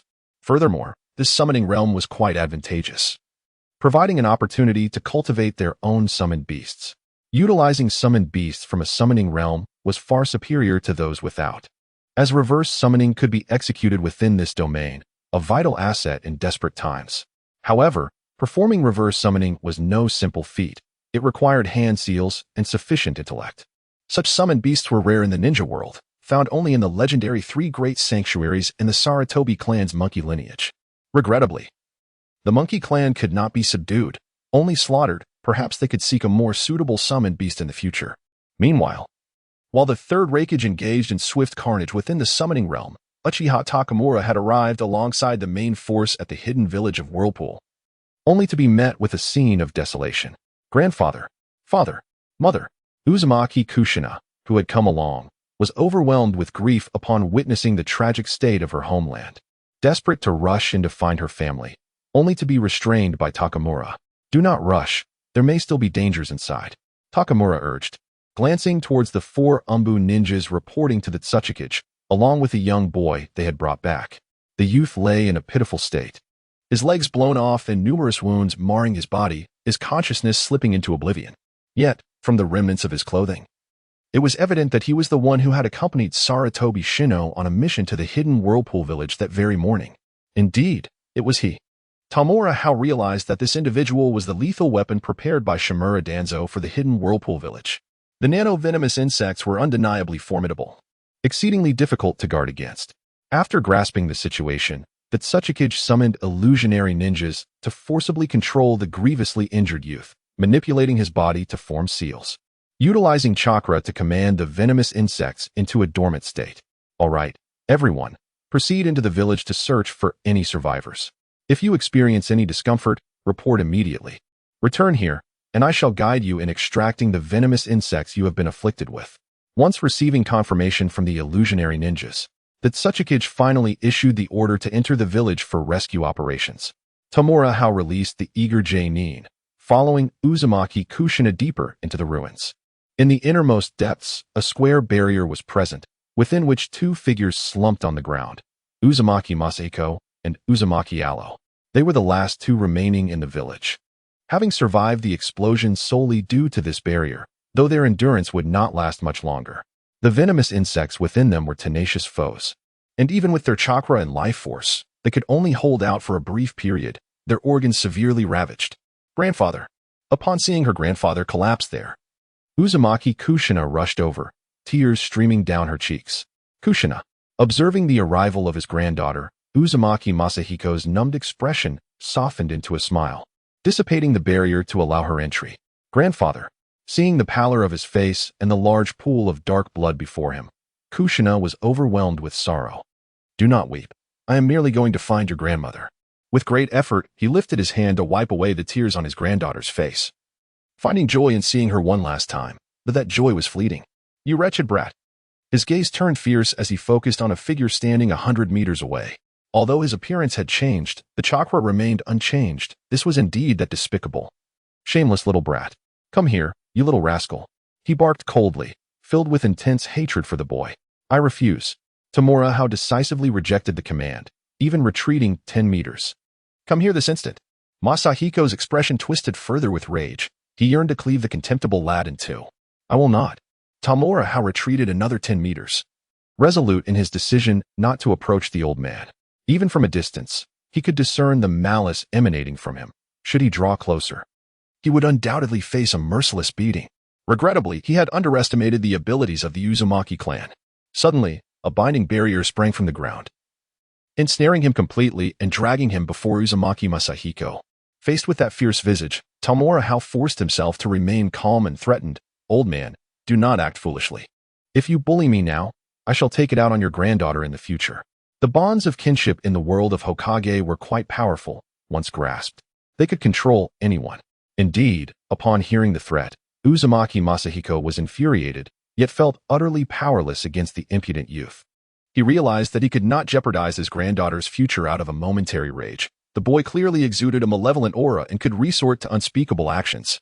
What a disgrace! Uzumaki Allo cast a disdainful glance at his eldest nephew, then turned his attention to the youth being hoisted aloft, intrigued by the spectacle. Just moments ago, his nephew had relayed the events to him, and he was astonished to learn that the elder had been outsmarted by a mere child, surrendering both his granddaughter and the family's legacy to this interloper. Truly humiliating. From this day forth, Kushina shall be your betrothed. Once she comes of age, expedite the marriage. Uzumaki Allo declared, increasingly satisfied with his decision to betroth Kushina to the young man. With the family's integration into the hidden cloud village a foregone conclusion, it was imperative to find a trustworthy individual within the village to guide them. Although young, this lad possessed remarkable wisdom and had the honor of serving alongside the Raikage in diplomatic missions to the Uzumaki hidden village. Thus holding a significant status, he was indeed the optimal choice. Uzumaki Masahiko's face darkened, yet he refrained from voicing his dissent. I refuse to wed that despicable scoundrel, protested Uzumaki Kushina, tears streaming down her face as she instinctively objected. She vowed that even if she remained single for life, she would never marry such a vile wretch. He's far too foolish. He would adversely affect the intelligence of our descendants. Tamura Hao also resolutely declined, inciting a glare of fury from the young lady. Those two sealing scrolls contain our clan's unique sealing techniques. They cannot be undone without the correct method, Uzumaki Allo remarked cheerfully. Despite his nephew's grievous deception, he was not foolish. The scrolls were imbued with special seals that could not be opened by outsiders. To forcefully break the seals would only result in the destruction of everything contained within. Indeed, he has left himself a contingency, Tamura Hao acknowledged, unfazed by the revelation. Well then, I shall reluctantly accept this foolish girl. Ultimately, he had to concede. Experience had proven invaluable. Cursed brat. Uzumaki Masahiko seethed, his teeth clenched in frustration. Feeling utterly taken advantage of. You are the foolish one. I will never marry you, Uzumaki Kushina retorted, equally incensed. You wretched boy, remember this. Uzumaki Masahiko set the boy down and raised his hand to form the hand seals needed to undo the two sealing scrolls. Tamura Hao, opting not to rely solely on memory, quickly found a shard of tile and inscribed numbers upon it with a kekkei, each digit corresponding to a particular seal. As the saying goes, a good memory pales in comparison to a poor pen. It was far more prudent to record it directly. The seals were merely one aspect. The cooperation of the Uzumaki clan's chakra was also essential. Otherwise, the explosive tags within could be triggered, obliterating everything. After completing the unsealing, Uzumaki Masahiko offered a final caution. He had initially prepared for contingencies, believing that even if the Uzumaki hidden village were to fall, his sister would be able to unlock the seals, thus preventing them from falling into the hands of outsiders. Little did he know, he would have to personally instruct the unsealing process, which only fueled his irritation further. Cursed brat. Rest assured, the rich heritage will be preserved within the village, as long as one contributes sufficiently and remains loyal. They will have the opportunity to cultivate their skills. Tamura Hao had given his assurance. With his promise, both individuals felt a slight relief. Yet gazing upon the ruins of their village filled them with profound sorrow. Ultimately, the village could not be saved. Cursed that Kumogakure. Witnessing the devastation of their home, Uzumaki Masahiro felt an overwhelming sense of guilt. Those three were permitted to enter the village by him. And who would have imagined that it would lead to such a catastrophic disaster? Sarutobi Hiruzen and Shimura Danzo would not escape retribution. Uzumaki Allo was consumed by rage. He would await the two of them. Uzumaki Masahiro said nothing more, as the chakra sustaining him gradually dissipated. He had reached the end of his strength. Grandfather. Uzumaki Kushina wept bitterly, realizing her grandfather was nearing his end. Yet, her tears did not last long. For Tamura Hao stepped forward and struck the young girl with a swift chop, rendering her unconscious. That wretched little brat! Seeing his granddaughter treated in such a way, Uzumaki Masahiro's eyes widened in disbelief, filled with an unwillingness to close them, though a faint smile graced his lips. This way, Kushina would suffer less heartache. We cannot allow such a situation to arise in our hidden cloud village. Night Moon AI and his companion approached, their resolve becoming ever more steadfast as they beheld the fallen elders. The tragedy of Uzumaki village must be etched into their memories. They could never allow such an occurrence to transpire in their own village. It absolutely would not. Tamura Hao was equally resolute. The hidden cloud village was his foundation, and he would not permit it to be destroyed by outsiders. At that moment, a chorus of cries echoed as the previously evacuated Uzumaki clansmen returned. Upon witnessing their village reduced to ruins and the countless dismembered remains of their kin, they were engulfed in profound grief. In an instant, the entirety of Uzumaki village was shrouded in sorrowful wails. Alongside this sorrow was an undercurrent of hatred for Konoha. They were supposed to be allies, yet they had been betrayed by them. The depth of their animosity was unimaginable. A once thriving village had been obliterated in the blink of an eye. Tamura Hao reflected on the horrors of ninja warfare, especially its treachery. A moment's carelessness could lead to total devastation, much like in the future Third Great Ninja War, when the strongest team from the Mist Village invaded the Land of Fire, only to be ambushed by Might Guy, who decimated them, leaving the surviving three broken in spirit. The epicenter of all this chaos was the youth from the Aburame clan, a strategic force to be reckoned with. That would be Aburame Shurhei, who had become Danzo's underling, perhaps? He surmised he knew who it was. Aburame Torian had yet to be born, so it could only be the father. Considering the timeline, the unpredictability of ninja warfare was terrifying, ever-changing, and fraught with danger. Gazing upon the scattered limbs and severed arms, Tamura Hao felt a lingering dread. This is primarily the reason why he meticulously wields a long blade to maintain distance in combat. He wishes to avoid close proximity to such dangerous adversaries.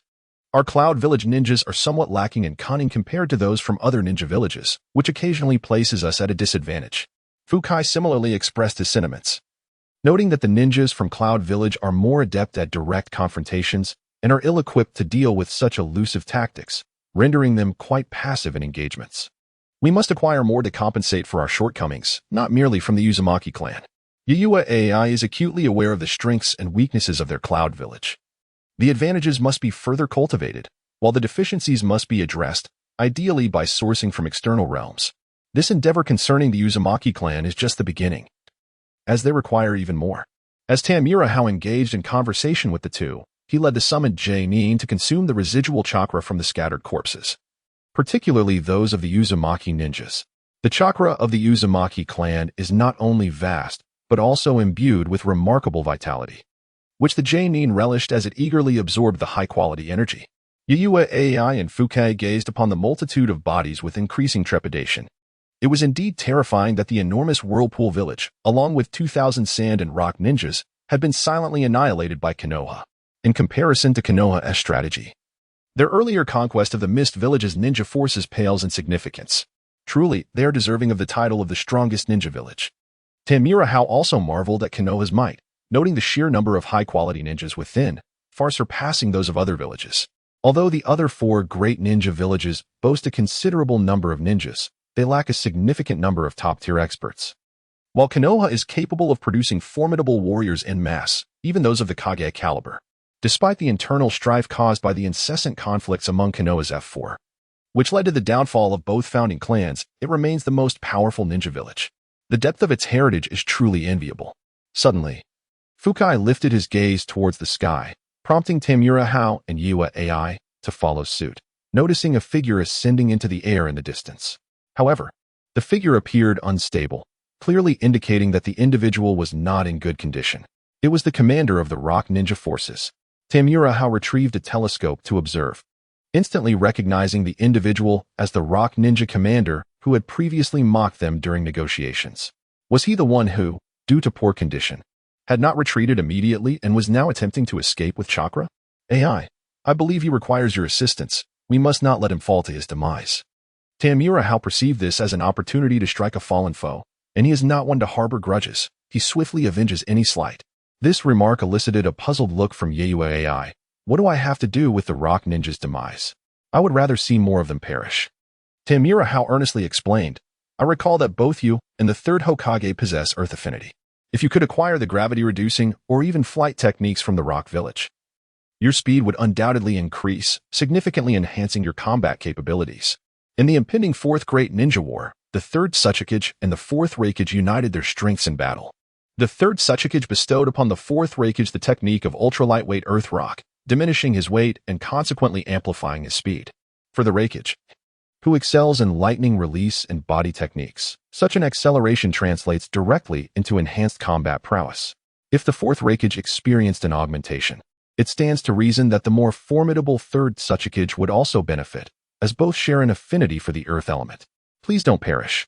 Night Moon AI exclaimed in alarm, hastening to employ lightning release armor to boost his speed and catch up, fearing that his companion might not withstand the strain and meet a dire fate. Although he lacked the ability to fly, the unsteady demeanor of the other was indicative of a precarious state that could not endure for long. AI. Witnessing his cousin's impulsive pursuit, Fukai felt a sense of helplessness. Teacher, you should follow and check on him. Additionally, send a shadow clone to inform Lord Ushers. Requesting a genjutsu ninja. The opponent is afflicted with a venomous insect and certainly cannot endure for much longer. We must obtain that earth release technique swiftly. The Whirlpool Hidden Village is now under our control. I shall be safe.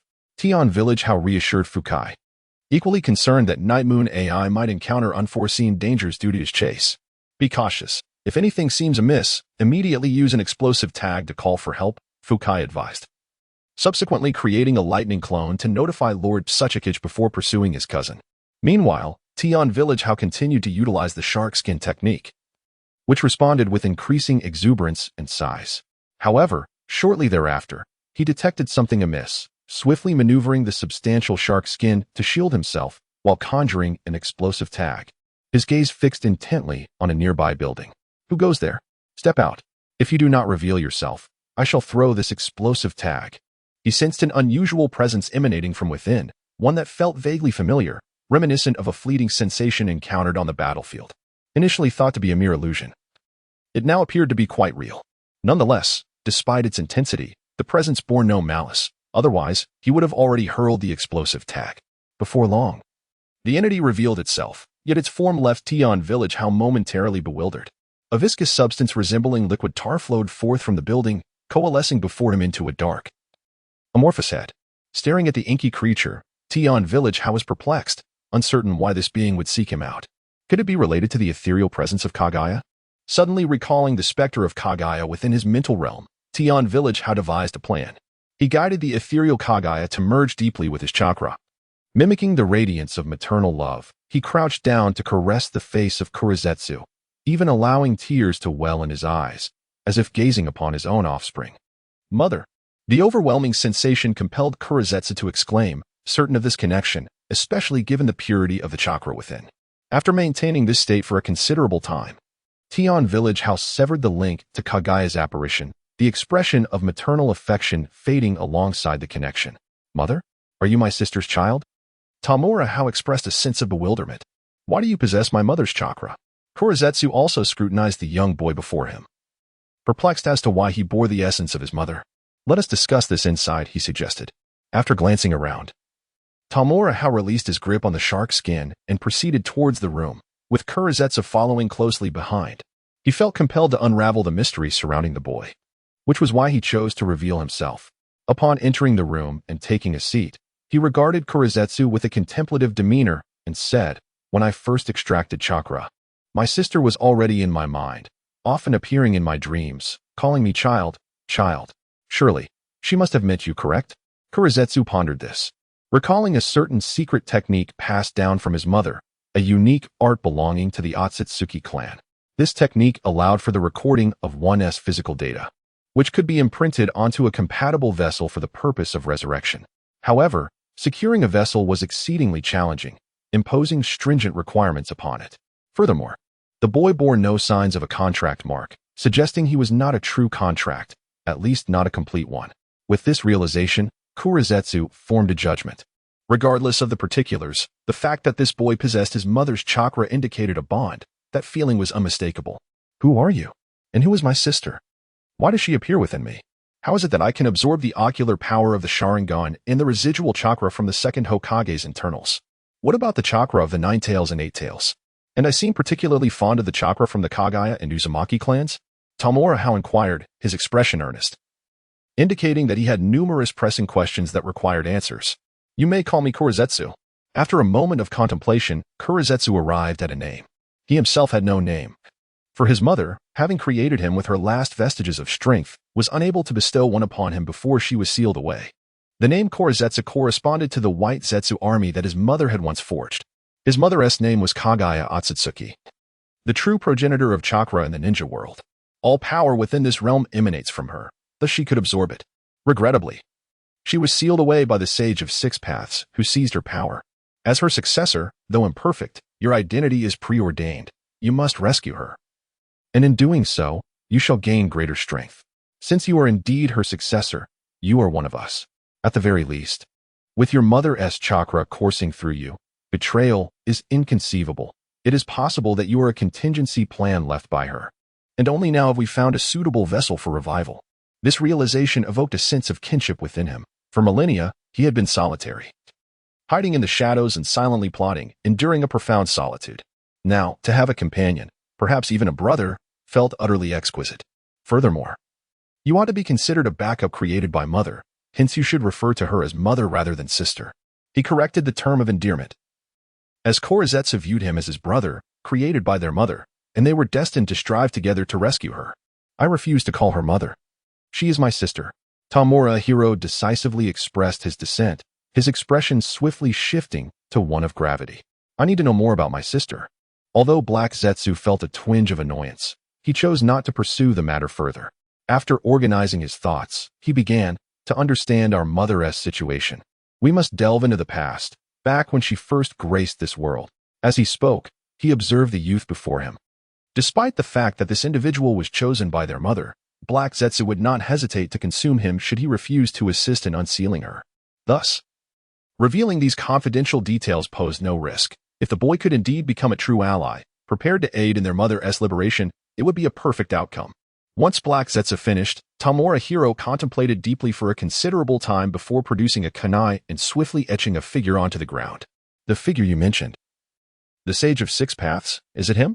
Upon seeing the outline, Black Zetsu's eyes widened in surprise. How do you know of him? Have you seen him before? Black Zetsu's anxiety was palpable. Although the figure drawn was somewhat indistinct, the general likeness was unmistakable, particularly the unique horns that resonated with the memories passed down from their mother. Logically, that individual should have perished long ago, over a millennium past. How could this child possibly be aware of him? Could it be that their mother's legacy imparted fragments of memories to him? This person's essence permeated all chakra, and upon appearing, would likely be consumed by the sister.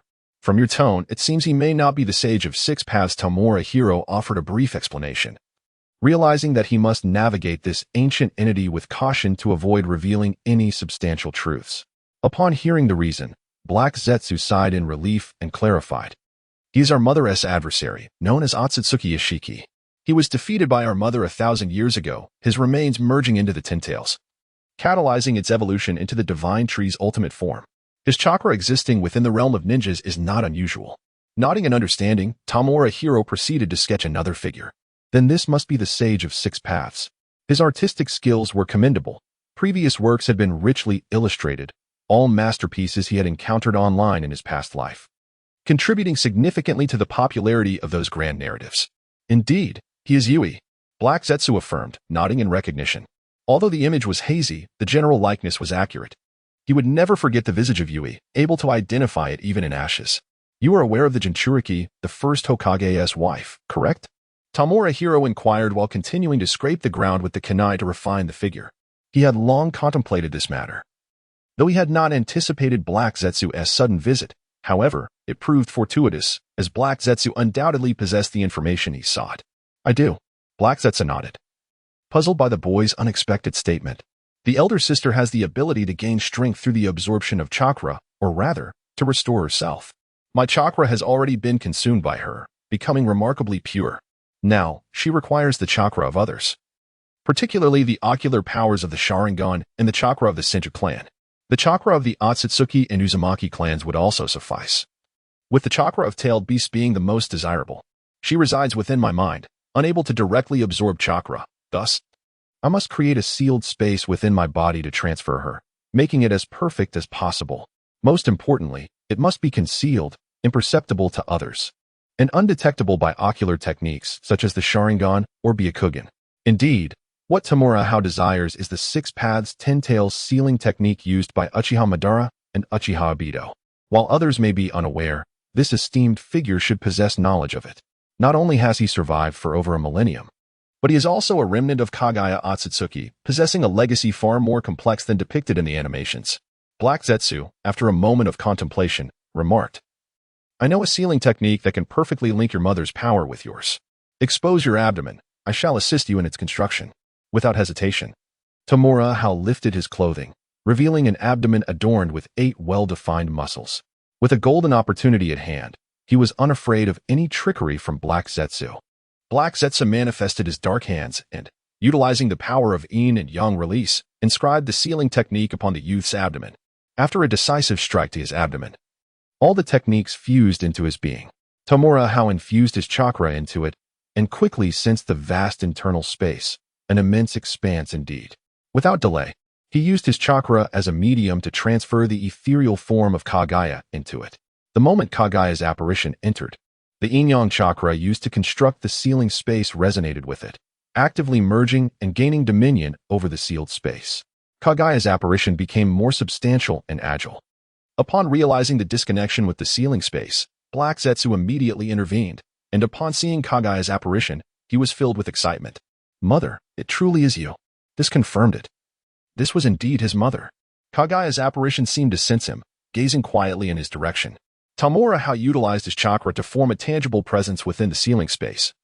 Observing the now more agile apparition of Kaguya and affirming a prior suspicion, he had previously surmised that Kaguya's apparition would continuously evolve, potentially developing consciousness, a characteristic inherent to chakra.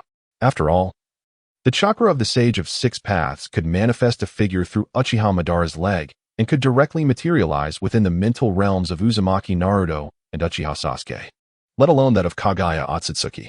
I find it rather implausible that you intend to awaken the Sage of 6 Paths' eyes through Uchiha Madara, thereby breaking the seal on my sister. Tamura Hao suddenly interjected, "It is time to showcase my deceptive prowess." "What do you mean?" Black Zetsu, having finally calmed his emotions, turned to await his brother's elaboration. "Your plan harbors a critical flaw, namely the Sage of 6 Paths. Is he truly dead? You conspire in the shadows, and he may also be lurking, plotting his own schemes. When you guided Uchiha Madara down that path, he might have already perceived your intentions. Every aspect of your plans lies under his scrutiny, and I harbor doubts about your ability to outmaneuver him." Tamura Hao does not believe that the Sage of 6 Paths is truly dead. After all, the sage is a pure-blooded Otsutsuki who awakened the Rinnegan and is also the 10 tails Jinchuriki, hardly inferior to Kaguya Otsutsuki. If both Kaguya and Black Zetsu, along with the 9-tailed beasts, have managed to endure for so long, the Sage of 6 Paths should not be any different. Furthermore, considering the sage's resurrection during the 4th Great Ninja War and his numerous maneuvers, he suspects that something is amiss. I am aware that this plan carries risks, but I have no alternatives, Black Zetsu lamented, fully cognizant of the dangers involved. Otherwise, he would not have remained hidden even after the sage's supposed demise. The chakra of Yui persists within the ninja world, and even the chakra of Indra and Azura continues to reincarnate ceaselessly. Yui's case should be no exception. Moreover, Yui's Rinnegan has mysteriously vanished, which is indeed quite unusual. Yet, I find myself with no other options. The Rinnegan is the foundation for lifting my mother's seal, and it must be obtained. If I could wield power surpassing that of the Sage of 6 Paths, could I forcibly break the seal on my sister? Tamura Hao continued to inquire, expressing a preference for forcibly breaking the seal over resurrecting Kaguya Otsutsuki through the infinite Tsukuyami, as this would signify a substantial change. Surpassing Yui's power? You? Black Zetsu dismissed the notion as implausible, even impossible. He had previously sensed that this brother lacked the bloodline of Yui and Yui's village. He merely possessed chakra. Attaining Yui's level was utterly unfeasible. If such heights were easily reachable, he would not have toiled for millennia. Yet, how can one know without attempting? Tamura Hao held unwavering confidence in himself, for as a transmigrator endowed with a golden finger, His future transcends the imagination of ordinary individuals. Do not expect much from this phantom of my mother. It falls vastly short. Black Zetsu remained unconvinced upon seeing this apparition. He realized it was not a true contract of his mother, at least not a complete one, and would not yield substantial power, particularly the kekkei genkai. Tamura Hao refrained from elaborating on this matter and instead turned to the subject of the 10 tails. Is it possible to create a small 10 tails, facilitating my sister's absorption of external powers? At the very least, it should undergo filtering. I have preserved some remnants of the divine tree, which still possess a degree of vitality. I shall send them to you later. Black Zetsu did not refuse. Although this phantom S potential is limited, it is sufficient for the young man to surpass everyone currently in the ninja world, reaching at least the level of Uchiha Madara and Shinja Hashirama.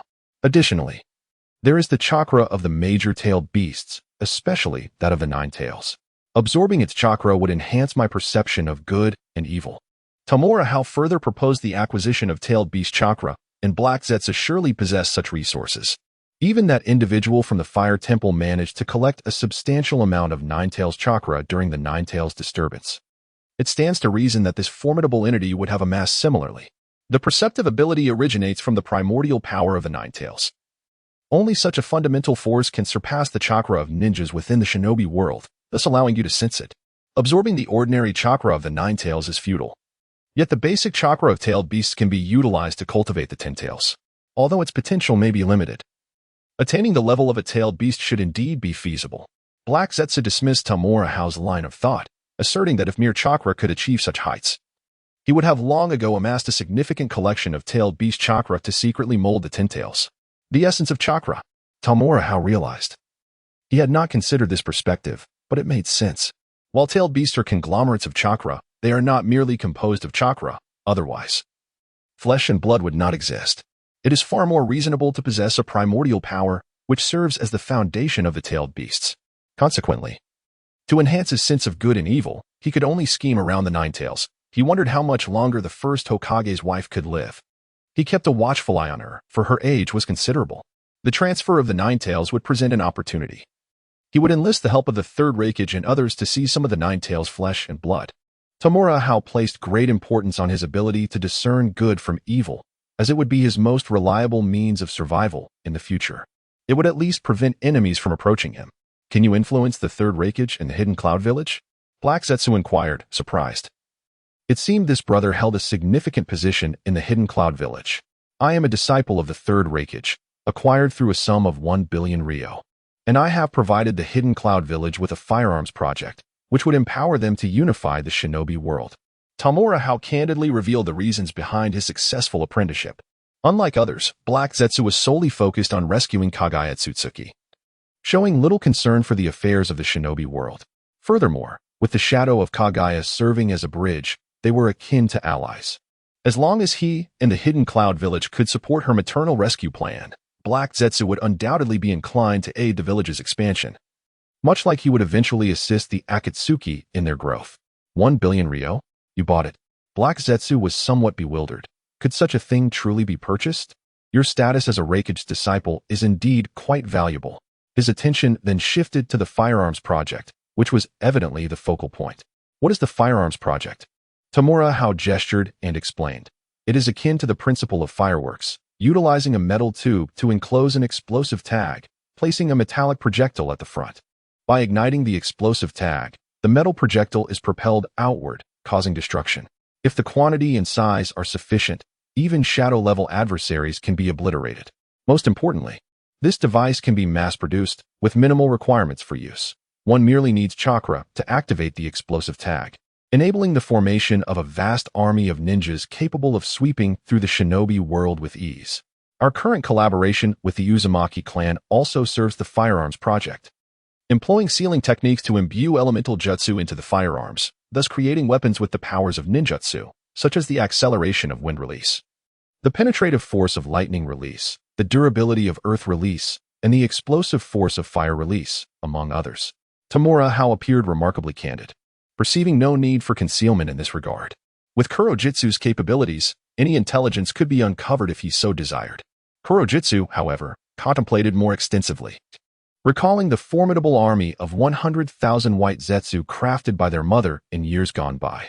While the inherent combat prowess of the white Zetsu was mediocre, their effectiveness would undoubtedly be amplified with the incorporation of advanced weaponry. Their mother had always remained vigilant against the arrival of powerful kin, which was why the creation of the white Zetsu army was imperative. Enhancing its strength was essential. This notion was indeed appealing. Kurojitsu endorsed the weaponry initiative, recognizing the potential utility of his brother. Initially, he sought to unify the ninja world, establishing a flawless empire to sever the myriad tragedies wrought by it. However, it appeared that adversaries were plentiful.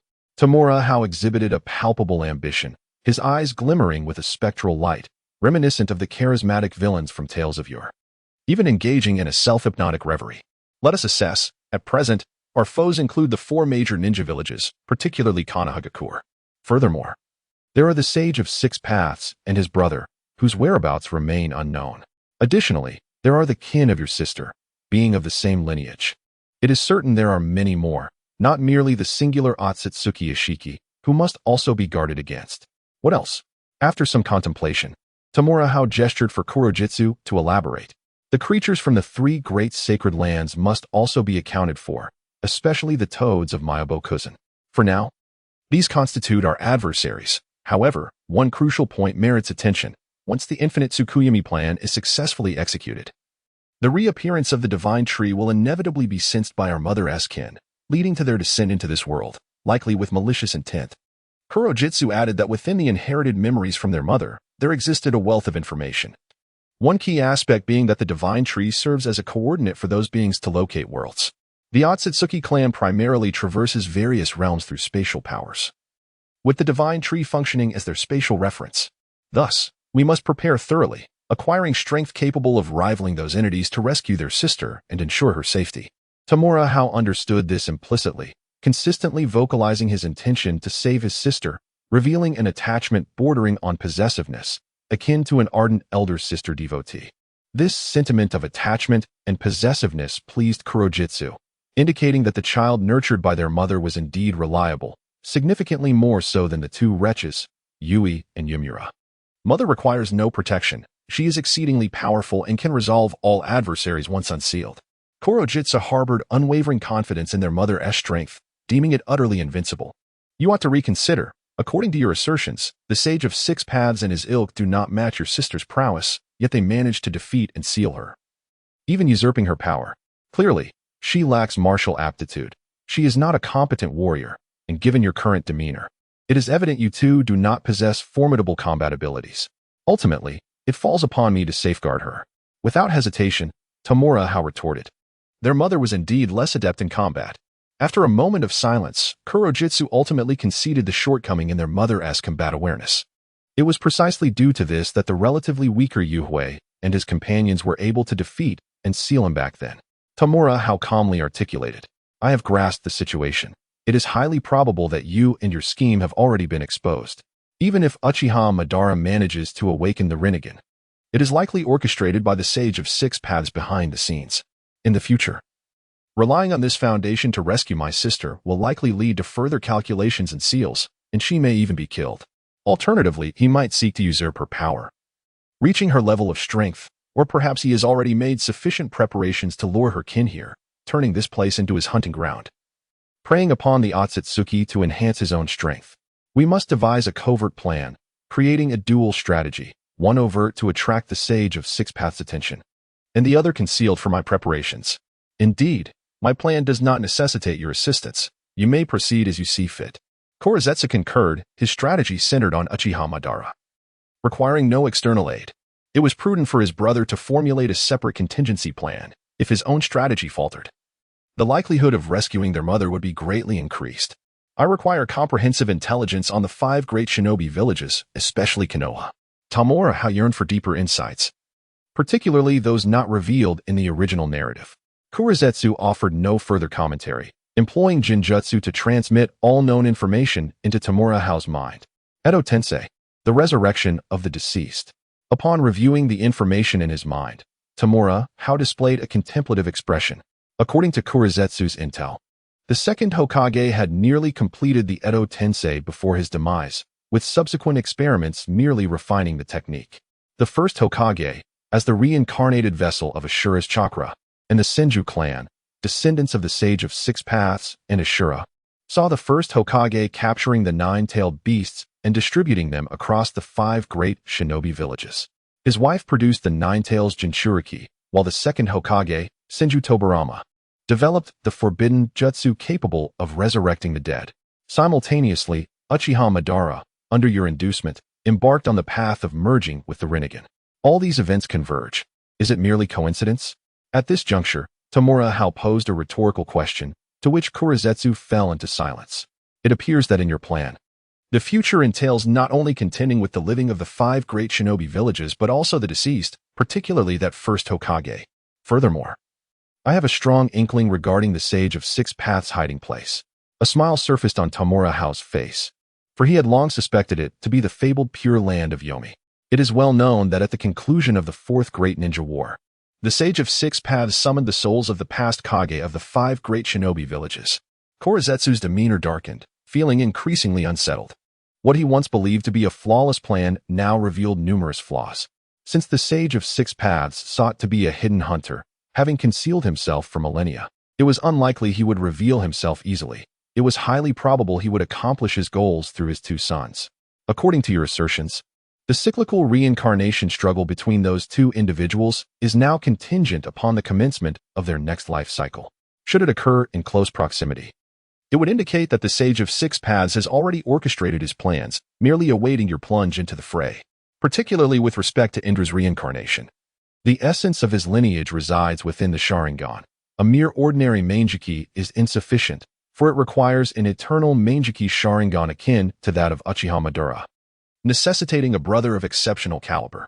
Tamura Hao shifted the discourse to the reincarnated vessel of the next generation of Indra and Ashura's chakra, hoping to incite Black Zetsu's vigilance. If it could alter the infinite Tsukuyomi plan, that would be nothing short of perfection. Such a significant change would undoubtedly usher in a considerable influx of fateful energy. I shall keep a vigilant watch over the Uchiha clan. Black Zetsu's demeanor has increasingly soured, and he could only focus his attention on the Uchiha lineage. Simultaneously, he felt fortunate to have such an outstanding younger brother. Otherwise, he would be harming their mother rather than saving her. Tamura Hao, after engaging in detailed discussions with Black Zetsu, departed with the intention of roaming with the jonin while continuing to absorb chakra, particularly from those of the Uzumaki clan. Black Zetsu demonstrated remarkable efficiency, delivering remnants of the god tree into Tamura Hao's sealing space the following day, aiding in the creation of a diminutive Ten-Tails. The god tree represents the ultimate form of the Ten-Tails and can naturally revert to its earlier state. Moreover, Black Zetsu contributed the chakra of tailed beasts he had collected over a millennium. While lacking in primal power, it sufficed to guide the remnants of the god tree to metamorphose into a small Ten-Tails. Of course, this small Ten-Tails, born from the remnants of the god tree, possesses limited potential and capacity, with the utmost growth achievable being at the level of the nine-tailed beasts, incapable of evolving into a true Ten-Tails, let alone the ultimate form of the god tree. Nevertheless, for Tamura Hao, this suffices. He merely regards the Ten-Tails and Kagai's Spectre as auxiliary tools for rapid enhancement and a safeguard for self-preservation, valuing his own capabilities above all else. Additionally, Black Zetsu brought forth a white Zetsu for the small Ten-Tails to devour, thereby augmenting its ability to simulate chakra, refining its mimicry further. Though you lack the bloodline passed down by the likes of Yuhi, possessing chakra allows you to attain such strength, Black Zetsu remarked, observing the small Ten-Tails that had emerged. Tamura Hao's chakra apparition turned towards him, eager for further discourse. Was there a path to strength beyond the Otsutsuki bloodline in this world? Without delaying, Black Zetsu elaborated. It pertains to the evolution of bloodlines, where the attributes of chakra interweave into a bloodline limit. Merging the 7 chakra attributes into one constitutes a bloodline limit, a power possessed by your mother. Yuhi and his kin also possess bloodline limits. The Rinnegan itself is a form of bloodline limit.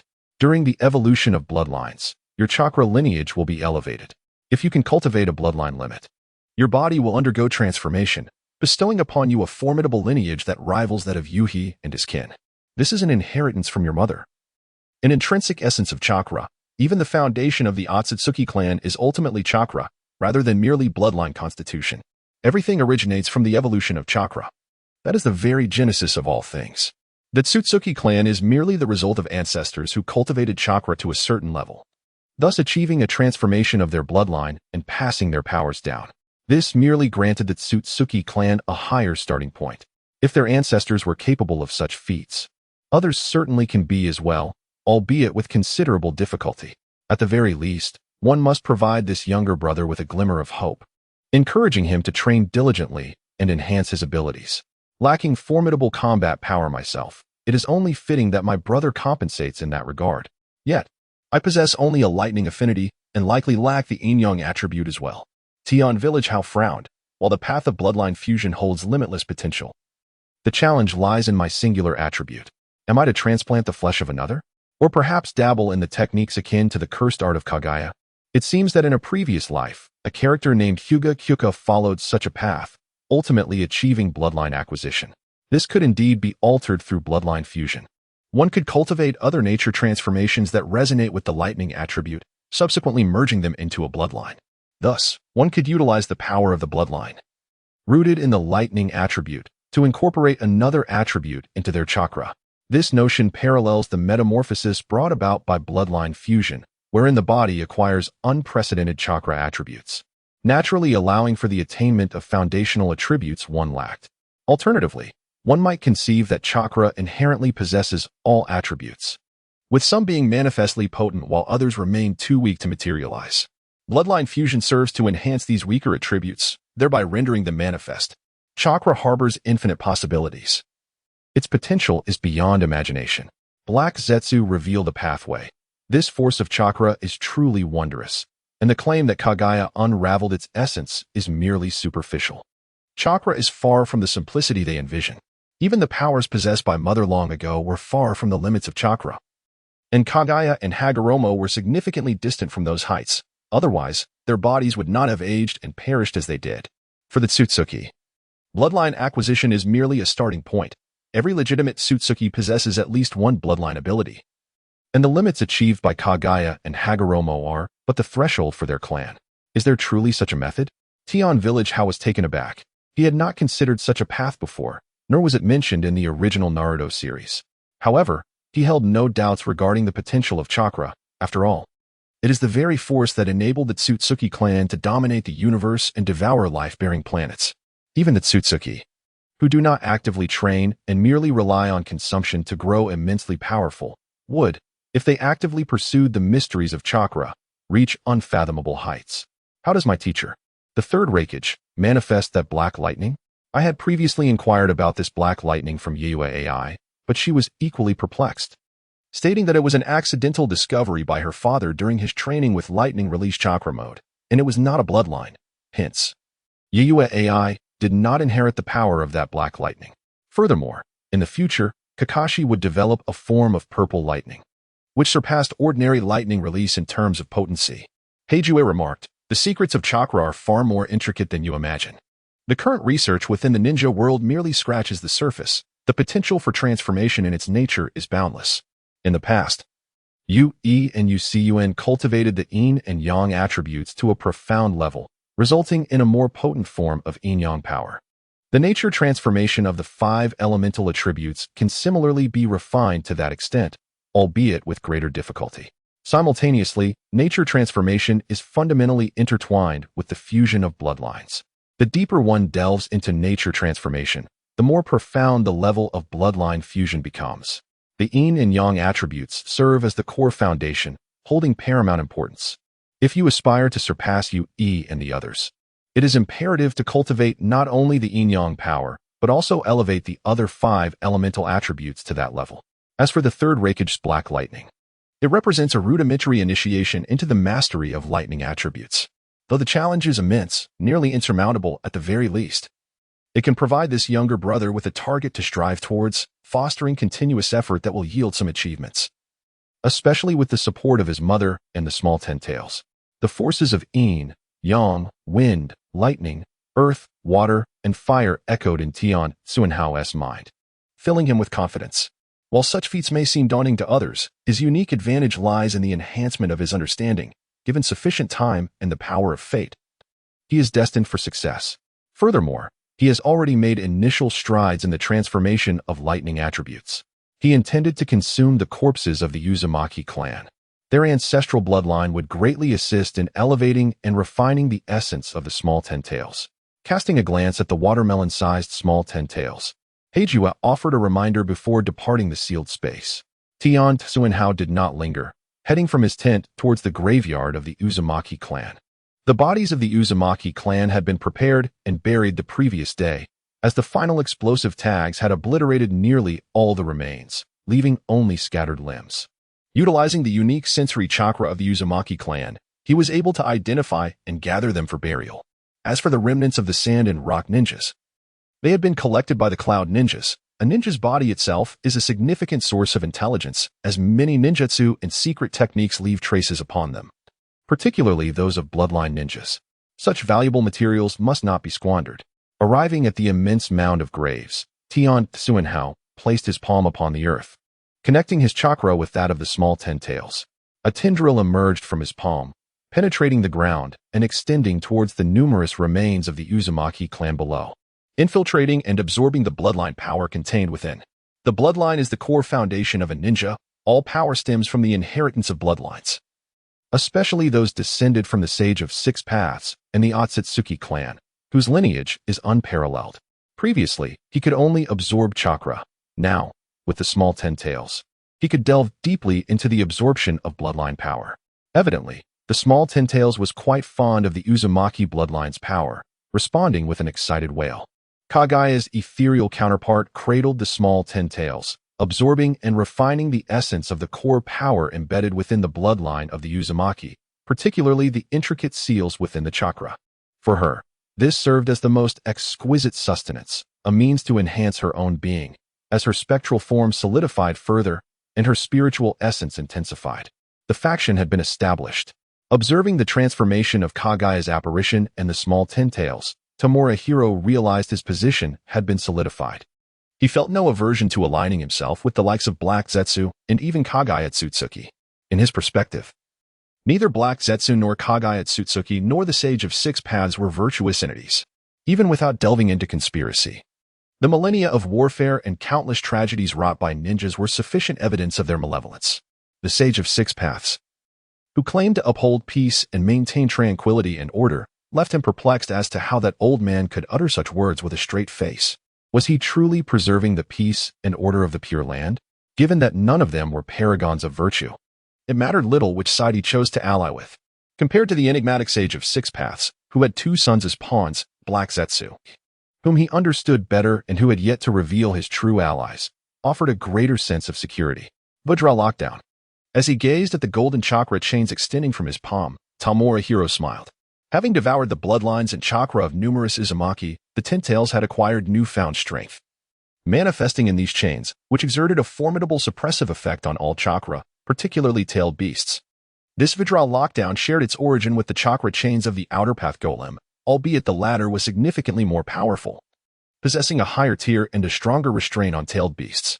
The current small ten tails was far from comparable to the Outer Path Golem, yet it had stabilized its acquisition of the Uzumaki's Vajra lockdown.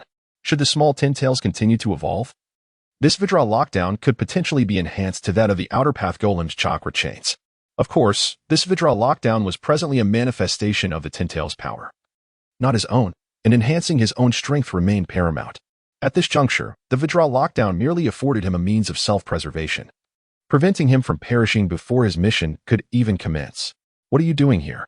At that moment, a crisp voice rang out from behind him.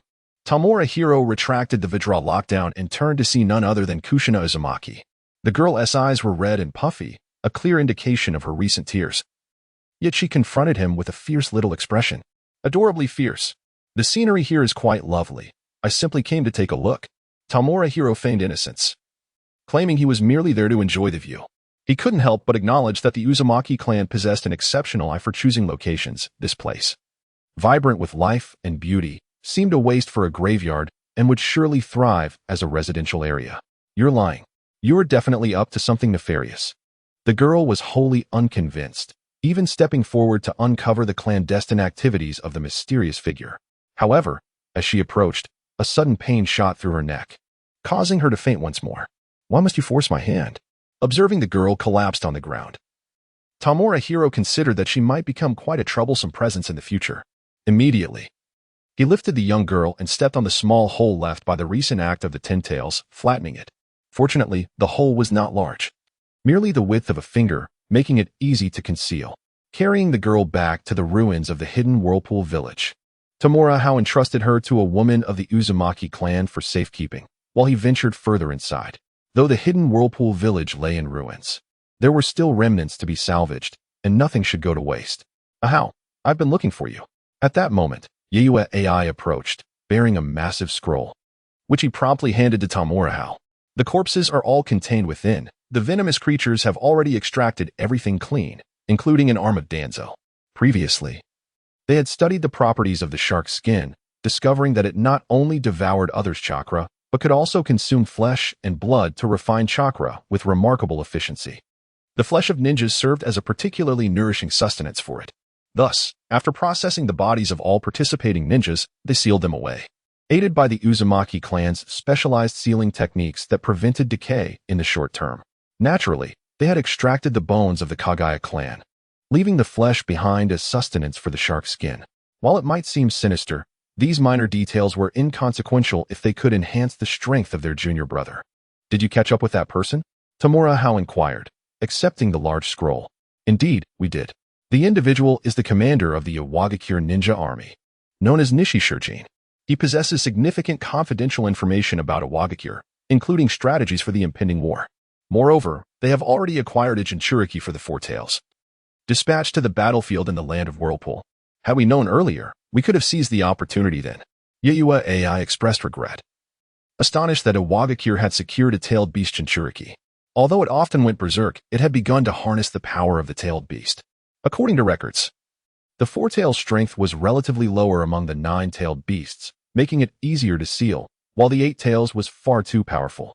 Tamura Hao surmised who Yayue AI was referring to, likely the Elder Z. Considering the years, that individual should now be around 20. It was uncertain whether he had acquired the lava release.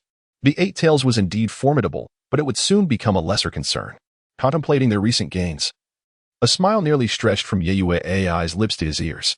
Nishishirjin is a confidant of the third Suchikage, Anoki, and has imparted several secret techniques. The light-heavy rock technique and the super light-heavy rock technique are particularly practical, when combined with the speed enhancement from lightning release chakra mode. It is akin to adding wings to a tiger. Once my father masters this ninjutsu, his prowess will undoubtedly ascend to a new level. At that point, he will easily subdue the eight tails without exhausting himself each time. It seems, AI, that you have reaped considerable rewards, Tamura Hao remarked, clearly understanding that Yayue AI had obtained the techniques used by that individual. This merits an S-rank task contribution for you. Had it not been for your alertness, we would have missed this opportunity. With a grin, Yayue AI reflected on how fortunate they were to have their junior brother in your hidden village. I wish to learn some sealing techniques. Tamura Hao found himself envious of the techniques of heavy and ultra-heavy rock, yet regrettably, he lacked an earth affinity, rendering him unable to practice them for the time being. However, the sealing techniques of the Uzumaki clan are also quite remarkable. Though he had yet to encounter the training methods for the yang sealing technique, it undoubtedly required a foundational knowledge of sealing arts, an area in which he was rather inexperienced.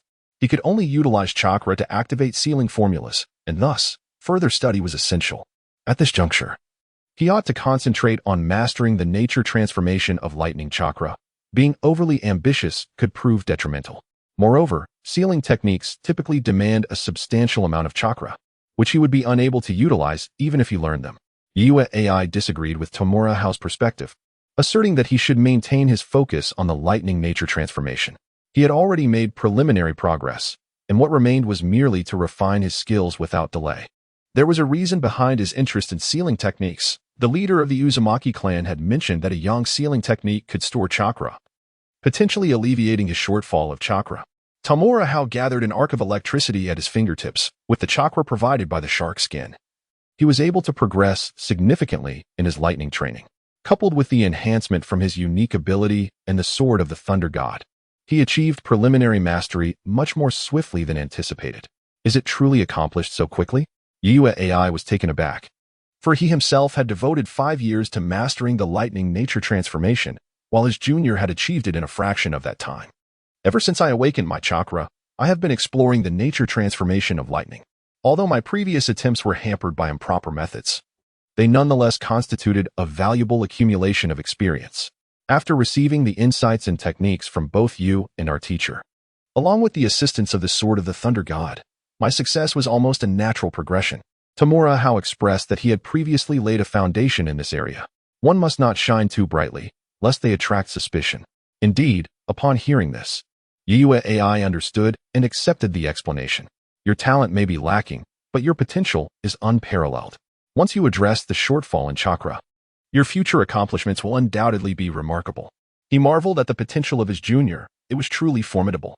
Had it not been for the limitations in chakra, he would never be outperformed by those regarded as geniuses. Since the yang sealing technique can aid you, once we return to the village, you should seek guidance from a member of the Uzumaki clan to learn the sealing arts. Yue AI supported this notion, noting that the complete legacy of the Uzumaki clan was indeed within the grasp of his junior. Thus, he possessed every right to study its sealing techniques. They would not hinder him in this pursuit, save for the forbidden techniques, which were far too perilous. They had no desire for their junior to resort to such dangerous arts in the future. Have there been any findings regarding the young talents from other ninja villages? Tamura Hao inquired about the intelligence on the talented ninjas of the villages. Previously, they had captured ninjas from the 4 major villages, though it remained uncertain whether any valuable information had been extracted. Speaking of talents, there should be numerous familiar names. Indeed, anyone capable of shining in the future would be deemed a genius. In the ninja world, there is no notion of gradual emergence. One's talent is often evident from a young age. We have secured the information. Yeye AI nodded thoughtfully and began to speak. There is little to say about Iwagakure. The third Tsuchikage's policies emphasize the power of the collective. Only his son, Kuratsuchi, is somewhat commendable. Following him is the Jinchuriki of the Four Tails, Son Goku, whose strength surpasses that of a high-ranking jonin. Previously, he participated in the battle here. Sunagakure is represented by the 3 individuals who visited our village last time. Kirigakure boasts numerous prodigies. According to the intelligence we have gathered, they are forming a team known as the 7 Ninja Swordsmen and the rotund individual we previously subdued. Along with the sword he wielded is one of them.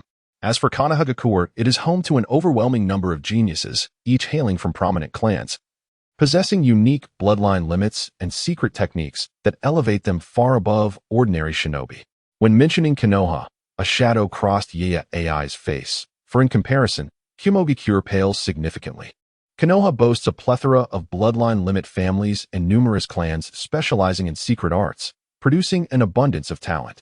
Contemplating for a moment, Tian Village Hao inquired, "Are there any remarkable civilian prodigies?" "There is one named Minato Namikaze," AI replied. "He is of a similar age to you and is currently studying at the Ninja Academy. He has recorded victories against members of the Uchiha, Senju, and Hyuga clans, and he may now possess strength close to that of a special jonin. It is said that he applied for graduation at the age of 8, though his request was denied. Furthermore, it appears that Jiraiya, a disciple of the 3rd Hokage, has taken him under his wing, showcasing a variety of jutsu at the academy." Upon mentioning Minato Namikaze, Yeye AI felt a distinct interest. It is exceedingly rare for a child of civilian origin to triumph over their peer shinobi from clans. Such exceptional talent suggests that he may not truly be a commoner. He might share an extraordinary lineage akin to that of the 3rd Hokage's 2 disciples, predicting a future of remarkable achievements that would undoubtedly position him as a formidable adversary for our Kumogakure. Tian Village Hao, however, doubted Minato's status as a true civilian, suspecting he might instead be a scion of a once prominent clan. In this world, where lineage is paramount, it is nearly impossible for one lacking noble blood to ascend to greatness. Minato's extraordinary performance and strength appear almost supernatural, surpassing even Kakashi. Moreover, he recalled that Minato seemed to possess 5 chakra natures, a talent inconceivable for an ordinary civilian. Not to mention the vast reserves of chakra that are incompatible with being labeled as such. The same applies to Orochimaru and Jiraiya. Neither can be considered commoners, particularly Orochimaru, whose innate serpent-like eyes are not attributes of an ordinary person. Indeed, Yeye AI concurred, and it is worth noting that Minato bears a surname, which civilians lack. A true civilian ninja would have physical capabilities akin to Hao's, with a meager chakra reserve that is characteristic of commoners, rendering any powerful jutsu ineffective. Fortunately, Hao possesses a keen intellect, which somewhat compensates for his deficiencies in talent. Alas, to become a Jinchuriki of a tailed beast, one requires a tremendous chakra potential to contend with and harmonize with the beast's chakra, a criterion that Hao does not meet. Otherwise, sealing a tentacle of the 8 tails into him could dramatically enhance his strength. Having nearly completed their preparations, they needed to depart swiftly. Their fathers were concluding final discussions, and AI invited Hao to accompany him to listen in. Night Moon AI called out, reminding that this place was far from the land of lightning, where lingering was perilous, and the village could not remain without the presence of her father for long. Tian Village Hao hastened to catch up, eager to return to the hidden cloud village to continue his clandestine development and to master the lightning release ninjutsu. If he could successfully cultivate the Chidori, it would be even more splendid. His interest in Chidori was not merely a fixation, rather, its potential was immense. It could serve as a foundation for evolution. Much like Uchiha Sasuke's applications, forming an intricate system that might even extend to the S-rank techniques Kirin and Raikiri. Especially Kirin, which harnesses the wrath of nature's lightning, would demand significantly less chakra, making it ideally suited for him. This approach would enable him to confront various adversaries without wasting time learning numerous disparate techniques. Of course, the lightning release techniques of the hidden cloud village also held his interest, particularly the lightning armor and the third Raikage's hell stab, as well as the supersonic thunder blade utilized by the future Killer Bee. His teacher, Fukai, was proficient in that technique, which greatly enhances the sharpness of the ninja blade, possessing a penetrating power and cutting strength that surpasses wind release. Mastering it would undoubtedly yield exhilarating results when combined with his dual blades.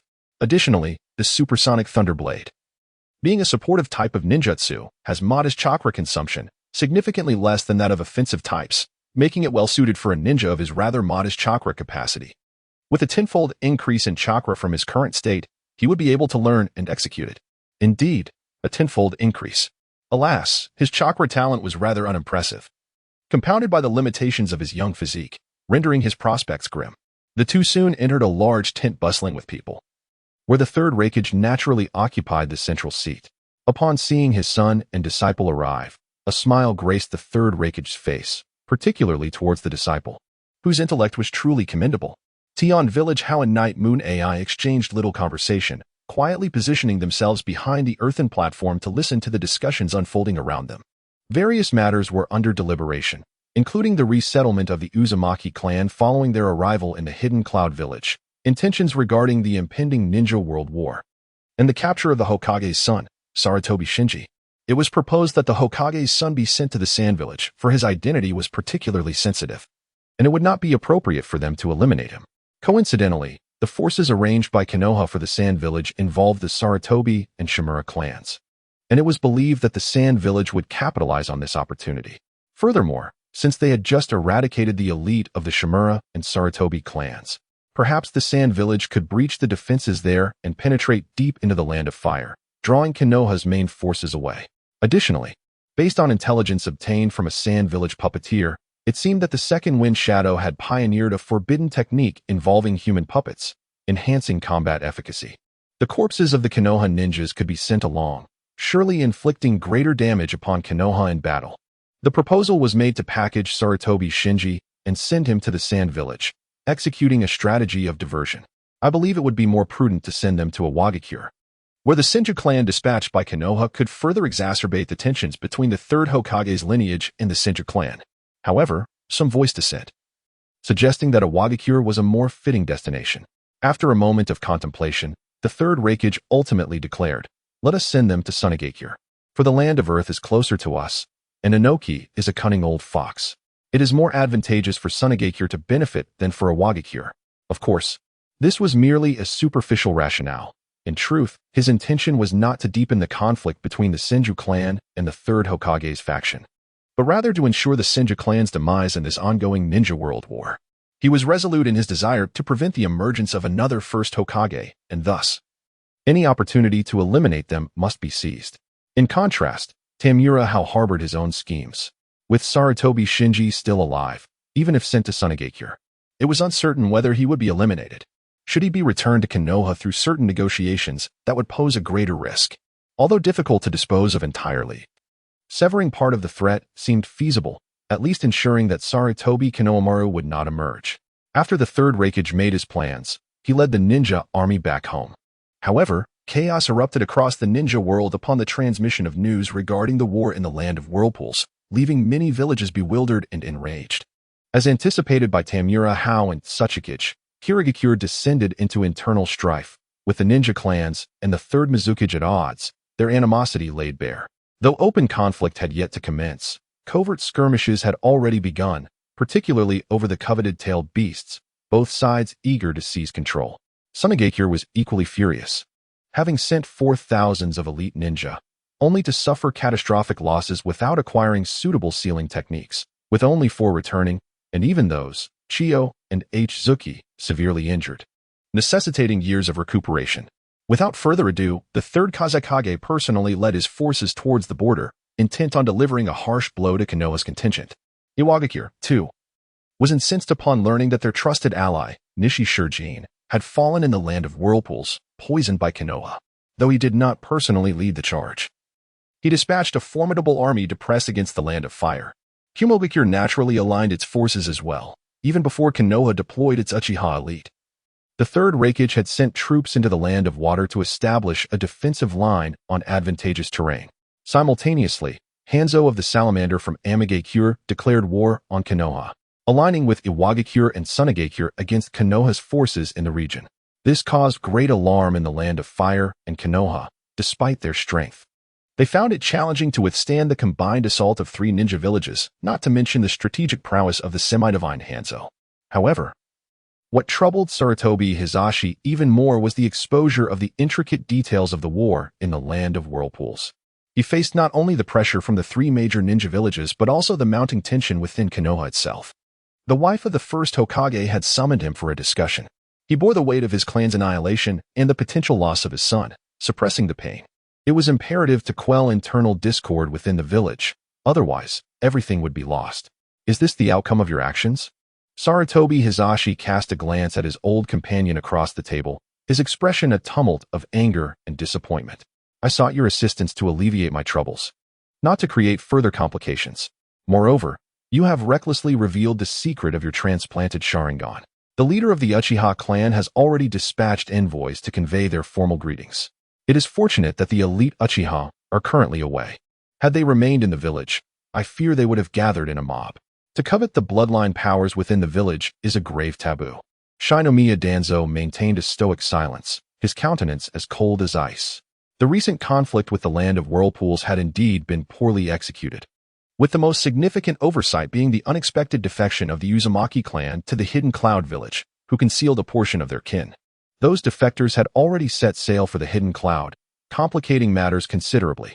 Furthermore, the complete annihilation of the elite forces under his command had severely weakened both their clans and the foundation of their organization. Mido Gatika removed his spectacles and pinched the bridge of his nose, stating, Hizashi, expressing anger now serves no purpose. We must deny any involvement with the Uzumaki clan. It is merely a slanderous accusation from the Hidden Cloud. Given Lord Mido's temperament and the current circumstances, it is highly unlikely that we will face repercussions. The most pressing issue at hand was the matter of the Sharingan, which must be resolved swiftly. Otherwise, should the Uchiha ninjas on the front lines learn of it, they might abandon everything and return in a fury. Sarutobi Hizashi glared at Shinomiya Danzo, his voice icy. You had best be prepared with a contingency plan. This situation is perilous. After all, Danzo is a high-ranking member of the village and my trusted confidant. In the eyes of the ninja clans, we are seen as one. Should Danzo's actions be exposed, it would inevitably implicate me as well. A misstep could incite widespread discontent among the ninja clans, potentially forcing me, as Hokage, to relinquish my position. After a moment of contemplation, Shinomiya Danzo unwrapped the bandages concealing his eyes, revealing a peculiar eye. What I possess is not the Sharingan, but rather the blood dragon eye from the land of lightning. He was acutely aware of the numerous taboos surrounding the transplantation of the Sharingan. Exposure would lead to dire consequences. Hence, he had prepared in advance by procuring a blood dragon eye from the land of lightning. Although it paled in comparison to the Sharingan, it sufficed to explain the bandages covering his eyes. The Bloodpool clan, held captive by the Uchiha? Sarutobi Hizashi recalled some details. The plight of the Bloodpool clan had occurred long before the era of the first Hokage. They had offended the daimyo of the Land of Lightning due to a certain incident, resulting in their exile and subsequent detention by Uchiha ninjas. Over the years, the Uchiha clan had even sent personnel to rotate their watch over them, a privilege sanctioned by the daimyo's estate, one that the Hidden Cloud village was powerless to contest. As he understood, the Bloodpool clan's blood dragon Eye could rival the Uchiha Sharingan in terms of genjutsu, possessing various arcane techniques. Its appearance was somewhat similar, emanating a chilling and ominous chakra. Haruno Kohara scrutinized Danzo's eye, nodding in approval. With this eye, they could refute the claims of the Hidden Cloud, and the remaining task would simply be to engage in bureaucratic wrangling, a domain in which they excelled. They could easily frame the situation as a deliberate slander by the Hidden Cloud, a tactic designed to disrupt the morale of the Uchiha ninjas on the front lines. How utterly despicable. First, accompany me to the Senju clan grounds. Sarutobi Hiruzen rose to his feet, now left with no choice but to staunchly deny the slanders of the several ninja villages and the machinations of the Cloud Village. Following that, they would proceed to the Uchiha clan grounds. Although he could not entirely absolve himself of suspicion, at least there was room for negotiation. Only by resolving these two matters could they attend to other affairs, such as the redemption of his son. After all, he was his own flesh and blood. It was highly unlikely that the Cloud Village would resort to lethal measures, thus providing an opportunity for dialogue. Shimura Danzo said little, rising to follow. In a short while, the two arrived at the Senju clan grounds, descending into the residence of the first Hokage's wife under the watchful gaze of many unfriendly eyes. Uzumaki Mido remained silent, observing the two with an unsettling intensity that rendered their prepared speeches inexpressible. Only by confronting the first Jinchuriki of the Nine Tails did they grasp her formidable presence. Not dissimilar in strength to the first Hokage himself. After an hour of this silent scrutiny, Uzumaki Mido finally spoke, her face etched with sorrow and fatigue. The Uzumaki clan had allied with the Cloud Village, no longer serving as Konoha's allies. They should remove the Uzumaki symbols from the village. Having lived from the Warring States period to the present, she had witnessed the end of that era and the dawn of the Ninja Village age. Having seen far too much, Sarutobi Hiruzen and his companions' petty schemes were transparent to her. She had little desire to hear their excuses. The grievances with the Uzumaki clan were ultimately her own. Had it not been for her commitment to Hashirama and her role as the first Jinchuriki, even participating in the first Great Ninja War, the Uzumaki clan would not have attracted such scrutiny.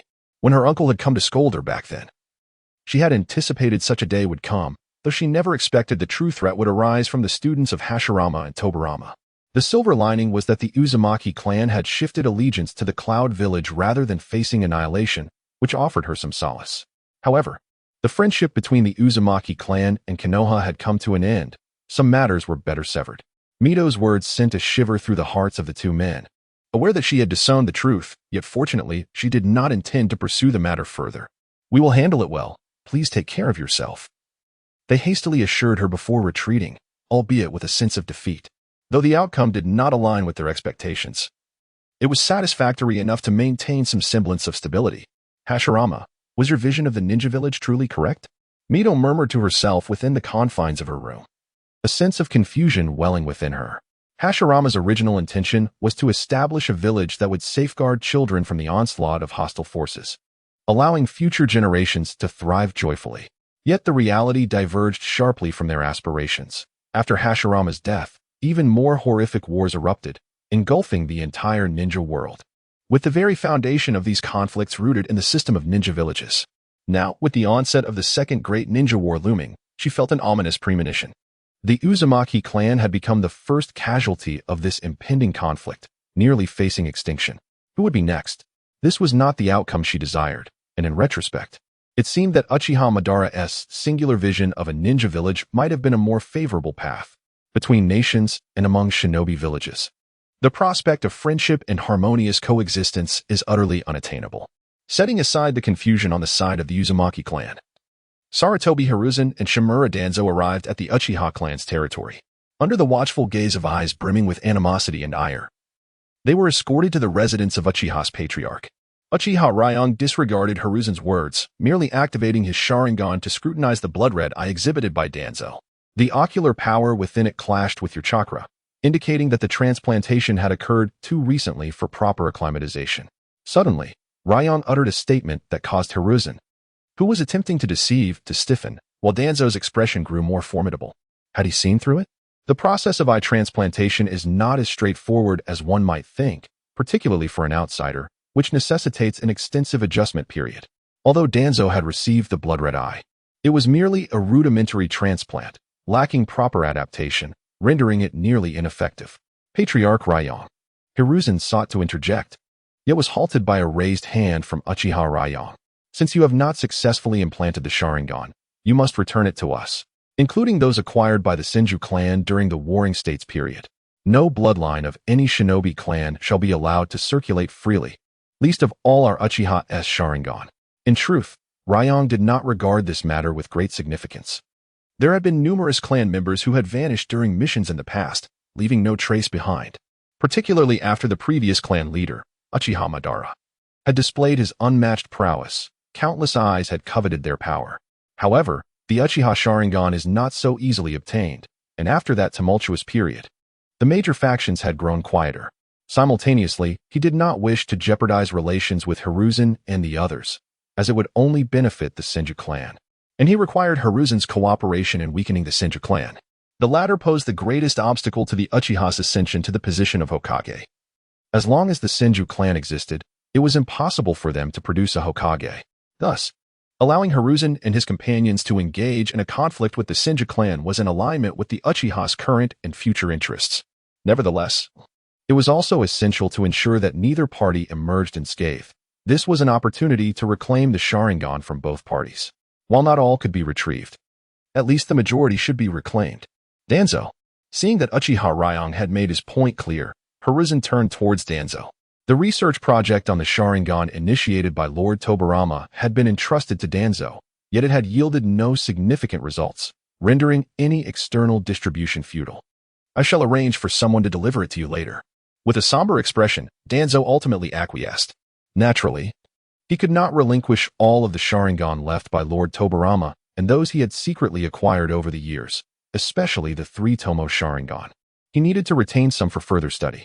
Furthermore, those Sharingan that had been rendered unusable during the research could also be handed over as a form of resource recycling. I shall not see you both off, Uchiha Raiyang remarked, lifting his teacup for a sip, signaling that the two could take their leave. The dismissive attitude exhibited by the Uchiha clan left Sarutobi Hiruzen and his companions seething with suppressed anger. Nonetheless, they refrained from voicing their discontent and departed.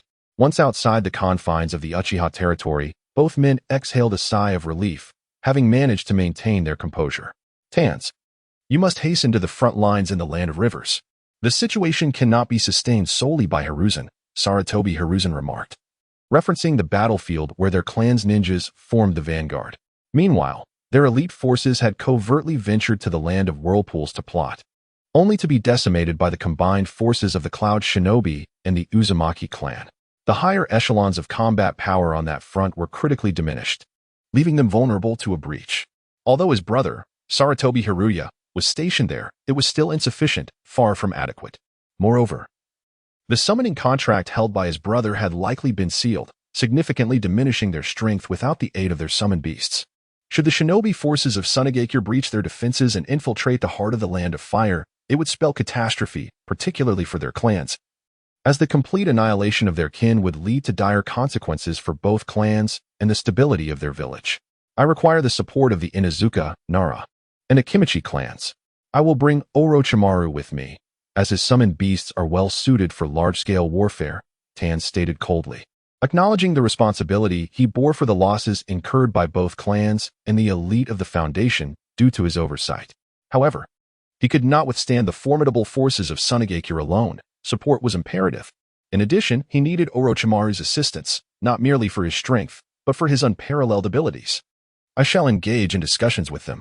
Sarutobi Hiruzen nodded, unwilling to allow his old companion to shoulder this burden alone, recognizing the futility of such an endeavor without adequate support. Presently, the only clans with whom they could negotiate were the Inuzuka, Nara, and Akimichi, who shared a long-standing camaraderie with them. I shall set forth tomorrow. Glancing at the location of his severed arm, Tans uttered a few words before turning to leave, for he needed to procure a new arm swiftly. Otherwise, even performing hand seals would become problematic. Raikage. Uzumaki. After his old companion had departed, Sarutobi Hiruzen's gaze hardened.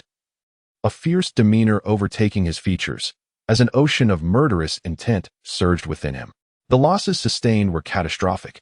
Not only had their clan's elite been extinguished, but the fate of his own son remained uncertain, and the summoning contract of the Sarutobi clan had also been sealed. This was undoubtedly the handiwork of the Uzumaki clan. With the enmity stemming from this massacre, it was highly improbable that they could reclaim the summoning contract, resulting in a 30% reduction in the Sarutobi clan's combat prowess. Their only hope now lay in beseeching Jiraiya to reach out to Mount Maiboku, praying for a swift restoration. The summoning realm is an independent dimension, with the three great sanctuaries occupying its core. Mount Maiboku and the Dragon Cave are bitter rivals, often clashing. The Sarutobi clan resides within this realm, maintaining a connection to it. By sending a toad from Mount Maiboku to contact the Sarutobi clan, they might be able to re-establish the summoning contract. Inuzuka, Nara, Akimichi. After a period of calming his tumultuous thoughts, Sarutobi Hiruzen gazed towards the direction of the Inuzuka, Nara, and Akimichi clans, understanding that their assistance was crucial. Otherwise, the defense of the Land of Rivers would falter. While Sarutobi Hiruzen ventured towards the territories of the Inuzuka, Nara, and Akimichi clans on the other side, Tanz returned to the Foundation's base, encountering an individual he had previously summoned. It is the disciple of the old comrade, Orochimaru. The loss of his right arm has significantly diminished his power, compelling him to seek a suitable arm for transplantation. In this regard, his resources at the root were somewhat lacking, ultimately leading him to enlist the help of this particular disciple of his old comrade. What a magnificent force it is! Gazing at the small piece of flesh submerged in the nutrient solution, Orochimaru felt an overwhelming obsession and fervor. It was a fragment of the first Hokage's flesh, secretly severed by the second Hokage for research purposes. Even a mere morsel could evoke the sensation of formidable life energy, making it nearly impossible to fathom the terror of the first Hokage's strength while he was alive. The cells of the first possess a strong corrosive quality. Despite the countless experiments conducted by the second Hokage, all ultimately ended in failure, Shimura Danzo remarked, expressing both a yearning for the power of the first Hokage and a profound sense of trepidation. After taking over Tobarama's laboratory, he had conducted several clandestine experiments, but regrettably, the outcomes were nothing short of tragic, leaving him in a state of shock. So, you are not asking me to help you acquire the power of the first Hokage? Orochimaru discerned a hint of apprehension in Danzo's tone, leading him to form a conjecture. I require an arm that can restore my strength, ideally one that enhances my abilities. In return, I offer you the opportunity to participate in the research project concerning the first cells, granting you access to the most formidable power in the ninja world. Danzo spoke in a low voice, emphasizing the imminent war in the ninja realm. The third Kazekage was leading the ninja army in a fierce assault on the defenses of the Land of Rivers, compounded by the fact that the powerful clan he commanded had already been decimated in the Land of Whirlpool, creating immense pressure. Hisashi could not easily leave the village. He must go himself, not only to command the battle, but also to confront the third Kazekage. However, having lost an arm, he could no longer perform hand seals, resulting in a significant reduction of his power. Moreover, allowing Orochimaru to join the research on the first cells was also a means to expedite the project. It must be acknowledged that Orochimaru was exceptionally talented, far superior to the useless subordinates under his command. Do you have suitable materials? Orochimaru inquired. As a simple arm transplantation posed no challenge for him, the primary concern was merely addressing the issue of rejection. There is a swift-release ninja, Danzo mentioned, gesturing towards another surgical table where a sedated man was bound, previously prepared by him, and a difficult capture from Sunagakure. The swift release from Sunagakure? Orochimaru observed the man, instinctively licking his lips, intrigued by him. He was well-versed in all the kekkei genkai information within the ninja world, and was aware that Sunagakure's swift release was a fusion of wind and lightning attributes, primarily characterized by enhanced speed, surpassing even the enhancement of lightning and wind techniques. Acquiring a kekkei genkai through transplantation was no simple feat. While a basic arm transplantation was manageable, obtaining a kekkei genkai through such means was considerably more challenging. What do you desire? Danzo recognized that this was Orochimaru negotiating terms. He was not particularly bothered by it, especially given his urgent need to restore and even augment his power. I wish to join the research on the Sharingan. With a subtle lick of his lips, Orochimaru had long harbored an interest in the Sharingan, recognizing that its potential was no less formidable than that of the first Hokage. His curiosity regarding its mysteries was insatiable. Today, he aimed to successfully transplant an arm and acquire the power of Shunshin. After a moment's contemplation, Shimura Danzo acquiesced, seeing no detriment to himself in this arrangement. The progress on Sharingan research had stagnated for over a decade, and allowing Orochimaru to participate might yield new advancements. You shall acquire Shunshin, Orochimaru declared with a beaming smile. Although his current methods were insufficient to grant Danzo the complete powers of the bloodline, they would at least enhance the arm's agility. Of course, surgical transplantation was not a swift process. However, by employing medical ninjutsu to stimulate cell fusion during their journey to the front lines, the integration of the two cells could be expedited, making it nearly complete upon arrival. Hisashi had often praised you, referring to you as his most exceptional and cherished disciple, suggesting that you might very well become the fourth Hokage in the future. Suddenly, Danzo shifted to another topic, revealing that after Oil Woman Shurhei returned from the hidden whirlpool village, he had relayed all that the Senju boy had said. Danzo found it quite reasonable and felt a heightened sense of vigilance. Is it meaningful for a teacher in his prime to discuss such matters? With a flicker of his gaze, Orochimaru could not decipher Danzo's true intent, though he indeed had his own aspirations regarding the Hokage position. Had the mismanagement of recent events left a precarious situation for his teacher's claim to Hokage? The village dynamics were intricate. The fourth might emerge in this war. Yet it seemed that Hisashi did not intend to recommend you for the position of fourth Hokage. Danzo spoke plainly, seeking to draw Orochimaru closer. Orochimaru possessed significant talent, and his confidence in the transplantation of the Shunshin ninja's arm greatly pleased Danzo, who needed individuals of such caliber within his ranks. Was Danzo attempting to sow discord? With narrowed eyes, Orochimaru suspected that Danzo was not so foolish as to be so overt in his intentions. Danzo remained unfazed by Orochimaru's scrutiny, his tone indifferent. While you are indeed Hisashi's most outstanding disciple, your exceptional nature, particularly your character, is something he cannot fully manage. Conflicts are inevitable, which would not align with his interests. He noted Hisashi's keen interest in a particular child from the Ninja Academy, even sending Jiraiya to take him as a pupil and impart numerous jutsu. According to the intelligence gathered, the child was exceptionally gifted, possessing an unprecedented reflex speed. Should he master the Flying Thunder God technique of the second Hokage, he would undoubtedly ascend to the level of a Kage. Such a remarkable child would be far better suited for your tutelage. However, Hisashi chose Jiraiya instead. What do you think your teacher is truly contemplating? The more he pondered the words brought back by Shurhei, the more disturbed he became, leading him to secretly investigate the child, which only heightened his unease. Hisashi was evidently intent on nurturing the fourth Hokage in advance. The choice of a child over bequeathing the Hokage title to himself incited a profound sense of betrayal and fury within him. Though it remains but a conjecture, he feels it can be qualitatively affirmed. He has studied the Flying Thunder God technique, which demands rigorous training. The most crucial aspect is the speed of neural response. Without this, one does not merely teleport to eliminate foes, but instead unwittingly presents oneself to the enemy's kunai. That child possesses an exceptionally rapid neural response and is endowed with considerable talent, making him a natural candidate for mastering the Flying Thunder God technique. Once acquired, it would elevate him to the ranks of the most formidable ninjas. The technique was once the source of great dread during Tobirama Sensei's era. Understanding this, he becomes increasingly certain. Previously, his focus had solely been on Tsunade, Jiraiya, and Orochimaru, never contemplating that Hisashi would make such a strategic decision. Truly impressive, Hisashi. Orochimaru's expression darkened. He was aware of Jiraiya's disciple, even having witnessed that fool boast multiple times before him. He also knew that the child was arranged by the teacher. For that fool spent his days lurking near the women's bathhouse, making it impossible for him to attend the Ninja Academy or discover such a prodigy. However, he never anticipated that another layer of secrecy lay hidden beneath, that the teacher had never intended for him to inherit the Hokage position. Although he was not particularly fixated on becoming Hokage, this revelation left him feeling quite uncomfortable. The teacher had indeed stated on several occasions that he was the best candidate for the fourth Hokage, yet clandestinely nurtured another individual. What was he to think of this?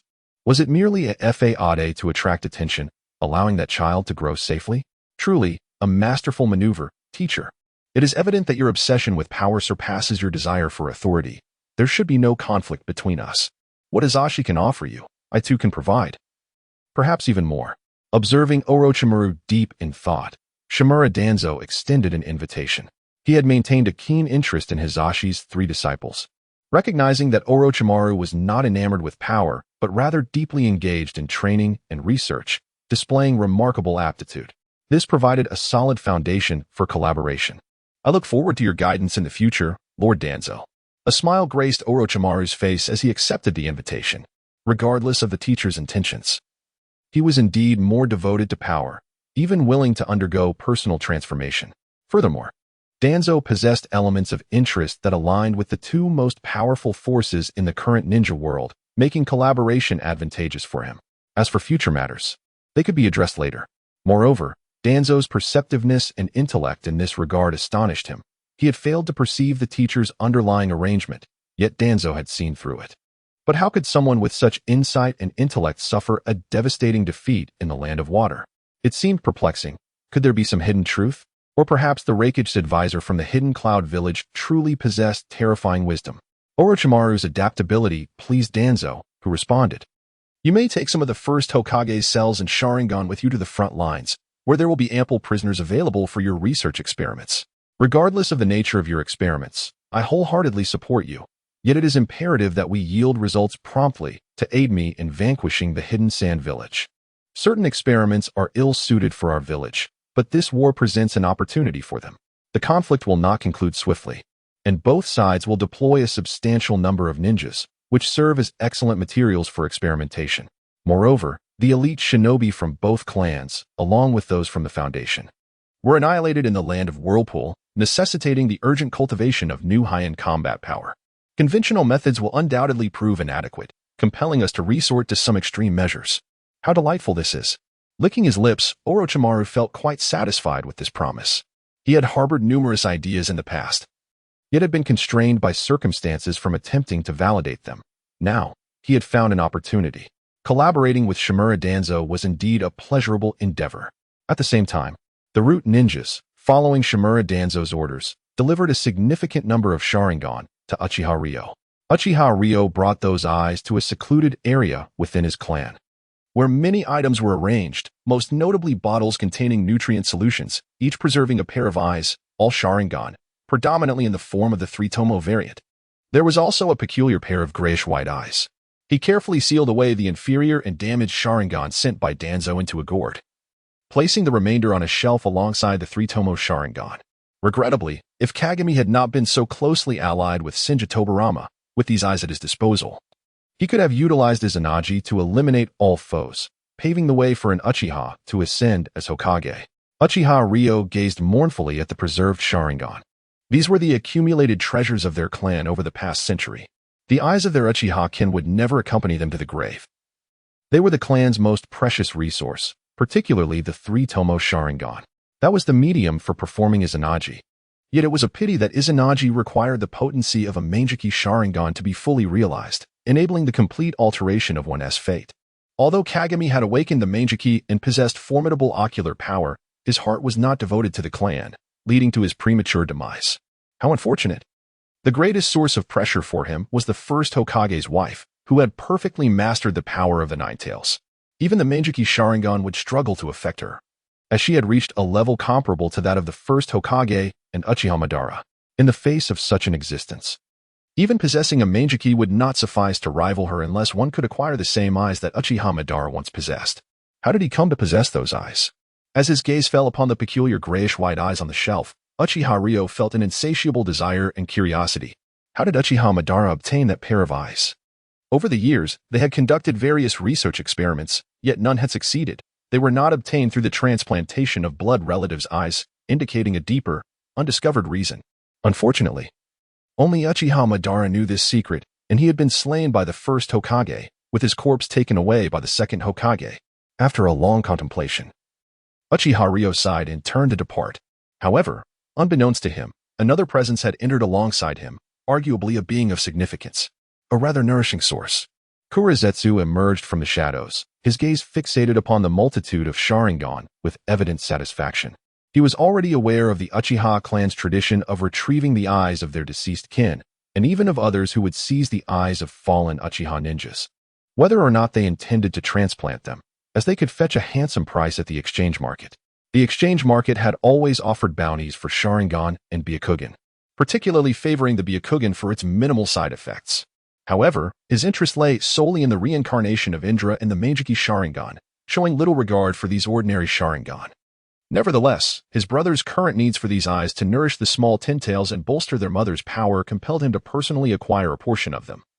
Unexpectedly finding an opportunity so swiftly, without delay, he revealed a sealing scroll from within his being, encapsulating all that was present to take away. This would conveniently shift the blame onto Shimura Danzo. Having just deposited the Sharingan sent by Danzo, the treasury would soon be ransacked, leading Uchiha Leong to undoubtedly suspect Danzo's involvement. Although this place was shrouded in a barrier, preventing outsiders from entering unnoticed, it could not hinder space-time ninjutsu, such as the Flying Thunder God technique of Senju Tobarama. It was entirely reasonable for Shimura Danzo and his associates, as disciples of Senju Tobarama, to possess the training and inheritance of the Flying Thunder God technique. Even if they could not master it themselves, they could enlist someone to do so. By leaving a seal on those Sharingan or vials, entry could easily be facilitated. Everything seemed perfectly reasonable, just as his brother had stated. Causing disturbances in Konoha could easily be blamed on Shimura Danzo, who would be unable to bear such burdens alone. After collecting all items, Kurizetsu performed a summoning technique to call forth a rabbit, merging his essence with it. Before long, his original body utilized the summoning technique once more to bring the rabbit back, with the clone following suit into the original form. Regrettably, the corpse of Shinja Hashirama had been personally sealed by Uzumaki Mido, making it impossible to acquire without arousing her suspicion. Kurizetsu gazed longingly towards Konoha, yearning for the body of Senju Hashirama, which would serve as the finest nourishment for his mother and the small ten tails. Alas, the body was sealed by Uzumaki Mido herself. Although he could break the seal, it would inevitably alert her. Now was not the time to reveal his presence, and besides, Uzumaki Mido had only a few years left to live. Waiting a few years was prudent. Without lingering, he melded into the ground and swiftly advanced towards the direction of the hidden cloud village. Initially, his plan revolved solely around the infinite Tsukuyami, but now, with a brother by his side and even a glimpse of his mother's ethereal form, the stakes had changed. While that apparition could not cultivate the Rinnegan, it could offer a measure of strength at a critical juncture, significantly enhancing the likelihood of success. Meanwhile, Tamura H was unaware of the events transpiring in Konoha. Upon returning to the hidden cloud village with the fleet, he once again assumed the guise of the Raikage Sun, Yatsuki AI. Traversing various crucial departments and sensing individuals harboring malevolent intentions.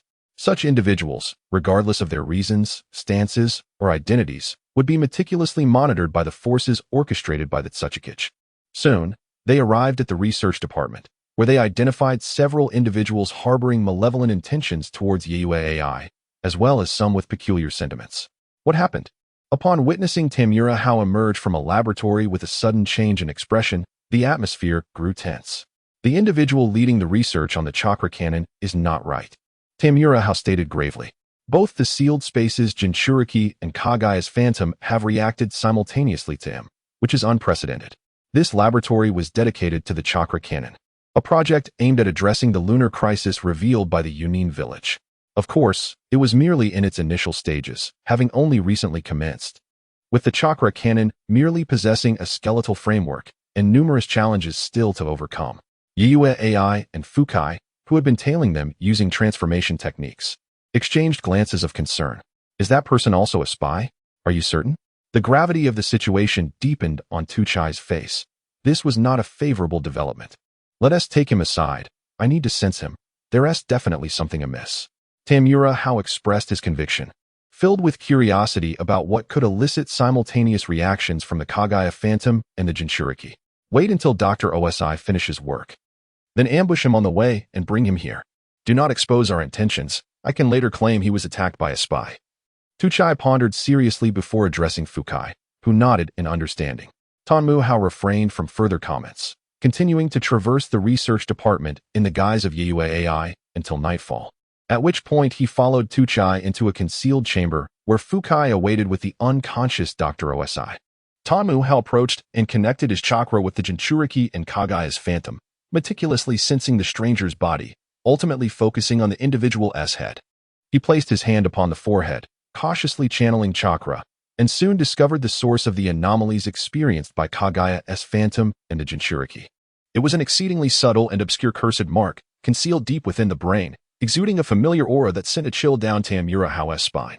Otsutsuki style. It cannot be mistaken. The chakra's essence is identical to that of the Otsutsuki style imprint, which I have encountered countless times before. Hidden deep within his mind lies a faint cursed mark of exceptionally high chakra quality, even surpassing that of the Nine Tails. Releasing his hand, Tamura Hao spoke solemnly. Refraining from touching the cursed mark, he realized he could not determine the man's fate or purpose. However, knowing he possessed a cursed mark derived from the Otsutsuki-style chakra was sufficient to surmise the individual's identity.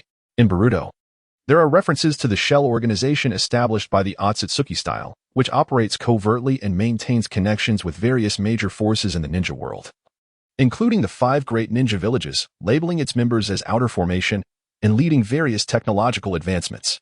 The Jonin village's chakra cannon, a formidable weapon of advanced technology, would undoubtedly pique their interest. A cursed mark of chakra quality surpassing that of the Nine Tails. Fukai and the others' expressions darkened, understanding that a grave situation was at hand. They certainly could not inscribe cursed seals upon their own people, let alone harness a power surpassing even the quality of the Nine Tails chakra. Such individuals do not exist in the village hidden in the clouds. So, who is the mastermind behind this? How many are under the control of these cursed seals? I will report this matter to the third Hokage. You must not speak of it to anyone or display any signs of unusual behavior. After much contemplation, Suchikage deemed it prudent to suppress this matter for the time being, as the ongoing ninja world war must take precedence, and it would be unwise to provoke other formidable adversaries. The expressions of Tamura and his companions grew grave as they acquiesced and then departed. There was no need for them to intervene further, that Suchikage and the third Hokage would manage the situation adeptly. The secrets hidden within the ninja world are far too numerous. As they exited the Raikage building, Fukai was beset by worry. The only entities that could possess chakra of a quality surpassing that of the Nine Tails would likely be those legendary figures from Konoha. Could it be that those two have not perished? Ayatsuki suggested in a hushed tone. However, it is distinctly different from the chakra and ocular power of the Senju and Uchiha clans. Tamura shook his head, clarifying that Otsutsuki Ishiki's chakra is pure chakra. Unlike the Sharingan's ocular prowess in the chakra of the Senju clan. That complicates matters further, Ayatsuki remarked, expressing her concerns. Yet, there was no need for excessive worry. The actions of the opposing individuals were shrouded in secrecy, indicating they were not inclined to reveal themselves, and thus, there should be no immediate issues. Tamura remained unconcerned, as Otsutsuki Ishiki's objective is to find a suitable vessel to achieve a perfect reincarnation. At this point, not only is Kawaki yet to be born, but even his father has not come into existence. Until a perfect vessel is procured, Otsutsuki Ishiki would not allow the shell organization to be exposed. However, an inevitable confrontation looms on the horizon. Ayatsuki continued to fret, as their current goal is to unify the entire world. Such hidden powers and forces would certainly object, ultimately leading to an unavoidable clash. The thought of chakra surpassing that of the tailed beasts gave her a headache. It could very well be a superpower akin to that of the first Hokage. That is a matter for the future, and as the saying goes, when the heavens fall, there are those tall enough to bear the weight.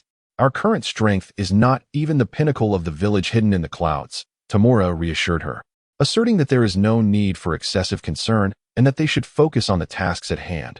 Overthinking serves no purpose. I shall go train. Ayatsuki clenched her fist and departed, determined to double her efforts in training, aspiring to surpass her father. Fukai did not linger either and resolved to intensify his training as well. The three of them, having partaken in the precious medicinal bath together, could sense the Raikage's high expectations. They are the pillars of the village's future, particularly for himself and his cousin, as Tamura is constrained by his innate chakra capacity. Their future advancement would be challenging, leaving them no choice but to provide combat strength to protect the village. After parting ways with the two, Tamura did not return home immediately but instead purchased some fresh flowers and fruits, along with a bowl of 8 treasure porridge, and made his way to the hospital. Miss Karuro, are you feeling any better today? Upon entering a hospital room, Tamura set down his offerings and opened the bowl of porridge, releasing a delightful aroma that filled the air. Lying on the hospital bed was Karura, her appearance tragically disfigured. Her body was ensconced in bandages, leaving only one eye and her nostrils visible. Karura had been discovered in the ruins of the Whirlpool village, having suffered severe burns, and she had lost both legs in an explosion. Yet, as long as she was still breathing, she was rescued and brought back to the hidden cloud village. On the bed, Karura remained unresponsive.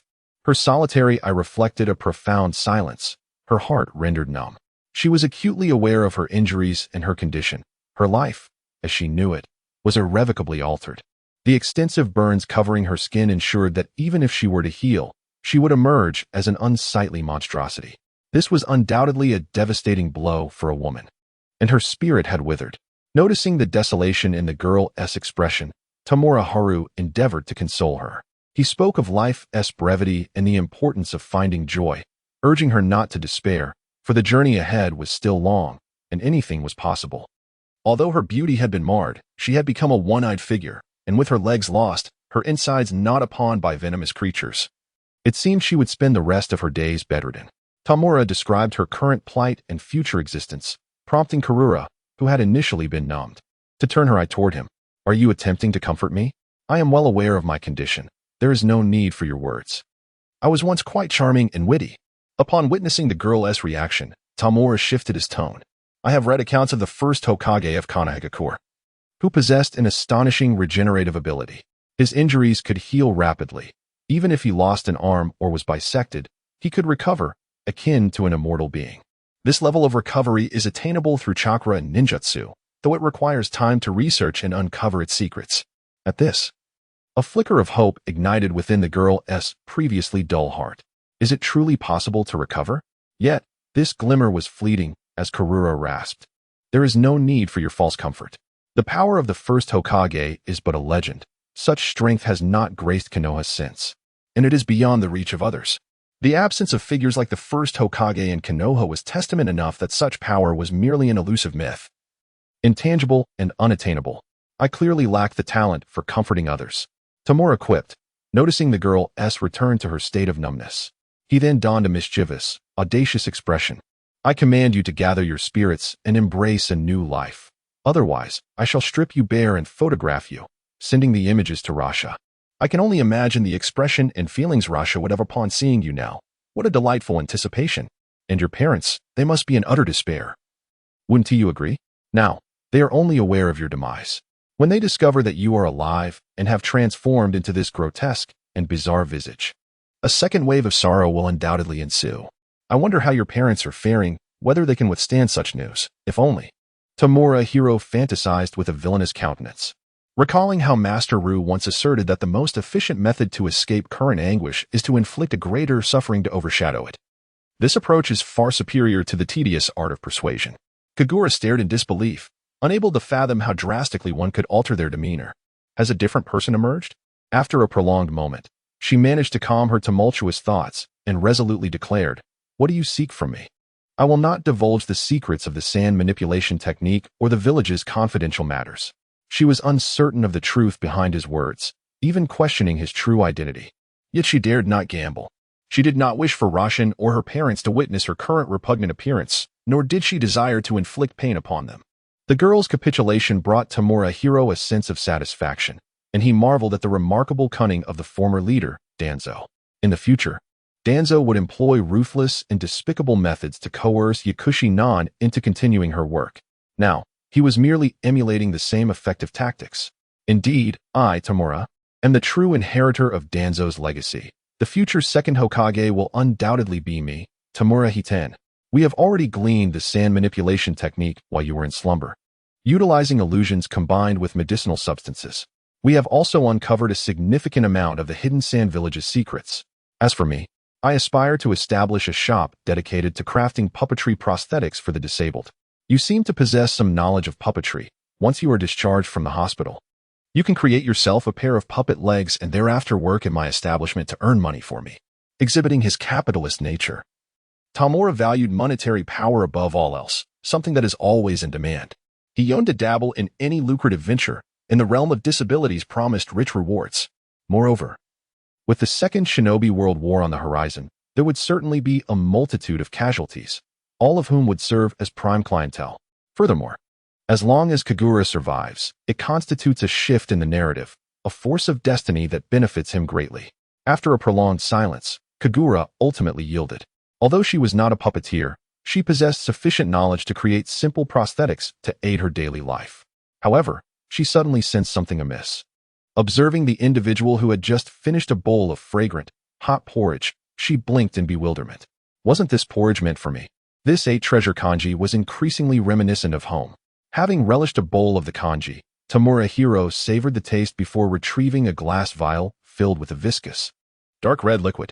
The Uzumaki clan possesses a unique constitution. Their blood harbors remarkable vitality capable of aiding others in recovery.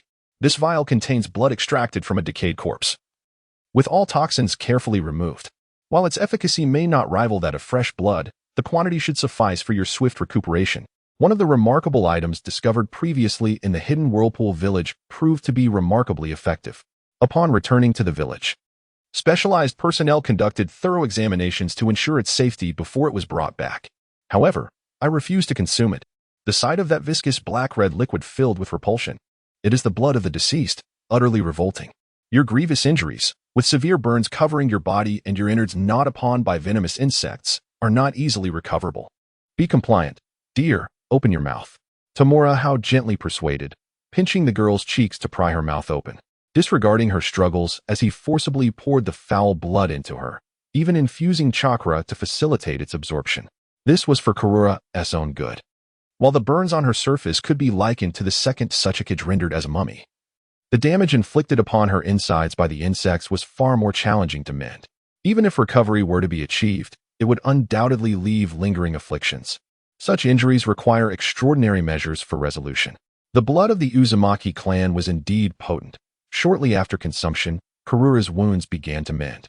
Except for her legs, which could not regenerate, the other injuries showed significant improvement. Even the burned skin began to recover to a certain degree, avoiding any grotesque distortions. Ugh! As soon as she felt restored, Karura immediately turned over, vomiting into the trash bin beside the bed, expelling the foul blood that had absorbed her life force. Tamura Hao was not surprised by this reaction. It was the primary reason he had refrained from bringing her dinner, knowing it would only be expelled in turn. Furthermore, he believed she would not have an appetite for some time. After retching for a considerable while, until nothing but bile remained, Karura slumped lifelessly onto the hospital bed. Tamura Hao gently removed the bandages from her head, revealing her bald scalp and visage. Though her recovery was commendable, it still appeared rather unnatural. To truly heal these injuries, the power of the sun would need to be harnessed. Gazing at the girl's skin, Tamura Hao contemplated the future potential of Uzumaki Naruto, who could restore physical wounds and save Might Guy, even provide Hitaki Kakashi with a new eye. Alas, the Sage of Six Paths was rather miserly, ultimately retracting the power of the sun. Otherwise, with its enhancement, Naruto could have regenerated the arm that had been severed by Sasuke. The complexity of the eye's structure far surpasses that of an arm. If the eye could be regenerated, restoring the arm would be a mere trifle. Similarly, to aid Karura in her recovery, the focus must be on harnessing the power of the sun. Rinse your mouth, and I shall assist you in completing your discharge procedures. Handing her a cup of warm water, Tamura Hao had no intention of lingering in this place. You are quite the master of disguise. With a glare at the insufferable boy, Karura angrily accepted the cup to rinse her mouth. Previously, during their time in the hidden cloud village, she had held a favorable impression of this boy. Little did she know the depths of his malevolence. Thank you for the compliment, Tamura Hao replied with gratitude, then moved to open the window to allow the foul odor to escape, before taking the trash bin to the restroom for cleaning. During this period, you shall reside here. I have acquired this apartment building, and all previous inhabitants have vacated. Currently, renovations are underway, which will take some time. Once completed, you can select a unit to your liking. I have gathered a collection of puppets from the Whirlpool Hidden Village. Feel free to choose some to transform into leg puppets. Karuro returned home, and Tamura Hao retrieved a sealing scroll, unveiling a multitude of puppets, some of which were salvaged from the ruins of the Whirlpool Hidden Village, including a few remnants of Chiyo's puppetry 10. Regrettably, most are damaged, and after a brief examination, the earthbound platform was disregarded. Even Chiyo's puppetry 10 lay in ruins. Gazing at the shattered puppets, Karuro couldn't help but worry about the fate of Yakura and Rasha. Occupy yourself. I will take a bath, said Tamura Hao as he made his way to the bathroom. He had traversed many places today, some of which were less than pleasant, leaving him in need of a thorough wash. After scrubbing for over 10 minutes, he emerged to find Kururo had already selected her puppet legs and was practicing walking against the wall in the living room. These are my previously purchased toiletries. Do not touch my personal items. I have a bit of a cleanliness obsession, he stated, handing her a set of toiletries and several outfits, indicating she should also wash up. Kururo was still encumbered with medical bandages, saturated with medicinal liquid, emitting an unpleasant odor. I have a cleanliness obsession too, she retorted, glaring at him with frustration as she took the toiletries and clothes and headed to the bathroom, her anger simmering. She truly misjudged him last time. She never anticipated the depths of his despicable nature. Entering the bathroom in a huff, Kururo first rinsed the bathtub and then gradually filled it with water. She stood before the large mirror for a moment, hesitating before finally unwrapping her medical bandages. As they fell away, they revealed scarred skin, and staring into the mirror, she felt her resolve to live wane once more. What meaning was there in continuing to exist in such a state? Suddenly, the tightly shut bathroom door swung open, and Tamura Hao stepped inside, wielding a cumbersome camera, capturing a series of photographs of Kururo. To prevent you from harboring any further thoughts of self-harm or destruction of your remains, I am taking these photographs now. Do not act foolishly, otherwise I shall send your pictures to Rasha and the others. Having finished taking the pictures, Tamura Hao appeared quite earnest, believing his actions were to safeguard her from despair. As for how he managed to enter the previously locked bathroom, he simply extended a chakra thread through the crack in the door to unlatch it. Regaining her composure, Kururo trembled with rage, glaring at the insufferable boy. Thank you for your concern, but I currently have no thoughts of ending my life. Now please, leave this instant. She had never encountered such an infuriating little wretch in her life. No thoughts of self-harm is good. Upon encountering the young girl, it was evident that she did not embody a state of despair, which greatly pleased Tamura Hao as he exited and securely closed the restroom door. The camera in his hand was carelessly placed back into the storage room. Indeed, it was a camera, albeit one that had long since lost its film. He had no inclination to procure any, as he had merely been putting on a fade, manipulating Kururo's vulnerabilities. In this regard, women could indeed be troublesome.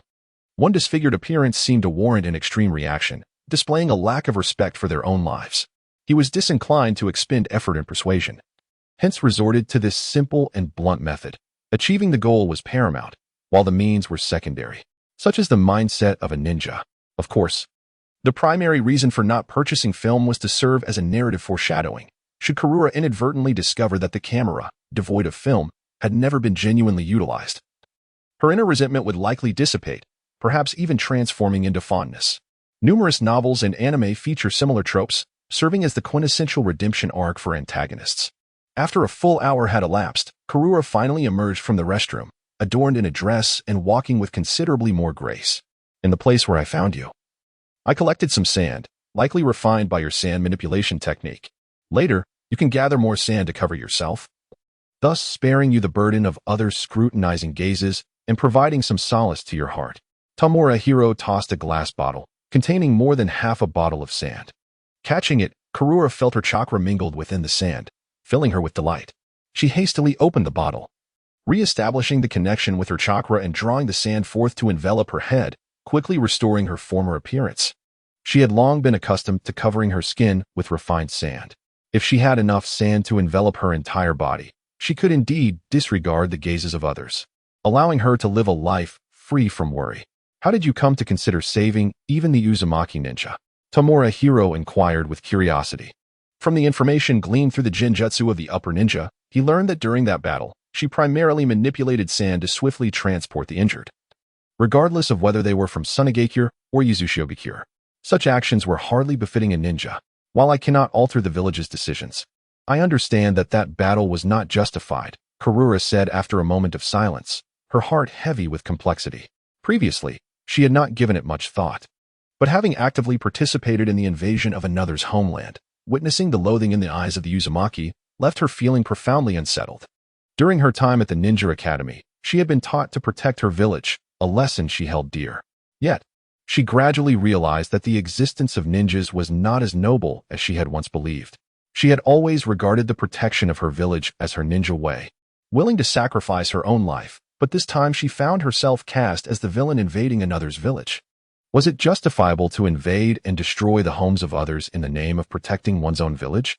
I knew that Miss Karura, with such tenderness, was indeed ill-suited for the life of a ninja. Tamura Hao smiled, a reaction that perfectly aligned with Karuro's character.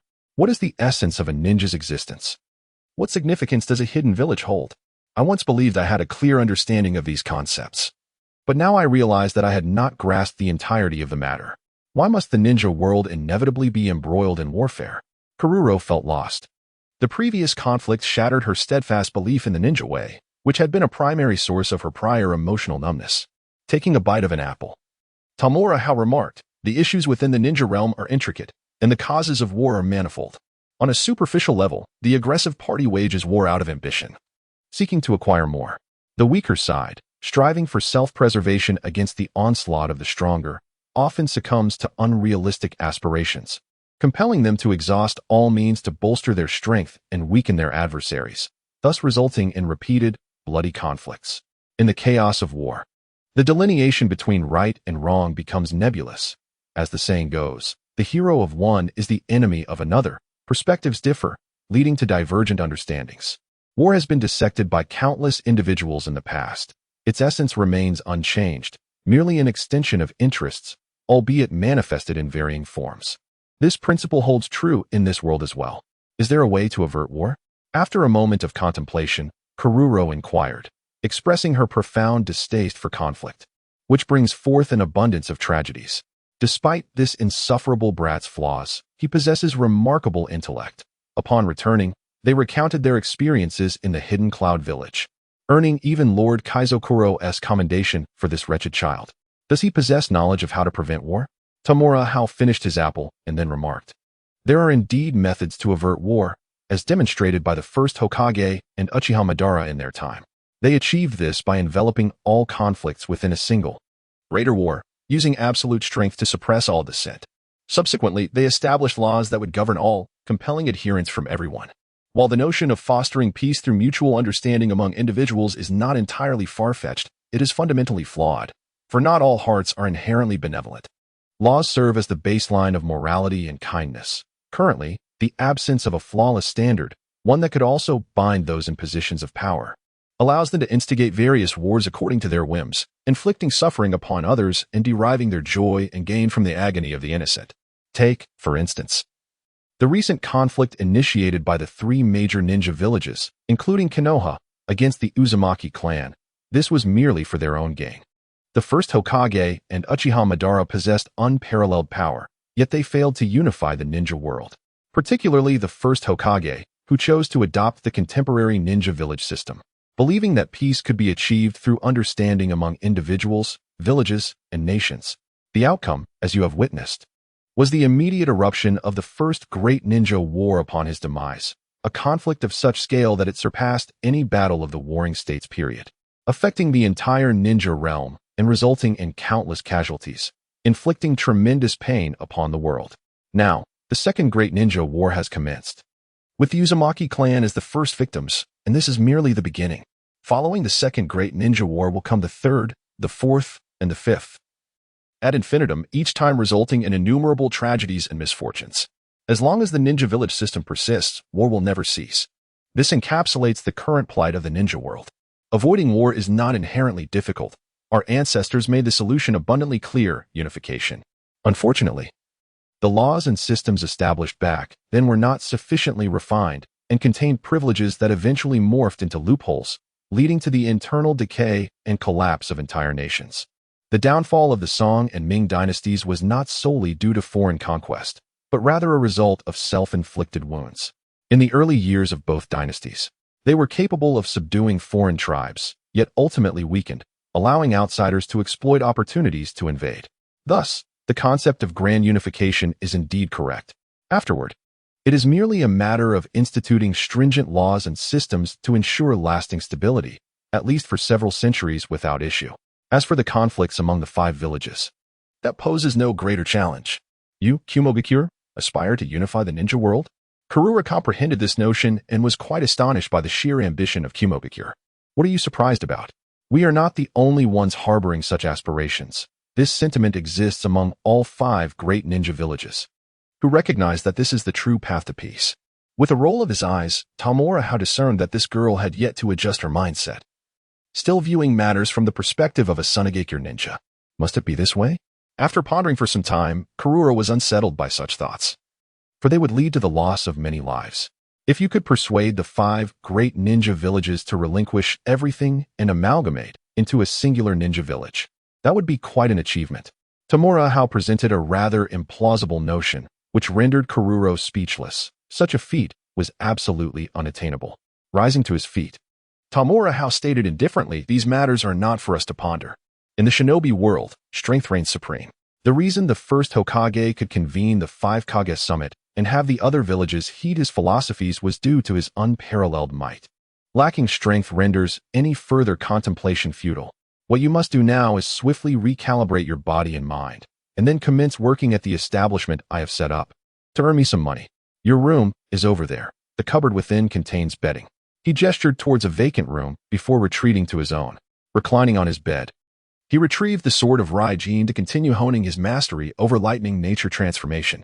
Previously, he had merely grasped the basics, and further expansion was necessary, even to the point of achieving a qualitative change, akin to the black lightning of the third Raikage or the purple lightning that would later be wielded by Kakashi. He trained diligently until 10 o'clock before retiring for the night, awakening promptly at 8 the following morning. To his surprise, he discovered a dark, amorphous object resting on his abdomen, accompanied by a fairly sizable scroll beside his pillow. Within it lay the heritage of the Uchiha clan, including numerous Sharingan. He gestured towards the sealed scroll and remarked, "Kaguya has no intention of lingering. There are numerous tasks that require my attention." However, he was halted by Tamura Hao's voice. "Is Otsutsuki Ishiki truly dead?" "Huh?" Kaguya was taken aback, unable to comprehend why his brother had suddenly posed such a question. "Yesterday, I utilized my sense of good and evil to assist in locating spies within the village and in the research department. I discovered an individual with an exceedingly obscure cursed mark in their mind, harboring the chakra of Otsutsuki Ishiki, remarkably pure in nature." He recounted his findings from the previous day, expressing skepticism about the shell organization making an abrupt appearance, yet acknowledging the necessity for vigilance and reconnaissance. Furthermore, the shell organization possessed numerous valuable assets, particularly advanced scientific technology that far surpassed that of the shinobi world. Kaguya was particularly suited for such endeavors, especially when the future Uchiha Madara would summon forth the 10,000 white Zetsu, capable of establishing a vast network across the world. Kaguya's focus remained on the tailed beasts in the 5 great ninja villages, neglecting other factions. Otherwise, he would have discovered the existence of the shell organization long ago. Deep in thought, Kaguya did not believe his brother would lie, implying that Otsutsuki Ishiki was indeed still alive, while it seemed improbable for others. The Otsutsuki were another matter entirely. He must have utilized a contract to attain rebirth, albeit not in a complete form. Otherwise, he would have emerged long ago to harvest chakra. With this conjecture, Kaguya realized he had gained another adversary. It was quite a headache. Otsutsuki Ishiki posed a grave threat to both us and the shinobi world. We were currently incapable of dealing with him. But the Sage of 6 Paths should be able to do so, thereby diverting their mutual attention. Tamura Hao proposed a suggestion. Allowing Otsutsuki Ishiki and the Sage of 6 Paths to engage in conflict would undoubtedly yield significant changes, a manifestation of the forces of destiny. His reasoning was sound. For the sake of the shinobi world, they must be compelled to battle each other. Haihei, with a sly smile, expressed his agreement with the proposal. Truly a testament to the training received from the formidable Danzo Shimura. The individual under their control undoubtedly extends beyond a single entity. And it is not limited to the hidden cloud village. However, I have only identified one here, primarily focused on the research of chakra cannons. Perhaps they possess an interest in advanced technology, as there are numerous factions engaged in scientific research across the globe. A suggestion was put forth by Tamura Hao, indicating that the shell organization is a prominent force in high-tech research, likely connected to all scientific entities in the current world. The depth of concealment exhibited by both individuals is intriguing, and I eagerly anticipate the prospect of their clash. With a shadowy smile, Heiju looked forward to it. Additionally, during the illusionary interrogation of the third Hokage's summoned beast, the Monkey King, a fragment of memory revealed an ultimate weapon that emerged during the Warring States period. known as Nameless, which inflicted substantial damage upon the Senju and Saratobi clans before being sealed away by their combined efforts, with the Monkey King also participating in that battle. This was during the era of the awakened Meijiki Sharingan. Do you know the final battlefield of their confrontation? Tamura Hao seemed quite familiar with this narrative, albeit uncertain if it was indeed that one. If so, they could potentially acquire a Meijiki Uchiha on their side. However, the Monkey King was merely summoned for a temporary battle and was soon injured, returning to the spirit world. Thus lacking knowledge of the specific battlefield, this aspect could only be clarified by Heiju. This fellow has been secretly monitoring the Uchiha and surely possesses the information. What you mentioned is likely Uchiha K, whom I consider a test subject I induced the Uchiha to create. I attempted to transplant another pair of Meijiki ocular jutsu into her eyes, aiming to facilitate the evolution of the Meijiki, but regrettably, it was unsuccessful. Heiju responded, recalling the test subject. Initially, I had thought that the young girl's early awakening of the Meijiki indicated sufficient potential, and I made an attempt, unfortunately. It did not succeed, and I ceased my observations thereafter. At that time, the conflict between the Uchiha and Senju clans was primarily concentrated in the upper reaches of the Jinryu River. If sealed, there should be some remnants. How many pairs of Meijiki does the Uchiha currently possess? Tamura Hao inquired once more. As Uchiha K's existence left him uncertain about which version of the true Hokage world he was in. In the anime, Meijiki is exceedingly rare, yet in the animated version, particularly during Itachi Uchiha's narration of Izanami, several pairs of Meijiki appeared, along with the Leaf Village headband, indicating it was after the establishment of Konoha. These details require prompt confirmation. 5 pairs, among which you must exercise utmost caution regarding Uchiha Chiri. Her ocular power closely approaches that of Madara during his Meijiki period, and her ocular techniques remain unknown to me, as I have never witnessed their use. Furthermore, she possesses a remarkable talent for technique development, rivaling even Indra, who created hand seals. She is the strongest among the current Uchiha. Uchiha Chiri? Upon hearing that name, Tamura Hao's heart raced. She truly exists? She is indeed a formidable figure capable of developing ultimate ocular techniques, and poses a significant threat. 5 pairs of Meijiki, the Uchiha, are undeniably formidable. Tamura Hao found it somewhat astonishing. He initially believed that there were merely 1 or 2 hidden pairs, yet there were as many as 5. However, considering the era of the unfolding narrative, it becomes comprehensible. During that time, the Uchiha clan possessed 4 pairs of Meijiki Sharingan: Uchiha Fugaku, Uchiha Shursui, Uchiha Itachi, and Uchiha Sasuke. Presently, the Uchiha clan is at its zenith, having flourished during the period of the shinobi villages with a significant increase in population, and has yet to endure the diminutions of the second and third great ninja wars, as well as the pitfalls posed by the Konoha F4. It is indeed a pinnacle period, making the possession of 5 pairs of Meijiki Sharingan entirely plausible. The Jinchuriki of the Nine Tails is even more formidable. I surmise she must now be capable of employing 9 Vidralocks. The initial Lady Hokage harbors a certain trepidation towards her, for the Nine Tails is the most extraordinary of tailed beasts, possessing power far surpassing that of others. Otherwise, Uchiha Madara would not have opted to tame the Nine Tails to confront the first Hokage. The first Hokage's wife, having tamed the Nine Tails and harnessed its power, along with the vortex sealing technique, would undoubtedly possess combat prowess comparable to that of Uchiha Madara at his peak. As for Senju Hashirama's prime, it was exceedingly formidable, primarily. During that battle, he utilized life-draining secret techniques that severely taxed his vitality, leading to his demise shortly thereafter, while Uchiha Madara remains alive. Otherwise, with Senju Hashirama's vast life force, living beyond a century would be no challenge. The Jinchuriki of the Nine Tails. Tamura Hao realized that Uzumaki Mido's combat standard cannot be compared to that of Uzumaki Naruto, as she wields sealing techniques that allow her to maximize the power of the Nine Tails, far beyond what merely relying on brute chakra like Uzumaki Naruto could achieve. Uzumaki Naruto's strength lies in sheer force, leveraging his immense chakra to engage directly, whereas Uzumaki Mido's finesse in utilizing power is unparalleled. Moreover, if Uzumaki Mido can indeed manifest 9 Vidralocks, her strength is genuinely terrifying. During the return voyage from the Land of Waves, he perused numerous texts regarding the Uzumaki clan, which included accounts of the Vidralocks. The Vidralocks represent the most fundamental and potent power of the Uzumaki clan and serve as a benchmark for measuring strength. The more Vidralocks one can utilize, the greater their power. Yet, even Uzumaki Kazuhana could only summon 5, and during the original narrative of the Nine Tails Chaos, Uzumaki Kushina was similarly limited to 5. However, Uzumaki Mito now possesses the ability to wield 9, elevating her power by 4 tiers. In comparison, the Manjiki Sharingan of the Uchiha pales significantly. The Manjiki itself is not inherently powerful, rather, it is Indra's chakra that imbues it with strength, serving merely as the key to unlock and harness Indra's chakra. For most individuals, the ocular techniques of the Manjiki cannot be employed extensively, particularly the ultimate technique, Susanoo, which can only reach its second stage at best. Granting power comparable to that of a Kage but lacking in endurance and often overextending one's life force, rendering it less formidable. Generally, Kaguya does not regard the Manjiki of ordinary individuals with much esteem, as their capabilities are rather limited. Reflecting on this, Tamura Hao understood the plight of future generations, such as when Sasuke Uchiha nearly lost his sight after his confrontation with Danzo. Even the reincarnation of Indra's chakra, the second son, cannot last long, let alone others.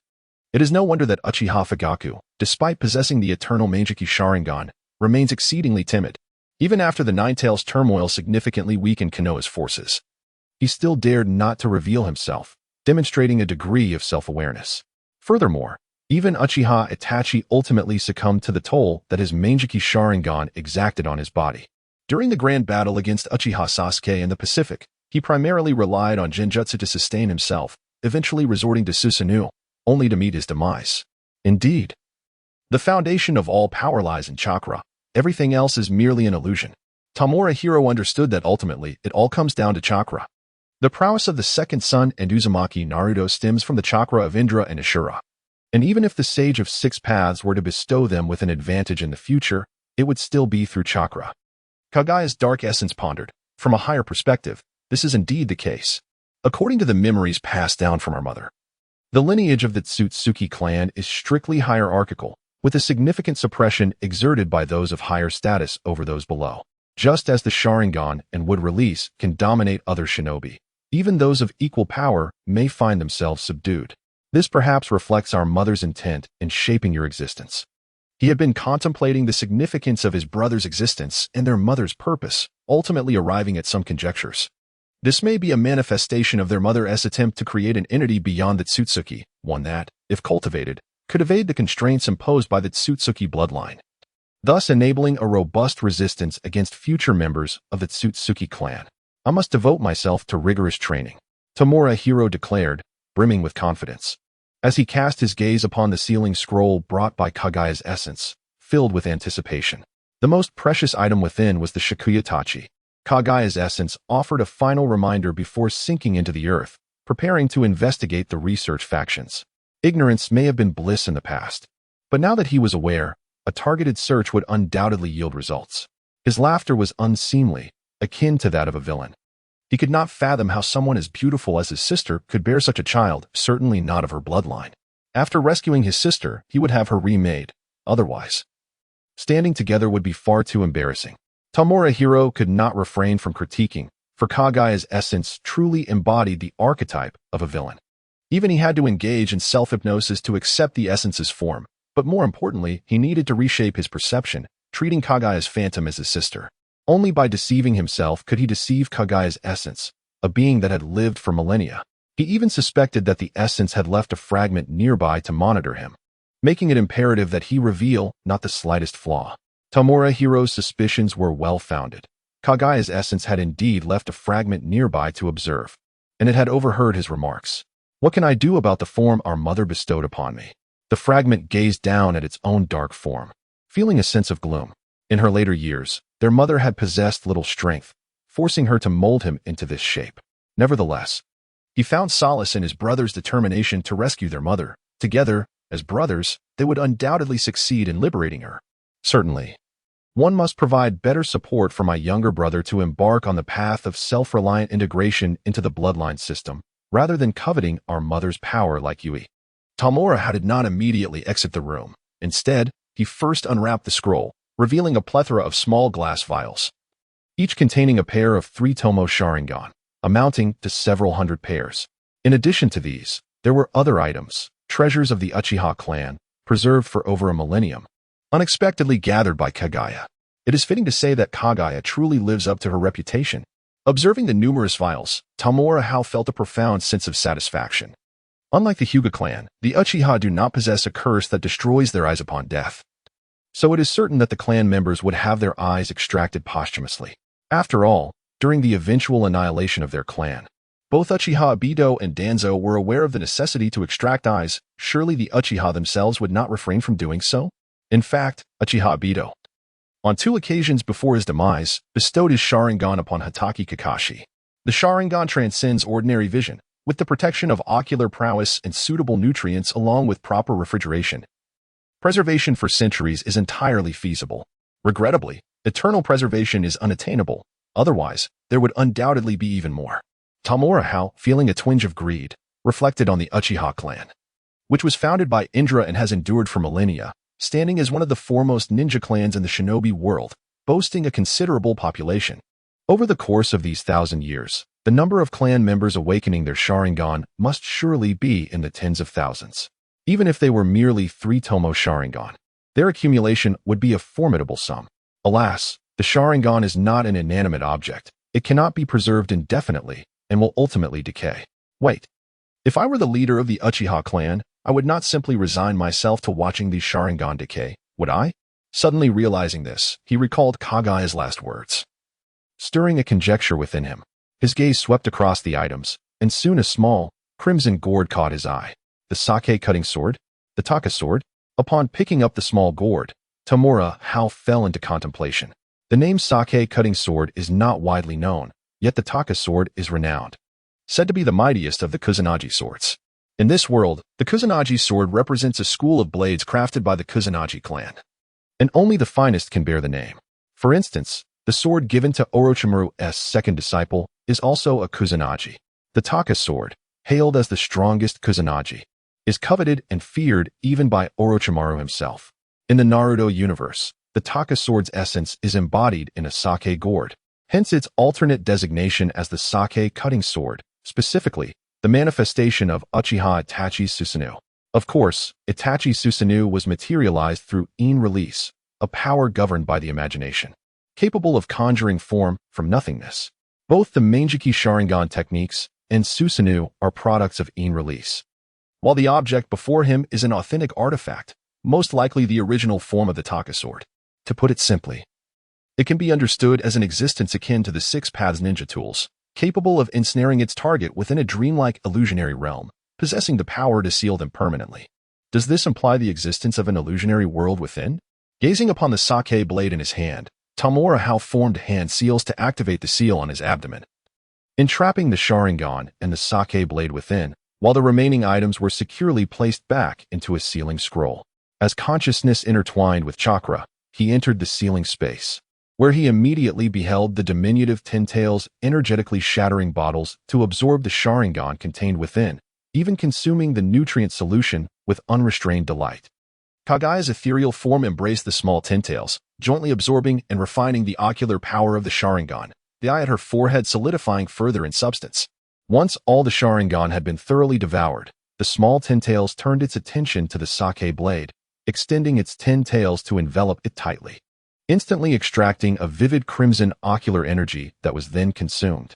Although the quality of this ocular power was not particularly high, its sheer magnitude was astonishing, dwarfing the combined total of the previous Sharingan many times over. It was evident that the Uchiha clan had sealed away the ocular powers of their ancestors. One might wonder whether this was merely an endeavor to accumulate ocular power or a means to augment the might of the sake blade. Tamura Hao pondered this, even contemplating the colossal Rinnegan on the moon, curious if the amalgamation of countless Sharingan might yield a colossal Sharingan or a gigantic Rinnegan. After some contemplation, he directed his gaze towards Kagaya's ethereal form and the small Ten-Tails, noting that Kagaya had progressed to the point of independently refining those shadowy imprints, including the one that was most deeply hidden and of the highest tier.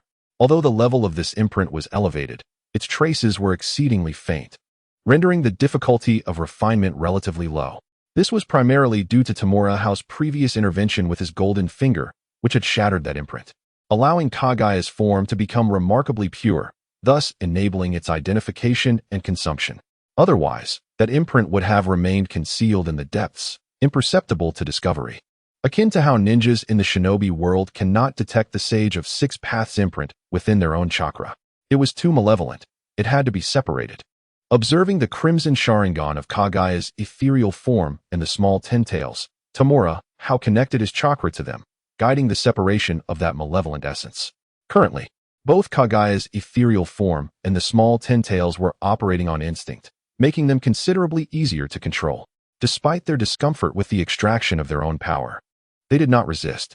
Before long, a black-red negative energy was extracted and sealed within the sake blade. This was no longer chakra, but the purest form of negative energy, predominantly rooted in emotional turmoil. With the influence of negative energy removed, the Sharingan of Kagaya's ethereal form and the small ten-tails transformed from a crimson hue to a vibrant red, shedding the sinister and malevolent aura that had previously enveloped them. The ocular power of the Sharingan is inherently wicked, attributable both to its bloodline and the influence of negative emotions that facilitate the awakening and evolution of the eye.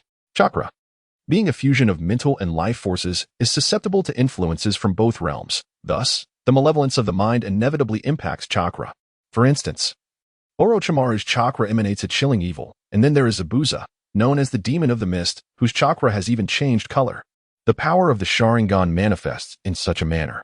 While this transformation endows the Sharingan with formidable strength, ultimately allowing it to evolve into the Manjiki, it conversely affects the user, leading many of the Uchiha clan's most powerful members to succumb to madness.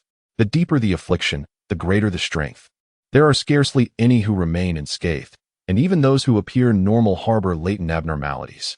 Take Uchiha Shursui, for instance, who ultimately met his demise through his own machinations. Uchiha Fugaku, too, embraced his son's bizarre ideology, leading to a tragic fate for his entire clan. The peculiarities of such philosophies are indeed uncanny. This malevolent power is unnecessary for him, especially considering the inevitable merging of chakra with the small ten-tails and Kagaya's specter for self-preservation. He has no desire to create anything negative or evil. He wishes to avoid the uncontrollable rampages akin to those of a Jinchuriki, despite having a safeguard for his mental realm. However, employing such a safeguard requires the expenditure of fate energy, a resource that must not be squandered lightly. Lord Danzo would likely find such matters intriguing, providing an opportunity to draw him into the infinite Tsukuyomi plan. Yet, it is essential to package and shape this appropriately, otherwise, it might conjure forth the embodiment of all evil in this world. Gazing at the blade of his shibuki, Tamura Hao surmised that its negative energy would be quite suitable for Lord Danzo. The title of Dark Ninja hardly befits the stature of Lord Danzo. It must evolve into Evil Ninja. Conveniently, he possesses a piece of Lord Danzo's arm, which could serve as a foundation to enhance the compatibility of this chakra with him, allowing Lord Danzo to wield it more effectively. This endeavor would surely be regarded as an achievement, further securing Lord Danzo's trust and ultimately positioning him as the most distinguished subordinate, perhaps even as the second generation of the root. There are further treasures to consume, such as the Paradise Box from the Land of Water, and this world is replete with wondrous artifacts that must be sought out by Kurizetsu. Contemplating the remarkable items that have appeared in the world of Naruto, Tamura Hao felt a surge of desire, only to quell that avarice after some time. Development must be gradual. Haste is unwarranted. Observing the still ethereal form of Kagaya and the diminutive ten-tails, he recognized the necessity of patience. The power and techniques of the Manjiki should facilitate further advancement. It seems prudent to seek out Uchiha Kagami, inspired by the intelligence shared by Kurizetsu. Tamura Hao resolved to investigate further. Should Uchiha Kagami indeed be alive, it would be a significant windfall. Tamura Hao, driven by inspiration, promptly conveyed his ideas to Fukai after organizing the tasks related to Jiero and the shop, and then proceeded to meet with the third Hokage. Teacher, he called, addressing the esteemed position within the village. Upon hearing this title, the third Hokage's brow twitched, and he sternly corrected him. This disciple is indeed remarkable. Yet his status is a profound burden, one that could ensnare him in misfortune if he is not cautious, tarnishing his reputation. He desires to avoid being subjected to scornful glances or whispers in the future. Taken aback by the third Hokage's demeanor, Tamura Hao instinctively felt compelled to express his eagerness for progress. After all these years, what purpose lies in revisiting the past? Having reviewed the application report presented by Fukai, the third Hokage remained perplexed. Their team had gathered considerable intelligence from the memories of Konoha ninjas and the Sage of the Monkey, and he had previously perused this information. Well aware of the Uchiha clan's ultimate weapon, however, the events in question occurred far too long ago. Even the Sage of the Monkey was merely a young monkey at that time. After so many years, what remnants could possibly remain? Tamura Hao did not dwell on the notion of progress, but earnestly elucidated. I meticulously examined the intelligence acquired from the memories of the Sarutobi clan's ninjas, including certain texts from the Uzumaki clan. I discovered that the conclusion of that battle was rather peculiar. It was scarcely documented and did not even clarify which side emerged victorious, suggesting a likely mutual destruction. Subsequently, the Uchiha clan never again manifested those eyes, and there are no records of the Senju or Sarutobi clans acquiring those ocular powers. I suspect that the outcome of that battle was ultimately sealed away. If it were indeed a sealing technique, it is certain that lives were lost, yet the chakra and the ocular prowess of the Sharingan would likely endure. The power of the Mangeki Sharingan is unparalleled by that of the ordinary Sharingan. I must obtain it. No, the location lies deep within the Land of Fire, and given the ongoing warfare, it is far too perilous. After another glance at the application report in his hands, the third Hokage ultimately declined. Third Hokage. I must go and acquire that ocular power. Tamura Hao's expression intensified with gravity as he connected with the ethereal presence of Kagaya and the small ten-tails. His eyes transformed into a vivid crimson, with 3 tomo subtly swirling within the depths of his pupils. His initial conjecture had proven correct. He could indeed harness the devouring bloodline power through Kagaya's ethereal form, akin to the Sharingan. This parallels the way a Jinchuriki can obtain the powers of a tailed beast, for instance. The bloodline limits of a tailed beast can be bestowed upon the Jinchuriki. Kagaya's ethereal form serves as his own tailed beast, while he assumes the role of the Jinchuriki, not to mention the presence of the small ten-tails. Even though the current fusion level is relatively low, the enhancements gained are still significant, particularly with respect to dynamic visual acuity, creating the sensation of entering a bullet time sequence from a film, where everything around him slows down. Furthermore, after merging with the chakra of the small ten-tails, he can draw upon a considerable amount of its chakra, exponentially surpassing his own, thereby substantially enhancing his combat endurance, sufficient for prolonged battles. Coupled with the diamond lock technique, he possesses the capability to contend even against high-ranking ninjas, ensuring his survival at the very least. Sharingan. The third Raikage was taken aback, and even the Tsuchikage, who was engrossed in handling documents nearby, looked up in surprise. Previously, they had entrusted the Sharingan from the laboratory to this young man, hoping to see if he could conjure up any brilliant ideas, yet they never anticipated such swift results. I had entrusted the Sharingan to the creature known as kekkei, subsequently sealing it within myself, thus becoming a host and indirectly acquiring the powers of the Sharingan. Tamura Hao earnestly spun this tale, which was not entirely a falsehood, for after obtaining the small ten-tails, he had sealed kekkei inside, allowing the small ten-tails to devour it, thereby significantly enhancing its chakra absorption efficiency and enabling it to generate chakra through the consumption of flesh. This also served to elucidate his own anomalies, preventing suspicion from the third Raikage and others. The notion of kekkei as a host? Several individuals exchanged glances. They had previously seen the blade of kekkei from the village hidden in the mist, a living entity, yet they had not anticipated such an arrangement. According to the intelligence extracted from the memories of those mist shinobi, the great blade kekkei originally accompanied the three tails, assisting in the absorption and consumption of chakra, often adhering to the three tails belly to help cleanse residuals and extracting food to refine a substantial amount of chakra, which was then delivered into the body of the three tails. To a certain extent, it could be considered a tailed beast in its own right, particularly adept at devouring, thus making this arrangement plausible. Tsuchikage quickly grasped the underlying principle. At least theoretically, this method was feasible. The third Raikage understood and acknowledged this conjecture. Yet he remained unconvinced of Tamura Hao's request. Your sealing hypothesis is merely a possibility, and there is no need to personally venture into danger. That is the heartland of the Land of Fire, currently embroiled in war, which is perilous. Tamura Hao did not relent and continued to expound. The situation there remains unclear. Should circumstances turn unfavorable, I can utilize kekkei's devouring abilities to directly consume any existing Mangeki Sharingan to prevent its dissipation. Furthermore, we could enlist the company of a vortex ninja who has awakened the Kagura Hard Eyes. With such perceptive abilities, they could adeptly avoid other shinobi from a distance. After a thorough search of the area, regardless of whether we yield results, we shall depart promptly. Given that the formidable forces of Konoha are currently stationed at the front lines, the risks of venturing there are actually minimal. Teacher, I yearn to grow stronger swiftly.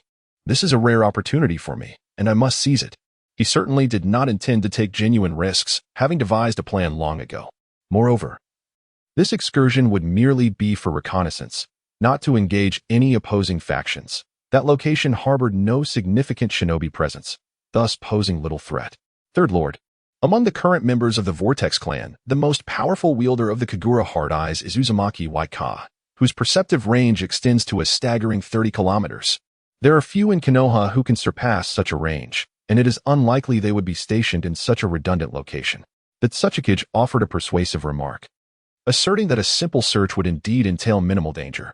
Fukai, escort him along with 3 Umbu ninjas to the Jinri River. Ensure his safety without fail. After contemplation, the third Raikage ultimately consented. Understood, Lord Raikage. Fukai accepted the mission, and he certainly would not decline the opportunity to meet the students' demands and grow stronger.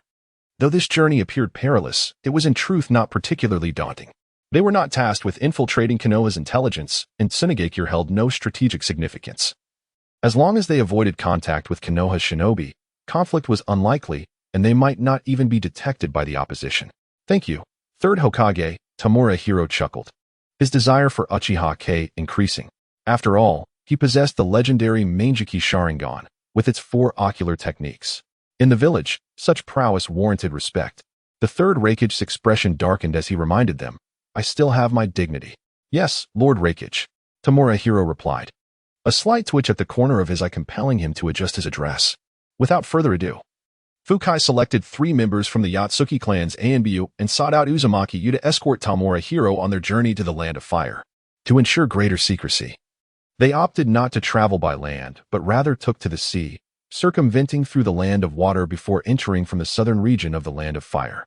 Currently, Konoha had stationed a formidable force in the eastern, northern, and western parts of the Land of Fire, where numerous sensing shinobi were likely stationed, making entry from those directions highly risky.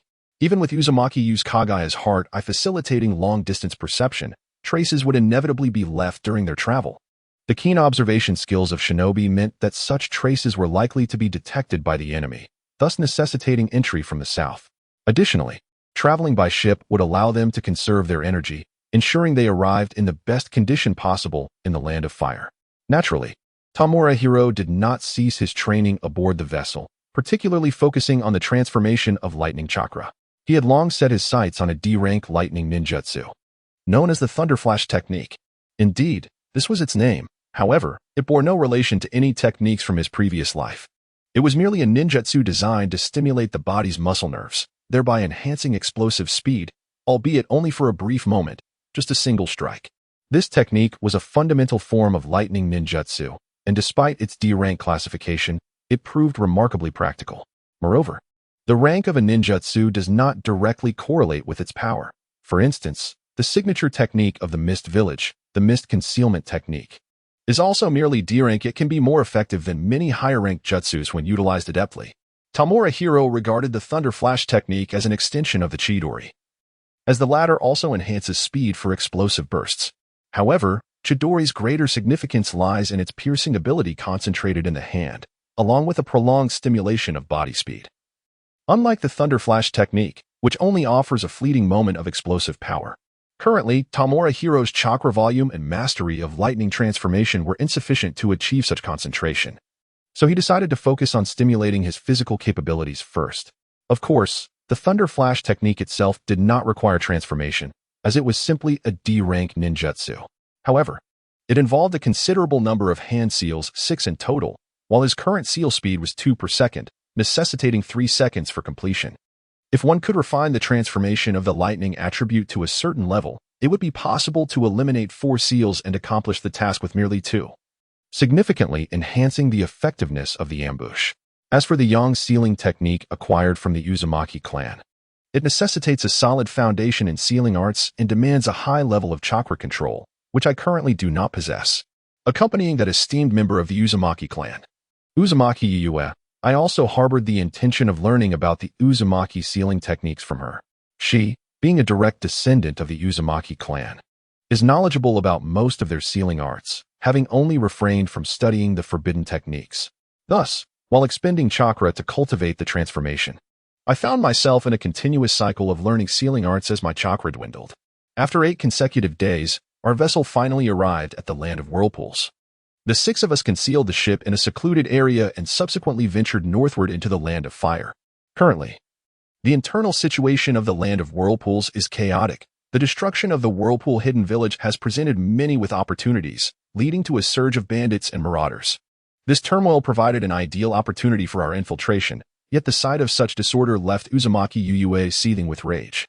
After all, this is her homeland. It is all the fault of that accursed Konoha. Fortunately, Uzumaki Yuyue is acutely aware of the risks involved in this mission and suppresses her fury, refraining from acting out. Utilizing Yue's divine Kagaya Eye, we deftly avoided all chakra-bearing entities along our route and swiftly entered the land of fire. Following our map, we traversed the mountainous forests towards our destination in the upper regions of the Jinlu River. The Jinlu River is a vast waterway, encompassing not only the river itself but also the expansive flatlands surrounding it, stretching over 2,000 kilometers, with hundreds of miles even in the upstream areas. Despite Yuyue's Kagaya Eye conducting a thorough scan, locating the site of the past battle remained a formidable challenge. Moreover, the existence of a chakra-maintained seal was a prerequisite. Without chakra, even Yue's Kagaya Eye would yield little success, as it can only sense chakra and not possess the penetrating abilities of the Byakugan. It seems there are chakra fluctuations in that direction. After expending half a month traversing the upper reaches of the Jinlu River, Yuyue finally detected a signal.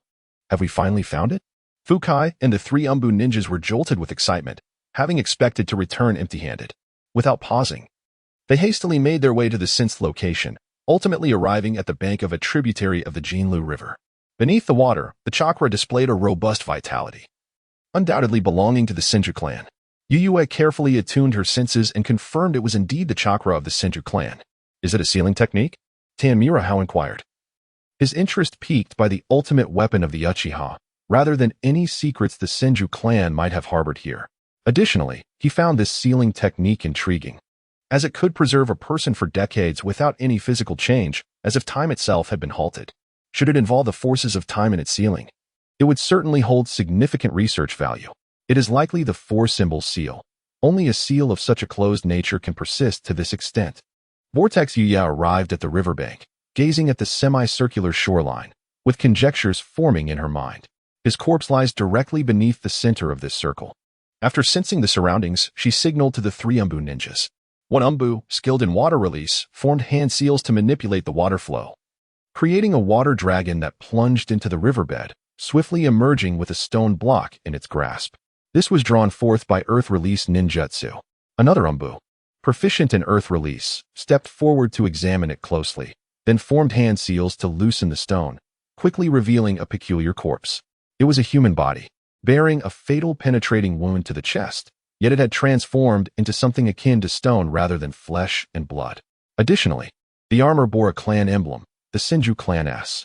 The Senju clan had maintained a long-standing friendship with the Uzumaki clan and possessed knowledge of various sealing techniques, including the 4-symbol seal, which does not require the Uzumaki bloodline as its foundation, a fact documented in the Uzumaki clan S tomes. The 4-symbol seal can encapsulate everything surrounding it, merging it with the body. The transformation of this body resulted from the absorption and fusion of the surrounding soil and rock. Vortex Yuya approached for a closer inspection, confirming that the results were indeed from the 4-symbol seal. Upon seeing the semicircular riverbank, she had already suspected this. Only the 4-symbol seal could correspond with such a phenomenon. Is it possible to unravel it? Asked Tamura Hao, feeling somewhat disheartened. He had perused the brief descriptions of the various jutsu of the Uzumaki clan and understood the basic principle of the 4-symbol seal, which was not linked to temporal powers. Thus, if Uchiha Hikari were truly still alive, it was likely due to a personal issue. Could it be the power of his Meijiki Sharingan? It can be undone, and it has been quite some time since its sealing. Even without actively dispelling the 4-symbol seal, its power will gradually dissipate, releasing the sealed materials. Vortex Yuya nodded, then proceeded to inscribe sealing formulas upon the corpse using chakra. Finally, she raised her hand and formed the seal. For symbol seal, release. The inscribed formulas merged into the body, subsequently expelling a substantial amount of material. Most of it comprised soil, rock, and several corpses, all bearing the emblems of the Senju and Sarutobi clans. Upon seeing the clan insignias on the armor of the corpses, Tamura Hao confirmed their identities. Then turned to the girl clad in a blue long dress, noticing shackles around her ankles. She still breathes. Observing the girl floating in the river, her chest rising and falling, Fukai and the three Umbu ninjas gripped their ninja blades tightly, poised to act.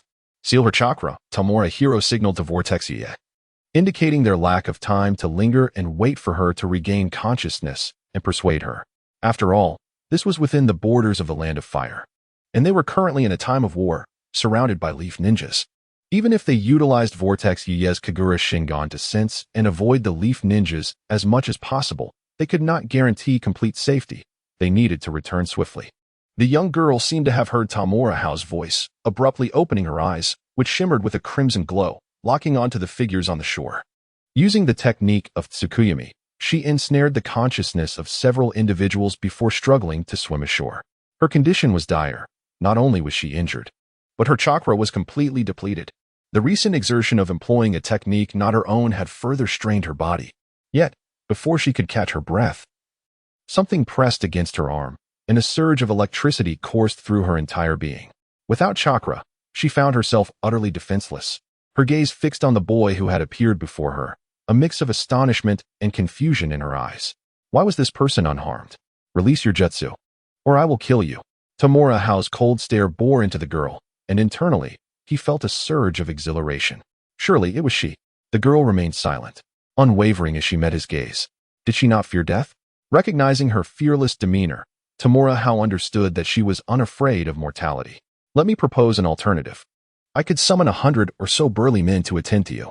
Given your age, I wonder if you can endure it? Perhaps I could take your first time instead. Adopting a wickedly charming expression, Tamura Hao exuded the qualities of a villain, even mimicking the posture of a serpent as he licked his lips. Regrettably, his tongue was not as lengthy as that of the serpent. Yet it did enhance his sinister allure by a notable margin. Shameless. The girl's expression darkened, her glare piercing. You are utterly disgraceful. I will count to 3. If you do not release your jutsu by then, I shall proceed. You are somewhat attractive. I do not think I would be at a loss. As he spoke, Tamura Hao extended a hand towards the girl's collar, as if intending to tear it apart, envisioning a brutal struggle in the wild. Shameless. The girl cursed again. Yet she found herself compelled to yield, releasing her Tsukuyami. What a terrifying illusion. Kneeling on one knee, Fukai was filled with astonishment at having been incapacitated in an instant. Had the opponent not been too weak to inflict further harm within that illusionary realm, the psychological damage would have been considerable. Even so, the shock from the illusion left their heads pounding. Meanwhile, the girl's state was precarious.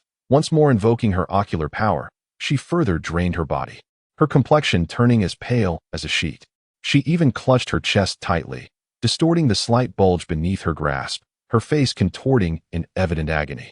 Her condition was alarming. Tamura Hao swiftly recognized the girl's distress and grasped the Thunder God's sword, preparing to deliver another electric shock. Her technique was a kaleidoscope ocular art, which placed tremendous strain on her body. During the Warring States period, there had been powerful Uchiha who perished from the life-draining effects of the kaleidoscope. She was far too young to withstand such a burden. Yuzuya, suppressing her splitting headache, spoke up. The Uzumaki clan had engaged with the Senju clan frequently, giving them a certain understanding of the kaleidoscope Sharingan. Those were cursed eyes, and all who possessed them from the Uchiha clan met a tragic demise. None could escape the grip of such a curse. At that moment, the young girl began to convulse, her hand clutching her chest tightening further, her complexion turning pale. Her pulse had vanished, her heart had ceased to beat. When Tamura Hao pressed his hand against the girl's neck to assess her condition, his expression shifted as he realized her heartbeat had stopped, which was the source of her anguish. It was uncertain whether it was due to a myocardial infarction or heart failure. Without delay, he forcibly removed the girl's hand from her chest and injected a trace of lightning chakra into the area. Although he had only recently mastered the nature transformation of lightning and its potency was limited, it could still serve to stimulate her heart. However, after several attempts yielded no results, the girl ceased her struggles. It was futile. Her body was likely completely drained, her heart in failure, and the vitality of her other organs was weak. rendering them ineffective, though her Sharingan remained intact. Vortex Yuya staggered forward, placing her hand on the girl's chest to channel chakra and assess the situation, ultimately shaking her head. She was worth more alive. After some contemplation, Tamura Hao resolved to attempt a rescue. What if he replaced her heart?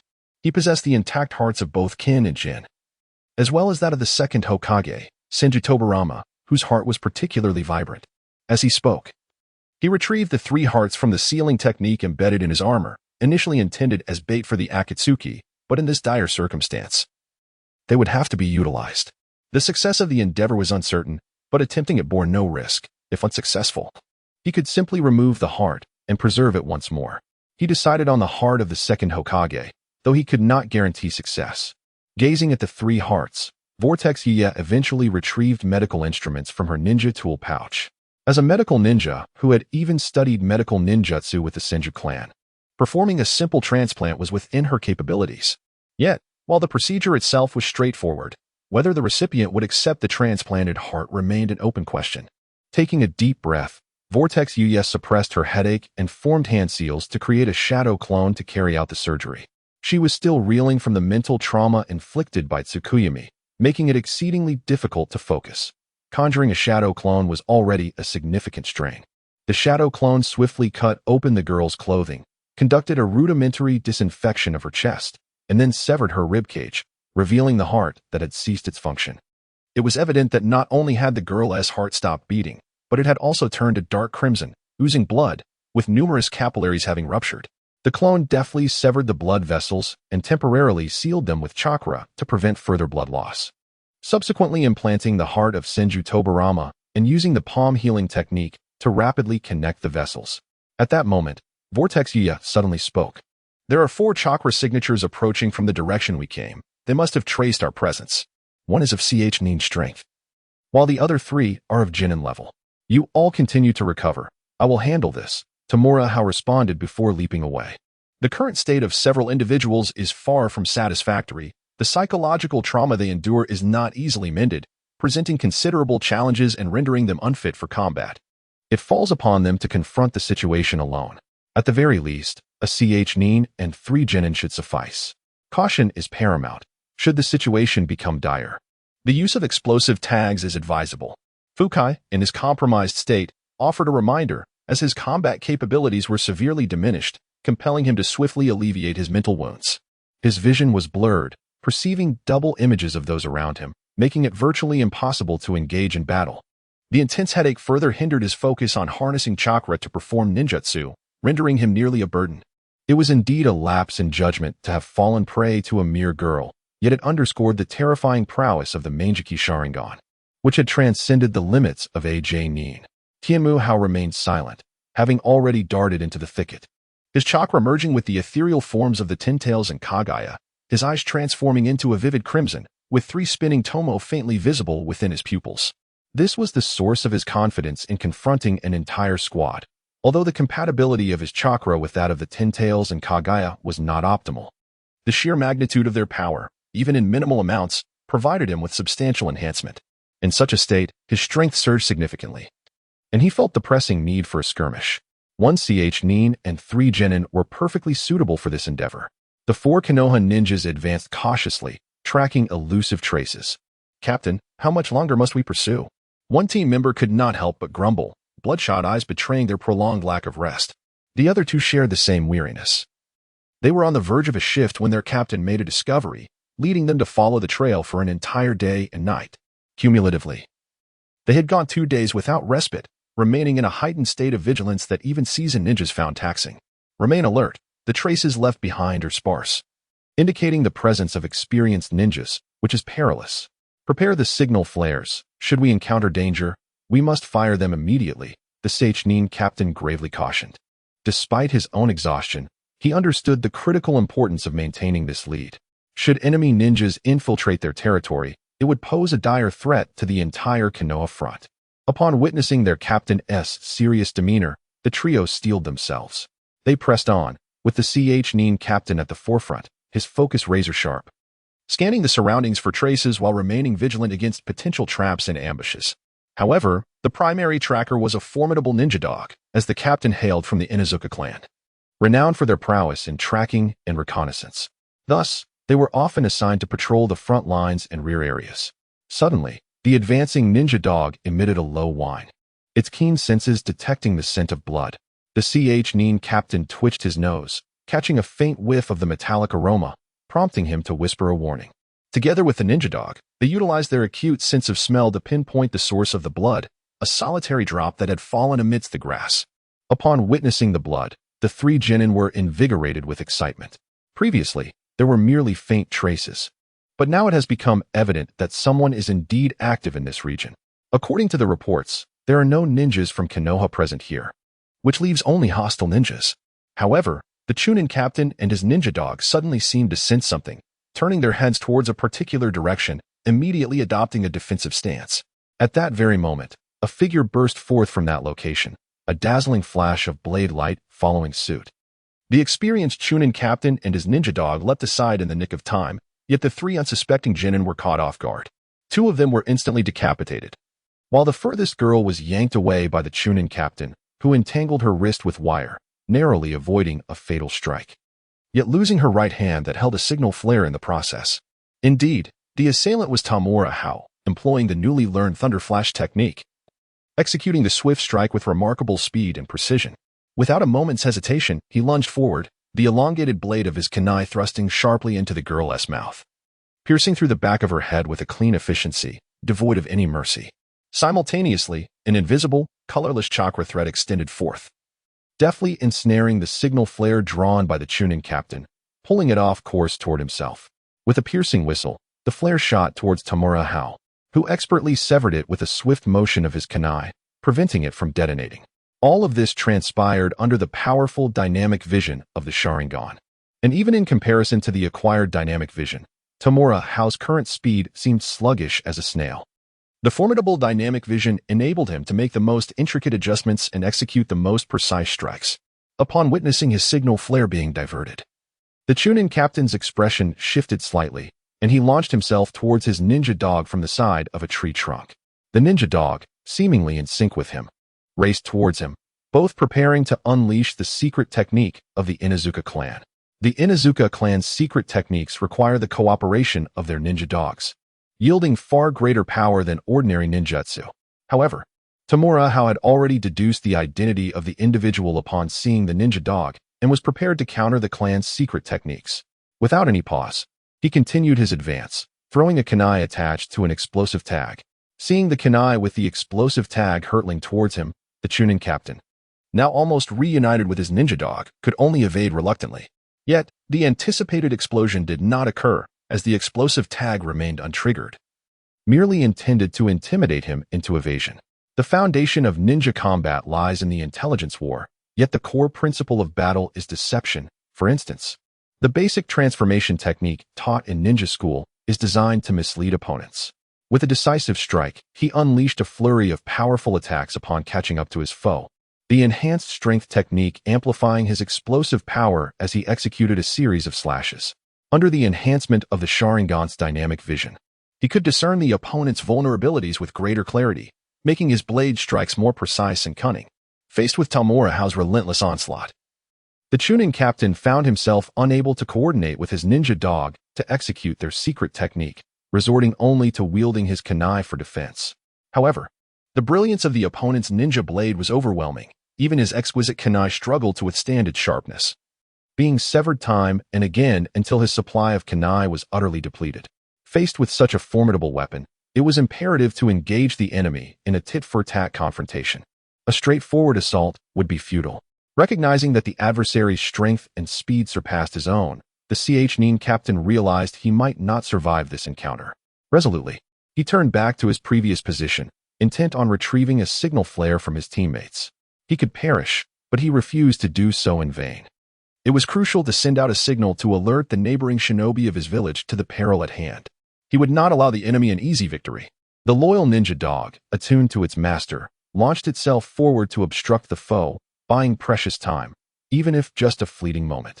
Without hesitation, Tamura Hao wielded his dual blades, swiftly dispatching the canine, its body torn asunder, yet his own form barely halted. In that brief pause, The Nin captain managed to grasp a signal flare and pull its fuse. Gumaru, turning back to witness the gruesome fate of his comrade. The Nin captain's eyes widened in fury. The Inuzuka clan members, upon refining their chakra, would select a ninja dog to live and train alongside. Forming bonds akin to brotherhood, such ties were paramount to them. The brutal slaying of his ally ignited a blaze of rage within him. Yet, confusion soon followed as he glanced at the unlaunched signal flare in his hand. Why had it not been fired? Despite his bewilderment, the Nin captain acted swiftly, rolling to the ground to evade an incoming blade, seizing another teammate's signal flare and attempting to ignite it, but still, it refused to ignite. This deepened his confusion. Had the backup squad skimped on quality? Before he could ponder further, a golden chakra chain extended from beneath his fallen comrade's body, ensnaring his left leg and sealing his chakra. Almost immediately, the blade struck again, severing his last two exquisite kekkei before shattering his body into pieces. Indeed, the Inuzuka clan shinobi were not easily ambushed. Fortunate for him, he had successfully pierced and destroyed the 3 signal flares with his chakra threads. Observing the lifeless visage of his adversary, Tamura Hao let out a sigh of relief. Initially, he had contemplated attracting the enemy's attention with a drop of blood before launching a surprise attack from behind. Yet, he had underestimated the keen senses of the Inuzuka clan, who detected his hiding place, forcing him to act preemptively. The ineffective signal flare was a result of his earlier assault, where he had pierced it with a chakra thread and even dampened the gunpowder within with some water to ensure its failure. Fortunately, having acquired the training methods for chakra threads from Kumogakure had significantly enhanced their strength. While insufficient to pierce human flesh, penetrating paper signal flares proved manageable. Coupled with the training of his multitasking abilities and the extraordinary dynamic vision granted by the Sharingan, he executed that flawless strike. As for the chakra seal, it had been a trap he had laid earlier. Retrieve the bodies. Without delay, Tamura Hao commenced the meticulous processing of the scene, carefully sealing the corpses with sealing scrolls. He even scraped away a layer of the bloodstained earth, erasing the footprints imprinted upon the ground. Ultimately, he retrieved a high-pressure sprayer, dispersing a concoction designed to neutralize the sin of blood. The essence of a ninja's combat lies in the realm of intelligence warfare. Much information can be gleaned from the corpses in the battlefield, necessitating utmost discretion in concealing one's own intelligence at this juncture. Once the scene was adequately handled, Tamura Hao took a wide detour to the river, submerging himself in the water to swim back, thereby erasing any trace of his presence. Even if the Inuzuka clan's ninjas were to appear, they would struggle to track him through scent. Returning safely was paramount. Upon his return, Fukai and the others breathed a sigh of relief. Although Tamura had eliminated the 4 adversaries, he knew their respite would be brief. Given the likelihood of Konoha's forces discovering the disappearance of that small team, reinforcements, possibly even elite ninjas, would soon arrive. Tamura spoke gravely, aware that his theoretical knowledge from the Ninja Academy was substantial, having learned much, including the mechanisms of such patrol missions. Despite having dispatched that squad, he understood that it would not be long before they were sought. The distance from the front lines was considerable, and the scrutiny of patrols would likely be minimal, granting them a potential delay of a day. Fukai, suppressing a headache, reasoned that a single day would suffice for them to recuperate somewhat. The psychological trauma was exceedingly difficult to mend, significantly impacting their capabilities, even rendering travel problematic. Then let us rest here for a day, Tamura agreed. Glancing at the unconscious Uchiha Hikari and Uzumaki Yuha, how are they faring? The operation was a success. There have been no signs of rejection, and both heartbeat and respiration remain steady, Fukai explained. Uzumaki Yuha fainted due to the memory shock upon the dispelling of the shadow clone technique. While the shadow clone technique was undeniably powerful, it bore a flaw. Upon dispelling, the memories were transferred back to the original. Under normal circumstances, Uzumaki Yuha would have been able to withstand the memory influx, but her mental state had been severely compromised by the girl's ocular technique, exacerbating her condition. Uzumaki Yuha was crucial for their mission, as her assistance had enabled them to delve deep into the heart of the Land of Fire. Now, with her unconscious and seemingly unable to awaken in the short term, the return journey promised to be perilous. You all rest well. I will keep watch. Tamura signaled for Fukai and the 3 Jonin to take their respite, assuming the mantle of guardian. While he lacked Uzumaki Yuha's Kagaya's eye, the remnants of the Ten-Tails and Kagaya's ethereal presence had devoured the bloodlines of many Uzumaki ninjas, endowing him with a form of the Kagaya's eye. Through the fusion of his chakra with theirs, he could indirectly acquire its benefits, albeit with a limited range, sensing only within a kilometer, far inferior to Uzumaki Yuha's capabilities. Fukai nodded in acquiescence, saying little more, as he leaned against a tree trunk with his long blade cradled in his arms. While the three Umbu ninjas sought their own spots to rest, aiming to alleviate their mental strain. There is no effective remedy for the psychological wounds inflicted upon the spirit. They can only be gradually alleviated and healed over time. Tamura Hao approached Uchiha Hikari, placing his hand upon the latter's eyes. He harnessed the power of Kagai's ethereal form in the small tintails to extract the kaleidoscopic ocular techniques and a portion of the ocular power from Hikari's eyes, entrusting them to the two for refinement. This endeavor was the very purpose of his perilous journey. Possessing the ocular power and techniques of the kaleidoscope would undoubtedly propel both entities to further heights. Indeed, the three tomo of the Sharingan underwent a transformation, now encircled by an additional ring. The outer ring of the small tintails bore 3 tomo, offset from the 3 in the inner circle, resembling a 6 tomo Rinnegan. Albeit not an actual Rinnegan. The lines of the Sharingan are not the closed loops characteristic of the Rinnegan, but rather distinct points. Currently, the ethereal form of Kagaya in the small tintails retained the form of the Sharingan, not the Rinnegan, and certainly not the Rinnegan Sharingan. The Rinnegan is of a far superior echelon, a true bloodline limit, beyond the capabilities of Kagaya's ethereal form and the small tintails to evolve into. Nevertheless, this form of the Sharingan is quite commendable. Each tomo corresponds to a specific ocular technique. The 3 tomo in the inner circle represent the fundamental 3 attributes of the Sharingan: enhanced dynamic vision, replication, and amplification of genjutsu. Moreover, due to the consumption of a vast amount of Sharingan ocular power, the effects of these attributes far exceed those of a standard 3-tomo Sharingan. However, Tamura Hao's current chakra exhibited a low compatibility with that of the small tintails and Kagai's ethereal form, resulting in limited capabilities. Continuous refinement is necessary to enhance this compatibility. Presently, the small tintails has gained 3 tomo, each representing an ocular technique, while Kagai's ethereal form appears rather selective, acquiring only 1 additional tomo: Tsukuyomi, Amaterasu, the 8,000 Spears, and Daikokutten. Having sensed the 4 new tomo ocular techniques, Tamura Hao realized their similarity to the established lore within the Naruto universe, albeit with the addition of Daikokutten. This ocular technique is the reason Uchiha Hikari survived within the 4-symbol seal, capable of locking its own state to become immune to external harm, akin to Izanagi, albeit less taxing on the eyes. He only acquired the Tsukuyomi ocular technique, perhaps due to its compatibility with the infinite Tsukuyomi. Tamura Hao's consciousness turned toward the Sharingan located at the center of Kagaya's ethereal form, where the additional tomo technique was indeed Tsukuyomi, and since Otsutsuki Kagaya inherently possessed the infinite Tsukuyomi, it is the highest tier of bloodline limit. The core abilities of Otsutsuki Kagaya's Rinne Sharingan are the infinite Tsukuyomi and the Heavenly Sovereign, with the infinite Tsukuyomi harmonizing with the ordinary Tsukuyomi. The Heavenly Sovereign is reputed for its ability to weave space freely, having shaped the primordial sphere and the 5 other realms. If one were to consider a technique that aligns with the Heavenly Sovereign, it would undoubtedly be Obito's Kamui. Tamura Hao contemplated the future of Obito's kaleidoscopic Sharingan, which closely resembles the Heavenly Sovereign, capable not only of traversing space, but also of creating a realm, a lower-tier version of the Heavenly Sovereign. The power of Kagaya's ethereal form stems from the imprint of Otsutsuki Kagaya within the chakra. Its essence of enhancement is not one of augmentation but rather of restoration. Thus it can only absorb powers akin to those of Otsutsuki Kagaya. It is precisely for this reason that Kagaya's phantasm harbors an insatiable yearning for the Tsutsuki bloodline. The restoration of the ocular technique inevitably necessitates the discovery of kaleidoscopic eyes that harmonize with Kagaya Tsutsuki. Naturally, the kaleidoscopic technique that resonates with the heavens is Obito's Kamui. Thus, an additional safeguard for survival has been acquired. Tamura Haru is exceedingly gratified with this bounty, even surpassing his expectations.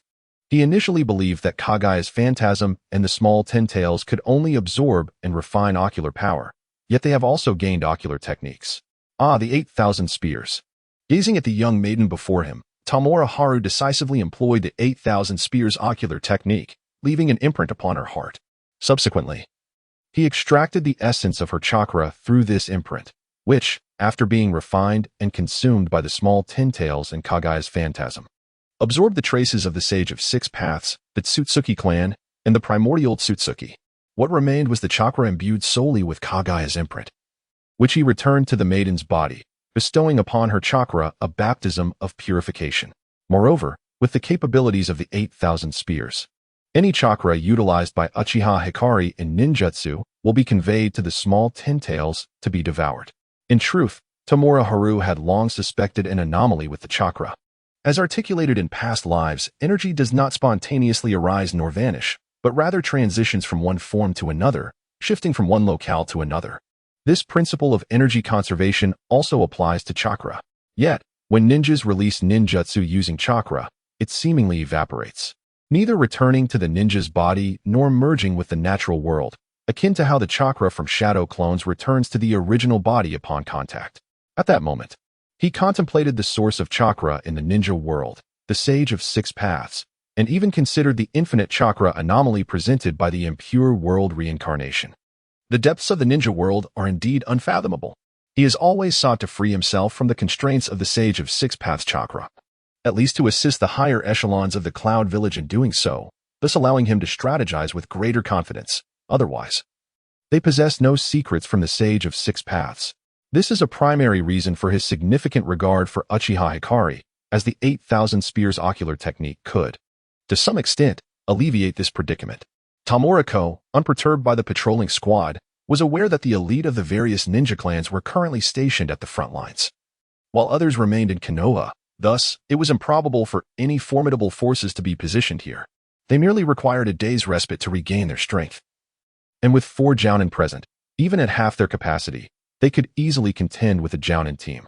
However, what Tamura Hao had not anticipated was that, while the major clans had indeed dispatched their elite to the front, not all of them had done so. As a ninja clan within Konoha, certain privileges were afforded to them. The most exceptional of their juniors had not been sent to the forefront, particularly those skilled in reconnaissance. For instance, Hinata Hisashi, the young clan leader of the Hyuga clan, was accompanied by formidable guardians as a member of the main family. Was Inuzuka Jin absent due to an encounter with the enemy? Upon receiving this report, Hinata Hisashi instantly became alert. In truth, he felt quite disgruntled about being stationed here, as this was a rear area, not a strategic location, and the enemy was unlikely to venture this far. This was a form of protection from his family, but he did not require such safeguarding. His close combat prowess was already on par with that of a jounin, an impressive feat at the age of 16 within his clan. After years of training, he longed for a genuine battle, even to see frontline action. Arriving here, he held little hope, yet unexpectedly, anomalies began to emerge. We followed the designated patrol route and discovered several markers, indicating traces of an unknown ninja squad. We must provide assistance promptly, reported the Inuzuka ninja, speaking rapidly, anxiety evident in his voice, for it was his younger cousin he feared for. Hinata Hisashi contemplated, then turned to his younger brother, Hinata Nichi. Are there any other anomalies? None reported at this time, Hinata Nichi replied, seemingly anticipating his brother's thoughts, and with concern. He cautioned, before departing, Father advised us against taking risks and instructed us not to leave this encampment. He understood the rarity of the Byakugan. It was said that a single Byakugan could fetch an exorbitant price of 100 million ryo at the bounty station, coveted by all major ninja villages. Only the main family could possess the Byakugan, making his brother's current endeavor perilous. Hinata Hisashi rose, his demeanor resolute. Nichi, according to intelligence gathered by our clan, the Uchiha clan possesses ocular powers exceeding the 3 Tomo Sharingan, and not just one individual among them, such as pose a threat to the very existence of the Hokage. We represent the future of the Hyuga clan and must not be overshadowed by the Uchiha. The refinement that comes from combat is essential. While we are barred from the front lines, if we cower here in the rear, how can we hope to lead our clan beyond the Uchiha in the future? As the young clan leader of the Hyuga, he was acutely aware that their Byakugan was by no means inferior to the Uchiha Sharingan. Not merely the 3 Tomo variety, but even higher-tier ocular powers. The Hyuga clan, however, had yet to fully realize the true potential of their Byakugan, in which regard the secretive branch was significantly superior. He firmly believed that his future would never be inferior to that of the Uchiha size, and that combat was the finest nourishment for his personal growth. However, Hinata Hisashi wanted to persuade him further, but was interrupted by Hinata Hayashi's dismissive gesture. There is no need for concern. We are protected by 3 elite jonin, and my brother and I possess strength that can rival that of jonin. We shall be unharmed. Although he yearned for the thrill of life and death battles, he remained rational and would not recklessly endanger himself. This time, their father had arranged for 3 elite branch family jonin to safeguard them, and with his and Hizashi's abilities, they could even contend with a kage. Furthermore, their arrival here had been shrouded in secrecy, even within Konoha, so no one could target them specifically. After a prolonged moment of hesitation, Hizashi ultimately refrained from further persuasion. Inazuka Zhao, you shall accompany us to support Inazuka Ren and the others. With his brother no longer opposing the plan, Hayashi promptly commanded the pursuit. While he had great confidence in his Byakugan, he understood that the Inazuka clan had a distinct advantage in long-range tracking due to their keen sense of smell. Yes, Inazuka Zhao acknowledged the order and stepped forward to whistle, summoning his ninja hounds who swiftly approached. Hizashi also called upon 3 clan members stationed nearby, and the 6 of them set out in pursuit. With the marks left by Inazuka Ren, they reached the site of the incident within a few hours. The area had been cleared. Observing the scraped earth, Hayashi discerned that a battle had indeed taken place here. Inazuka Zhao was furious. The scent and markings of his clan brother had vanished from this spot, clearly indicating that the situation was dire. With even the bodies having been disposed of by the enemy, there were traces leading in 2 directions, one straight ahead and another to the side. After circling the area, Hizashi remarked that he had observed the 2 trails. Zhao, can you determine which direction has the fresher scent? Hayashi inquired. Recognizing that it was up to Zhao to ascertain this. The scent from the side is more recent, Zhao replied, suppressing his anguish, resolving internally to avenge his clan brother. Pursue, Hayashi decisively commanded, and the group hastened after the trail. After several hours of pursuit, they finally beheld a vast river, their expressions grim. The enemy had evidently entered the water to obscure their tracks and scent, making it impossible to continue the chase. They could not ascertain whether the enemy had gone upstream or downstream, or even from which point they had emerged.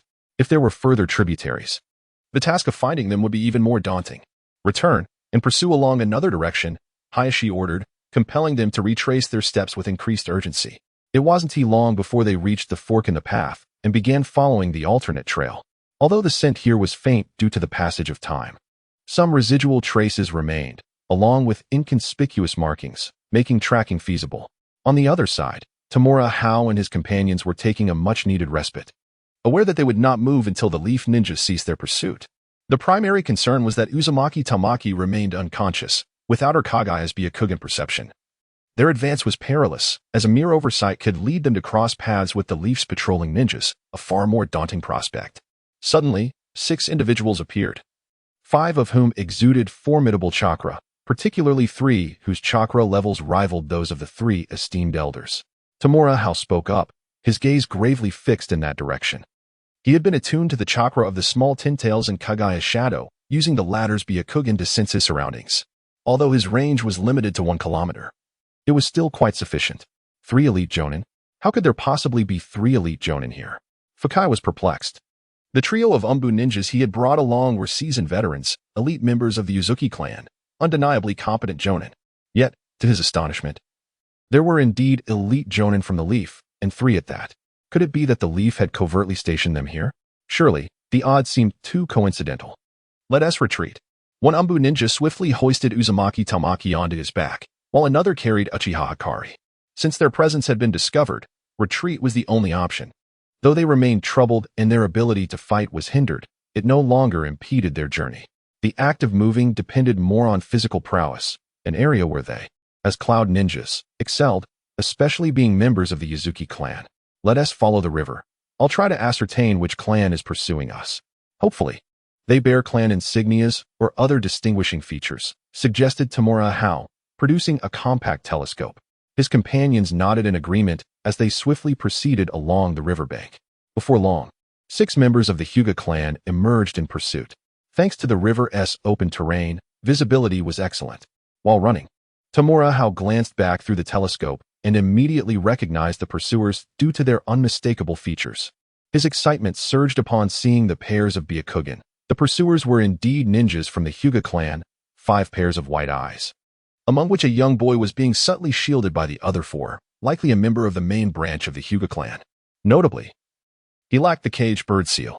Tamura Hao decided to summon the 3rd Raikage, his most formidable asset and a source of confidence within the Land of Fire's heartland. With the body flicker technique at his disposal, the third Raikage could instantaneously arrive anywhere on the ninja world to provide support. Engaging in a direct confrontation with that group was not a wise choice. If it were any other ninjas, he might have considered it, but these were 5 Hyuga ninjas, all adept in close combat. Particularly, the self-restraint inherent in Hyuga ninjas posed a significant challenge. Even employing the adamantine ceiling could prove ineffective against them. Coupled with their tenketsu-based attacks and the rapid-fire capability of their 8 trigrams air palm, Tamura Hao sincerely doubted his ability to withstand such an onslaught. At this juncture, summoning reinforcements was imperative. Members of the Hyuga main branch, indeed. No wonder 3 elite jonin are on guard. The group soon erupted in excitement. One Umbu ninja, while sprinting, formed hand seals to summon a black cat. He quickly tossed a hastily written note, which the cat caught in its mouth, before dispelling the summoning technique. Simultaneously, the ninja cat returned to the Umbu base within the Raikage building, where it was swiftly retrieved by an Umbu operative on duty. After reading the note, he wasted no time and dashed toward the Raikage's office on the top floor. A member of the Hyuga clan. Upon reading the note, the third Raikage sprang to his feet, for he had long coveted the Byakugan, especially its perfect synergy with the use of the Fire God Spear. The Earth platform quickly unfolded a map, swiftly pinpointing the approximate location based on the coordinates provided in the note. Lord Third, you need to descend here and launch a surprise attack from behind them. Although the Byakugan has extensive perceptive range, it can only observe far distances directly ahead, with severely limited visibility to the sides and rear. Furthermore, it is imperative to quickly identify the clan members and prioritize removing their eyes to prevent them from realizing the threat and destroying their sight. The Earth platform indicated the location. Their village possesses a secret technique known as the Heavenly Sending Technique, capable of transporting items at incredible speeds. However, this technique demands high durability from the items, as most cannot withstand it, let alone a human body. Yet, the third Raikage's physique is unparalleled in the ninja world, capable of enduring the pressure of the Heavenly Sending Technique. The last time, he had used this very method to arrive directly in the land of whirlpools. This was another opportunity. Although precise positioning without guidance is challenging, having a general location suffices. After all, there is a large river in that area, and according to intelligence, they would be traveling downstream. Once the river is located, the pursuit can commence. The third Raikage wasted no time, seizing the map and making his way to the altar of the Heavenly Sending Technique. The secret technique ninja stationed there showed no hesitation. After reviewing the map brought by the Raikage, he began to adjust the positioning. Heavenly Sending Technique, raising his hands to form seals. The third Raikage's form vanished in an instant, enveloped by chakra and rapidly transmitted deep into the land of fire. Those on the ground could only catch a fleeting glimpse of a flash of lightning. Thud. He landed heavily, breaking several massive trees before coming to a halt. The third Raikage wasted no time, glancing around before sprinting toward a nearby hillock. Utilizing the elevation to his advantage, he quickly spotted the Tsujikawa River and dashed toward it. The Raikage adjusted all of his lightning release chakra to enhance his speed, employing the recently learned light-heavy rock technique to maximize his velocity. Like a bolt of black lightning racing along the riverbank, his speed even surpassed that of sound. Finally, he decisively executed the Hell Stab technique to forcibly break the sound barrier, further accelerating his speed as he soon spotted the figures ahead. As the relentless pursuit continued, Hinata Hizashi and his companions remained oblivious to the emergence of the third Raikage behind them. Their attention was wholly fixated on the few figures ahead, particularly the one with striking red hair, likely a ninja from the Uzumaki clan. This revelation significantly altered the stakes, necessitating the capture of the target. Suddenly, amidst their frantic dash, a Hinata ninja at the rear gasped in shock, his voice tinged with awe and terror. Before anyone could react, a streak of black lightning surged through their ranks, and Hizashi felt a searing pain in his eyes, plunging him into darkness. Ah, my eyes. The abrupt onset of blindness and agony caused Hizashi to collapse, rolling on the riverbank, clutching his face as blood streamed through his fingers. 3. Lord Raikage. There's a nutrient solution here. The group halted, their eyes drawn to the imposing figure that had suddenly appeared before them. Tamura Hao quickly retrieved the nutrient vial that had previously contained the heart of Shinji Tobarama, finding it fortuitously applicable. You've performed admirably this time. The third Raikage expressed increasing satisfaction in his disciple, sealing the Byakugan into the nutrient vial. The Byakugan was a strategic asset, its significance in warfare far surpassing that of the Sharingan. Given that the Cloud Ninja were predominantly adept at direct combat, Possessing the Byakugan would enable them to detect enemy traps and ambushes in advance, significantly mitigating losses. The Raikage, the leader of the Cloud Village. The group finally discerned the silhouette that had assaulted them, and horror washed over them as realization dawned. How could the Raikage possibly be here? Their objective was the Byakugan of the clan leader's brother. Their intelligence had been compromised. Hinata Hayashi, supporting his anguished brother, began to form a hypothesis. The three elite jonin of the Hinata clan wore grim expressions, understanding that their intelligence had indeed been betrayed. Otherwise, the enemy would not have been aware of the clan leader's presence and lured them into a trap. Summoning technique. A Hinata jonin decisively bit his finger and formed the necessary seals to invoke the summoning technique, calling forth a magnificent eagle with a wingspan exceeding 5 meters. Black Wing, take the two clan leaders away. The Hinata jonin commanded resolutely, as the other two positioned themselves protectively in front, ready to thwart any further assault from the Raikage. Without hesitation, the Black Eagle obeyed, its talons grasping the shoulders of the Hinata brothers as it ascended swiftly. Where do you think you're going? The third Raikage would not allow their escape, charging forward with a flash of lightning. The four behind swiftly hurled shuriken in an attempt to intercept, determined to capture even a single pivotal individual. 8 trigrams, empty wall palm. The three Hinata jonin joined forces to unleash the 8 trigrams empty palm, a combined effort that struck towards the third Raikage, momentarily halting his advance. Loyal to their clan leader, these branch family members had inherited portions of the main family's secret techniques, with the 8 trigrams empty palm being one of them. Their combined attack magnified its power threefold, enough to momentarily impede even the formidable Raikage. 8 trigrams empty palm. In the midst of the temporal and spatial turmoil, Hyuga Hinata employed the 8 trigrams air palm, unleashing an air shockwave to deflect the incoming shurikens. Without a moment's hesitation, he disregarded the throbbing pain in his meridians and executed 3 consecutive 8 trigrams air palms for comprehensive defense. These shurikens were imbued with chakra's transformative properties. Should one strike him, his abilities would surely plummet. Below him, the Raikage of the hidden Cloud Village loomed. Should he fall, his demise would be inevitable. For confronting such a formidable opponent would leave him with no means of resistance. The third Raikage, crackling with black lightning, surged forth, delivering swift, incapacitating strikes to each of the 3 elite Hyuga ninjas. He then gazed upwards at the soaring Black Hawk and the 2 individuals clutched within its talons. This exemplified the chasm between elite ninjas and Kage-level powers, particularly the third Raikage, a figure of immense strength among the shadows, capable of dispatching elite ninjas in mere moments. Especially after mastering the light-heavy rock technique, his speed had surged, elevating his combat prowess to an unprecedented level. Regrettably, he had yet to learn the ultra-light-heavy rock technique. Observing the 2 figures carried aloft, the third Raikage felt a pang of regret. Since acquiring that secret technique, he had been diligently studying it and had preliminarily grasped the light-heavy rock technique, significantly mitigating gravity's effect on himself to enhance his velocity. However, it remained merely the light-heavy rock technique, not the ultra-light-heavy rock technique that would grant him the ability to fly. Nevertheless, he had gained a pair of the Hyuga clan's Byakugan, pure and perfect Byakugan, indeed. Meanwhile, Tamura H disregarded the ongoing battle and swiftly pursued Inuzuka Sh, who had fled into the adjacent woods. Though he could not contend with the 5 Hyuga ninjas, the Inuzuka clan's ninja posed no challenge for him. Most importantly, engaging with this adversary would provide him invaluable experience in life and death combat.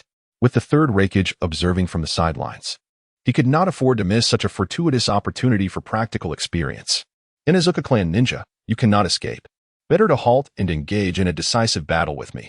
If you manage to capture me, you may leverage that to threaten Lord Raikage for your release, Tamura H called out as he chased.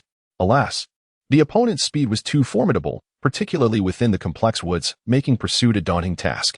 Ultimately, the fleeing Inuzuka Sh came to a halt, not due to Tamura H's words, but because a figure had emerged ahead, none other than Fukai, armed with a ninja blade, closing in. Although Fukai had yet to fully recover, the speed of an elite ninja far surpassed that of a nin, making interception an effortless endeavor for him.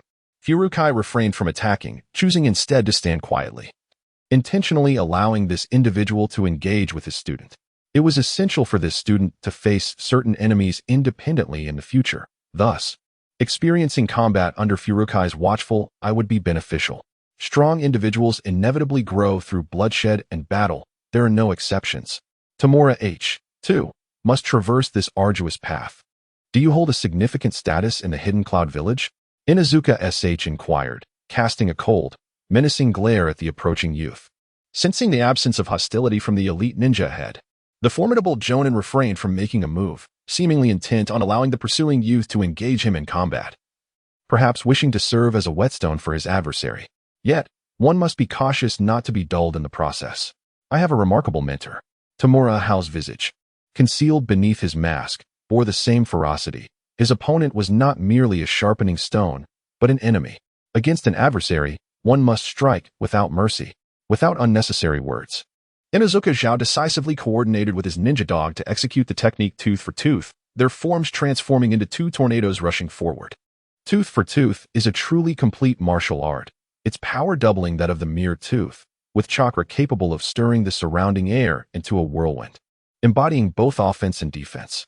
Tamura Hao's eyes glimmered with bloodlust. He neither retreated nor sidestepped, swiftly wielding his dual blades to confront the dual onslaught head-on. Relying solely on his strength would undoubtedly be insufficient, yet with the enhancement of Kagai's shadow and the Sharingan of the small tintails, his dynamic vision had significantly improved. He could clearly perceive the current rotational speed of tooth for tooth, allowing him to execute precise slashes and thrusts, even to some extent predicting his opponent's moves. Though the power of tooth for tooth was formidable, its essence remained simple, rapid rotation, in a highly systematic manner. Against such an assault, one could dismantle it with robust dynamic vision, and if one's speed were sufficiently swift, a lethal strike could be delivered. Inuzuka Zhao and his ninja dog executed a multi-directional assault around Tamura Hao, utilizing the high-speed rotation of tooth for tooth to continuously graze and attack him. However, it soon became evident that Tamura Hao's blades were exceedingly sharp. The chakra whirlwind generated by tooth for tooth could not fully withstand the onslaught, leaving both Zhao and his dog injured in a short span. Moreover, it seemed that Tamura Hao was adapting to the tooth-for-tooth technique, responding with increasing composure. Realizing that continuing in this manner would be futile, Inuzuka Zhao and his canine companion instinctively concluded the tooth-for-tooth technique. Inuzuka's unique human-beast transformation, double-headed wolf, was initiated as he raised his hands to form seals, invoking the family's secret technique to merge with his ninja dog, instantly transforming into a fearsome 4-meter-tall, two-headed wolf. Was he about to unleash that ultimate attack? Tamura Hao pondered, subsequently securing the small cat within the arm guard's sealing technique and positioning the large cat diagonally on the ground before him. Raising his hands to perform the Thunder Flash technique seal. Although Thunder Flash is merely a D-rank ninjutsu, when combined with the prowess of the large cat, its power could be quite formidable, especially augmented by the dynamic vision of the Sharingan. Wolf Fang. Prepared, Inuzuka Zhao unleashed his lethal move. Even a jonin would have to momentarily evade in the face of such a family secret technique. Yet, Tamura Hao did not retreat. His eyes glimmered with crimson light, the three-tomo illusion within his pupils spinning slowly, providing him with extraordinary dynamic vision that allowed him to perceive the trajectory of Wolf Fang with clarity. At the very moment he was about to be struck, Tamura Hao, with lightning speed, thrust the large cat directly at a vulnerable point, piercing into the core of Wolf Fang. The sharp blade effortlessly penetrated one of the wolf's heads, which was subsequently shredded by the rapid rotation of the Wolf Fang. The transformation of the two-headed wolf serves as the foundation of Yagami's power. Presently, with one wolf's head crushed, the transformation into the two-headed wolf cannot be sustained, and the super-speed tornado conjured by Yagami dissipates. The wounded ninja dog is thrown aside, while Inuzuka Chao's upper body has been reduced to mere flesh, leaving only his lower half intact. It is evident that the wolf's head that was struck was his own, resulting in his instantaneous demise. Concurrently, Tamura Hero is propelled backward by the tremendous force, crashing violently into a tree before coming to a halt. Fortunately, his robust physique, coupled with the enhancement of chakra and the protection of light armor, prevents him from sustaining any injuries. The ninja dog struggles to crawl beside its master's remains, emitting a mournful whimper. After regaining his composure, Tamura Hero strides forward, delivering a merciful end to the suffering dog with his dagger, and subsequently seals both bodies into a space for absorption by the small ten-tails. Unable to overtly employ the infinite Tsukuyami to absorb the powers of all ninjas within the ninja world for the enhancement of the small ten-tails, he resorts to this method of collecting corpses to gain whatever strength he can.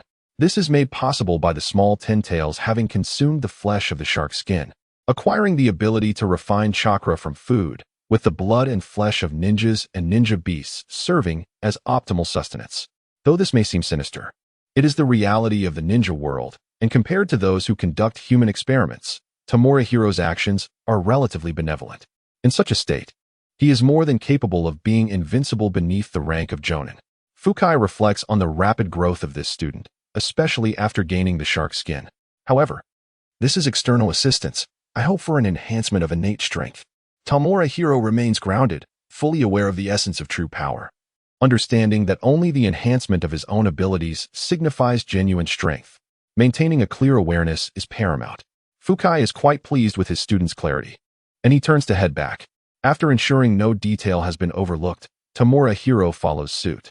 Upon returning to the riverbank, he discovers a bonfire has been lit, and an Umbu ninja is even gutting fish by the riverside, evidently preparing for a hearty feast. Having subsisted on military rations until now, which was far from pleasant, they can now afford to relax boldly with the arrival of the third Hokage. A hearty meal will ensure they are well prepared for the journey ahead. The third Raikage gestures to Tamura Hao, expressing disinterest in the three individuals once he removes their headbands and observes the caged bird curse seal on their foreheads. Aren't you taking them back for research? Tamura Hao inquires, as the Hyuga clan's physique is indeed excellent for study. Do you think we haven't captured members of the branch family of the Hyuga clan before? The third Raikage retorts, having long recognized the strategic significance of the Byakugan. They had previously operated covertly, capturing some Hyuga ninjas on missions. Regrettably, the caged bird curse seal is too formidable. Once damaged, the Byakugan and neural connections become irretrievable, rendering them useless. Furthermore, Hyuga ninjas can even trigger the curse seal themselves, making any form of interrogation or genjutsu ineffective. As for research, everything that could be explored has already been examined. Tamura Hao suddenly understood, choosing not to elaborate further. He performed a series of hand seals, invoking the power of the sealing space to draw the bodies of the three Hyuga ninjas within. Subsequently, their consciousness, carried by chakra, entered the realm of observation. Before him, the small tentail's tail pierced into the bodies of the three, initiating a devouring process that swiftly consumed them entirely, including their very souls. He had long harbored suspicions regarding the caged bird seal, especially after acquiring knowledge of the Uzumaki clan's sealing techniques. His confidence in his conjecture solidified. The operational principle of the caged bird seal is to merge the Byakugan's power into the soul upon the death of a Hyuga ninja, thereby transporting it to the Pure Land. Consequently, the curse mark on the heads of the branch family ninjas disappears after death. Yet when they are reincarnated through the impure world reincarnation, it reappears, evident in the case of Hyuga Hinata during the Fourth Great Ninja War, who still bore the caged bird seal on her forehead. This indicates that the curse mark had fused with the soul. However, the current small tentails possesses the ability to devour even souls, using them as nourishment for its own growth. At least the souls of these upper ninjas are insufficient to counteract the power of the small tentails, as the soul and the inherent Byakugan power, along with the strength of the caged bird seal itself, were consumed. Both Kagaya's phantom and the small tentails underwent a transformation. Kagaya's originally ethereal eyes turned white, resembling the Byakugan, evidently evolving through the chakra and bloodline of the three Hyuga upper ninjas. Meanwhile, the small tentails in her embrace sprouted an additional eye, also white, but radiating a green luminescence. The quality of this chakra was astonishingly high. Feeling the vibrant green chakra aura, Tamura Hao was astounded. This green chakra exhibited an intensity far surpassing that of any chakra currently known in the ninja world. Could it possibly be related to the chakra mode of the Otsutsuki clan's Rinnegan? Could the Hyuga clan possess a colossal Rinnegan as well? A daring hypothesis emerged in Tamura Hao's mind, inspired by a fan interpretation from his previous life, centered around the concept of green chakra in conjunction with the Rinnegan chakra mode. This chakra is green, and the caged bird seal is also green. Such a correlation cannot be mere coincidence. He resolved to instruct Kuroju to investigate further and to eliminate more Hyuga ninjas on the battlefield. Thoughts of his grandnephew Kuroju crossed his mind. If the Hyuga clan truly possessed such a treasure, it would be a remarkable boon. Given Kuroju's abilities, he would surely uncover traces of it. Any findings? Outside, the third Raikage observed his disciple opening his eyes, inquiring with curiosity. Entrusting the three Hyuga ninjas to his disciple was primarily to see if he could obtain the power of the Byakugan through the devouring of the Jinchuriki. If he could gain the Byakugan strength as he had done with the Sharingan, it would be a significant advantage, even if slightly weaker. Tamura Hao remained silent. Merging the chakra of the small Ten-Tails and Kagaya's phantom with his own, his eyes turning a ghostly white, now shimmering with a layer of green light. At present, he possessed the ability to observe with clarity the intricate patterns of leaves 100 meters away. After sensing the changes, Tamura Hao articulated the newfound power of the Byakugan he had acquired.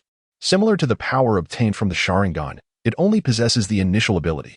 The primary issue lies in the low compatibility between the individual's chakra, Kagaya's ethereal form, and the small-tailed beast, necessitating a prolonged period of refinement. This situation mirrors that of the Jinchuriki of the tailed beasts, who can only master the powers through years of arduous synchronization. After all, it is not an innate strength. Remarkably, the third Raikage expressed his astonishment, never anticipating that a single ninja blade could hold such potential. To speak candidly, that Samahata is indeed more precious than the tailed beasts themselves. It is merely good fortune for my disciple. Tamura Hao chuckled, attributing everything to luck.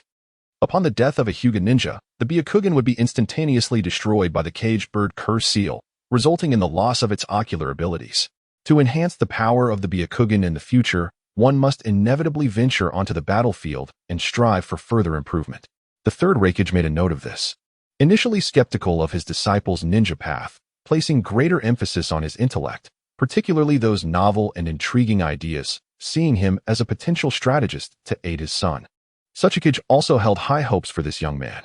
Now, with the acquisition of Samahata, his potential had notably risen.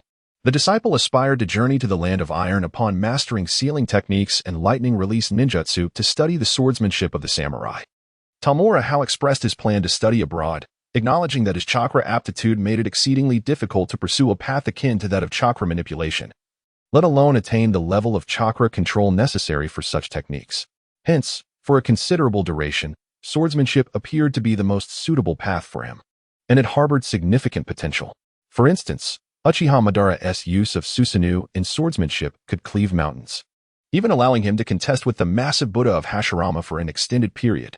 In the future, Sasuke would also utilize sword techniques, employing the blade as a medium to perform ninjutsu in combat, thereby conserving chakra expenditure.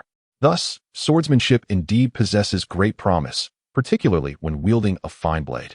The swordsmanship of the samurai in the land of iron is characterized by its distinctiveness and purity. Pursuing further education in this art would be advantageous. The third Raikage concurred, noting that the samurai had managed to endure even as ninjas rose to prominence, undoubtedly due to their unique qualities. In close combat, samurai hold an advantage over ninjas, and even he must take the blade of the land of iron's general seriously. After satisfying their hunger, the third Raikage and his companions headed south, leaving the borders of the land of fire, embarking on a ship to circumnavigate and return to the land of lightning. The sea was originally the territory of the Mist Village. However, due to internal strife, they were preoccupied and unable to concern themselves with the outside world, making this maritime route considerably safer. Meanwhile, the Hyuga brothers returned safely to their clan, with Hinata Hizashi even employing transformation jutsu to appear as if his eyes were intact. Escorted back by his younger brother without raising any suspicions. The loss of the Byakugan is a grave issue, impacting not only the clan but also the village as a whole. If the Byakugan were to cause significant losses during the war, they would bear immense pressure. Raikage. In the Hyuga clan's territory, Hyuga Soma gazed at the bandaged eyes of his eldest son, filled with rage to the point of nearly spitting blood. His teeth clenched in fury. We have been targeted by the Cloud Shinobi, and it is certain that someone has leaked our whereabouts. Hinata Hizashi is equally filled with rage. The essence of the Hyuga clan lies in the Byakugan, and without it, he feels nearly incapacitated. Moreover, as a member of the main family and the young clan leader, the loss of the Byakugan poses an even graver issue. I will ensure this matter is investigated. Hyuga Sozen shares this sentiment. As the objective of the third Raikage is unmistakably clear, he has already extracted his son's eyes. Father, what should we do now? My brother's eyes cannot remain in the hands of the Cloud Shinobi. Hinata Hayashi harbors deep concern, for if the hidden Cloud Village were to utilize those Byakugan, the consequences would be dire. Hizashi's eyes must not fall into the hands of the Cloud Shinobi. After contemplating for a moment, Hyuga Sozen gazes at his eldest son, whose eyes are bound in bandages, and then at the younger son. After a prolonged hesitation, he reaches a decision. Hizashi, You should return to rest. We still have some preserved eyes from our ancestors in the clan. We will arrange for a transplant later. Hayashi, remain here. I have matters to discuss with you. I will head back. Hinata Hizashi breathes a sigh of relief, forming a hand seal to create a shadow clone that carries him away. The Byakugan of their clan, upon the death of its bearer, is not destroyed as in the case of a branch family, but rather preserved. It is entirely natural for his father to have some stock. Although they are not his own eyes and cannot be wielded with ease, they are certainly preferable to having nothing at all. In the future, an opportunity will arise to reclaim his Byakugan from the Cloud Shinobi. Hayashi, the fact that your brother has lost his eyes cannot be concealed. The Cloud Shinobi will undoubtedly employ the Byakugan on the battlefield, causing tremendous losses to our village. After a long silence, Hyuga Sozen speaks. What does father mean? Hinata Hayashi's heart sinks as he gazes up at his father, a foreboding sense settling within him. Your brother is the future leader of our clan. He cannot afford to err. The position of clan leader must remain within our lineage. Hyuga Sozen states earnestly. Internally, the clan is also in turmoil, for the main family is not the only one. Several elders have long coveted their position. Fortunately, the two sons are identical twins, providing a sufficient explanation to the outside world. Hinata Hayashi falls into silence, and after a while, he finally speaks. How shall father explain the Byakugan obtained by the Cloud Shinobi? After all, he is a member of the branch family, marked by the caged bird seal.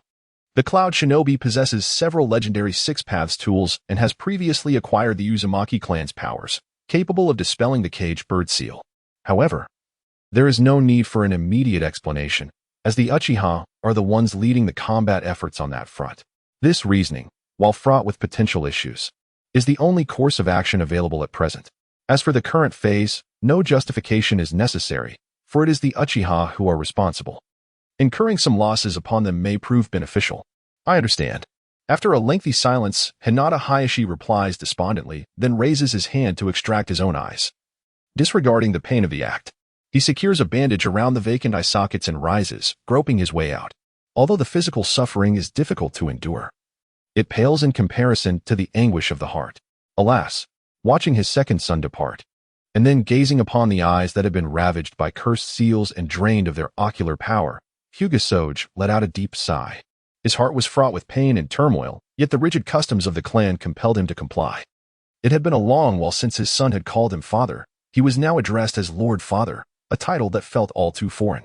Stowing away the two eyeballs, Hyuga Soge rose and made his way to the family's secret grounds.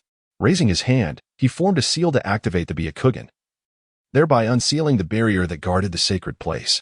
Within lay the essence of the Hyuga clan, including the Byakugan of the main family, a collection of all the Byakugan from the clan over the past century, preserved for no more than 100 years with contemporary methods. He hoped that Hizashi could master this pair of eyes. Approaching a pair of Byakugan that had been set aside, Hyuga Soge placed great expectations upon his eldest son. The Byakugan of the Hyuga clan differed significantly, primarily in purity. This particular pair was exceptionally pure, with ocular power surpassing that of others. These were the eyes of his great-grandfather, a once great genius who tragically fell in battle before reaching maturity.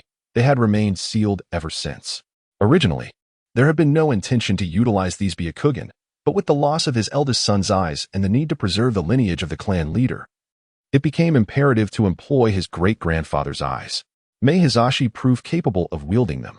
Without further delay, Hyuga Soge removed the Byakugan and turned to leave the sacred grounds. Unbeknownst to him, an unseen presence silently trailed him into this secretive location. These individuals were either foolish or overly confident, as the same strategies continued to yield results. Black Zetsu emerged from the shadows.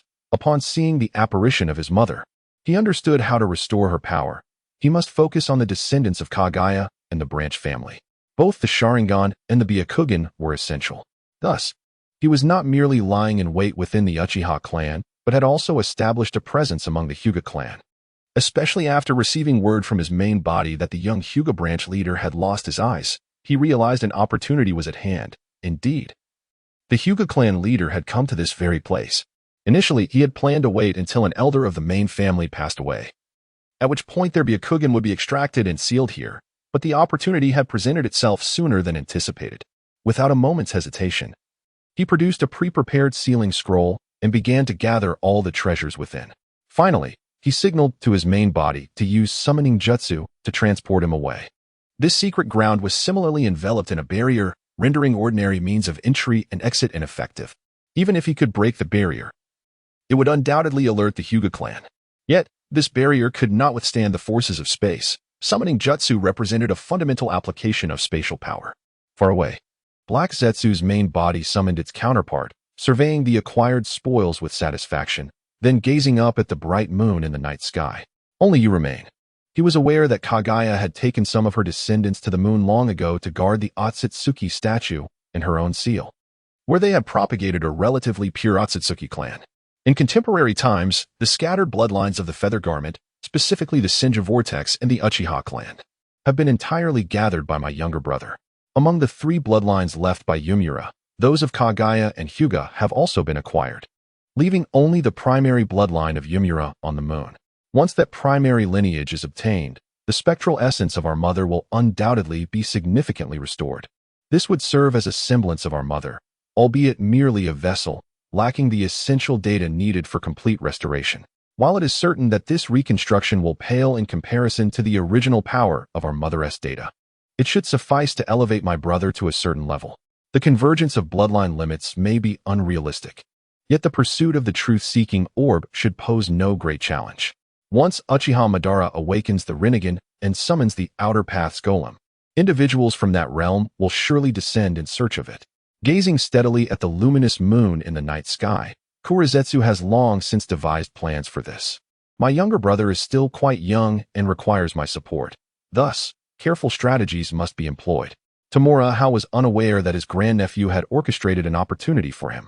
At that moment, he found himself aboard a vessel, seeking guidance from the third Raikage on the intricacies of lightning attribute transformation.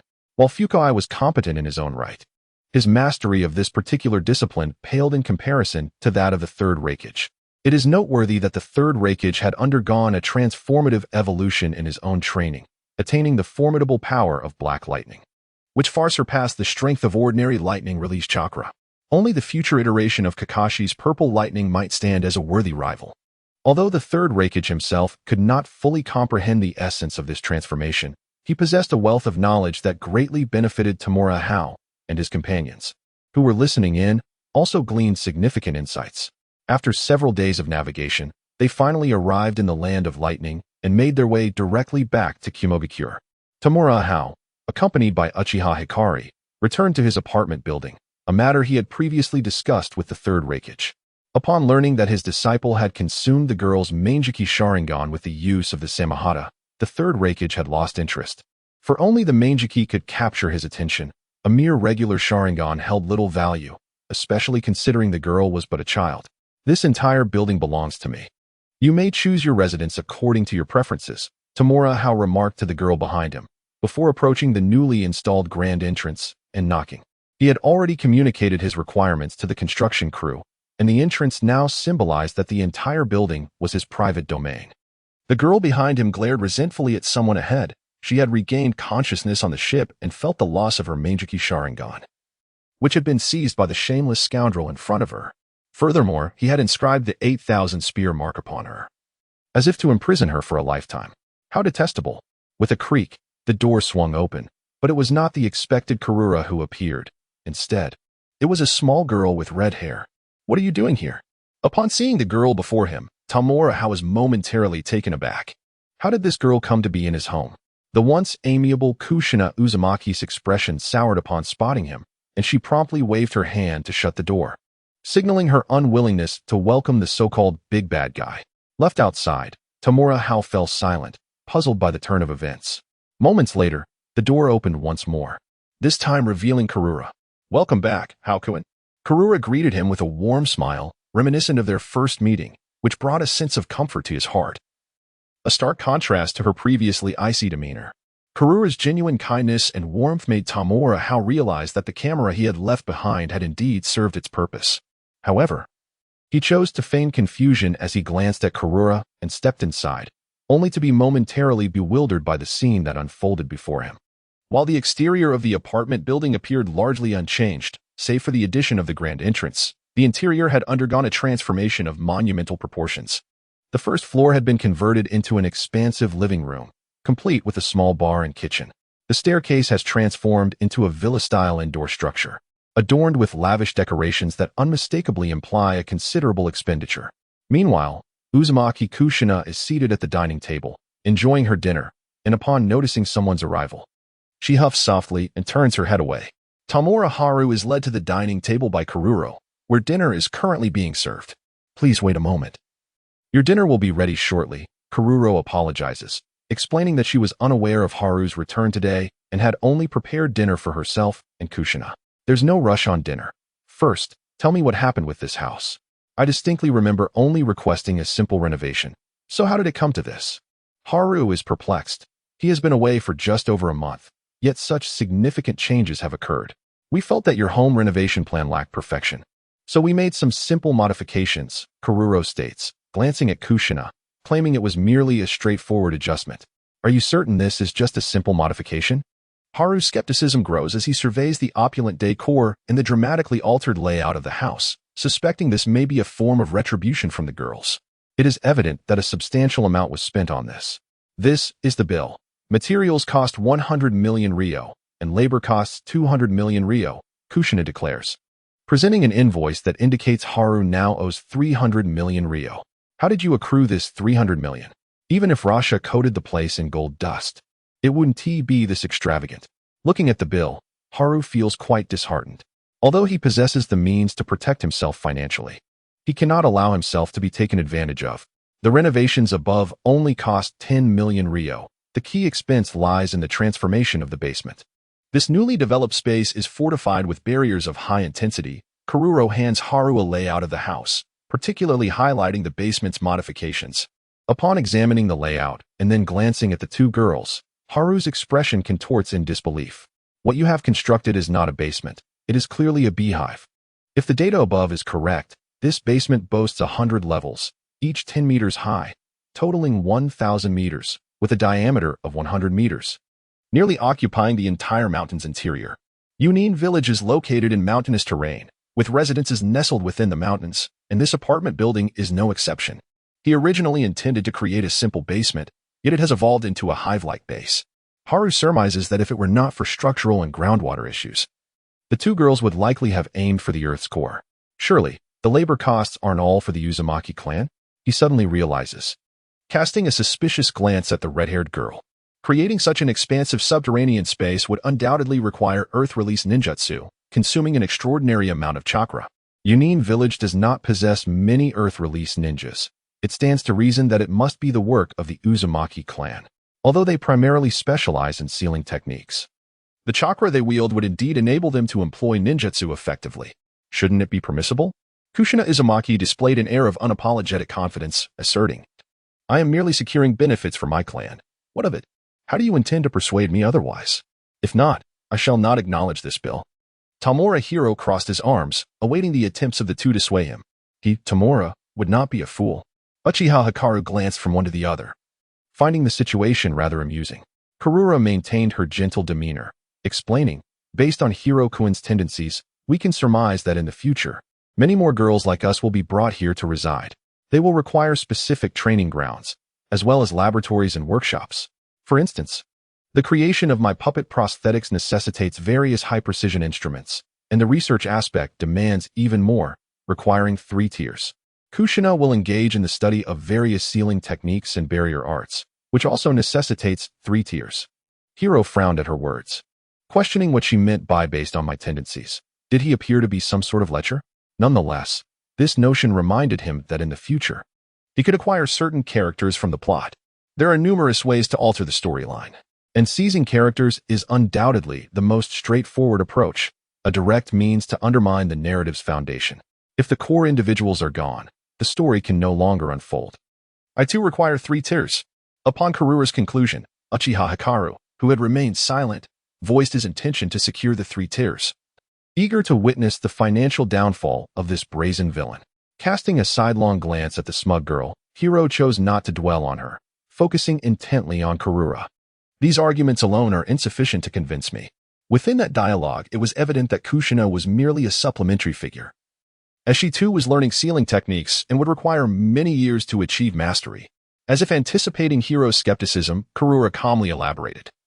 The second Kazekage once conducted research on human puppets, which represents the pinnacle of puppet mastery, creating puppets from human bodies while retaining their chakra to perform ninjutsu. Generally, puppet creations require high-level chakra threads for manipulation, which even skilled ninjas find challenging to master. While the legs may suffice, the dexterity of the hands is paramount, and restoring them to their original nimbleness cannot be accomplished solely through typical puppet constructs. It is imperative to utilize human puppets, which necessitates extensive research and experimentation. Human puppets. Hiro fell into contemplation. Human puppets undoubtedly possess immense potential for development. Future creations similar to Sasori of the Red Sand would emerge from such endeavors. However, human puppets have limitations, as their growth is capped and cannot surpass their living selves. Observing the human puppets Sasori crafted, they were merely fodder. Moreover, Karura was not a puppet master herself, possessing only rudimentary knowledge, having just begun her studies. Coupled with her inherently kind nature, even if she strained her research, achieving significant results would likely prove arduous. After deliberating, he declared, I can request a complete corpse of a Kagaya clan ninja from the village for you. Expedite your research into the human puppet secret techniques and create a human puppet to control the skeletal remains. Subsequently, the study of skeletal remains will assist in the research of cellular differentiation. The human body initially develops from a single cell, and if we can comprehend the underlying principles, we could potentially clone and fabricate corresponding limbs and even internal organs for transplantation to the disabled. The skeleton serves as the primary framework of the body, and having its guidance would undoubtedly facilitate the process. It is preferable for the body to remain in its original form. While the power of reconstructing organs through the method of yang escape is currently challenging, one could adopt a more ingenious approach by combining scientific technology with ninjutsu to induce the completion of a process akin to what is portrayed in science fiction films, human printing. The full cloning of a human being is a profound taboo, as it would result in the emergence of an independent entity. However, if we merely aim to print and shape limbs and internal organs, it poses no significant ethical dilemma. This technology may seem daunting, yet within the realm of Naruto, it is not overly complicated. In this regard, chakra proves to be remarkably versatile. Undoubtedly, this endeavor would yield greater financial rewards than crafting puppet prosthetics, especially for ninjas. As for the remains of Kagaya's ninja, a few complete specimens were preserved and are currently secured in the village's research department. Human regeneration? Kagaya's eyes sparkled with intrigue. This is an excellent topic. If successful, one could utilize their own cells to generate a pair of legs and subsequently undergo surgery for transplantation, thus restoring oneself to completeness, even facilitating the healing of burned scars on the skin. First, let us develop the human puppet secret technique. Tamura Hao is optimistic about the prospects of this development and is certain it will yield substantial profits. It could even cater to the elite by creating flawless bodies. Particularly for women, it is believed they would be willing to pay handsomely for such transformations. He would not neglect the financial potential of this endeavor, as the most lucrative opportunities lie in fields that present professional barriers, thereby creating a monopoly that would be challenging for others to replicate in the short term. However, the creation of low-level human puppets is not overly complex. Once I have developed the chakra core, I can commence production. Kagaya felt a surge of excitement and confidence. Crafting a perfect human puppet that preserves all the ninjutsu and bloodline limits from one's lifetime is a formidable challenge, as even the second Kazekage seemingly failed in this regard. Yet, producing low-intensity human puppets is comparatively simple. At this juncture, we merely need to guide skeletal growth, and the required power from the skeletal remains will be significantly lower, potentially eliminating the need for ninjutsu assistance. Producing a chakra core will suffice.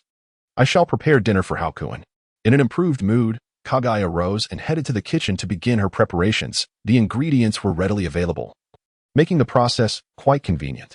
Soon, Tamura Hao enjoyed a reasonably good dinner, and after finishing, he settled onto the sofa in the living room, where Kagaya graciously brought him a cup of tea. Let me introduce her. Her name is Uchiha Hikari, and she will soon become a member of our village, distinct from the Uchiha of Konoha. Tamura Hao remarked to Kagaya, from now on, Uchiha Hikari will be a resident here. This particular individual is challenging to accommodate, as the third Raikage also faced difficulties due to her unique identity and experiences. The third Raikage harbored the hope that Uchiha Hikari would seamlessly integrate into the village. Becoming a member of Kumogakure's Uchiha clan, and perhaps even establish a new Uchiha family. This decision primarily stemmed from the fact that the girl had resolved her conflicts with the Uchiha clan. The ties that once bound them had dissolved into mere animosity, thus laying a foundation for reconciliation. Had she been from Konoha's Uchiha, she would have long been subjected to experimentation by the research department. Her eyes plucked from their sockets. Uchiha? Both Karura and Uzumaki Kushina were taken aback. Having speculated on the girl's identity but never anticipating she would belong to the Uchiha clan. Moreover, I must inscribe a mark upon you. Tamura Hao raised his hand and pressed it against the foreheads of Karura and Uzumaki Kushina, channeling the small tin-tail seal into them, consuming their chakra for purification and transformation, replacing it with chakra imbued with Kagaya's mark. The control over chakra significantly heightened. Karura, feeling the current chakra coursing through him, was astonished by the dramatic improvement in his control. Uzumaki Kushina shared his confusion, both of them unable to comprehend how such a feat was accomplished. Even Uchiha Hikari found herself perplexed. The 8,000 spears were her own Manjiki Sharingan technique, the effects of which she well understood, having employed it numerous times in the past. Yet, when she utilized it, she did not experience such results. Why did it manifest differently with that shameless rogue?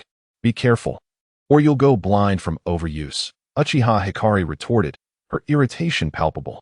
While the power of the Manjiki was formidable, its side effects were equally severe. Her own vision had suffered greatly as a consequence, ultimately leading her to be sealed by members of the Senju clan using the 4 symbol seal. Has your vision improved? Ignoring the girl's resentment, Tamura Hao broached the subject of her eyesight restoration. As long as one was not in possession of the eternal Manjiki Sharingan, like Uchiha Madara, the usage of any Manjiki would gradually diminish one's eyesight. It was akin to Uchiha Itachi, who ultimately could not see clearly. Although Uchiha Hikari had undergone the transplantation of 2 Manjiki, she lacked Indra's chakra and thus could not evolve to the eternal form. She remained at the level of the Manjiki. Being a Manjiki, it naturally retained its side effects. Whose heart is this? Placing her palm on her chest, Uchiha Hikari was bewildered by whose heart it was, as the chakra derived from it was capable of restoring her vision. Though the recovery was slow, it was indeed taking place. The second Hokage, Senju Tobirama, was a formidable figure of the Senju clan, second only to the first Hokage, Senju Hashirama, and possessed mastery over all chakra natures.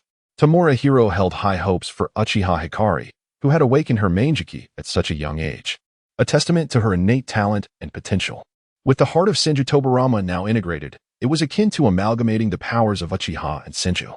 While achieving a second Uchiha Madara may be unrealistic, emulating Uchiha Ibido was within reach. Should she acquire Hashirama's cells in the future, there could be an opportunity for further integration. To be candid, there exists a palpable wariness regarding the future of Uchiha Ibido. The legacy bestowed by Kimui and Uchiha Madara pales in comparison to the sheer madness that Ibido embodies, an almost reckless disregard for all, including the calculated demise of his own mentors. Confronting such a being, who is virtually unencumbered by attachments, presents a formidable challenge. The only force capable of countering Uchiha Ibido is the Uchiha clan itself, with the clan's prowess serving as a strategic advantage. Reclining upon the plush expanse of his bed, Tamura Hao marveled at the formidable power of wealth, finding it far more comfortable than the former wooden slab he had endured. What brings you here? Tamura Hao turned to glance at the bedside table, having sensed the presence of Kurizetsu upon entering. The manifestation of Kurizetsu emerged from the drawer, producing a sealed scroll that had been transported from its origin. This scroll contains the essence of the Hyuga clan, featuring some of the esteemed Byakugan and their various treasures. The Hyuga clan's heritage. Tamura Hao's eyes sparkled. The Hyuga clan is indeed a premier lineage of shinobi, and their resources are undoubtedly substantial. The verdant chakra of the caged bird seal is of a notably high caliber, and the ethereal imprint belonging to Yagura within it is remarkably potent. Did Yagura leave something behind? Shifting his gaze from the sealed scroll, he inquired about the caged bird seal.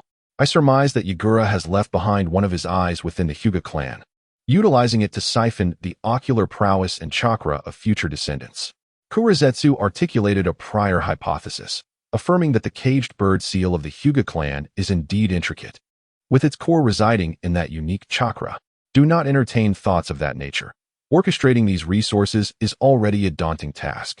You must remain concealed and strategize from the shadows, avoiding exposure. It is sufficient for only oneself to be revealed. You must not allow your ambitions to surface. Yet, They cannot remain hidden indefinitely. Could Yagura's eye serve as a vessel for the Ten Tails? If so, guiding them to manifest another Ten Tails in secret. With Yagura's eye as its focal point, could incite a grand conflict from which we would reap the benefits. Articulating an idea, Tamura Hao found himself coveting the colossal Rinnegan, envisioning its immense form fitting seamlessly within the eye socket of the Ten Tails. Kurizetsu contemplated for a moment before responding. Yagura's eye is not inferior to the Rinnegan of Kaguya. Theoretically, it is feasible. However, it cannot evolve into the Rinnegan of our mother, though its combat capabilities would undoubtedly be formidable. Leave that aspect to me. Once Uchiha Madara awakens the Rinnegan and summons the Outer Path's golem, the descendants of Yagura on the moon will surely dispatch individuals to investigate. At that juncture, I will arrange for the hidden cloud village to be informed, inciting the third Raikage to take action against them. Remember to consume their bodies afterward to restore our mother's strength. Compared to Kaguya, Yagura's Otsutsuki bloodline is pure, more closely aligned with our mother, particularly given the ongoing intermarriages on the lunar side. With a final caution, Kurizetsu melded into the earth, preparing to relay this information to his original form for further contemplation and scheming. Given that Yu-E likely has already discerned the essence of his scheme, one might as well stir the waters, making them murkier with each passing moment. It is imperative that U-Village is drawn out from the shadows. However, it remains uncertain what the current ideological stance of the lunar inhabitants is, necessitating an opportunity to glean insights and explore potential avenues for manipulation. Furthermore, the external demonic figure has been entombed on the moon for countless years. It is hard to believe that the denizens there have not conducted research or harbored thoughts regarding it. Such treasures abound. In the chamber, Tion Village Hao unsealed a scroll and beheld a plethora of items revealed before him, marveling at the immense wealth of the Hyuga clan. The Byakugan was merely one facet. The true significance lay in the other artifacts. For instance, various chakra-conducting metals amounted to an astonishing weight, likely exceeding 100 pounds. It is essential to note that chakra-conducting metals are exceedingly rare and far more precious than gold, and yet the Hyuga clan possesses a substantial stockpile. In contrast, during the last encounter, the Uchiha clan's legacy, brought forth by Kuroju, contained less than 10 pounds of such metals. This discrepancy arises primarily from the Hyuga clan's lesser reliance on ninja tools and weapons, as their focus lies on the gentle fist technique, leading to a greater accumulation of chakra-conducting metals in storage. The Gentle Fist Secret Manual, encasing the Byakugan within a sealing space for the consumption of the small Ten Tails and Kaguya's projection, Tion Village Hao resealed the remaining items within the scroll, leaving only the Gentle Fist Secret Manual unfurled for examination. Perhaps safeguarded in an exceptionally secure location, this scroll bore no intricate sealing techniques, merely resembling an ordinary scroll, easily accessible for perusal. Tion Village Hao harbored little interest in the Gentle Fist itself. The notion of striking vital points seemed less efficient than a direct thrust. His current fascination lay in the extraordinary speed of the Gentle Fist strikes. The velocity of the Gentle Fist is remarkably swift, capable of executing a flurry of blows in the blink of an eye, and at an advanced level, one could unleash 64 strikes in a single breath.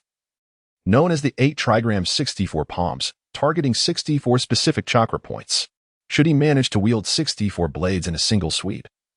With the brilliance of De Miao and Xiao Miao augmented by the cutting edges of the Sonic Thunder Blade or the Chidori, even a jonin would be cleaved in a single wave. Utilizing the Byakugan's ability to perceive the intricate meridian points within his arms, he could stimulate them on a nuanced level, thereby unleashing an astonishing hand speed. Through studying that segment of secret techniques, Tion Village Hao comprehended that the crux lies in the control of chakra. In this realm, the human meridian system extends down to the cellular level, with each cell harboring minuscule meridians, thinner than capillaries. This very refinement allows chakra cultivation to permeate all cells within the body. However, the meridians are exceedingly delicate, with the finest being even more slender than the cells themselves, rendering control at that level nearly impossible. The Byakugan, with its ocular prowess, enables a greater degree of manipulation than ordinary ninjas. Although it still falls short of cellular control, it is undeniably more profound than that of others. This enhanced control facilitates deeper stimulation of the muscles and bones, while simultaneously alleviating the strain on the body, resulting in an explosive increase in attack speed. The crux of the matter lies within the chakra of the Hyuga clan, which possesses a remarkable penetrating ability.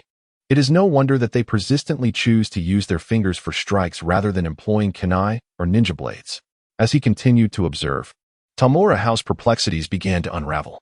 In his previous life, while watching Naruto, he had often wondered why the gentle fist technique of the Hyuga clan could execute so many strikes. Would it not be more efficient to directly stab with a kekkei? Now he comprehended that the root of this effectiveness is indeed the unique penetrating power of the Hyuga chakra, capable of breaching even formidable defensive ninjutsu such as the lightning armor. Such an ability is undoubtedly unparalleled by the sharpness of kekkei or ninja blades. Moreover, when invoking the gentle fist's 8 trigrams palm, they can disperse their ocular power to form an 8 trigrams array, thereby restraining and suppressing the opponent's chakra. Coupled with the technique of chakra point striking, once an opponent is hit, evasion becomes nearly impossible. Upon observing the 8 trigrams array, Tamura Hao grasped its intricacies. This formation is created through the utilization of the Byakugan's ocular prowess and can only be executed when one has developed a comprehensive field of vision. It bears resemblance to the domain settings found in certain novels, presenting an avenue for further exploration. Shaking off his thoughts, Tamura Hao redirected his focus to diligently refining his secret technique for accelerating hand speed, which currently serves him best. Even though he is still unable to harness the perspective abilities of the small tin-tailed beast and Kagai's ethereal form, this sophisticated chakra control technique proves to be exceedingly beneficial. It is distinct from mere brute strength, which simply enhances explosive power. Rather, this secret technique augments the speed of that explosion, aligning more suitably with his current training. At the same time, after a refreshing bath, Karura lay on her bed for a while, calming her thoughts before turning her gaze to an object nestled in the corner of the room. It was an old-fashioned camera covered with a cloth, discovered while cleaning out the small imp storage room. Although the camera remains functional, it lacks film, and a layer of dust coats the compartment, indicating it has not been used in quite some time. Yet, it is the very camera that had been used to surreptitiously capture her image, meaning she had once again fallen victim to the mischief of that little rascal. Life here has proven to be rather pleasant. Gazing at the camera she had specifically placed in her room, Karura reflected on her recent life, feeling a sense of enjoyment.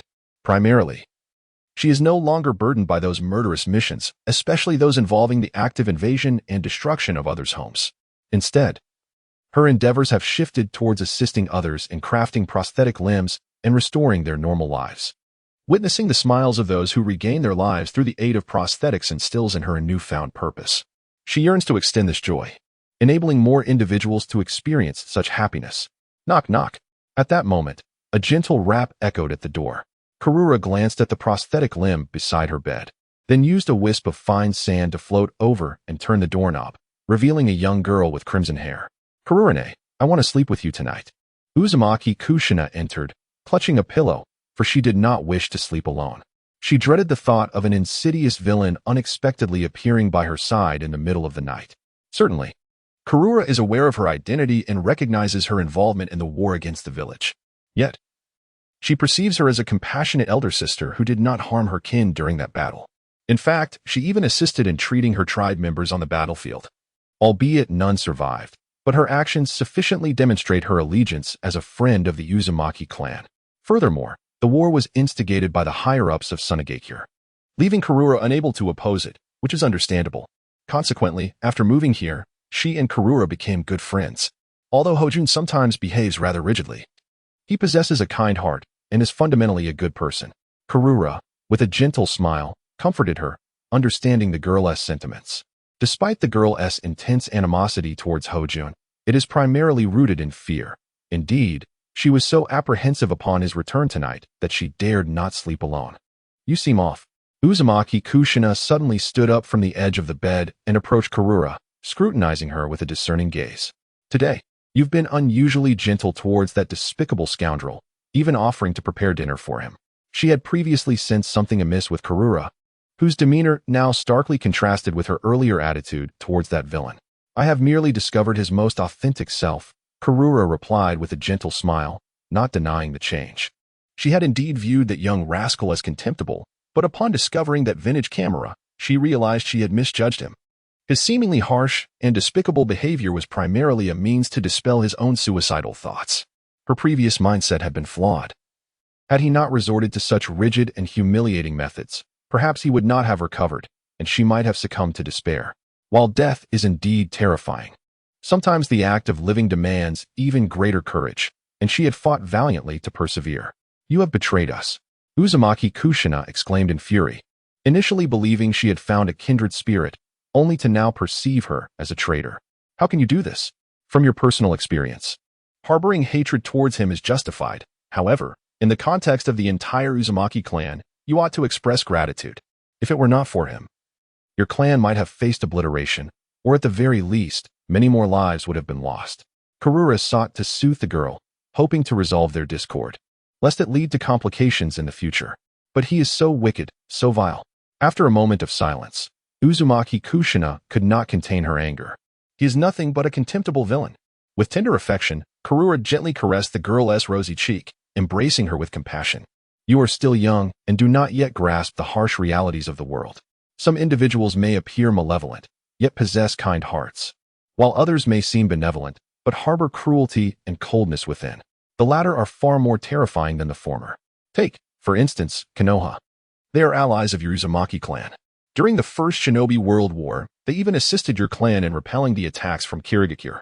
Yet, during that time, they plotted against and decimated your Uzumaki clan, resulting in the loss of countless lives, including your grandfather and your parents, who were murdered by their poisoned insects and explosive tags. Your hometown, the hidden whirlpool village, has been reduced to ruins, consumed by flames, and turned to ash. She deeply comprehends this sorrow. She had once believed the village elders were kind-hearted, particularly Elder Chiyo, who had even imparted her knowledge of puppetry and expressed a desire to take her as an apprentice. However, during the war in the land of whirlpools, she witnessed a ruthless side of Elder Chiyo, commanding troops to invade hidden whirlpool village. There had been no enmity between their village and the Sand Village, and their interactions had been minimal, yet Elder Chiyo coldly ordered the slaughter.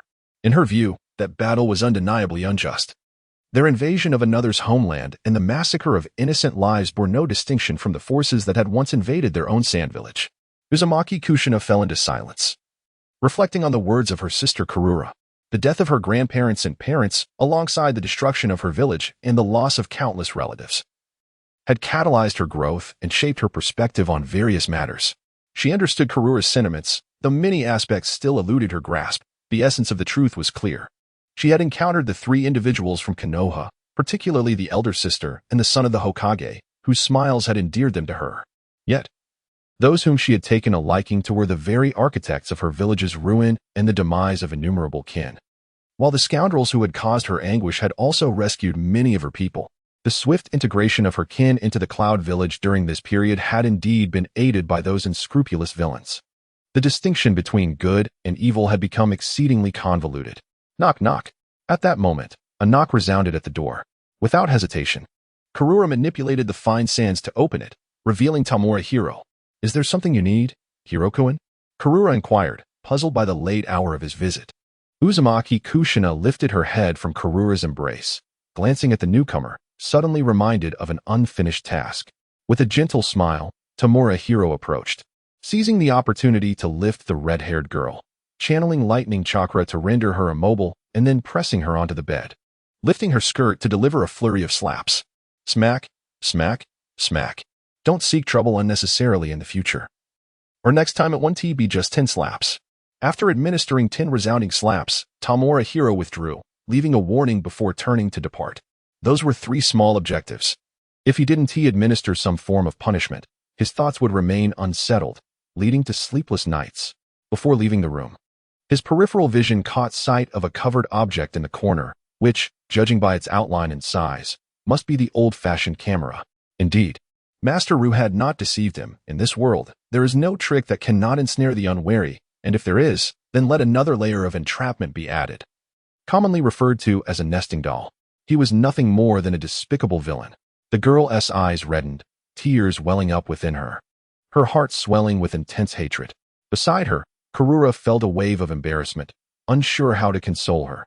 She had just spoken highly of Hiro-kun, only to be met with a stark contradiction. On the 3rd day, Tamura Hao donned a dark ninja attire and, with a mask concealing his identity, arrived at the Raikage's office. This was a request from the 3rd Raikage himself, mandating that he spend every Monday learning from Tsuchikage. To his surprise, he learned that Danzo was able to engage in a fierce exchange with the 3rd Kazekage. Standing beside Tsuchikage, assisting with intelligence matters, Tamura suddenly paused, holding in his hands the intelligence reports concerning the conflicts between Konoha and Sunagakure. Though the details were elusive, significant events were still discernible. The reports indicated that Danzo had clashed with the third Kazekage on several occasions, surprisingly holding his own. Having undergone an arm transplant, his speed with the blade was astonishing. Could it be a transplant of a body endowed with a kekkei genkai? Tamura speculated that the arm transplant was inherently complex, making it difficult to return to one's original prowess afterward. Yet, Danzo not only maintained his strength but appeared to have augmented it. This was abnormal, and it was highly likely that he possessed a kekkei genkai arm. For instance, if Danzo had indeed transplanted an arm associated with wood release, he could harness that power. It was conjectured that the arm Danzo had received belonged to a swift ninja. Tsuchikage remarked that he had also reviewed the intelligence and harbored similar suspicions. Danzo's root organization likely lacked such capabilities. Otherwise, even without personal transplants, he would have enhanced the strength of his subordinates. There was undoubtedly an anomaly at play. After pondering these thoughts, Tamura continued to peruse the intelligence regarding the conflict between Sunagakure and Konoha. Tsuchikage remained silent, allowing him to search. His intention in having the young man come once a week was to cultivate his skills and familiarize him with the higher-level affairs of the village, preparing him for future responsibilities. The third Hokage's disciple, Orochimaru, had also set out from Konoha alongside Danzo. Upon encountering a familiar name, Tamura surmised that Danzo's arm was undoubtedly the work of Orochimaru. He expressed a desire to examine the intelligence related to Orochimaru. Although he was aware of Orochimaru's formidable research capabilities, particularly in the biological sciences, some matters required a foundation rather than mere assumptions. Tsuchikage instructed a stationed Umbu ninja to retrieve the relevant intelligence on Orochimaru, eager to see how much valuable insight the young man could derive. Investigations were routinely conducted on the notable figures from various ninja villages, and as a disciple of the third Hokage, Orochimaru naturally attracted special attention. Previously, they had gathered substantial valuable intelligence from Konoha ninjas, which was meticulously categorized and archived. Unfortunately, they lacked the spiritual techniques akin to the Yamanka clan, rendering it challenging to delve into the depths of memory for information. Despite possessing a pair of 3-tomo Sharingan, the usage was excessively taxing and required special medicines, limiting their application to key individuals. Soon, the Umbu ninja returned with several scrolls containing intelligence pertinent to Orochimaru. Without the need for seals, one can attain an extraordinary flexibility that transcends the ordinary. It appears that the enigmatic Orochimaru possesses remarkable transformative abilities, capable of modifying his very own body. After perusing several pieces of intelligence, Tamura Hiro expressed his analysis. Do you believe Orochimaru assisted Shimura Danzo in the transplantation of that arm? The third Raikage, who had been diligently practicing the light-heavy rock technique, spoke with great regard for such transformative methods. Tamura Hiro gravely remarked, Lord Danzo's faction lacks the necessary talent and means for such endeavors. The transplantation of the Sharingan is already at the limit of their capabilities. At that moment, Orochimaru unexpectedly appeared beside Lord Danzo, accompanying him even on his way to the front lines. Coupled with the fact that Orochimaru himself seemed to have undergone some form of modification, these circumstances collectively suggest a connection between Lord Danzo's arm and Orochimaru. At this juncture, Tamura Hiro excitedly declared, Raikage-sama, we require such means of transplanting bloodline limits, even if the resulting strength is somewhat limited. This could greatly benefit our research into the Shikatsumiyaku. If successful, we could enhance the skeletal strength of our ninja using the Shikatsumiyaku and perhaps even acquire the self-healing abilities of the Kagaya clan, which would significantly aid the cultivation and application of ninjutsu.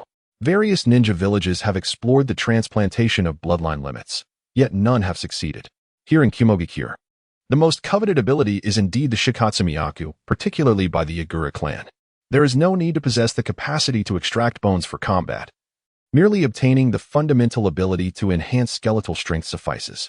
The skeletal density of the Kagaya clan surpasses that of other ninjas, boasting a hardness that exceeds steel, making it ideal for the cultivation and execution of taijutsu. If Might Guy were to receive the assistance of the Shikatsumiyaku, it might indeed enable him to vanquish the likes of Six Paths Madara. The third Raikage remained silent, yet he was clearly intrigued by such transplantation techniques. He himself yearned to acquire the Shikatsumiyaku to further augment his skeletal strength, particularly in his hands, which would significantly bolster both his defensive and offensive capabilities. What strategy do you propose to procure such transplantation techniques from Orochimaru? The Tsuchikage inquired with keen interest. This technology is indeed essential for them. But acquiring it from a disciple of the Hokage would not be a simple task. Tamura Hao frowned as he responded.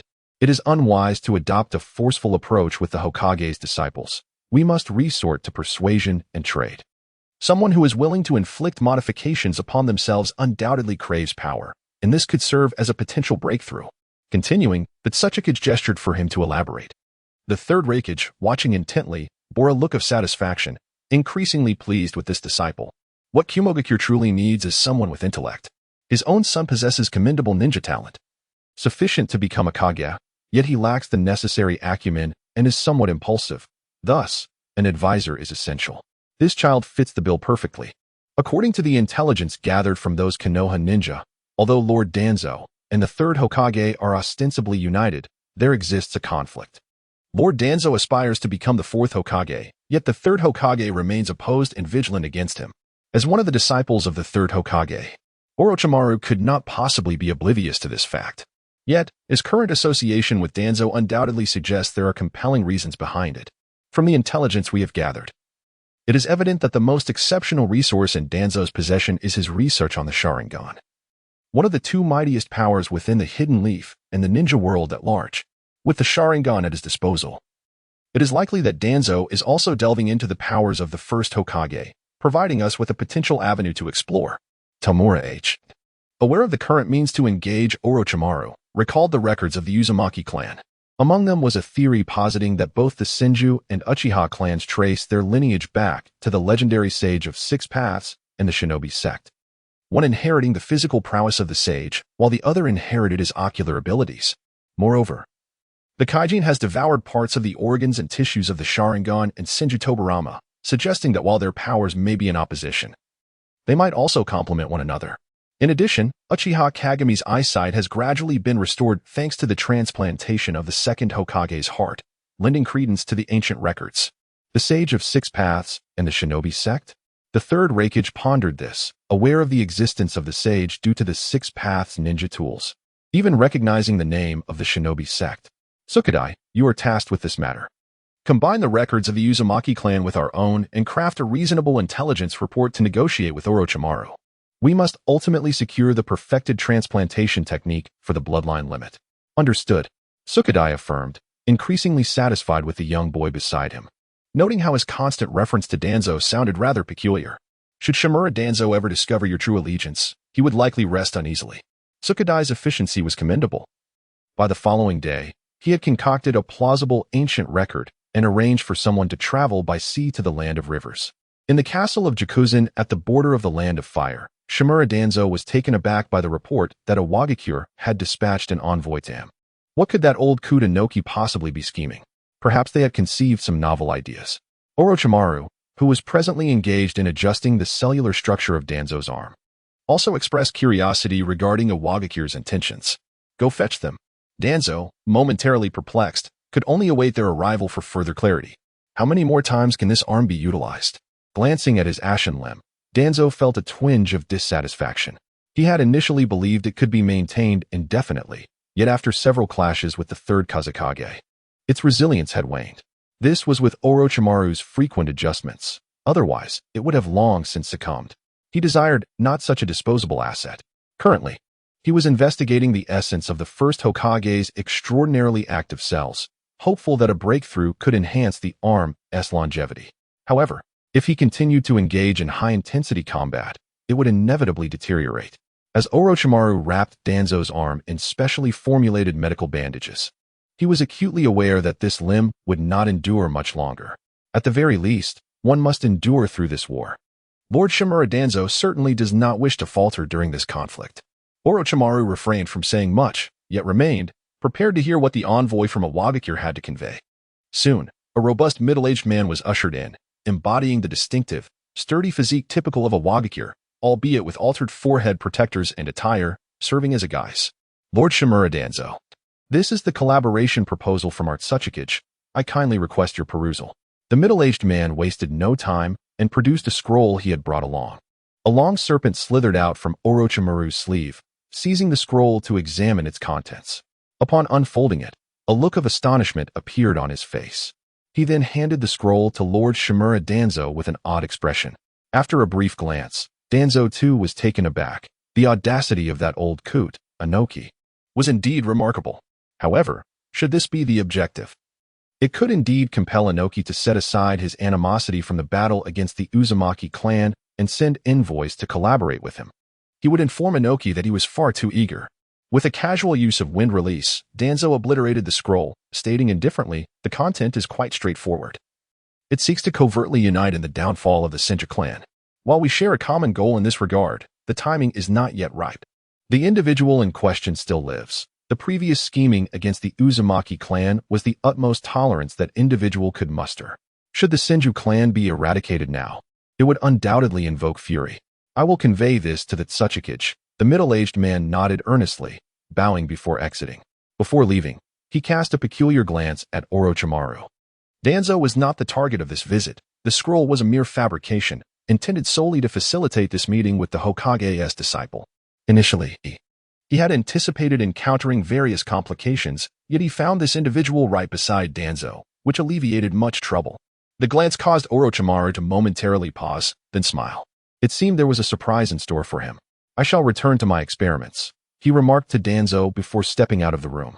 He followed the middle-aged man, who was escorted by root ninjas, out of the castle.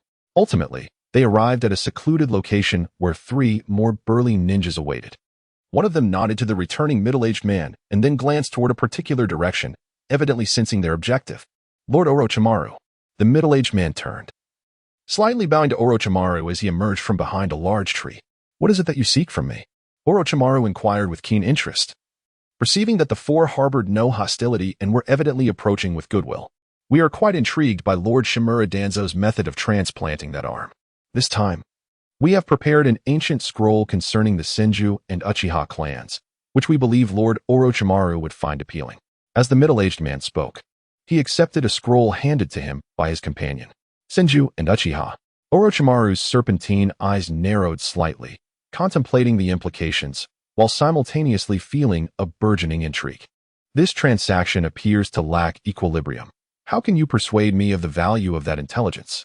We are not of the Rock Village, but rather of the Cloud Village, possessing the legacy of the 6 Paths ninja tools.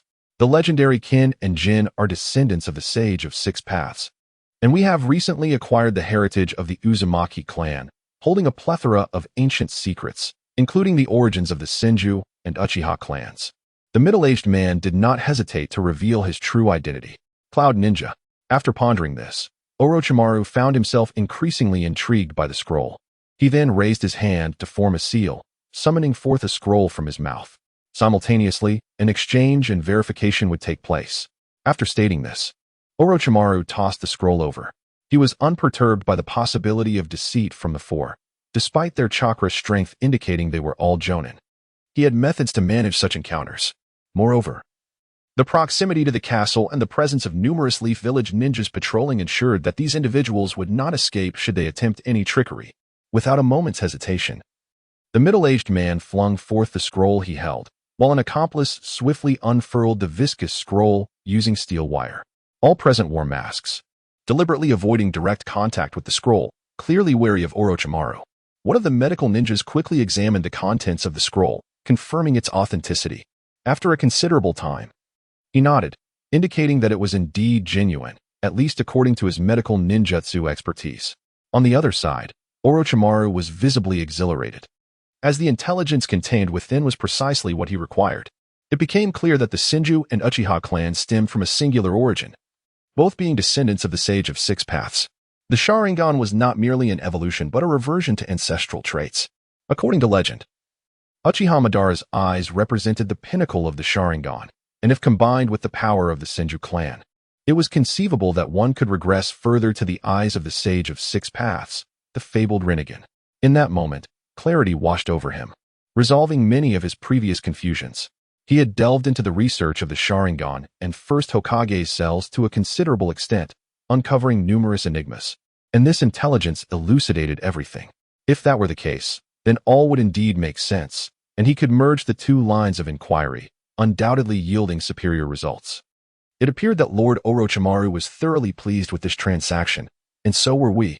We hope for further exchanges in the future. The middle-aged man, recognizing Orochimaru's enthusiasm and satisfaction, uttered a few words before gradually retreating, remaining vigilant. I eagerly anticipated. After casting a lingering glance at the four, Orochimaru turned to depart. Given their earnestness, he had no intention of resorting to violence, for it would serve him no advantage. To provoke the Cloud Ninja would be perilous, especially with the third Raikage potentially targeting him. He also looked forward to the next transaction with the hidden Cloud Village, expecting even more surprises. Such a profound and sincere trading partner must be maintained. As for the matter of befriending Orochimaru, Tian Village Hao paid little mind, as he himself was indifferent to such bloodline transplants. His path was already clear. He aimed to pursue the route of bloodline fusion, seeking to elevate and transform his own lineage. Regarding the bloodline limit, the few that were consumed by Kagaya's phantom, which devoured the Tsutsuki bloodline, are already sufficient. Thus, Tamura Hao once again entered a phase of cautious development, engaging in various forms of training and learning while continuously honing the compatibility between himself, the small ten tails, and Kagaya's phantom chakra. Only by enhancing this compatibility could he acquire greater abilities. This was an external enhancement forged by himself, which he needed to utilize wisely. After 6 months of diligent training, Tamura Hao prepared to condense the Yang Seal. Of course, the foremost priority was accumulating chakra. Although the chakra required to condense the Yang Seal is significantly lower than that of the Yin Seal, there remains a minimum standard, which is the level of a jonin. The Yin Seal is a sealing technique that can only be mastered and employed by those of Kage-level strength, requiring a chakra quantity that can unleash tenfold the chakra of a Kage. Hence, the Yin Seal is classified as an S-rank sealing technique, while the Yang Seal is a tier lower, rated as A rank, necessitating a jonin-level chakra quantity for its mastery, with even higher demands for chakra control. In terms of chakra control, Tamura Hao had already met the requirements. However, he fell short in terms of chakra quantity. To compensate, he resorted to indirect methods, utilizing sealing scrolls to store chakra. As for why he did not use the sealing space in his abdomen, it was because the small ten tails and Kagaya's phantom within were quite greedy for his chakra. Upon entry, they would autonomously devour it. He could not constantly monitor and control this, so he had to rely on external means for temporary storage. For this purpose, he prepared diligently for an entire month, daily refining chakra and sealing it within the scrolls, accumulating an impressive amount. He hoped to succeed in one attempt. Taking a deep breath, Tamura Hao seated himself at the center of the formation diagram, first activating the enhancement function of his golden finger, then proceeding to unseal the scroll to draw the chakra into his body. He raised his hand to form seals, guiding the chakra to spread along the formation diagram inscribed on the ground, quickly illuminating it. This diagram was inscribed with his own blood, serving as an excellent conduit for chakra. Yang seal. After confirming that the sealing diagram was functioning correctly, Tamura Hao completed the final hand seal, directing the formation into his body. The sealing diagram on the ground rapidly contracted around his sternum, ultimately transforming into a circular mark the size of a soybean. Unlike the Yin seal branded on his forehead, the Yang seal was positioned at the center of his chest and appeared as a black circular mark. I now aspire to great ambitions. Gazing at the Yang seal on his chest, Tamura Hao smiled. After such extensive preparation, he had finally succeeded. Of course, the reason for this success, aside from the numerous preparations, was primarily due to the relatively low tier of the Yang seal, which paled in comparison to the Yin seal. Simultaneously, the training requirements were less stringent, and thus the effects were considerably diminished. The original Yin seal could store 10 times the chakra of a Kage, which was the primary reason for Tsunade and Sakura's overwhelming power upon unsealing it. In contrast, the Yang seal could only store the chakra quantity of a standard jonin, a mere fraction, 1%, of the Yin seal, a stark difference indeed. However, the Yang seal possesses its own advantages, primarily its accessibility for immediate use without the necessity of complete infusion. It does not actively absorb, thus avoiding the scenario of Sakura, who transformed into a weakling while training with the Yin seal. This aspect offers a greater sense of freedom and security. Currently, my chakra quantity is approximately 1/30th of Karuro's, placing me at a moderate level among the genin. It requires a month of refining chakra to fully infuse the Yang seal, relying on various resources for assistance, particularly the secret medicines of the Tsukiyomi clan. Upon reaching adulthood, my chakra might barely achieve the level of 1 card, which remains insufficient. I must devise a method to expedite my training to attain the bloodline limit, thereby enhancing my lineage and the essence of chakra. After some calculations, Tamura Hao felt quite disheartened. The cultivation of chakra heavily depends on innate talent. Without the Otsutsuki bloodline, advancement proves exceedingly challenging. The true elite of the ninja world are all descendants of the Otsutsuki. To elevate my abilities, I can only pursue the bloodline route as suggested by Kurizetsu. However, the fusion of bloodline limits is not a simple endeavor. It necessitates the mastery of corresponding nature transformations to an extreme before integration. Among the existing elemental bloodline limits in the ninja world, only the lightning release has variants such as storm release, swift release, and the village's unique lightning earth magnet release, which can manipulate metal. Both storm release and lightning earth magnet release are external types, consuming considerable chakra, while the swift release from Kumogakure enhances speed, making it suitable for future combat requirements. Therefore, once I master the lightning release to its pinnacle, I will shift my focus to the wind release, which should be manageable with the assistance of the banana fan. Tamura Hao has set his sights on the swift release, which is the bloodline limit acquired through Lord Danzo's transplant. Due to the constraints of his age, his body has yet to fully develop, making it more efficient to pursue speed and agility rather than brute strength. With my chakra inherently linked to the lightning release, achieving the wind release would enable me to attempt the fusion with swift release. Ideally, obtaining a detailed analysis of the chakra from a swift release user or even guidance would greatly accelerate my progress. Of course, that is a matter for the future. For the time being, I must focus primarily on the cultivation of the lightning release's nature transformation. In this regard, the development of Chidori is crucial. If I can successfully develop Chidori and extend its applications, particularly the S-rank techniques Kirin and Raikiri, the cultivation of my lightning release would be considered complete. Fortunately, the medicines of the Tsukiyomi clan primarily enhance physical attributes, especially bone density. By merging my chakra with Kagaya's phantom, I have gained a low-level assistance from the Shikatsu Myaku, yielding even better results. My bone density has improved significantly compared to before, rivaling that of ordinary steel. However, the efficacy of the secret medicine has begun to wane. At the current rate, it will likely reach its limit after 4 or 5 more uses. Standing up and stretching my limbs, Tamura Hao felt quite satisfied with his progress over the past 6 months. Although my chakra quantity remains limited due to my innate qualities, my physical attributes have seen tremendous enhancement through effective training and the aid of the Tsukiyomi secret medicines, particularly in terms of bone strength. If I were to reach the pinnacle achievable by the Tsukiyomi secret medicines, I could potentially contend with exquisite kunai. I wonder how far Uchiha Madara has progressed. Once again, I found myself contemplating Uchiha Madara. After absorbing the Byakugan, it seemed that Kagaya's ethereal form was on the verge of a transformation, merely lacking one final piece. Should he be able to devour the body of a powerful Tsutsuki from the moon, he would undoubtedly complete this missing fragment, rendering Kagaya's apparition whole. And the ensuing metamorphosis would be monumental.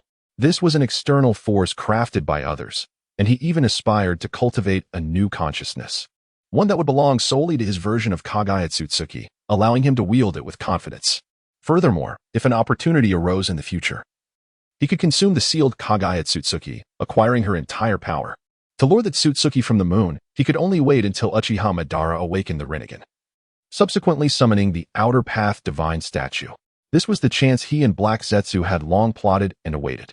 At this moment, Uchiha Madara, who was being closely watched by Tamura Hiro, felt an overwhelming confusion. He sensed that his body was failing, reaching its limits, even as his consciousness repeatedly faded. Yet, he still had not attained that omnipotent power. The force within him, though no longer clashing as violently with Hashirama's, remained in a state of opposition, showing no signs of fusion, let alone birthing the power of omnipotence. Hashirama, have I truly failed? The image of his dear friend surfaced in his mind, filling Uchiha Madara with a deep sense of unwillingness.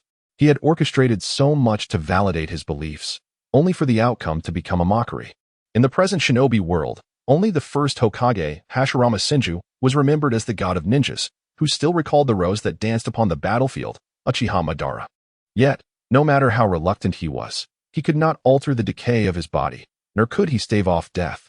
In this state of bitterness, his consciousness gradually succumbed to darkness, and his soul departed for the legendary Pure Land of Yomi. Had he truly failed? Or was it? In the shadows, Black Zetsu whispered to himself, having sensed Uchiha Madara's demise as vitality ebbed from his body and his soul departed. This was true death. However, at that moment, Uchiha Madara's soul suddenly returned to his body, and the power in his eyes underwent a transformation, or rather, he acquired a higher form of ocular power. Indeed, realizing Uchiha Madara's sudden change, Black Zetsu murmured in acknowledgement, then withdrew his gaze to conceal himself entirely. Previously, he could monitor Uchiha Madara at will, but now, with the Rinnegan, Madara's perceptive abilities would be significantly heightened. Any direct observation would undoubtedly be detected. This ocular power. As Uchiha Madara regained consciousness, he felt a power within his eyes that far surpassed the eternal Mangeki Sharingan, and he could not help but erupt into ecstatic laughter. Haraha, Hashirama. In the end, I have triumphed. After a considerable interval, he finally ceased his wild laughter, murmuring to himself that he had indeed emerged victorious. It turned out that the power of omnipotence was none other than the Rinnegan. At that moment, he comprehended the true nature of that omnipotent force, realizing it was the legendary Rinnegan of the Sage of Six Paths. However, just as the elation began to settle, Uchiha Madara felt the Rinnegan devouring his chakra, even his very life force. If this continued, he would undoubtedly be drained completely. The Rinnegan was far too potent for his weary form to withstand. Suddenly sensing something, Uchiha Madara pondered for a moment before biting his finger and raising his hand to form a seal, channeling his power into the Rinnegan. With a resounding explosion of energy, a colossal figure materialized, the outer path golem, the shell of the Ten Tails. Although its foundational chakra had been siphoned away, the body still retained a vast reservoir of life force, far beyond what one might expect. It seemed as if Uchiha Madara had an innate control over this outer path golem, and with the power of the Rinnegan, he extended a white conduit from the golem into his chest, supplying him with a considerable amount of vitality. With the golem's support, Uchiha Madara felt considerably better, even experiencing a slight enhancement in his physical condition. The outer path golem, was it a remnant of the Sage of Six Paths? Now in a more favorable state. Uchiha Madara scrutinized this colossal being that he had summoned. It was immensely larger than the Nine Tails, exuding a terrifying aura, undoubtedly surpassing the tailed beast in power. This was something he had acquired after awakening the Rinnegan, seemingly connected to it, and instinctively understanding it to be the outer path golem. The Rinnegan is the power of the Sage of Six Paths, and as a descendant of the Sage, the awakening of his Rinnegan naturally granted him this legacy. After gazing at the outer path golem for a considerable time, Uchiha Madara abruptly severed the conduit attached to him and swiftly departed the underground space, racing toward Konoha. His mind was filled with many questions, and the only entity capable of unraveling these mysteries was the stone tablet, which still contained parts of the eternal Mangeki Sharingan that remained indecipherable. Therein lay the answers he sought. Fortunately, his Rinnegan's power was now strong enough to obscure his presence from Mito's perceptive abilities, allowing him to infiltrate Konoha silently. The severed tail, had they indeed conducted research on it? Hidden in the shadows, Korezetsu observed the outer path golem, noting the severed tail behind it, leaving only 10 protrusions. Likely the work of the Uzumaki descendants. Now, he awaited the emergence of the Uzumaki heirs. Quietly, Korezetsu departed, having meticulously tightened his surveillance on Uchiha Madara, aided by clandestine arrangements to assist in his monitoring. This enabled him to sense even the slightest changes in Madara's condition. His Rinnegan was not merely a product of the fusion of Indra and Ashura's chakra, but possessed an additional power of ocular energy. Recalling that Uchiha Madara had just experienced true death, even having his soul depart from his body, it was evident that his brother's speculations were indeed correct. Everything had been subtly orchestrated by Yuhi, who was concealed within the pure land of Yomi, and it was inevitable that his plans would be detected by the other party. Had Indra's chakra departed to avoid being consumed by the Rinnegan? Contemplating the myriad transformations of Uchiha Madara, he understood that Indra's chakra had departed, or rather, been taken by the Sage of Six Paths. This implies that a new reincarnation of Indra is destined to emerge, just as the reincarnation of Ashura will inevitably manifest. He had long been aware of this, and his younger brother harbored similar suspicions. According to his earlier calculations, once Uchiha Madara awakened the Rinnegan, he would undoubtedly be able to devour Indra's chakra with it, thereby nourishing the Rinnegan. Although the quality of Indra's chakra is exceptionally high, allowing it to persist and reincarnate, it pales in comparison to the Rinnegan. Even when Madara awakened the eternal Mangeki Sharingan, he had faintly sensed Indra's chakra, at that time. He was already on par with the legendary Indra. The recent extraction of Indra's chakra was undoubtedly a measure taken by Kaguya to prevent Uchiha Madara from consuming it with the Rinnegan, thus ensuring Indra's complete extinction. It is even possible that, as his brother speculated, Kaguya sought to utilize Indra and Ashura for some grand design.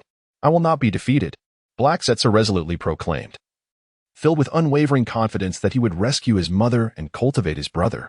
This was his duty as both son and elder brother. Meanwhile, Uchiha Madara, utilizing the body flicker technique, swiftly arrived at Kumogakure, stealthily infiltrating beneath the Uchiha shrine, once again standing before the stone tablet. With the presence of the Rinnegan, he finally discerned all the contents inscribed upon it, the Eye of the Moon plan and the Human Malice Purification plan. Gazing upon these two schemes, Uchiha Madara was initially taken aback, followed by an eruption of manic laughter.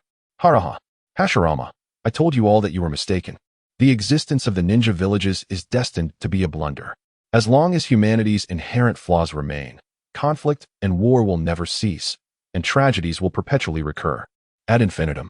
Only by eradicating humanity's vices and preserving only the facet of love can true peace be attained." Uchiha Madara was elated. The two plans left behind by the Sage of Six Paths resonated profoundly with his ideals, surpassing his earlier proposition of unifying the ninja world through force to establish a singular ninja village. Truly, the legendary Sage of Six Paths had elucidated the authentic path to peace. Before the stone tablet, Uchiha Madara brimmed with confidence for the future. According to the tablet's records, the Sage of Six Paths had envisioned a path to everlasting peace, encapsulated within the Eye of the Moon plan and the Human Malice Purification plan, both of which were interdependent and indispensable. The Eye of the Moon plan would draw all individuals into a realm of illusion, allowing them to develop freely within it, showcasing all their benevolent and malevolent inclinations. Subsequently, their minds would mature. Those who could master their desires and emotions would be able to extricate themselves from the illusionary space and commence anew. Conversely, those unable to control their desires could be forcibly cleansed through the illusion, erasing their malice and retaining only the essence of love. In this manner, the entire world would be suffused with love, heralding the arrival of genuine peace. However, these two plans possess a cruel facet. Although the Sage of the Six Paths conceived them long ago, he refrained from implementing them, wishing to grant humanity a chance. Unfortunately, the millennium of war has proven that the hope left by the sage was misguided. Humanity, with its inherent flaws, is incapable of nurturing true peace. What the Sage of the Six Paths could not accomplish in his time, I, Uchiha Madara, shall fulfill now. With a proud and resolute declaration, Uchiha Madara turned to leave. He needed to return swiftly to continue receiving the life force infusion from the Outer Path's golem. Otherwise, his body would not withstand the extraction of the Rinnegan. Moreover, his Rinnegan was incomplete. Relying solely on the powers of the Senju and Uchiha clans was insufficient. He required the legacy of another descendant left by the Sage of the Six Paths, the Uzumaki. The Uzumaki in the Hidden Cloud Village would not suffice, and the Rinnegan must not fall into the hands of any ninja village. He could only search for scattered members of the Uzumaki clan throughout the ninja world. At the same time, far away in the Hidden Cloud Village, Tamura Hao received notification from the Black Zetsu fragment that Uchiha Madara had obtained the Rinnegan and summoned the Ten Tails husk. Was this truly the Sage of the Six Paths scheme? Hearing the words of the Black Zetsu fragment, Tamura Hao felt no surprise. Just as the eternal Mangeki Sharingan requires Indra's chakra to guide its awakening, the emergence of the Rinnegan similarly necessitates a higher power for its manifestation, which can only be the Sage of the Six Paths. Just as the sage granted Uchiha Sasuke the Rinnegan with 6 tomo during the Fourth Great Ninja War, it is evident that without the sage's power, awakening it would be impossible. As for Indra's chakra, even Indra himself could not evolve into the Rinnegan. How could he possibly aid Uchiha Madara in awakening it? Or, if one were to consider the fusion of Ashura's chakra, how much power could a mere fragment contain? If it were that simple, why did Uchiha Obito's Sharingan not enhance through this means? It could not even evolve into the eternal Mangeki Sharingan, let alone the Rinnegan. Therefore, the true mastermind behind everything is the Sage of the Six Paths. In comparison, Black Zetsu pales in significance. In the end, he did not even intervene directly. Merely guiding Naruto Uzumaki and Sasuke Uchiha was sufficient to seal away both Kaguya, Tsutsuki, and Black Zetsu. The two are not on the same level. The Sage of the Six Paths exists at least in a different stratosphere. Of course, this does not imply that the Sage of the Six Paths is a villain. It is merely a matter of differing perspectives. Moreover, it is evident that Black Zetsu's side aligns more closely with Tamura Hao's stance and interests. True adults often let their desires dictate their decisions, and Tamura Hao is no exception. Had I not meticulously arranged to enhance my perception, I might not have discovered this at all. The Black Zetsu fragment lamented that his schemes, devised over a millennium, ultimately fell short compared to the brilliance of Yui. Yet he was fortunate to have a sharp-witted younger brother.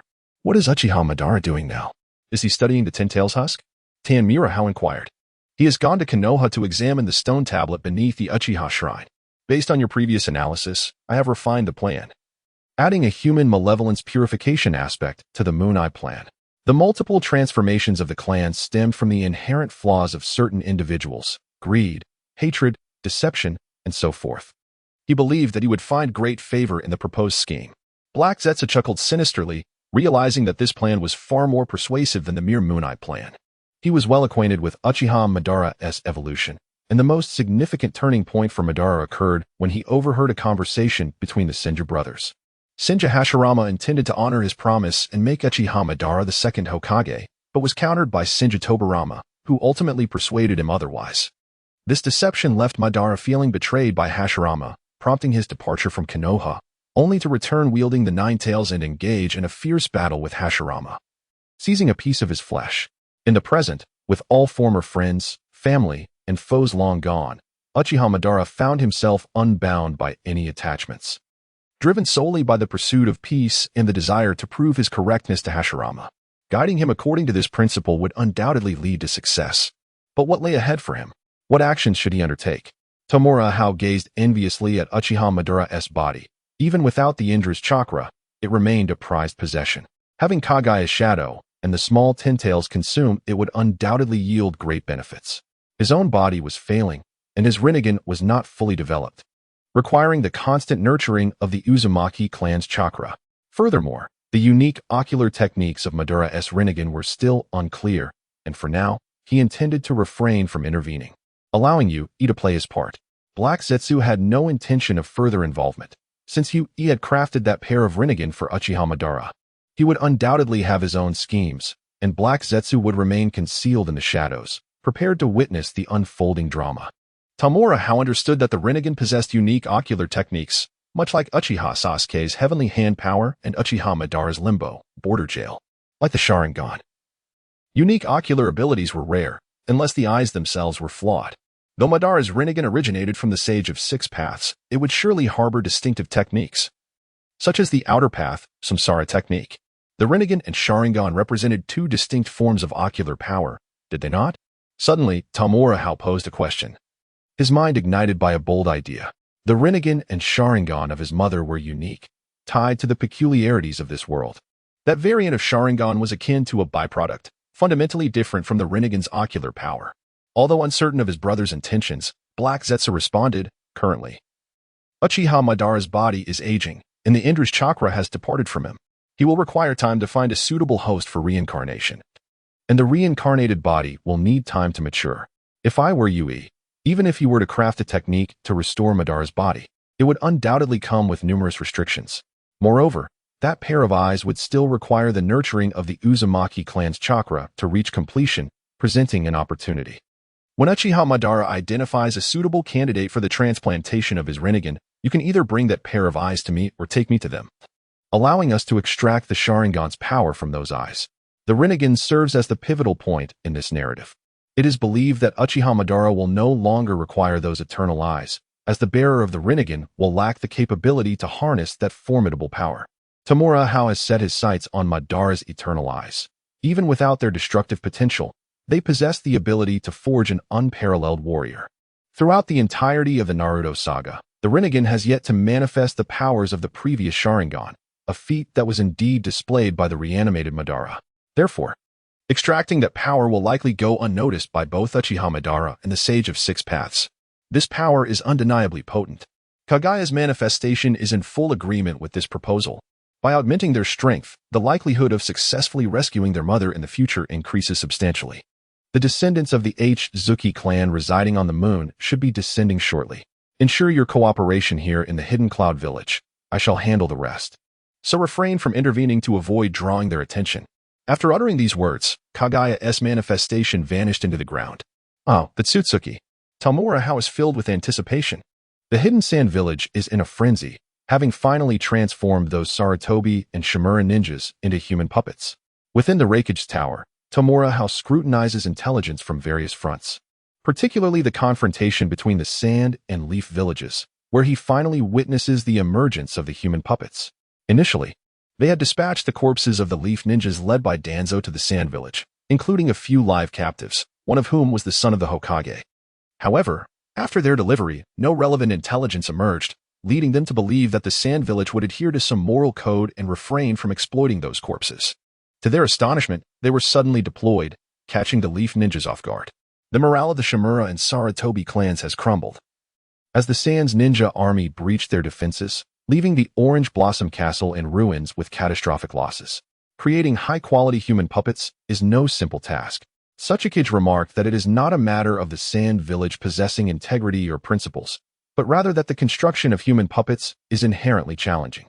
This complexity is exacerbated by the fact that Chiyo and her brother, the leaders of the Sand's puppet masters, are both in a state of disrepair, which has delayed progress until now. The corpses hold profound significance for the members of the Sarutobi and Shimura clans that can only be effectively utilized once. If the initial attempt fails to breach the defenses, the subsequent endeavor will only incite the wrath of both clans' ninjas. Indeed, Tamura Hao realized this and continued to monitor the intelligence. Reports have surfaced regarding the appearance of ninjas suspected to belong to the Haotian clan within our borders. Yet they lack headbands. Upon perusing this intelligence, he paused, recognizing that this must surely be a ploy by Kagaya to draw attention. Otherwise, given the capabilities of the Tsutsuki clan on the moon, evading detection would be a trivial matter. They are likely here for those eyes. Such audacity in dispatching a branch family ninja implies their urgency. Suchikage casually mentioned that he had reviewed this intelligence but had not given it much thought, having anticipated such developments long ago. However, he found it perplexing that the Haotian clan had taken so long to send someone over. No. The report indicated their attire bore a crescent moon and a circular emblem. I seem to recall encountering such a mark before. Tianmu Hao's expression grew grave as he donned a contemplative visage. Both the Suchikage and the third Raikage, who were engrossed in their training, turned their attention towards him. Sensing something amiss with the intelligence report, "Bring forth all the text related to the Hyuga clan from the Uzumaki archives," he commanded. After a moment of reflection, an even deeper seriousness enveloped his countenance, prompting him to signal the Umbu ninja to retrieve the tomes. The Umbu had long been aware of Tianmu Hao's identity, and without hesitation, one swiftly departed, returning shortly with an armful of scrolls. Upon receiving the texts from the Uzumaki clan, they promptly began to categorize and organize them for ease of search. As Tianmu perused the scrolls, he abruptly halted upon encountering a particular document. This manuscript, however, was a forgery meticulously crafted by Kagaya's own hand, employing ancient script. An esteemed guest of the shinobi sect, the progenitor of the Hyuga clan, the ancestor of Kagaya. The Suchikage, intrigued, leaned closer to inspect the ancient characters beneath the illustration, his expression shifting to one of gravity. This was no benign record.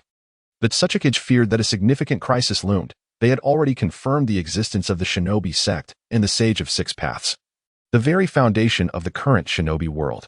Now, another esteemed guest of the shinobi sect had emerged, linked to the origins of both the Hyuga and Kagaya clans. Given that both clans represent the pinnacle of the shinobi, what formidable power must their ancestral lineage possess? And where might this lineage be concealed? The origins of the Hyuga and Kagaya? The third Raikage found himself intrigued. He had always held a fascination for the Byakugan and the Shikatsumiyaku bloodline limits. Although their purpose for visiting the Land of Lightning remained unclear, it was prudent to remain vigilant. I propose incorporating the chakra signatures of the Byakugan and Shikatsumiyaku into our sensory barrier for targeted awareness, he suggested. Tianmu Hao's solemn proposal garnered the approval of both the third Raikage and the Suchikage. While the origins in question may not necessarily pose a threat to their village, it was evident that they could not be deemed allies. Thus, heightened caution was undoubtedly warranted. Tianmu Hao's calculations aligned with Kagaya's machinations. The Otsutsuki clan indeed intended to investigate the 5 great shinobi villages. These villages represent the most formidable forces within the current shinobi world, And if anyone possessed the motive and capability to steal the Ten Tails, these villages would be at the forefront, particularly Konoha. Unfortunately, their initial visit to Konoha yielded no results, and subsequent visits to several other villages also failed to unearth any clues regarding the Ten Tails. Now, they had arrived in the Land of Lightning, with the primary target being one of the 5 great shinobi villages, Kumogakure. This village is truly remarkable. Gazing into the distance at Kumogakure, Otsutsuki Rito, a member of the Otsutsuki clan, reflected, relishing the sensation of standing atop a mountain and overlooking the sea of clouds. According to the intelligence we gathered, this village is the most combative among the many shinobi villages, harboring the greatest ambitions. The endless wars within the shinobi world are fueled by the ambitions of such individuals. Otsutsuki Sheri, a member of the branch family, harbored a disdain for the shinobi world, deeming it a flawed realm. Do not be so extreme. The causes of war are manifold, and most individuals harbor goodness within, yearning for peace. Otsutsuki Rito holds a differing perspective. Despite the ceaseless turmoil in the ninja world, there remain numerous beautiful places and moments. Otsutsuki Sheri fell silent, yet his expression betrayed a profound disagreement with this viewpoint. This flawed world should have been eradicated long ago. Do not disturb them. Circle around and observe, leaving immediately if nothing is discovered. After imparting this instruction, Otsutsuki Rito took to the skies, with Otsutsuki Sheri and the others closely following. Suddenly, a dark figure emerged from the shadows, watching the departing group. It was Kagaya's manifestation, Black Zetsu. There are indeed disputes among the descendants of Waimura, particularly one who seems to harbor great malice towards the ninja realm. He had been tailing these 5 for quite some time, having eavesdropped on their conversations, and it was evident that the ideologies of the 2 leaders were in stark conflict, with Otsutsuki Sheri's beliefs being particularly extreme. This is a pawn to be exploited. With a shadowy smile, Black Zetsu melded into the earth, awaiting the outcome, while simultaneously preparing to seek opportunities to acquire specific intelligence from the moon. Unbeknownst to Otsutsuki Rito and his companions that they were being watched, they proceeded to employ their distinct chakra to approach stealthily, akin to their previous engagement with the rock and sand-hidden villages, utilizing the Byakugan's long-range vision to search for traces of the outer path golem, descendants of the ancestral Otsutsuki Waimura. Their bloodline and chakra diverged significantly from that of the ninja world, rendering them undetectable by conventional means. However, this time they had miscalculated, as Kumogakure had activated the Byakugan's enhanced perception barrier, and the high GAS Byakugan indeed stemmed from the bloodline of Otsutsuki Waimura, enabling them to discern the presence of the Otsutsuki clan. Upon receiving the report, the 3rd Raikage swiftly soared from the Raikage building, having mastered the technique of super lightweight boulders, granting him the ability to fly. Simultaneously, numerous A and BU shinobi surged forth, unwilling to leave their leader to battle alone. Observing the approaching figures, Otsutsuki Rito was taken aback, soon realizing the implication, his expression darkening. The Byakugan. They possessed the Byakugan. Otsutsuki Sheri also comprehended. That sensation could not be mistaken. It was indeed the power of the Byakugan. No wonder the opposition could detect their presence. But how could Kumogakure have acquired the Byakugan? Did they seize it from the High GA clan? Who are you? The 3rd Raikage halted mid-air, scrutinizing the 5 figures before him, his caution heightened. The chakra intensity of the 5 was formidable, surpassing that of jonin. Indeed, that clan should not be underestimated. We seek to retrieve an item that was stolen, alongside reclaiming the Byakugan that you took from the High GA clan, Otsutsuki Sheri stated coldly, infused with a sense of pride. The leader, Otsutsuki Rito, furrowed his brow slightly, but did not refute the claim, since they had discovered the Byakugan of the High GA clan scattered beyond their reach. It was only natural to reclaim it. Moreover, within their clan, there existed a legend regarding the Byakugan. If possible, he would not mind validating it. The Hinata clan, sharing a common origin, refrains from initiating conflict. However, given the presence of those who have strayed from their ranks, there is no need for courtesy. How arrogant! The 3rd Raikage chuckled, a sinister smile gracing his lips. Previously, he had harbored reservations, aware of the formidable strength of his opponents in their clan, compounded by their proximity to the village. He was reluctant to engage, yet the audacity displayed by his adversaries, demanding the surrender of the Byakugan, rendered avoidance impossible. Follow me in the attack. With the arrival of the Umbu ninjas behind him, the 3rd Raikage decisively commanded an assault, leading the charge himself, enveloped in crackling black lightning. He had transplanted a fragment of Kagaya's bone, thereby significantly enhancing his own skeletal structure and physical prowess. Coupled with the technique of super light heavy rock, which alleviated his weight to increase speed, his combat capabilities had escalated immensely. This confrontation would serve as a fitting test of his training. Otsutsuki Kinshiki was only dimly aware of the flickering black lightning before the third Raikage closed the distance with astonishing swiftness. This time, the third Raikage was resolute in his lethal intent, launching his strongest attack, Hell Stab, executing it with unrestrained might. His index finger, shrouded in black lightning, pierced forth like an indomitable spear. Although Otsutsuki Kinshiki was taken aback, his reflexes were sharp. He raised his hands to form seals, conjuring a whirlwind shield. While wind release was not the most potent defense, it effectively countered lightning release and was thus an apt choice. Regrettably, he underestimated the current strength of the third Raikage. Enhanced by multiple augmentations, the Hell Stab effortlessly shattered the whirlwind shield, striking true to Kinshiki's chest and impaling him completely, with the finger emerging from his back, shattering his spine in the process. In disbelief, Otsutsuki Kinshiki gazed at the hand that had penetrated his chest, unable to fathom the overwhelming power of the Raikage's lightning release. He was, after all, one of the most distinguished members of the younger generation within his clan, with abilities not far inferior to those of his elders. Yet here he was, felled by a single strike from a ninja of the shinobi world. How could this be? You think one jutsu could thwart my Hell Stab? Do you believe yourself to be the first Hokage? With a cold chuckle, he discarded the fallen foe, ordering the Umbu ninjas to seal him, before turning his lethal gaze towards the remaining four. His prowess ranked among the pinnacle of the current shinobi world. Having mastered the super light heavy rock technique and reinforced his bones through the Shikatsumiyaku, his strength had reached new heights. While he had yet to attain the level of the first Hokage, he was alarmingly close. In hand-to-hand combat, he would not fall short of those two, lacking only in the ability to perform vast-scale ninjutsu. The chakra of the recently defeated opponent, though immense, seemed devoid of the tempering that comes from life-and-death battles. His aura lacked the ferocity of a warrior. It was evident he was a flower nurtured in a greenhouse, unable to withstand the trials of adversity. The spectacle of Otsutsuki Kinshiki's swift demise left the remaining members of the Otsutsuki clan in utter shock, not merely due to the loss of a clan member, but also in awe of the third Raikage's displayed might. Be cautious, his lightning release is unusual. An elder member of the Otsutsuki clan called out, recognizing the abnormality of the black lightning that enveloped the third Raikage.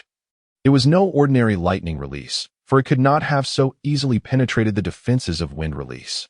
At that moment, several figures soared into view. They were the formidable practitioners of the ultra-lightweight and heavy rock technique from Jonin village. Yet this was not the end. Dozens of female ninjas from the Uzumaki clan arrived, collaborating to unleash the Diamond Lock, establishing a barrier to confine the battlefield, thereby preventing the conflict from spilling over to the village and thwarting any attempts of escape by their opponents. It was the sealing technique of the ninja sect. The expressions of the Otsutsuki Sheri and his companions darkened further. While evading the pursuit of the third Raikage and his allies, they contemplated methods to break through or even escape. Until now, they had underestimated the ninjas of the ninja world, particularly after observing several major ninja villages without being detected. However, they had now encountered a setback in this Jonin village, losing one of their clan's most exceptional members in a single encounter. This was troublesome. They had to break through at all costs. Gazing at the lifeless body of Otsutsuki Rito lying on the ground, Otsutsuki Sheri felt a surge of fear and immediately commanded a retreat. If they did not break through soon, they would perish. The other three hesitated briefly before ultimately concentrating their chakra into a luminous sphere and hurling it at the sealing barrier. As powerful members of the Otsutsuki clan, although they had not faced life-and-death battles, their strength and techniques were formidable. The chakra sphere struck the barrier, instantly creating a breach. Having long been attuned to the situation, Otsutsuki Sheri dashed toward the opening after narrowly avoiding a surprise attack from the third Raikage. The other three sought to follow, but unfortunately, the Uzumaki female ninjas had already reacted, manipulating the diamond lock to seal the breach. The third Raikage and his companions quickly approached, surrounding the trio for annihilation. As for the one who had already escaped, there was no recourse. Having taken flight, he ascended rapidly, departing without a hint of hesitation. Such speed and altitude rendered pursuit impossible. Although the ultra-lightweight and heavy rock technique granted them the ability to fly, their flight speed was rather unimpressive, falling far short of their speed on the ground. Everyone can fly. thought Tamura Hao, who was observing the battle from the rooftop using Kagaya's ethereal Byakugan, feeling envious. After all, the ability to fly in the ninja world was exceedingly rare, especially at high speeds, with only the Otsutsuki clan capable of such feats. Even Uchiha Madara only attained flight after becoming the Sage of Six Paths. The Otsutsuki clan's level was exceedingly high, and flight was merely a fundamental ability. However, the bloodline left by Yuzuru village could not compare to that of his mother's kin, as their flight relied on techniques and the power of their Byakugan. The Black Zetsu on the ground scornfully commented on the abilities of the Yuzuru descendants. Initially, they had been wary. But who would have thought that their combat experience was so lacking, having never engaged in true battle? This was a stark contrast to the ninjas of this world, resulting in one of their own being swiftly eliminated. Nevertheless, they were capable of flight, and not at a slow pace. Tamura Hao gazed enviously at the figure that had already flown far away. The Tsutsuki clan on the moon pales in comparison to figures such as Tsutsuki Momoshiki. Even Tsutsuki Kinshiki can only soar through the skies after activating the chakra mode of the Rinnegan. However, at least they possess the ability to fly, making them a valuable pawn. Kagaya's shadow also gazed at the departing Tsutsuki Kinshiki, pleased with his escape. What would happen if Lord Danzo learned about the Tsutsuki bloodline and the Ten Tails Jinchuriki? Suddenly, Tamura Hao conceived a notion. Believing it essential to elevate Lord Danzo's ambitions and strength, ensuring he does not exit the stage as carelessly as in the original narrative. Do you intend for Shimura Danzo to capture the attention of the main branch of the Waishin clan? Kagaya paused, then comprehended the implication. It was not merely about Lord Danzo, but the entirety of Kumogakure. Gazing towards the land of fire, Tamura Hao lamented, currently, Konoha is excessively powerful, conflicting with our interests and plans. More importantly, we must divert the gaze of the Waishin clan away from Kumogakure. We need to scatter their focus, which Lord Danzo should be capable of addressing. Moreover, since the Sage of Six Paths has already begun his covert manipulations, we must create multiple targets to draw his attention away.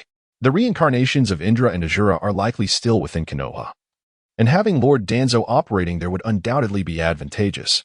As the strongest subordinate under Lord Danzo, it is only natural that I consider his interests diligently. His aspirations should not merely encompass the position of Hokage. Rather, he should seek loftier goals, such as unifying the ninja world to become its Qin Shi Huang, willing to contend against the entirety of the ninja realm if necessary.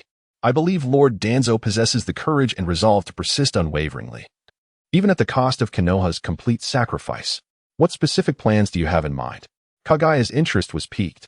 If feasible, he would certainly take action. Tamura Hao retrieved the sake cutter and handed it to Kagaya.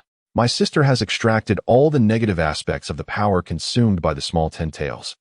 A profoundly dark and malevolent essence, which I have named the evil of this world. This can serve as a foundation to create a dark Ten Tails, allowing Lord Danzo to test the waters. Of course, this amount of dark energy alone is insufficient. I have heard tales of malevolent beings in this world, exceedingly wicked entities, such as those from the land of demons, rich with extraordinary legends. We must seek out similar existences, and once the small Ten Tails reaches a certain stage of growth, it can devour them, using their essence as nourishment for its development, with the accumulated negative power manifesting as the totality of this world's evil. We should find an opportunity to provide Lord Danzo with a dark Ten Tails, enabling him to become a